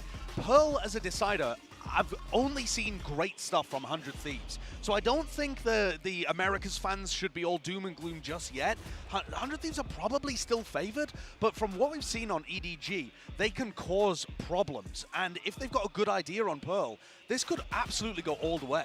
I mean, we talk about how EDG can win this, but Don, how can 100 Thieves win this now? Well, I really would love to see 100 Thieves lean into supporting Cryo on the operator. You know, that's something they haven't been doing the past few maps. I'd love to see it here, but historically 100 Thieves have liked comps that include Viper, that includes Sage, and I think that Cryo may have to flex around to accommodate that kind of composition if that's the game plan that Mike's wants to maintain here. Well, let's see what they're going to pick here in the Prime Gaming Agent Select.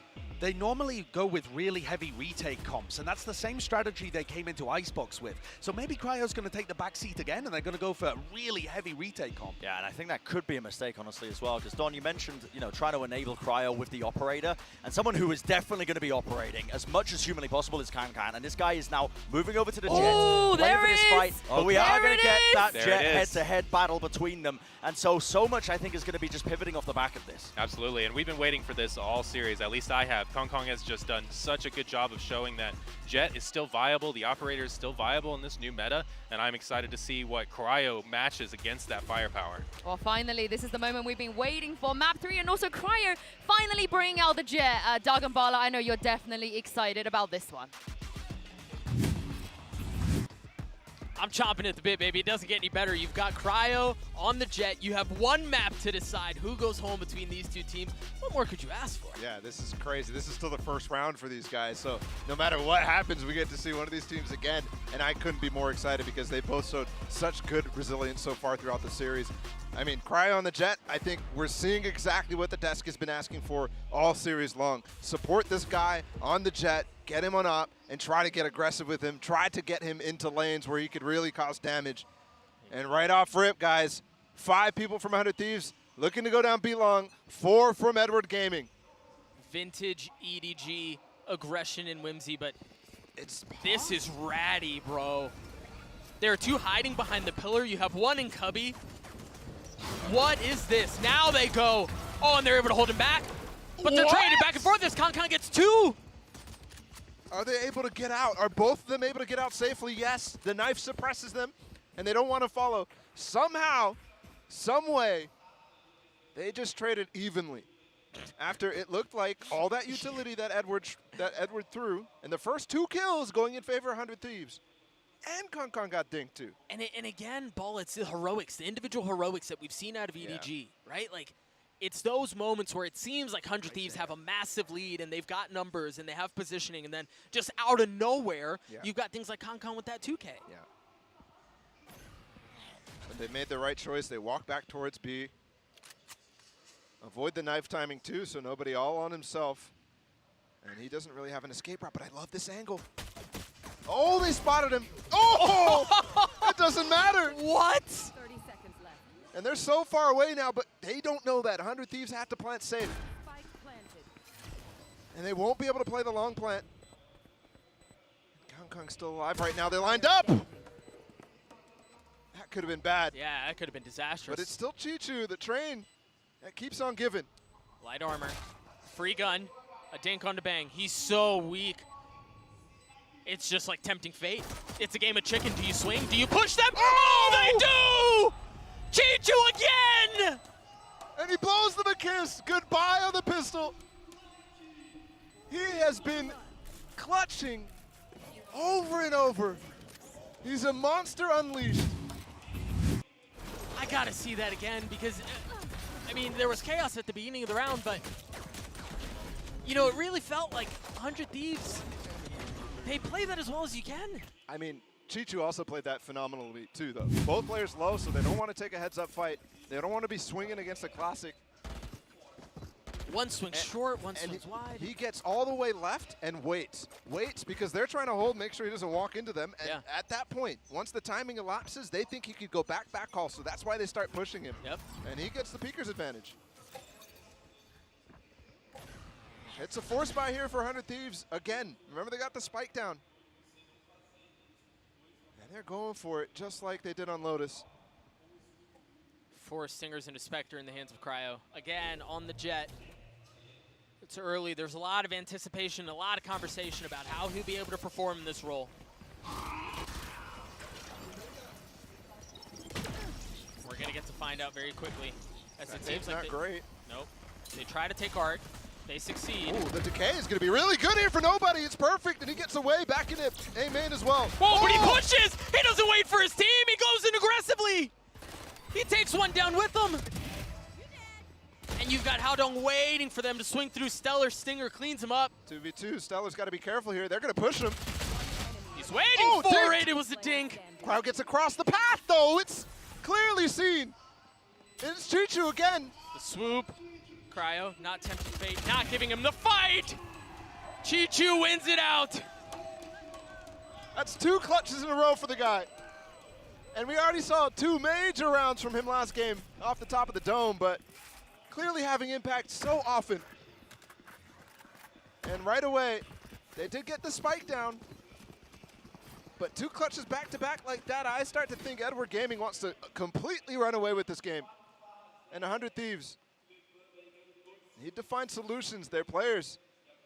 Right now, the decisions, for example, Stellar walking back into Art when the double push is coming up.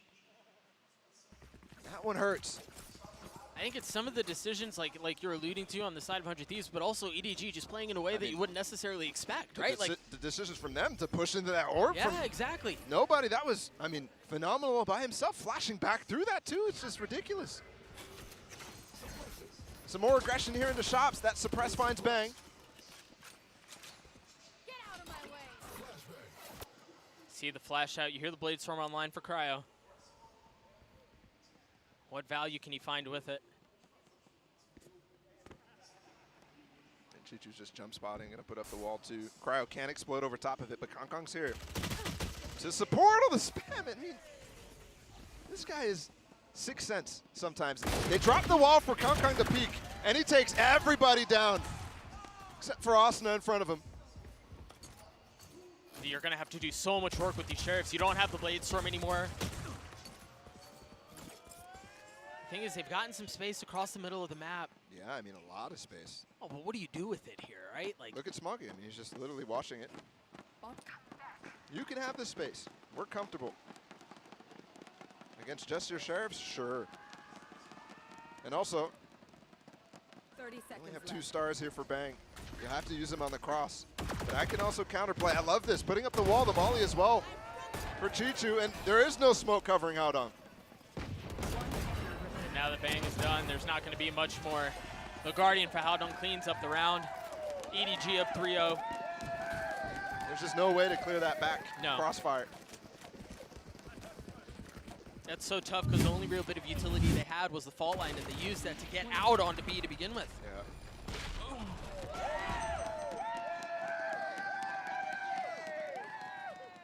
Man, they're fired up. I want some of those Thunder teams, man. Yeah. Right?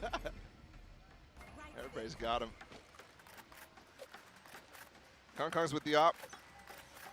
And, I mean, everything has been pointing towards him being the guy who's getting all the support from his team. Every time he's taking the initiative, every time he's being proactive. Stellar's one away from this ult. He's going to grab it right now. They just droned out mid as well. It's not going to be a quick flank here. I think also Stellar's calling for Derek right now to go on that lurk through art. You saw the pings on the map. Oh, the thing is that lockdown is going to push Concon out into an angle where Derek may get caught. I mean, this KJ ult's going to go off, but they're right back into it. The flash as well, really high, is keeping them out from hitting the site. Really nice timing out from Derek here. The flash in his face. Cryo gets a kill onto nobody. Bladestorm still in the hands of Concon. Spots 2 targets, lands 1, and that's all it is. They've managed to establish A control. They have art control as well. And yeah, the spike's not down yet, but that seems like a foregone conclusion.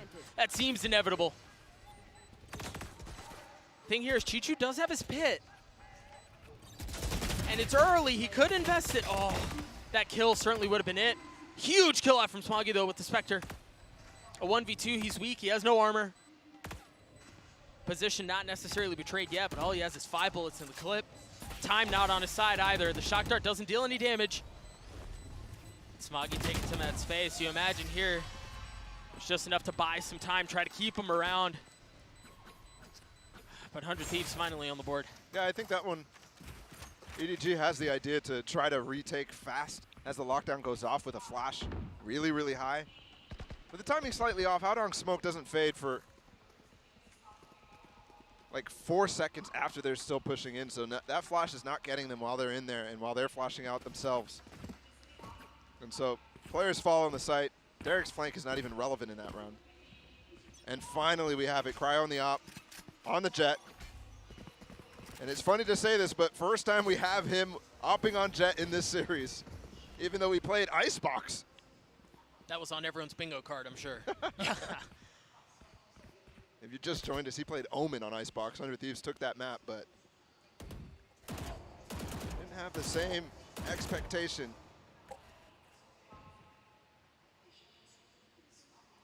Con. Just a shorty. Oh, but the shorty's plenty. Oof. Bang gets a kill, but he's got 30 HP left. I'm surprised Concon didn't get that kill. Normally he's firing those 2 bullets instantly. Yeah, it looked close. Now remember here, you talked about Cryo with the op on Jet. He's been so patient here. He and Asuna haven't moved from B long this entire time. Chichu and Haodong have been a problem here when they hit the B site. Look how cautious they're being. They have to get in position to pop the mollies down. Asuna does have Breach ult as well, but this Cosmic Divide is going to fall before this plant can go completely down, I think. Ah, the timing's going to be close. You got to be careful. Oh, there was no one waiting on the other side. Bang takes some space. And Chichu trades him right back. Oh, they might be able to get half before this wall even elapses right now, and Chichu has the ult too. He has ult, and he picked up a Phantom but off look, of that kill. Breach ult, though. That can counter that instantly, so... That'll counter it, too. Chichu falls. Haodong's still playing back sight. The Rolling Thunder invested, and they're waiting for just the last few peeks. Clean shots off from Smoggy, but there you go. You see, once again, Cryo with the op. That's why people have been waiting. That's why people have been excited for it. It wasn't anti-eco though, and we did have some investment here. 2 ults used from 100 Thieves. It's definitely, you can tell, 100 Thieves is respecting these rounds no matter what happens. Obviously Chichu there, my fear, he got that Phantom, he gets that pit down, and everything is different. But with the breach ult too, Asuna nullifies it. I thought for a second there Chichu might have actually popped his ult before he went down, but no. Still got it.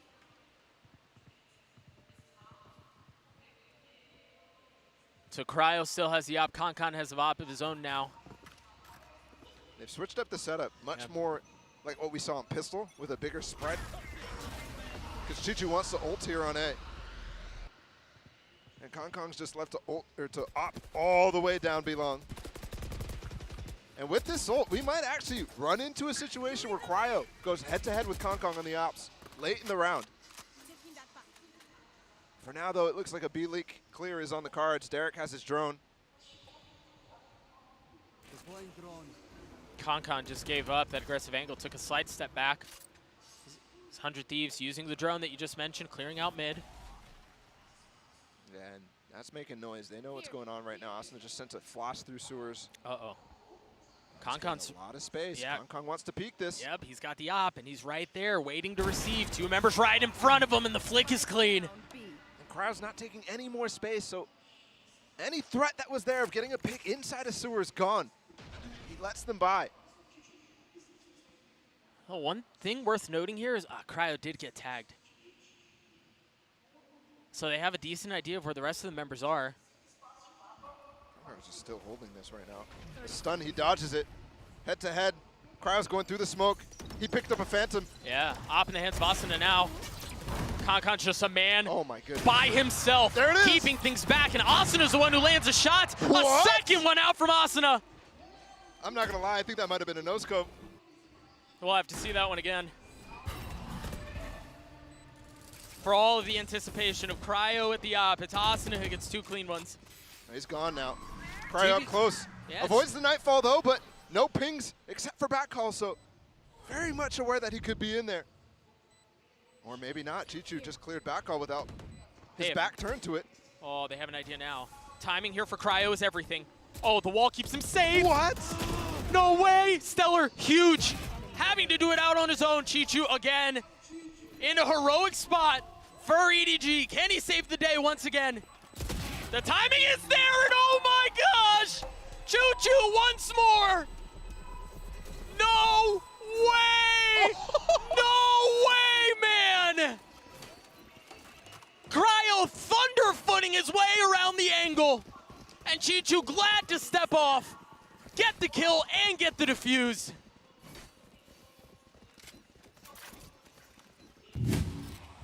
Third clutch.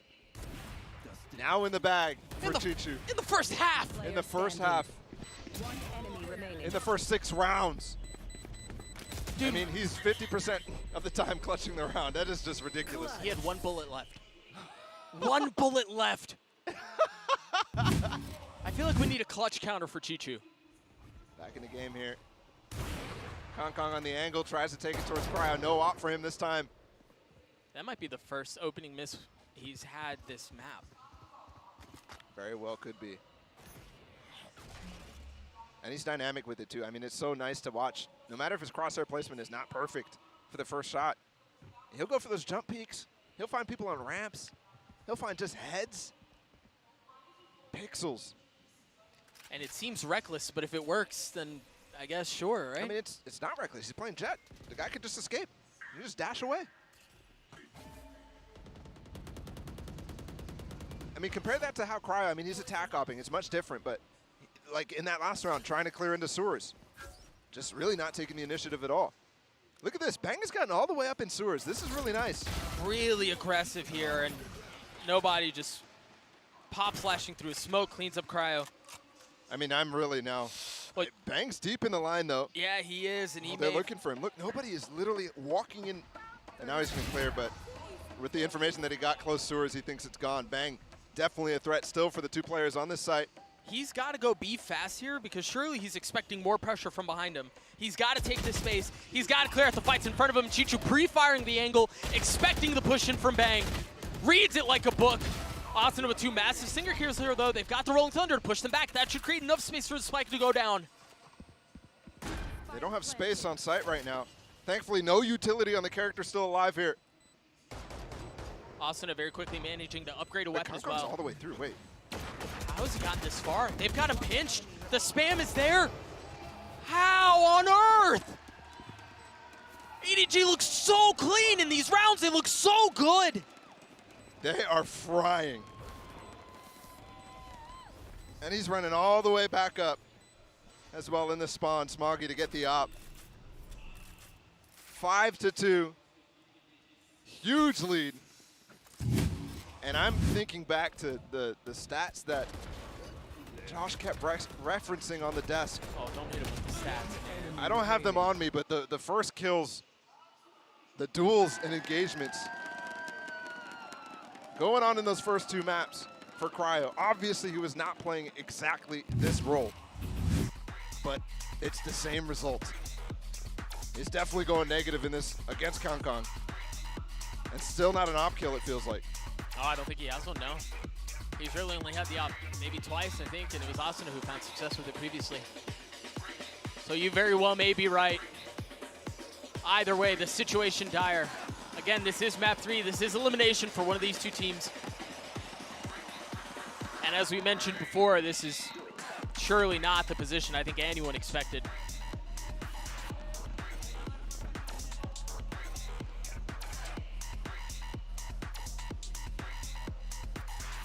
This is where we see the leadership from Stellar. I know we've talked about him a lot because he's been a fragger. He's been an individual performer in the server for his team. Now they need him to be the leader and the voice of reason in moments such as these. And you could see on Lotus, a lot of the times that there was good reads and good plays, it was because Stellar put himself into positions to either get the info or to make the lurk happen, right? And on this map, you see it's kind of disjointed. Bang is the guy going up in there. I want that to happen. I really do want Bang to be in that position and not necessarily Stellar. But I feel like you're lacking on the same timing calls in those positions. Oh, no. He's already just He's just waiting for it, bro. That's so cool, too, because we've seen so many picks from that position. Hunter's Fury, Blade Storm's used. Kankan responding in kind with what Cryo's offered. This is pacey here for 100 Thieves. Yeah, it is. They want to go fast. I think a KO ulted though, and can you get through any smokes here? Nobody again just finds a kill. He's got a frenzy. He's got a frenzy. Chichu just on the other side of the smoke. He's so weak. Oh my gosh, he did. Oh, he did. Cryo saved the day. He looked away. I think Bang didn't even see him. I don't think so. But they're not in the site, Doug. They're still not in the site. They're investing a lockdown here, and I think with the gun that Bang retrieved, yes, there's a chance. So let's see if they go for the same sort of fast flash repush. What? They didn't really take space until lockdown was already through, and that's gonna allow Kankan to go aggressive. He's able to take his space right back. It's now a 2v2. Cryo still has blades. Spike managed to go down, but just by the thinnest of margins. Phantom in the hands of nobody. He still has a flash to work with too. Oh, Cryo's been here so for good. so long. Oh gosh. Oh dear. Look away. He had the positioning. He had the play. I mean, did he have the positioning though? On top of that box? But he didn't know he was there. He didn't look at him. It's so tough to hit that angle with knives when you're underneath. He gets splashed off as well. I feel like you need to be, there's something missing in these post plants right now for 100 Thieves. And any time they're getting in these situations, the clutches that Chichu is consistently winning, that EDG is consistently going 2v3 against them. It's the proactivity to find the information about what's happening. Yeah. Right, so where's the jump spots? Are they pushing me? Can I fall back? Do I have time for that? Those sorts of things are missing right now for 100 Thieves, and I think that's not normal.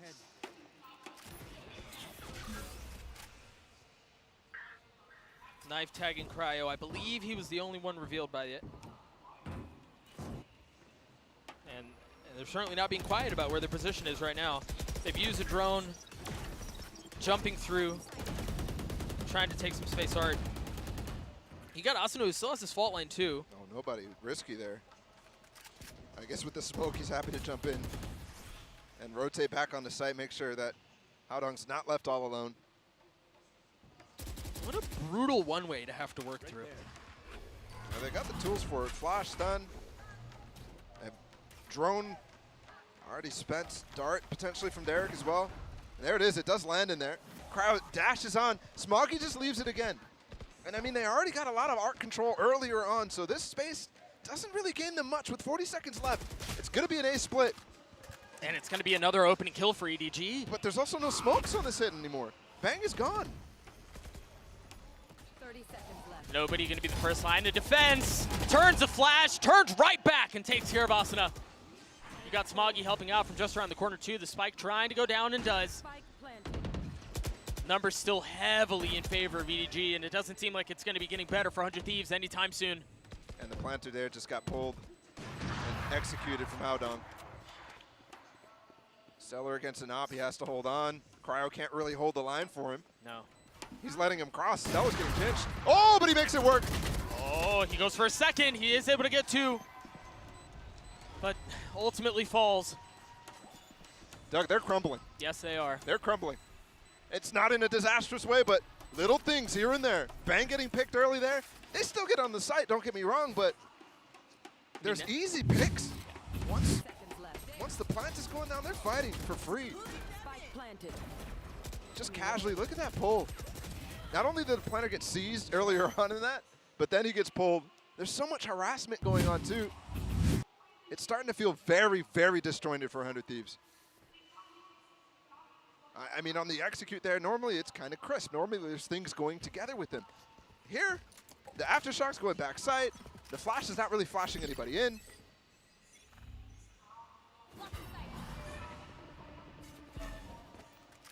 And on Lotus, it was 14 first kills for EDG. It's looking like even worse of a margin here. Yeah, absolutely. This feels very, I mean, this is the same hit that we saw in the previous round, the fault line and then the flash to take space to get Pryo in a position to get a kill. Go. This time he gets it. Okay, but 5 HP, and this is the first time that Smoggy's actually committed to holding into sewers, and I think this one, because it comes a little faster, remember, it was 40 seconds left in the round when they got success in sewers last time, and that's where a defensive side, oh, they're re-peeking. Nice shot from Derek. Clean, yeah. Wall out too, Chichu counter ulting. You have to deal with this, and they do. A lockdown in. Cryo still cooking across the middle of the map. No way he pushes this, does he? No, I don't think so. He's got a pocket back here. Aftershot's gonna clear, and then Bang is already through the link. I mean, that's well done there. You go. Thieves, yeah. That's what we needed to see. Very clean executing. Cryo's gonna find the finishing touches. No. Surely Concon doesn't save the op here. Imagine he, I mean. Well, they know where he is now. But do you hunt him? Looking at the money right now, it's not amazing for 100 Thieves, but there's also very little rounds left, and the money for EDG is not great either. Yeah. I think you go for it. Concon's been such a problem with the op. You're going to deny the op in the next round, but now that he's found some space, it's too much of a risk. Maybe if Cryo doesn't go down and he's just walking around on A main, maybe you can go for it. A thrifty round win for 100 Thieves, and crazy to think that after everything that we've seen. Oh my God. After everything that we've seen, there's still the possibility of a 7-5. It's possible, but yep. I mean, you need another gear from 100 Thieves here. Yeah. It's an eco, actually, for Edward Gaming. It's an eco. It's very possible, actually. 2 rounds left. Eco here. Concon can still be a problem. We might even be able to say, if they don't win these 2, then it's a done deal. Because they should be winning. They've gotten thrifted twice so far in the series, I believe. What do they do here? Again, a little bit of space garnered. Concon with the op. Shot goes a bit wide, but now they know where he is. There's that caution I was wanting from Cryo as well. Actually trying to feel out where the angle is, feel out where the op is. The thing is, I thought nobody was going to hit the second shot, bro. It's very close, but Cryo taking some space. He's got the dash procced, and he's pushing his way forward. Stellar waiting back. A bit more pace, a bit more urgency behind this approach from Cryo. Spamming through, Smoggy staying alive. I don't know that they have fully confirmed that he's there. I don't think they have. I think they know based on the utility used earlier. Oh, and the spam now confirming things. Concon still getting an op kill onto Asuna. There it is, cleared out. You mentioned the eco for EDG. And while the round isn't over, it doesn't look great. Cryo's going for this. Peek off Stellar maybe, yeah, this is clean. Very nice. We're going to full distance on this half. Every map has been close. This one looked like EDG was ready to run away with it. But it's crazy how it could still be so close even though it looked so far out of reach. Two huge rounds out from them to salvage the half. Cryo coming alive is huge. I mean, we can't understate enough the impact that everybody expected this guy to have and how much of a Lanimal he was last year throughout Champions. Here's an updraft. Oh, actually got caught by that knife. Not that it matters. He could have caught Concon because he is on the angle, but just not quite deep enough. And knowing Concon, he was probably pre-aiming it anyways.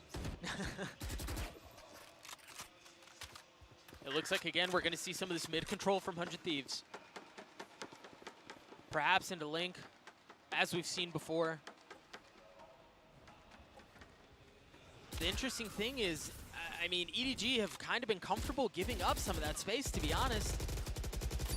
They'd rather play their lives with the exception of the one round where Smoggy challenged. Yeah, and it looks like it's going to be a lot of the same. The drone through, and this time the Nightfall as a response. It's so nice to re-clear all this. The one-way just goes back up. And this time, 100 Thieves wanted to push down B-Link instead of pushing into Sewers, which is great mix-up. But that actually caused them to walk right into that trap. They didn't continue to keep the space. Here's an ult fired off from Derek. They've used the null command, and again, Concon gets another one with the op. Stellar down, the second one so close, and of course he's going to re-challenge because it's Concon, why not? He's so much fun to watch, man. Oh! And he's got him trapped! The blades let him down as Cryo gets a second. It's going to be a 2v1. Howdong by himself, the Rolling Thunder invested. A 3v1, excuse me. Oh, it's getting considerably worse for the leader for EDG.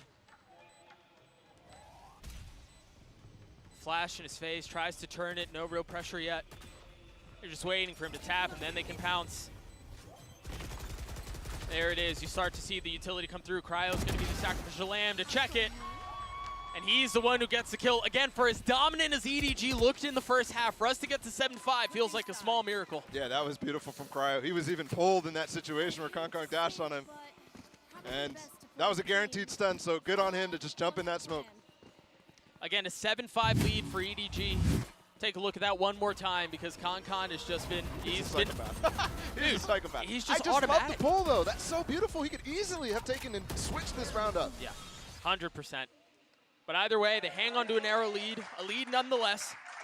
7-5 in favor of EDG. One half to determine who goes home and who advances. Yinsu, take it away.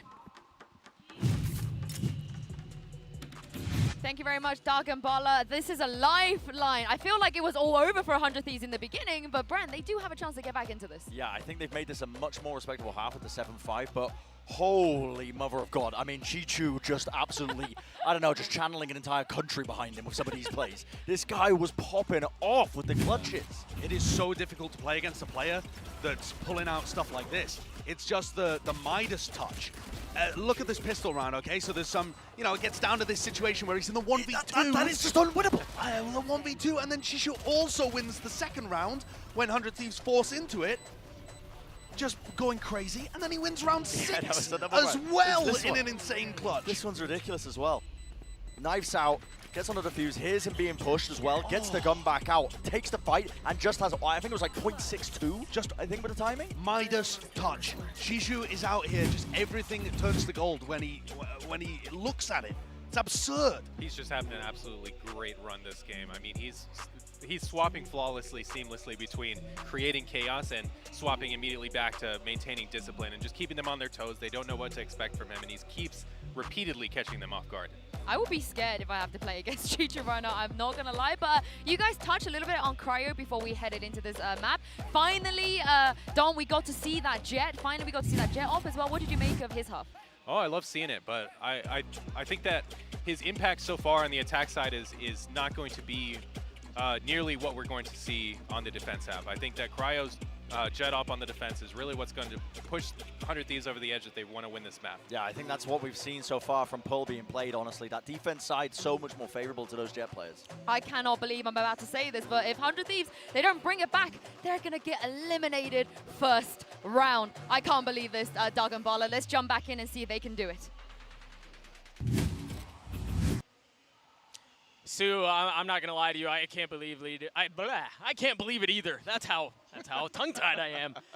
Again, EDG with a cozy lead here, but I think Psycho's onto something here, right? Like Cryo, he's played well, 17-8, nothing to scoff at. He's gonna be on the defensive side now, and that should be a bit more comfortable, as Bren was saying as well. Yeah, as well with Asuna giving him opportunities to get up into space. We still haven't really seen that support going for him. But on the other side, guys, the players on Edward Gaming right now are firing on all cylinders. Every single player. Chichu in particular, but Kang too. They look so good and so hard to deal with. If they can keep things like they did on Lotus, very chaotic in these executes and find the right places to get out close. 100 Thieves was struggling to deal with that. This is the first time they're coming in with a lead at the half. Really interesting how they were grouped up mid. It seemed like they were almost certain that that's where EDG wanted to go, and they did take some of that mid space through Art, but they've gotten onto A. You've got Cryo and Concon just a Cloudburst keeping them apart for now. And he had no idea. Ooh. Clean response out from Derek, though. They're still pretty healthy here. They've managed to take the site back rather quickly. Chichu doesn't have any post-plant. Smoke on the spike now. Smoggy's got to go big here. Oh, the timing just not on their side as they try to push forward. They try to take the fight, and that's exactly what they do. Asuna jumping through the smoke, but the Classic's going to secure the pistol for 100 Thieves. Good recognition there that he's running out of ammo. They had to be spamming the spike. They didn't really have the info, even though it was just a tap. We trade pistols again. I mean, these teams are evenly matched on so many different levels. Shocking to say. Yeah. Coming into this tournament. But once again, I mean, One enemy remaining. just underrated. A team with little information on them as well. Right now, they're trying to hold on to the lead, but they're also in spitting distance of sending 100 Thieves home and advancing themselves to the next round, which would just be insane. Still have a little while before we try to think through the repercussions of that. For now, you've got Howdog playing in the smoke. Perhaps bit off a bit more than he wanted. And the thing is here, they scooped up the spike. They're going to go back mid, but Concon again is taking some of this space. Already loving the approach here from 100 Thieves. They're just walking around, re-clearing things with Asuna, flashing, and they're playing passive in a lot of different space. Stellar setup. Yes, this flank is coming through. Oh, and it might actually be a pinch on the Stellar. He's up in heaven. Oh my goodness. How have they done that? Concon looked surrounded, but he's the one who gets a kill, and now it's Stellar who's trapped. But he's slipped the net. He's gotten past them. He's gotten back towards safety. Nobody looking to get the spike down. Delays for just a moment, has to reposition. Out fast. The knife very Concon! close. Yeah, forget about the spike, they just want to take the fight! Asuna with 2 big kills with the Bulldog. Now the spike out of no man's land. Well out of the reach of the remaining members of EDG. And Chichu with 4 HP, not able to get anything going. Bala, we're tied. Yeah, but that was not a force from EDG. That was just classics. And they still somehow found a way to almost win the round. And it's interesting too because again, I was just saying how I enjoyed the approach to that first round or that second round from 100 Thieves. The way they're playing passive with Derek. Derek was watching the sewers moments before Kong finds the timing on him. But also when he's rotating, he doesn't need to be looking anywhere else. That's a big blunder from Derek. And letting him into easily having the advantage in this anti-bonus. Yeah, I mean, it doesn't look great. 2 pistols, a Marshall. Certainly less than they would have liked to bring into this round. Cryo, he had the dash procced, but the timing on the peak from Smog is just too clean.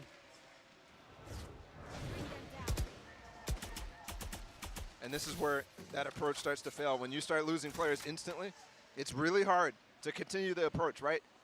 Clearing space and playing passive, you're gonna leave gaps now.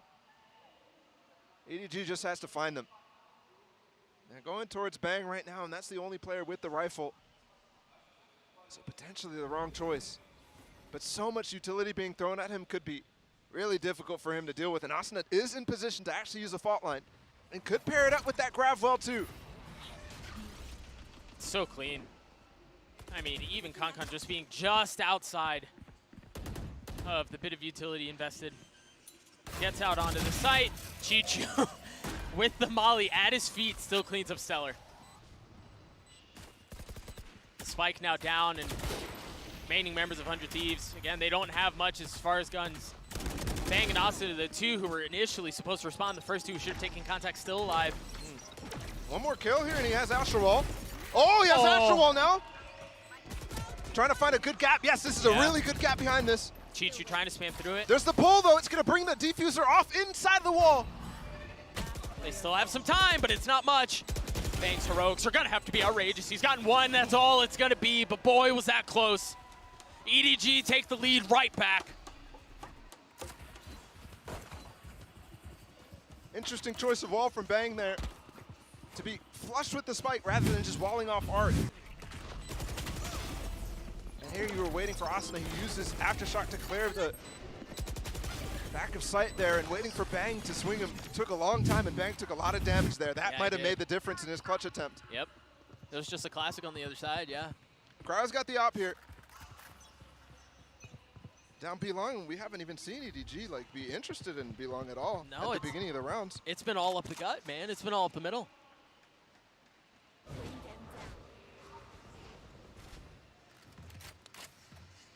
He's rotating.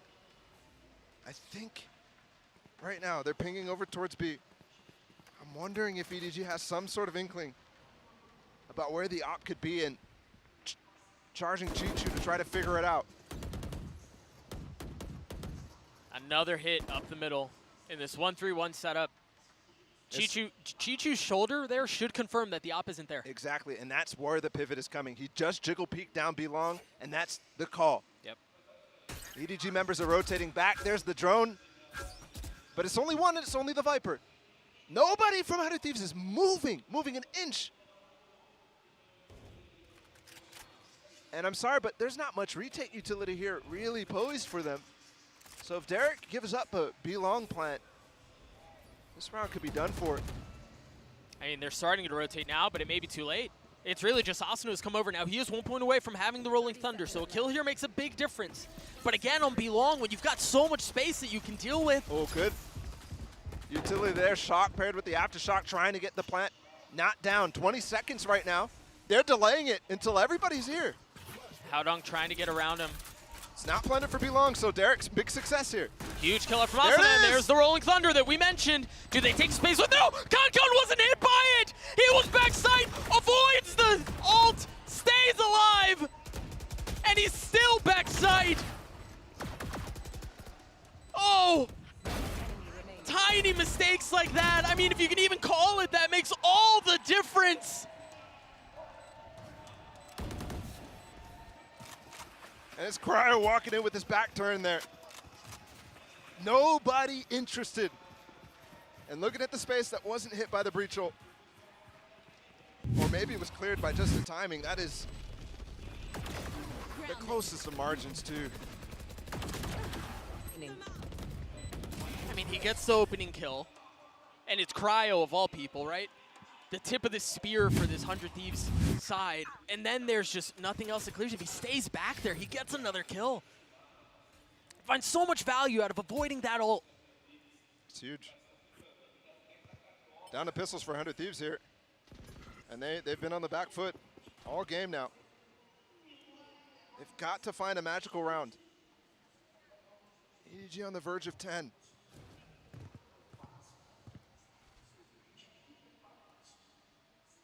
They're playing so slow, so cautiously, trying to feel out exactly what's happening. And there's a big trap play set up actually towards A main here. Austin's going to trigger it probably off that haunt. That's been sitting there for a little while, too. But again, Ball, I want to go back to what you mentioned before. It's not like there have been many hits on the extremities. They haven't really fought for A main at all. They're KO ulting on the site right now, bring down any utility that could be there. KJ, stuff, whatever. Sure. And usually these flanks to A main, especially once they start only advancing, once the hit on B happens, they come way too late. But let's see what they can do. Not a ton. Yeah, they took down Smoggy, but Chichu's going to continue to farm. He's got the Viper's Pit to work with now. Yeah, pretty much nothing. I mean, you need a smoke here to try to even pressure the spike. Austin's fault line is way too late from coming back.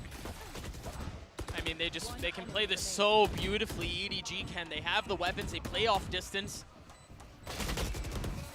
And there's just not a whole lot they can do. Chishu gets 4 in the round. Again, he already had the Viper's Pit, so he's going to be able to carry it into this next round.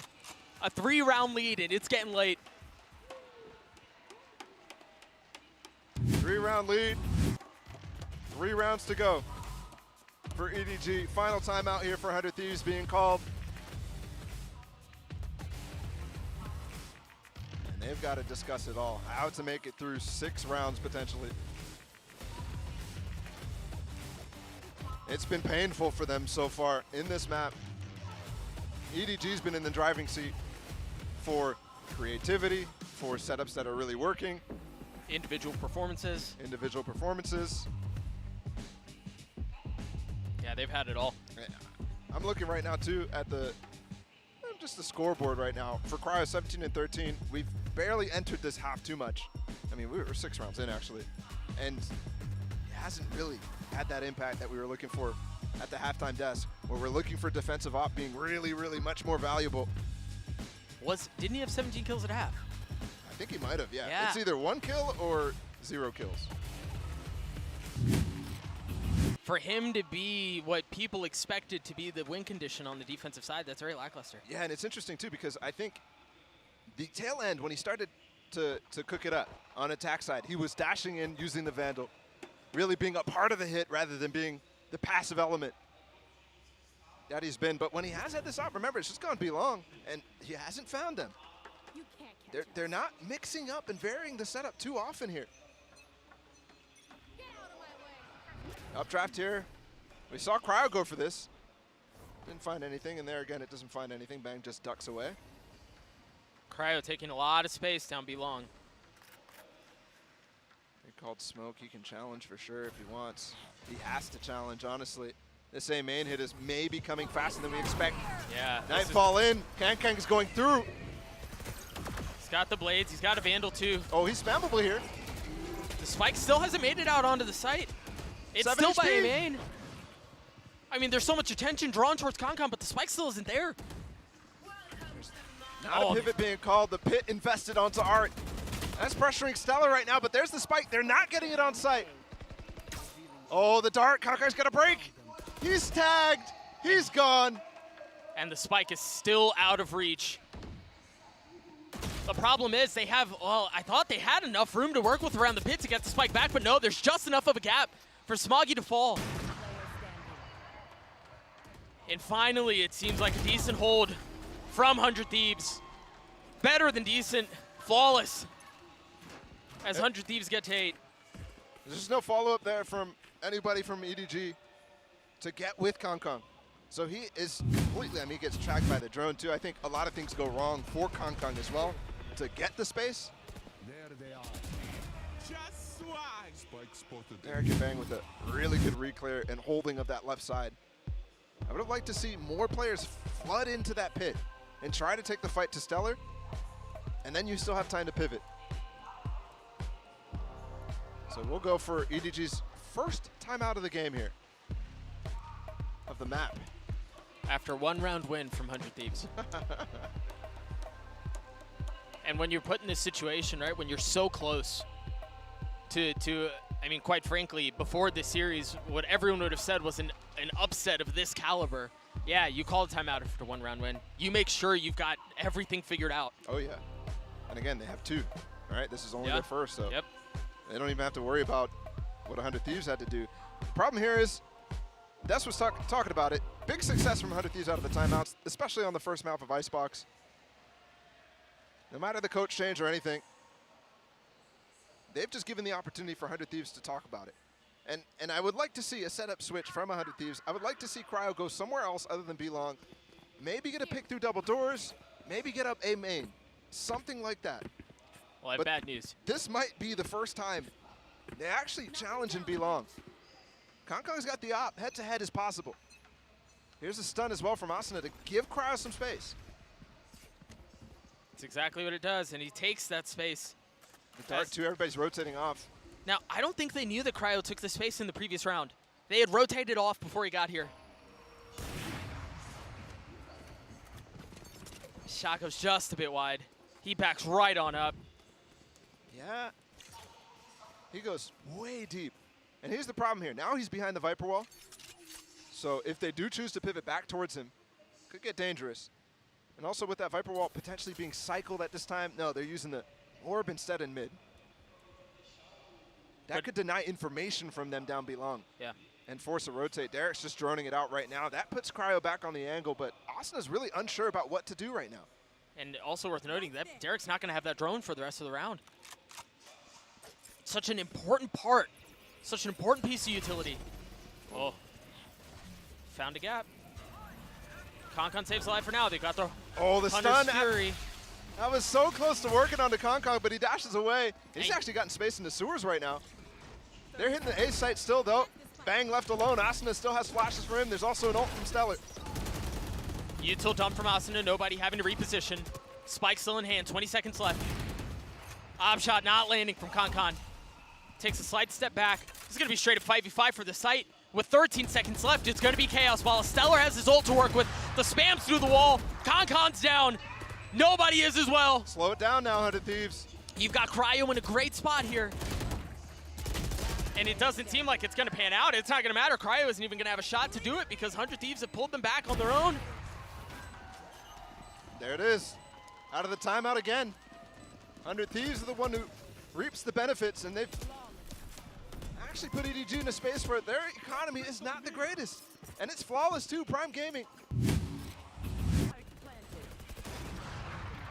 Huge round from Derek. Also credit to Stellar for staying alive inside of sewers when Konkon was pressuring him.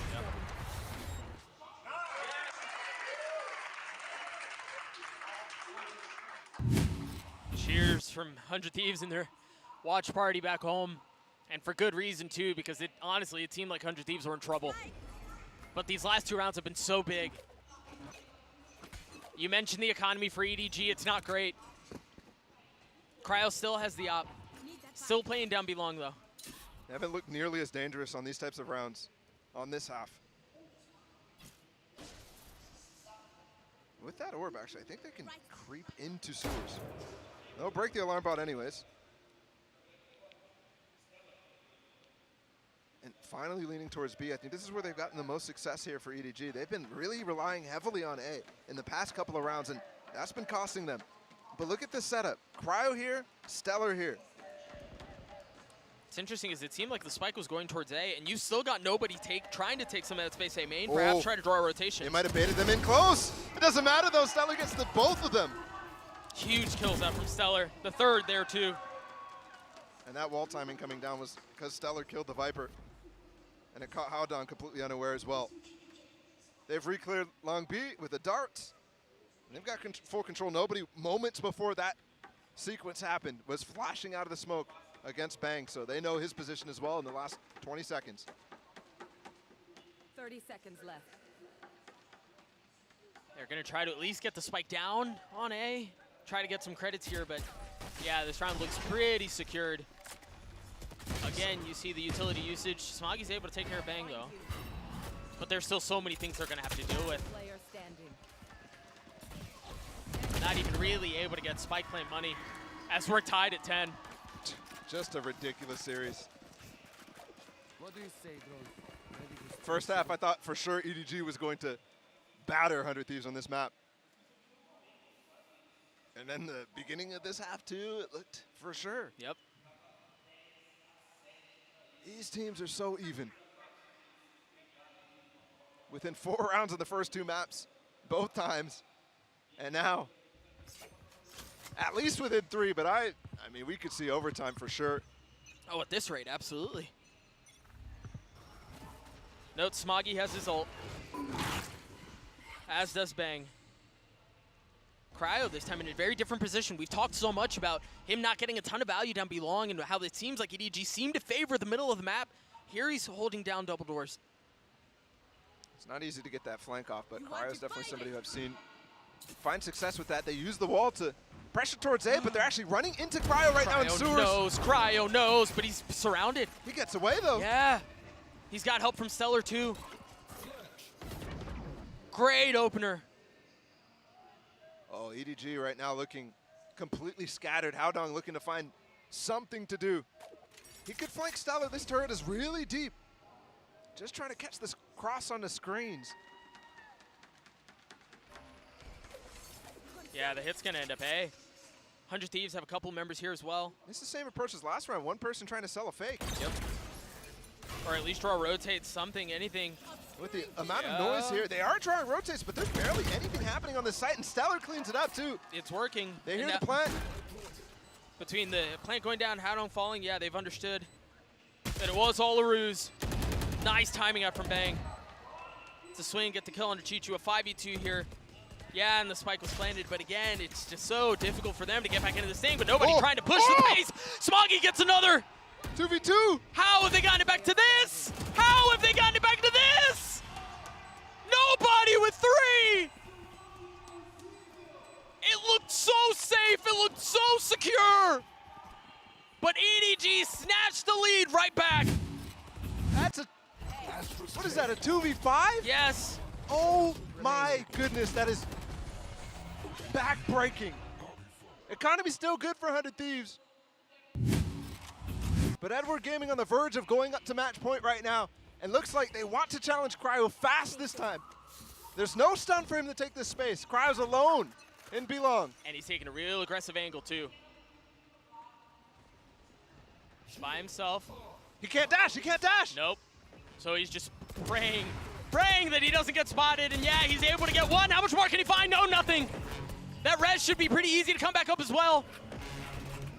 The flank as well. That alarm bot is down. Stellar's watching it, but he loses the fight. Chichu wins it out. And now they have to figure out how do they deal with this pressure. The Cosmic Divide invested. Smoke to get out. I don't think they want to commit to this right now with this Cosmic Divide up. And they still have so much time, Bala. There's a minute on the clock. And they can really, I mean, they can flip the map, they can fully rotate, and the thing is, because of the Cosmic Divide, they have no idea. They don't know if they hear rotations coming off. They don't really hear much of anything. And even if they did, the control is in favor of EDG right now. Look at Chuchu's position. He's up top mid. He's just spotted A main. There's no flank coming. Oh, the timing. Oh my goodness, the timing. Asuna clearing everything. A couple shots to the back of the head, and Chichu falls. And that's the wall down. They can't use that to execute anymore. They have to plant safe. They won't be able to play it B-long. Aftershock used, Asuna flashing to try to take some space back because you see their positioning. It's not like 100 Thieves have much to work with. Drone coming right now.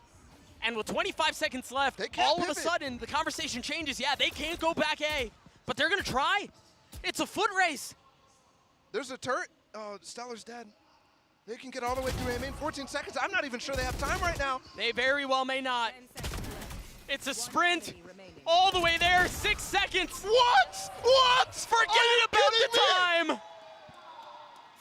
That was the Hail Mary. That shouldn't have worked.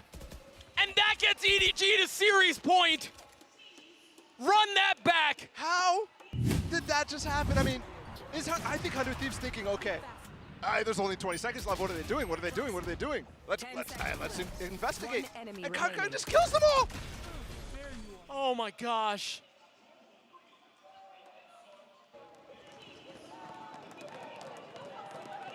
I don't even know if they had the plant too, by the way. So No, I don't think so. He might have had to do that. Just ridiculous. Potentially the last round of the series. The Rolling Thunder invested the gravity well there as well. He's stuck, but the C's and the gravity well in response keeps him back. That's a lot of utility invested right Yes, there, it and is. for no value. Just a reset. Now Stellar has this lockdown, so not. I mean, they haven't thrown everything at this. China 1 round away from taking their first international series win, and only participating in their second. Not a bad ratio, not a bad record. But they still have to close it out. Got Smoggy, who's now gonna have his Nightfall online. Once again, spread thin. Big fight here, Chi-Chu holding the angle. Asuna gets punished. He got a little greedy, he got a little curious, and it cost him his life. And the interesting part, the key to the A-holds for 100 Thieves was Asuna throwing that aftershock, delaying a lot for Bang and Cryo to work their magic on the site. Stellar has ult right now. I would love to see a preemptive ult pop. Ask and ye shall receive. The lockdown used, and with 23 seconds left, I don't know that they're going to be able to do much to clear it out. They have to give some of his space back. They're going to commit. He's committing in this. They're going to commit. I mean, he gets the plant. There's still 3 people who can protect him. He's not going to go down. KakaN on the flank too. Oh no. A game-winning play. Is this how it ends? 2 times in a row. Is this where the hope of 100 Thieves fall? KakaN again. Derek has been looking at this. I mean, they just have to wait. Wait, this is not planted very good for them. This is not planted very good. Bang with 2 massive kills. He's got but Stellar's gotten it to half. He's gotten it 3/4 of the way. He's going to take it all the way. 100 Thieves are not done yet. Oh my goodness, and KakaN is actually putting so much work in to damage the economy right now. But they still have so much money. They still have so much. Last round of regulation. And there's the final timeout for EDG2 called. Look at this. KakaN is really trying to speed it up right now to get up there close. They tried to plant for long. Slightly misplaced, but also not many tools. Remember, that lockdown was going down. They had to commit to it. With 20 seconds left, I think it was probably the right play, especially with the Viper down.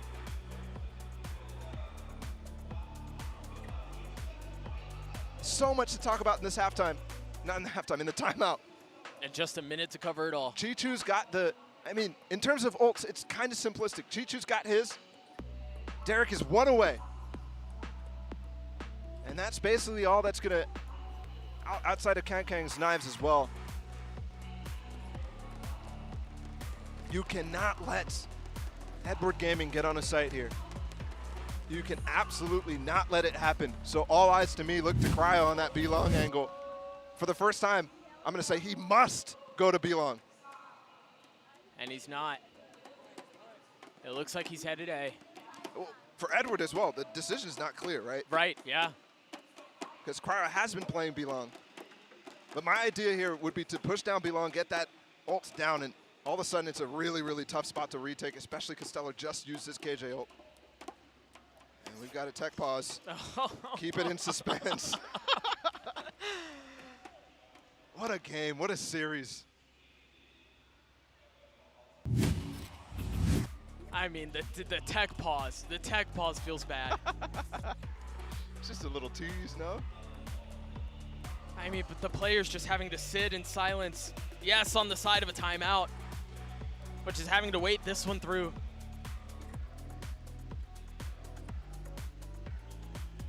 Making us sweat. Let's get back into this. Final round of regulation, EDG. 1 round away for doing it. Moving on to the single elimination bracket. It's been do or die for them for 2 maps. Do they go fast? Do they go aggressive? Look at this ball. There's no split. There's no spreading things out.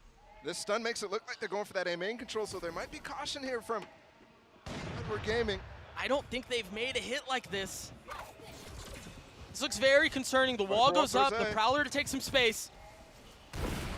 Remember, Derek's the only one there. You called for Cryo, you called for the op, and he delivers early on. Derek spamming through, deals a little bit of damage. Asuna with 2 massive kills, but Chichu gets it back. The pit's down. It's a 3v2. Spike not planted yet. Plenty of time. No mollies, nothing to keep this plant from going down.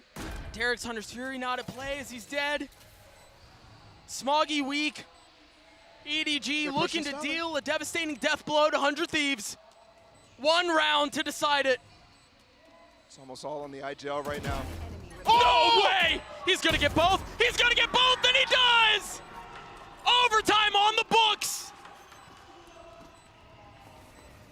100 Thieves, keep it alive. Cryo with that first kill. And it only took 1. Falling right back into it. And still the danger was there. Still the danger was there in the pit. It was Chichu. He's been instrumental, especially on that defensive half, getting that 2K, the spam from Stellar too. She has a 6th sense for it. I mean, I'm surprised to see Edward Gaming go back towards that pit, which they lost the round on last time as well, but they did go towards the audible call to push up through the pit, which I like very much. Now we switch sides every single round, win by 2. Determine the winner. And it's been neck and neck all series, and even more so on Pearl. 100 Thieves now on attack to open up this overtime bout. And it looks like they're going to try to take some space A, the dash across from Cryo, and that should at least give enough sound confirmation. Oh, they're going to re-clear right now. Yes, they are. They've got some utility to deal with. Going to give it up after that. Not finding anything from Kong Kong. No, a little damage dealt onto Cryo. But yeah, that's it, really. Didn't even get the drone out from Derek either. Definitely working to try to get a pick there. Looking now, Chichu's got the orb on the back hall, on the wall. His setups have been phenomenal. His anchoring has been sensational. Oh, updraft for Cryo here. Yep. Top of screens. They can go through with this dart as well. The thing is, as long as they delay here, it's just buying time for EDG to rotate over. They've made their way over now. The spike goes down, and they assume their post-plant positions. No Cryo, he's still playing backside. Looking for a flash here from Asuna. But that orb is causing so much problems. And yes, it is. They actually know Cryo's position. He's literally 1 HP in the orb right now. He stays alive, though. He's got to play in it. He's got to play in it, and Chichu spams him through. This wall's going to come back up. They've got to wait for a little bit of fuel, and then they can go for it. The orb is there, too. Derek with 1 shock dart. Playing down long alongside Stellar. Smoggy's fallen. Chichu weak. As Derek finds another, the spams through as they're getting the kills they need. But how long's he gonna get to the fuse? No. He's gonna get to the fuse. It gets stopped just in the nick of time. They spam him down, they clean him up, and they take the lead. And that's a crucial round to win immediately. Stopping the defense, which had such success for Edward Gaming in regulation. And it could all come down to this. I know we said both teams use their final timeouts, but when we go to overtime, they each get 1 more. Edward not taking any chances. Need to discuss. The interesting thing here, Ball, is we haven't really seen EDG on the back foot this map up until now. Now it's 100 Thieves who can put them away. 1 round away from taking care of them, from advancing. And again, I gotta harken to the beginning of the opening half because this did not look like a likely outcome. No, it did not. Not at all. Edward has been favoring the A side quite a bit, and it's been having mixed success. See the coaches, Mike and Coach After for EDG, discussing strategy with their teams right now. Potentially the last round right now, 100 Thieves putting down. And it's Cryo with the glass cannon. Probably the most heavily talked about part of this entire map. Oh, for sure. And for good reason, man. This guy is quite possibly one of the biggest upgrades that has been made for any of these partnership teams coming into this year. Oh, 1,000%. And they put the ball in his hands. And they were also so close to being a top-tier team. at Champions. He's They taking did fall out in groups. He's taking space. Playing around the recalled smoke. Space acquired. They're rotating so fast. I mean, they barely even had any presence towards B at the beginning of the round either. Just starting for Cryo, getting him up there, and it looks like they might be heading towards him. They're rotating up through window after so much mid control. He's alone. Alone, but in such a good spot. This angle, difficult to deal with. It's not like they have many drones. They have prowlers, and that's it. Yeah, and the knife from nobody just came back up. He doesn't have any prowlers. He just got suppressed. He gave up the angle as well. Thought the timing, especially with all the pressure the Howdong's been pushing towards B, but this is the same look. It's the exact same look. So one person over here. I like this from 100 Thieves. They're trying to collapse on him, but he still gets the kill anyways. Oh, is he Rasta gonna might get a go down second? too. It's traded back 1-for-1. Cryo still with the op. The Cloud Berserker, the dash across. Waits patiently as Stellar gets another one. Concon has fallen. The op shot goes wide. Numbers in favor of 100 Thieves. For now, Smoggy with the plant, and it's unconventional. The stun, 2 players stunned up. Cryo's trying to go forward, but the Molly keeps him back. What a shot up from Cryo. He delivers. Stellar does as well, but Smoggy trading it back a 1v3 for tournament life. Again, the heroics have been so good, and they're not going to deliver this time around. 100 Thieves avoid disaster. They take down EDG, and they move on. So close. A lot closer than anybody expected. And I don't think 100 Thieves underestimated these guys, but the world might have. EDG looked electric. And while no, everything was not perfect for 100 Thieves, they still showed such good form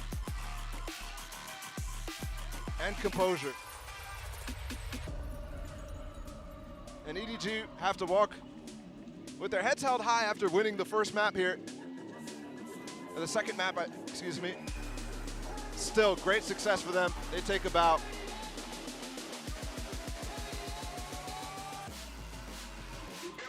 Dude, what a performance out from EDG. Again, we say goodbye to them as they take a bow, like you said, but I'll admit, I wasn't a believer after Champs. I'm a believer now. Yeah, me neither. Wasn't a firm believer. But this region, from what we saw from both EDG and FPX, and now with their introduction to Masters as well that we revealed earlier today, definitely looking good. But 100 Thieves, maybe the shakier start than people would have expected. Yeah. But they're still moving on. And they still, I think, look good enough to be considered at least favorites to move up to face whoever comes out of the other side of their bracket. Yeah, sure, it's a top 4. And then, again, you know, we've talked so much about the nature of this tournament and the format. And the thing is, when you're in a format like this, it doesn't have to be pretty. No. Right? Like, the win is all that matters. And win by a mile or win by just an inch, it's a win. I love that. Especially what we saw in the alpha bracket too. Yeah. And given the format. I mean, you don't have any information on these teams. You've never watched them in their current iteration, in their current form, with their level of practice. So, scrappy or not, and talk about the teams that made it out of the alpha bracket too. Like, Odd had a scrappy first game. DRX had a scrappy first game, and hey, they're in top 4. And you know, very quickly, for as much as it looked like 100 Thieves were in trouble, I've got to call out the composure that they showed, the fact that they believed in Cryo, right? And yeah, he was playing well, he was putting up numbers, but to put the op in his hands with no armor to close out the overtime round, that's full belief in your star, and boy, did that pay off. Yeah, and speaking of that no armor, maybe that's why he falls back. I mean, that's huge. Yeah. And it's easy to believe in Cryo, to be honest. So, yeah, huge. MVP vote up on your screen right now. You've got plenty of good options. I don't know who you go for, to be honest. I think this is the first time a coach has been on the MVP vote. Like, oh, I think the last time we had 100 Thieves, actually, it was Mike and Sean were up there. Oh, that's so good. Mike might be the only one who's ever been up there consistently. Either way, you have plenty of good options. Get your votes, cast them in. 100 Thieves, outrageous composure to make the comeback pull off and survive to the second round of the tournament. This is so freaking good. And this has only been round 1 of the Omega Bracket. We're going to throw it to a break, catch our breaths. We'll be right back.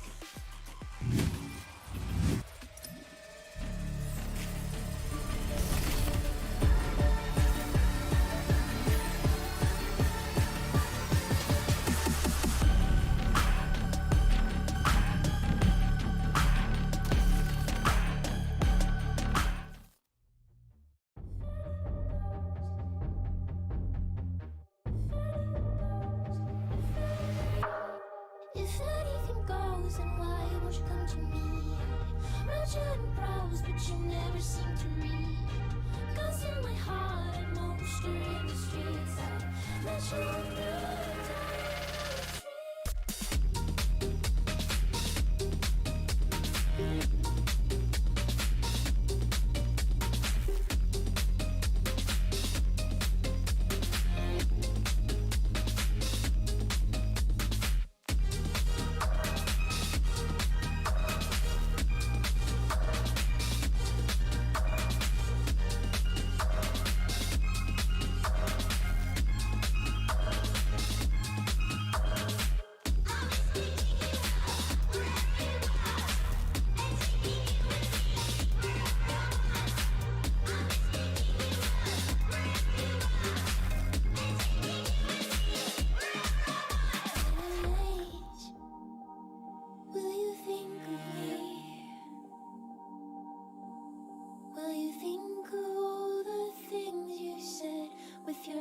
Crossed tight around my neck, babe, the pain, the way you let me bleed out. Did I dream or was I being blind? Did I die or is this making it out alive?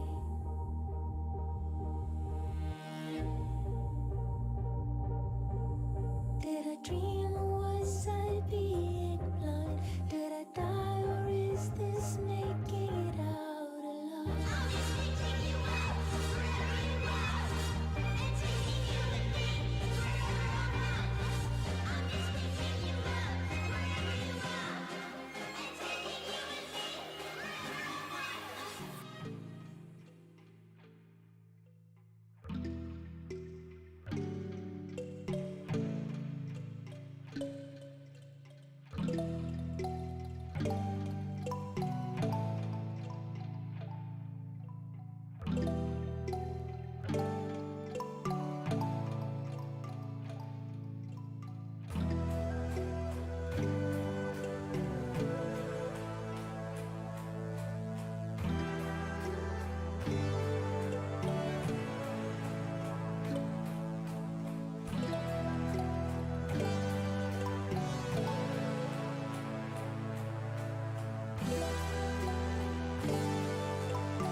EDG are China's last representative in this tournament, but it does feel like they're going up against the final boss in round one. If they lose, they are out. Again, you have to keep an eye on the pressure coming in from the flank. Bang's able to get a Chichu. Can he find anything else? The pressure has to be applied now. Nobody falls. Now Cryo pushing forward. They've got him pinched. They've got him stymied. They've got him suffocated. And they've got him done. It does not go their way. Not again. Asuna does it again. That's the second time the Red Bull clutch comes through. The Stinger out from Stellar that gets 100 Thieves. The Icebox win.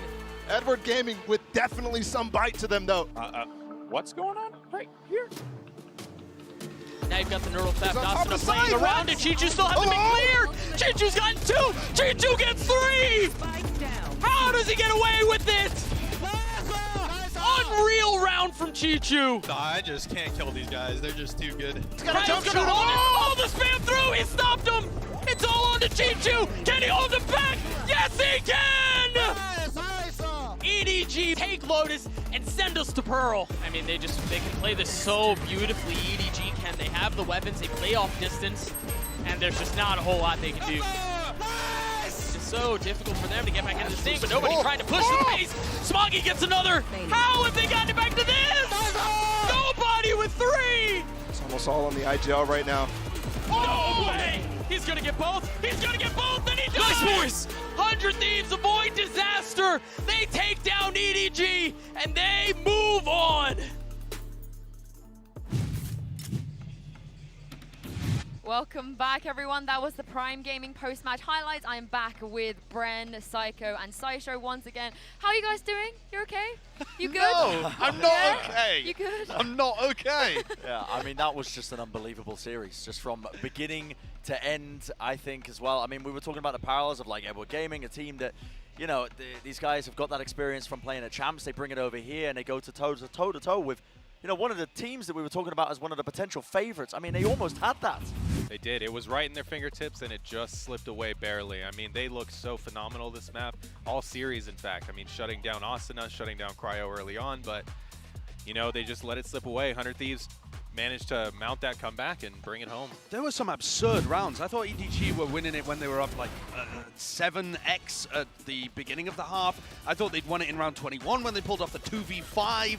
The overtime was crazy back and forth as well. Yeah. And what was this from Stella? Just absurd, isn't it? Just absurd. I mean, Sparman had angle with the Vandal as well, straight into that. Almost as if he knew. The bang reflank in the post plant too. That won that round for sure. Oh, these guys just pulled everything out of the bag. And Doug used a word that I think is so apt, composure. Because I think that 100 Thieves looked rattled about halfway through this game. I think it was like round 16, maybe round 15, something like that. They looked like they just completely lost the plot. Yeah. And then the later it got, some stabilizing factor came through, and they ended up having it.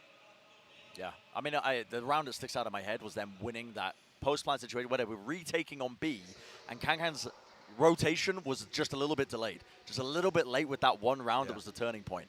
But yeah, I mean, hats off as well for Edward Gamer. I think these guys were just... Did you say Edward Gamer?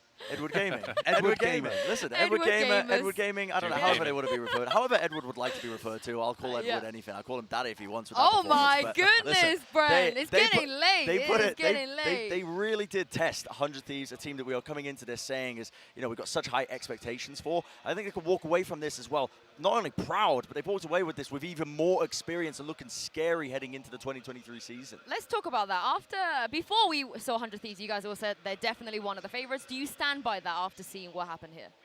I would say that EDG played up to 100 Thieves, just from what I saw. But I think there's a bit of nuance to that, because 100 Thieves had some gaps in their gameplay. I think everyone was expecting Cryo to just be plug and play, instant improvement, and I don't think that's exactly what we saw. That integration still has a bit of a way to go, but I don't think they're far off from playing like tournament favorites. I definitely agree. I think that if they want to close that gap and become the tournament favorites that everybody has expected them to be, they need to do a better job of setting up Cryo to get those early picks, to be the star player that he truly is.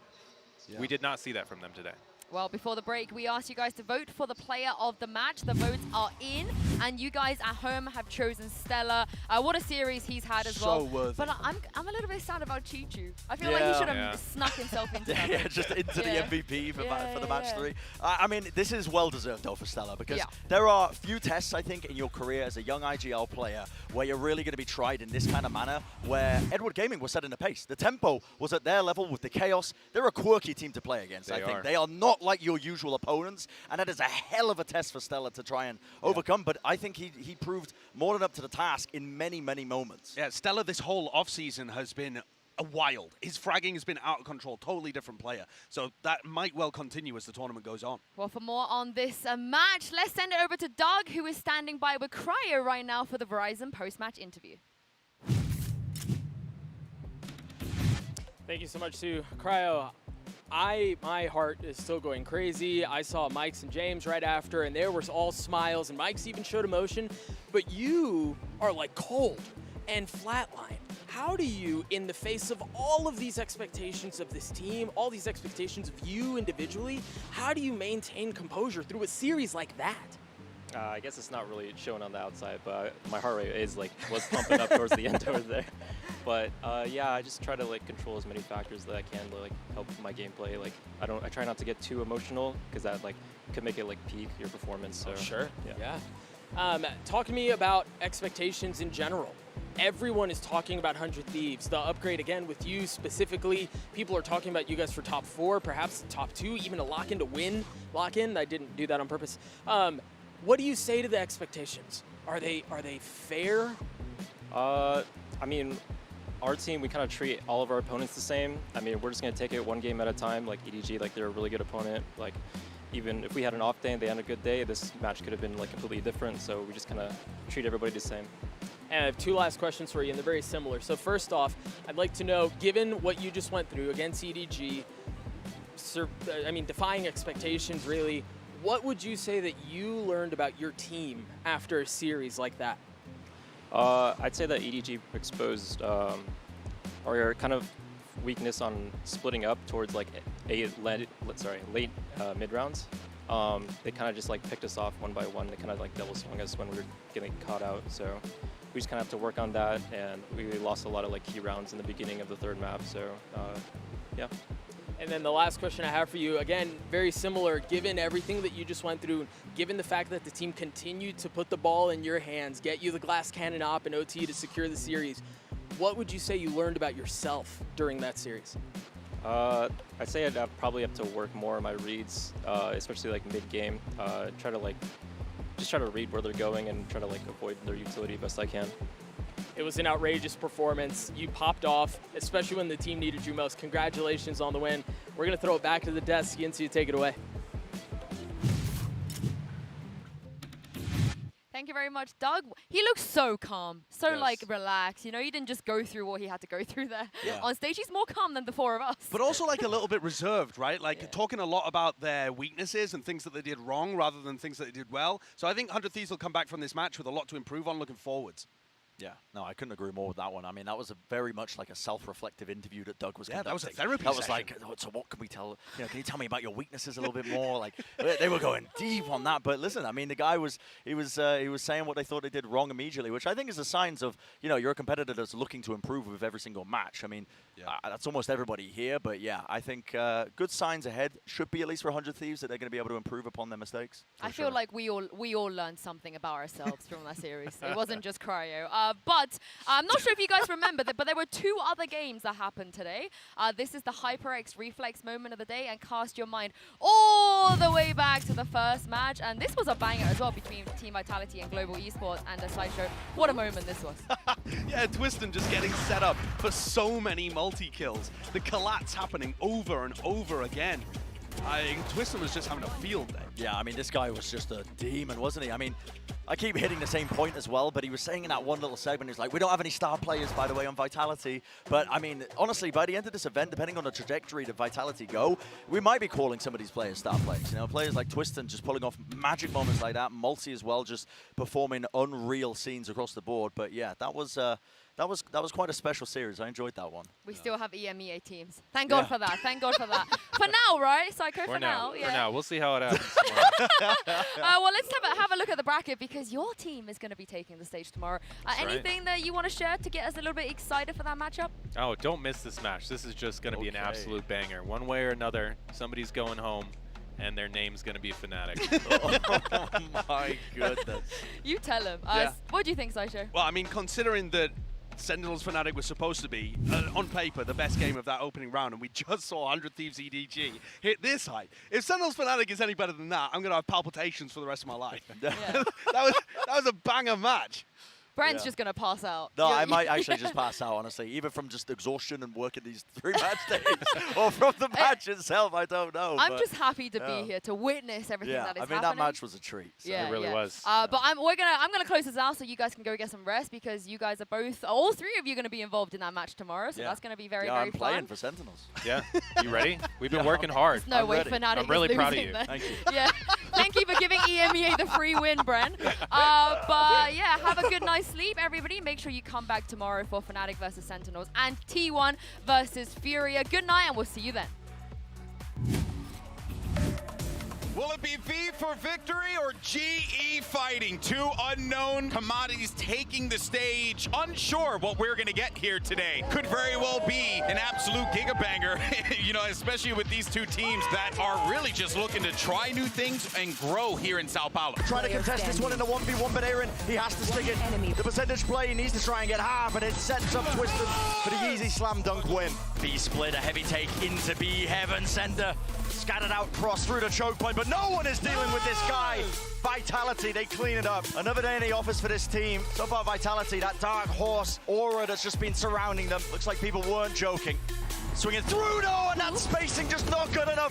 The collateral in play, and one after the other. They try to take the fights, but they will all fall. Twiston. And a whole lot of utility just jumped through. Takes Shadow. What an answer once more. The Blade Storm.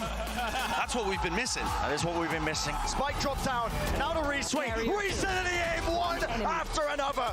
SK Rossi. This country represented India. Taking them all the way now to map number 3 in this series. And it has to be heroics. It has to be now. One after the other. The double swing. Not spacing themselves out. And it is just crumbling before them. The same errors we were talking about in map number 1, just rearing their heads there. Contacting in. Sees into the back, double swings there. It's beautiful. And the Seas catch on to 2, just lined up. Vitality. You are so sexy, guys. Oh my God. Vitality safe hands for them. 13-6 is the scoreline. They have sent Global Esports home. 2 brand new comps on the brand new map. We're going to get to see both these teams' answers. This is going to be exciting. Oh boy, I love it, and I hope you guys are all strapped in for a wild ride. Spam comes in, they're looking to try and offset the timing here, playing back in ahead of this. Spike still down, the perfect flash. Great work from Cracks. V2, so much pressure, give them that gateway, that slither of hope. The first for the to the back, Kiwi keeps footballers heading for success. Oh, no, this is insane. I thought Moj had lagged down or something. He's a mile away over towards A, and Fallen is putting up numbers. Unbelievable round to close it down on. I am mind blown by footballists right now. Kiwi at the end of that game said, unlimited power. Right, getting ready to come down. Multiple people spotted. Puts it into his own hands, though. Moj, a 1v3? Not gonna happen. RRQ back in control. Hey. He's got one. He needs a second, and he needs it now. He needed 30 seconds to go at this point. Lost and confused. The first one in, really willing to challenge, but footballers, they haven't back towards long. They're brawling out. The Nate's gonna find 2. It's a 1v1. Moj closes the account, and RRQ are left brokenhearted.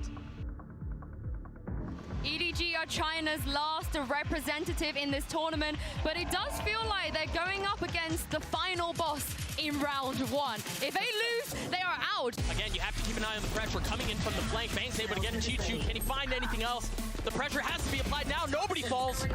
Now Cryo pushing forward. They've got him pinched. They've got him stymied. They've got him suffocated, and they've got him done. It does not go their way. Not again. Asuna does it again. That's the second time the Red Bull clutch comes through. The Stinger out from Stellar that gets 100 Thieves. The Icebox win. Edward Gaming with definitely some bite to them, though. What's going on right here? Now you've got the Neural Theft. Asuna playing around it. Chichu still hasn't been cleared. Chichu's gotten 2.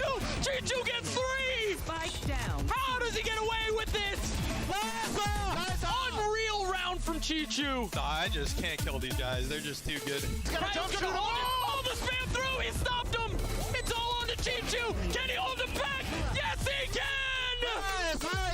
EDG take Lotus and send us to Pearl. I mean, they can play this so beautifully. EDG can. They have the weapons. They play off distance, and there's just not a whole lot they can do. It's so difficult for them to get back into this thing, but nobody's trying to push the pace. Smoggy gets another. How have they gotten it back to this? Nobody with 3. It's almost all on the IGL right now.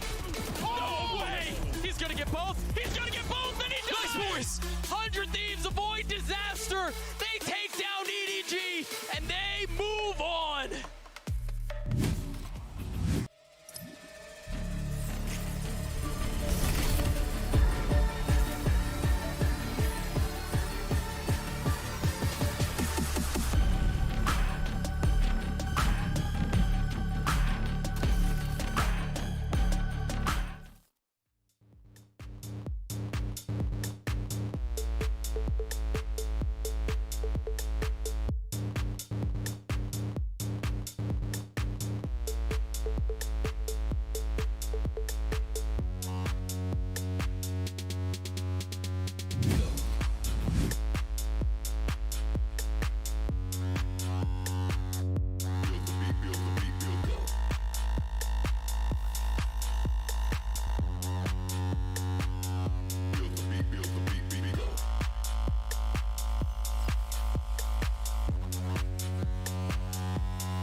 and repeat of the flow. You feel the beat and tempo. We've got the complete control. Turn up the speed as we go. Switch and repeat of the flow. You feel the beat and tempo. We've got the complete control. Turn up the speed as we go. Switch and repeat of the flow. You feel the beat and tempo. We've got the complete control. Turn up the speed as we go. Switch and repeat of the flow. You feel the beat and tempo. We've got the complete control. Turn up the speed as we go. Switch and repeat of the flow. You feel the beat and tempo. We've got the complete control. The complete control. The complete control. The complete control. The complete control. The complete control. The complete control. We've got the complete control.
Come on.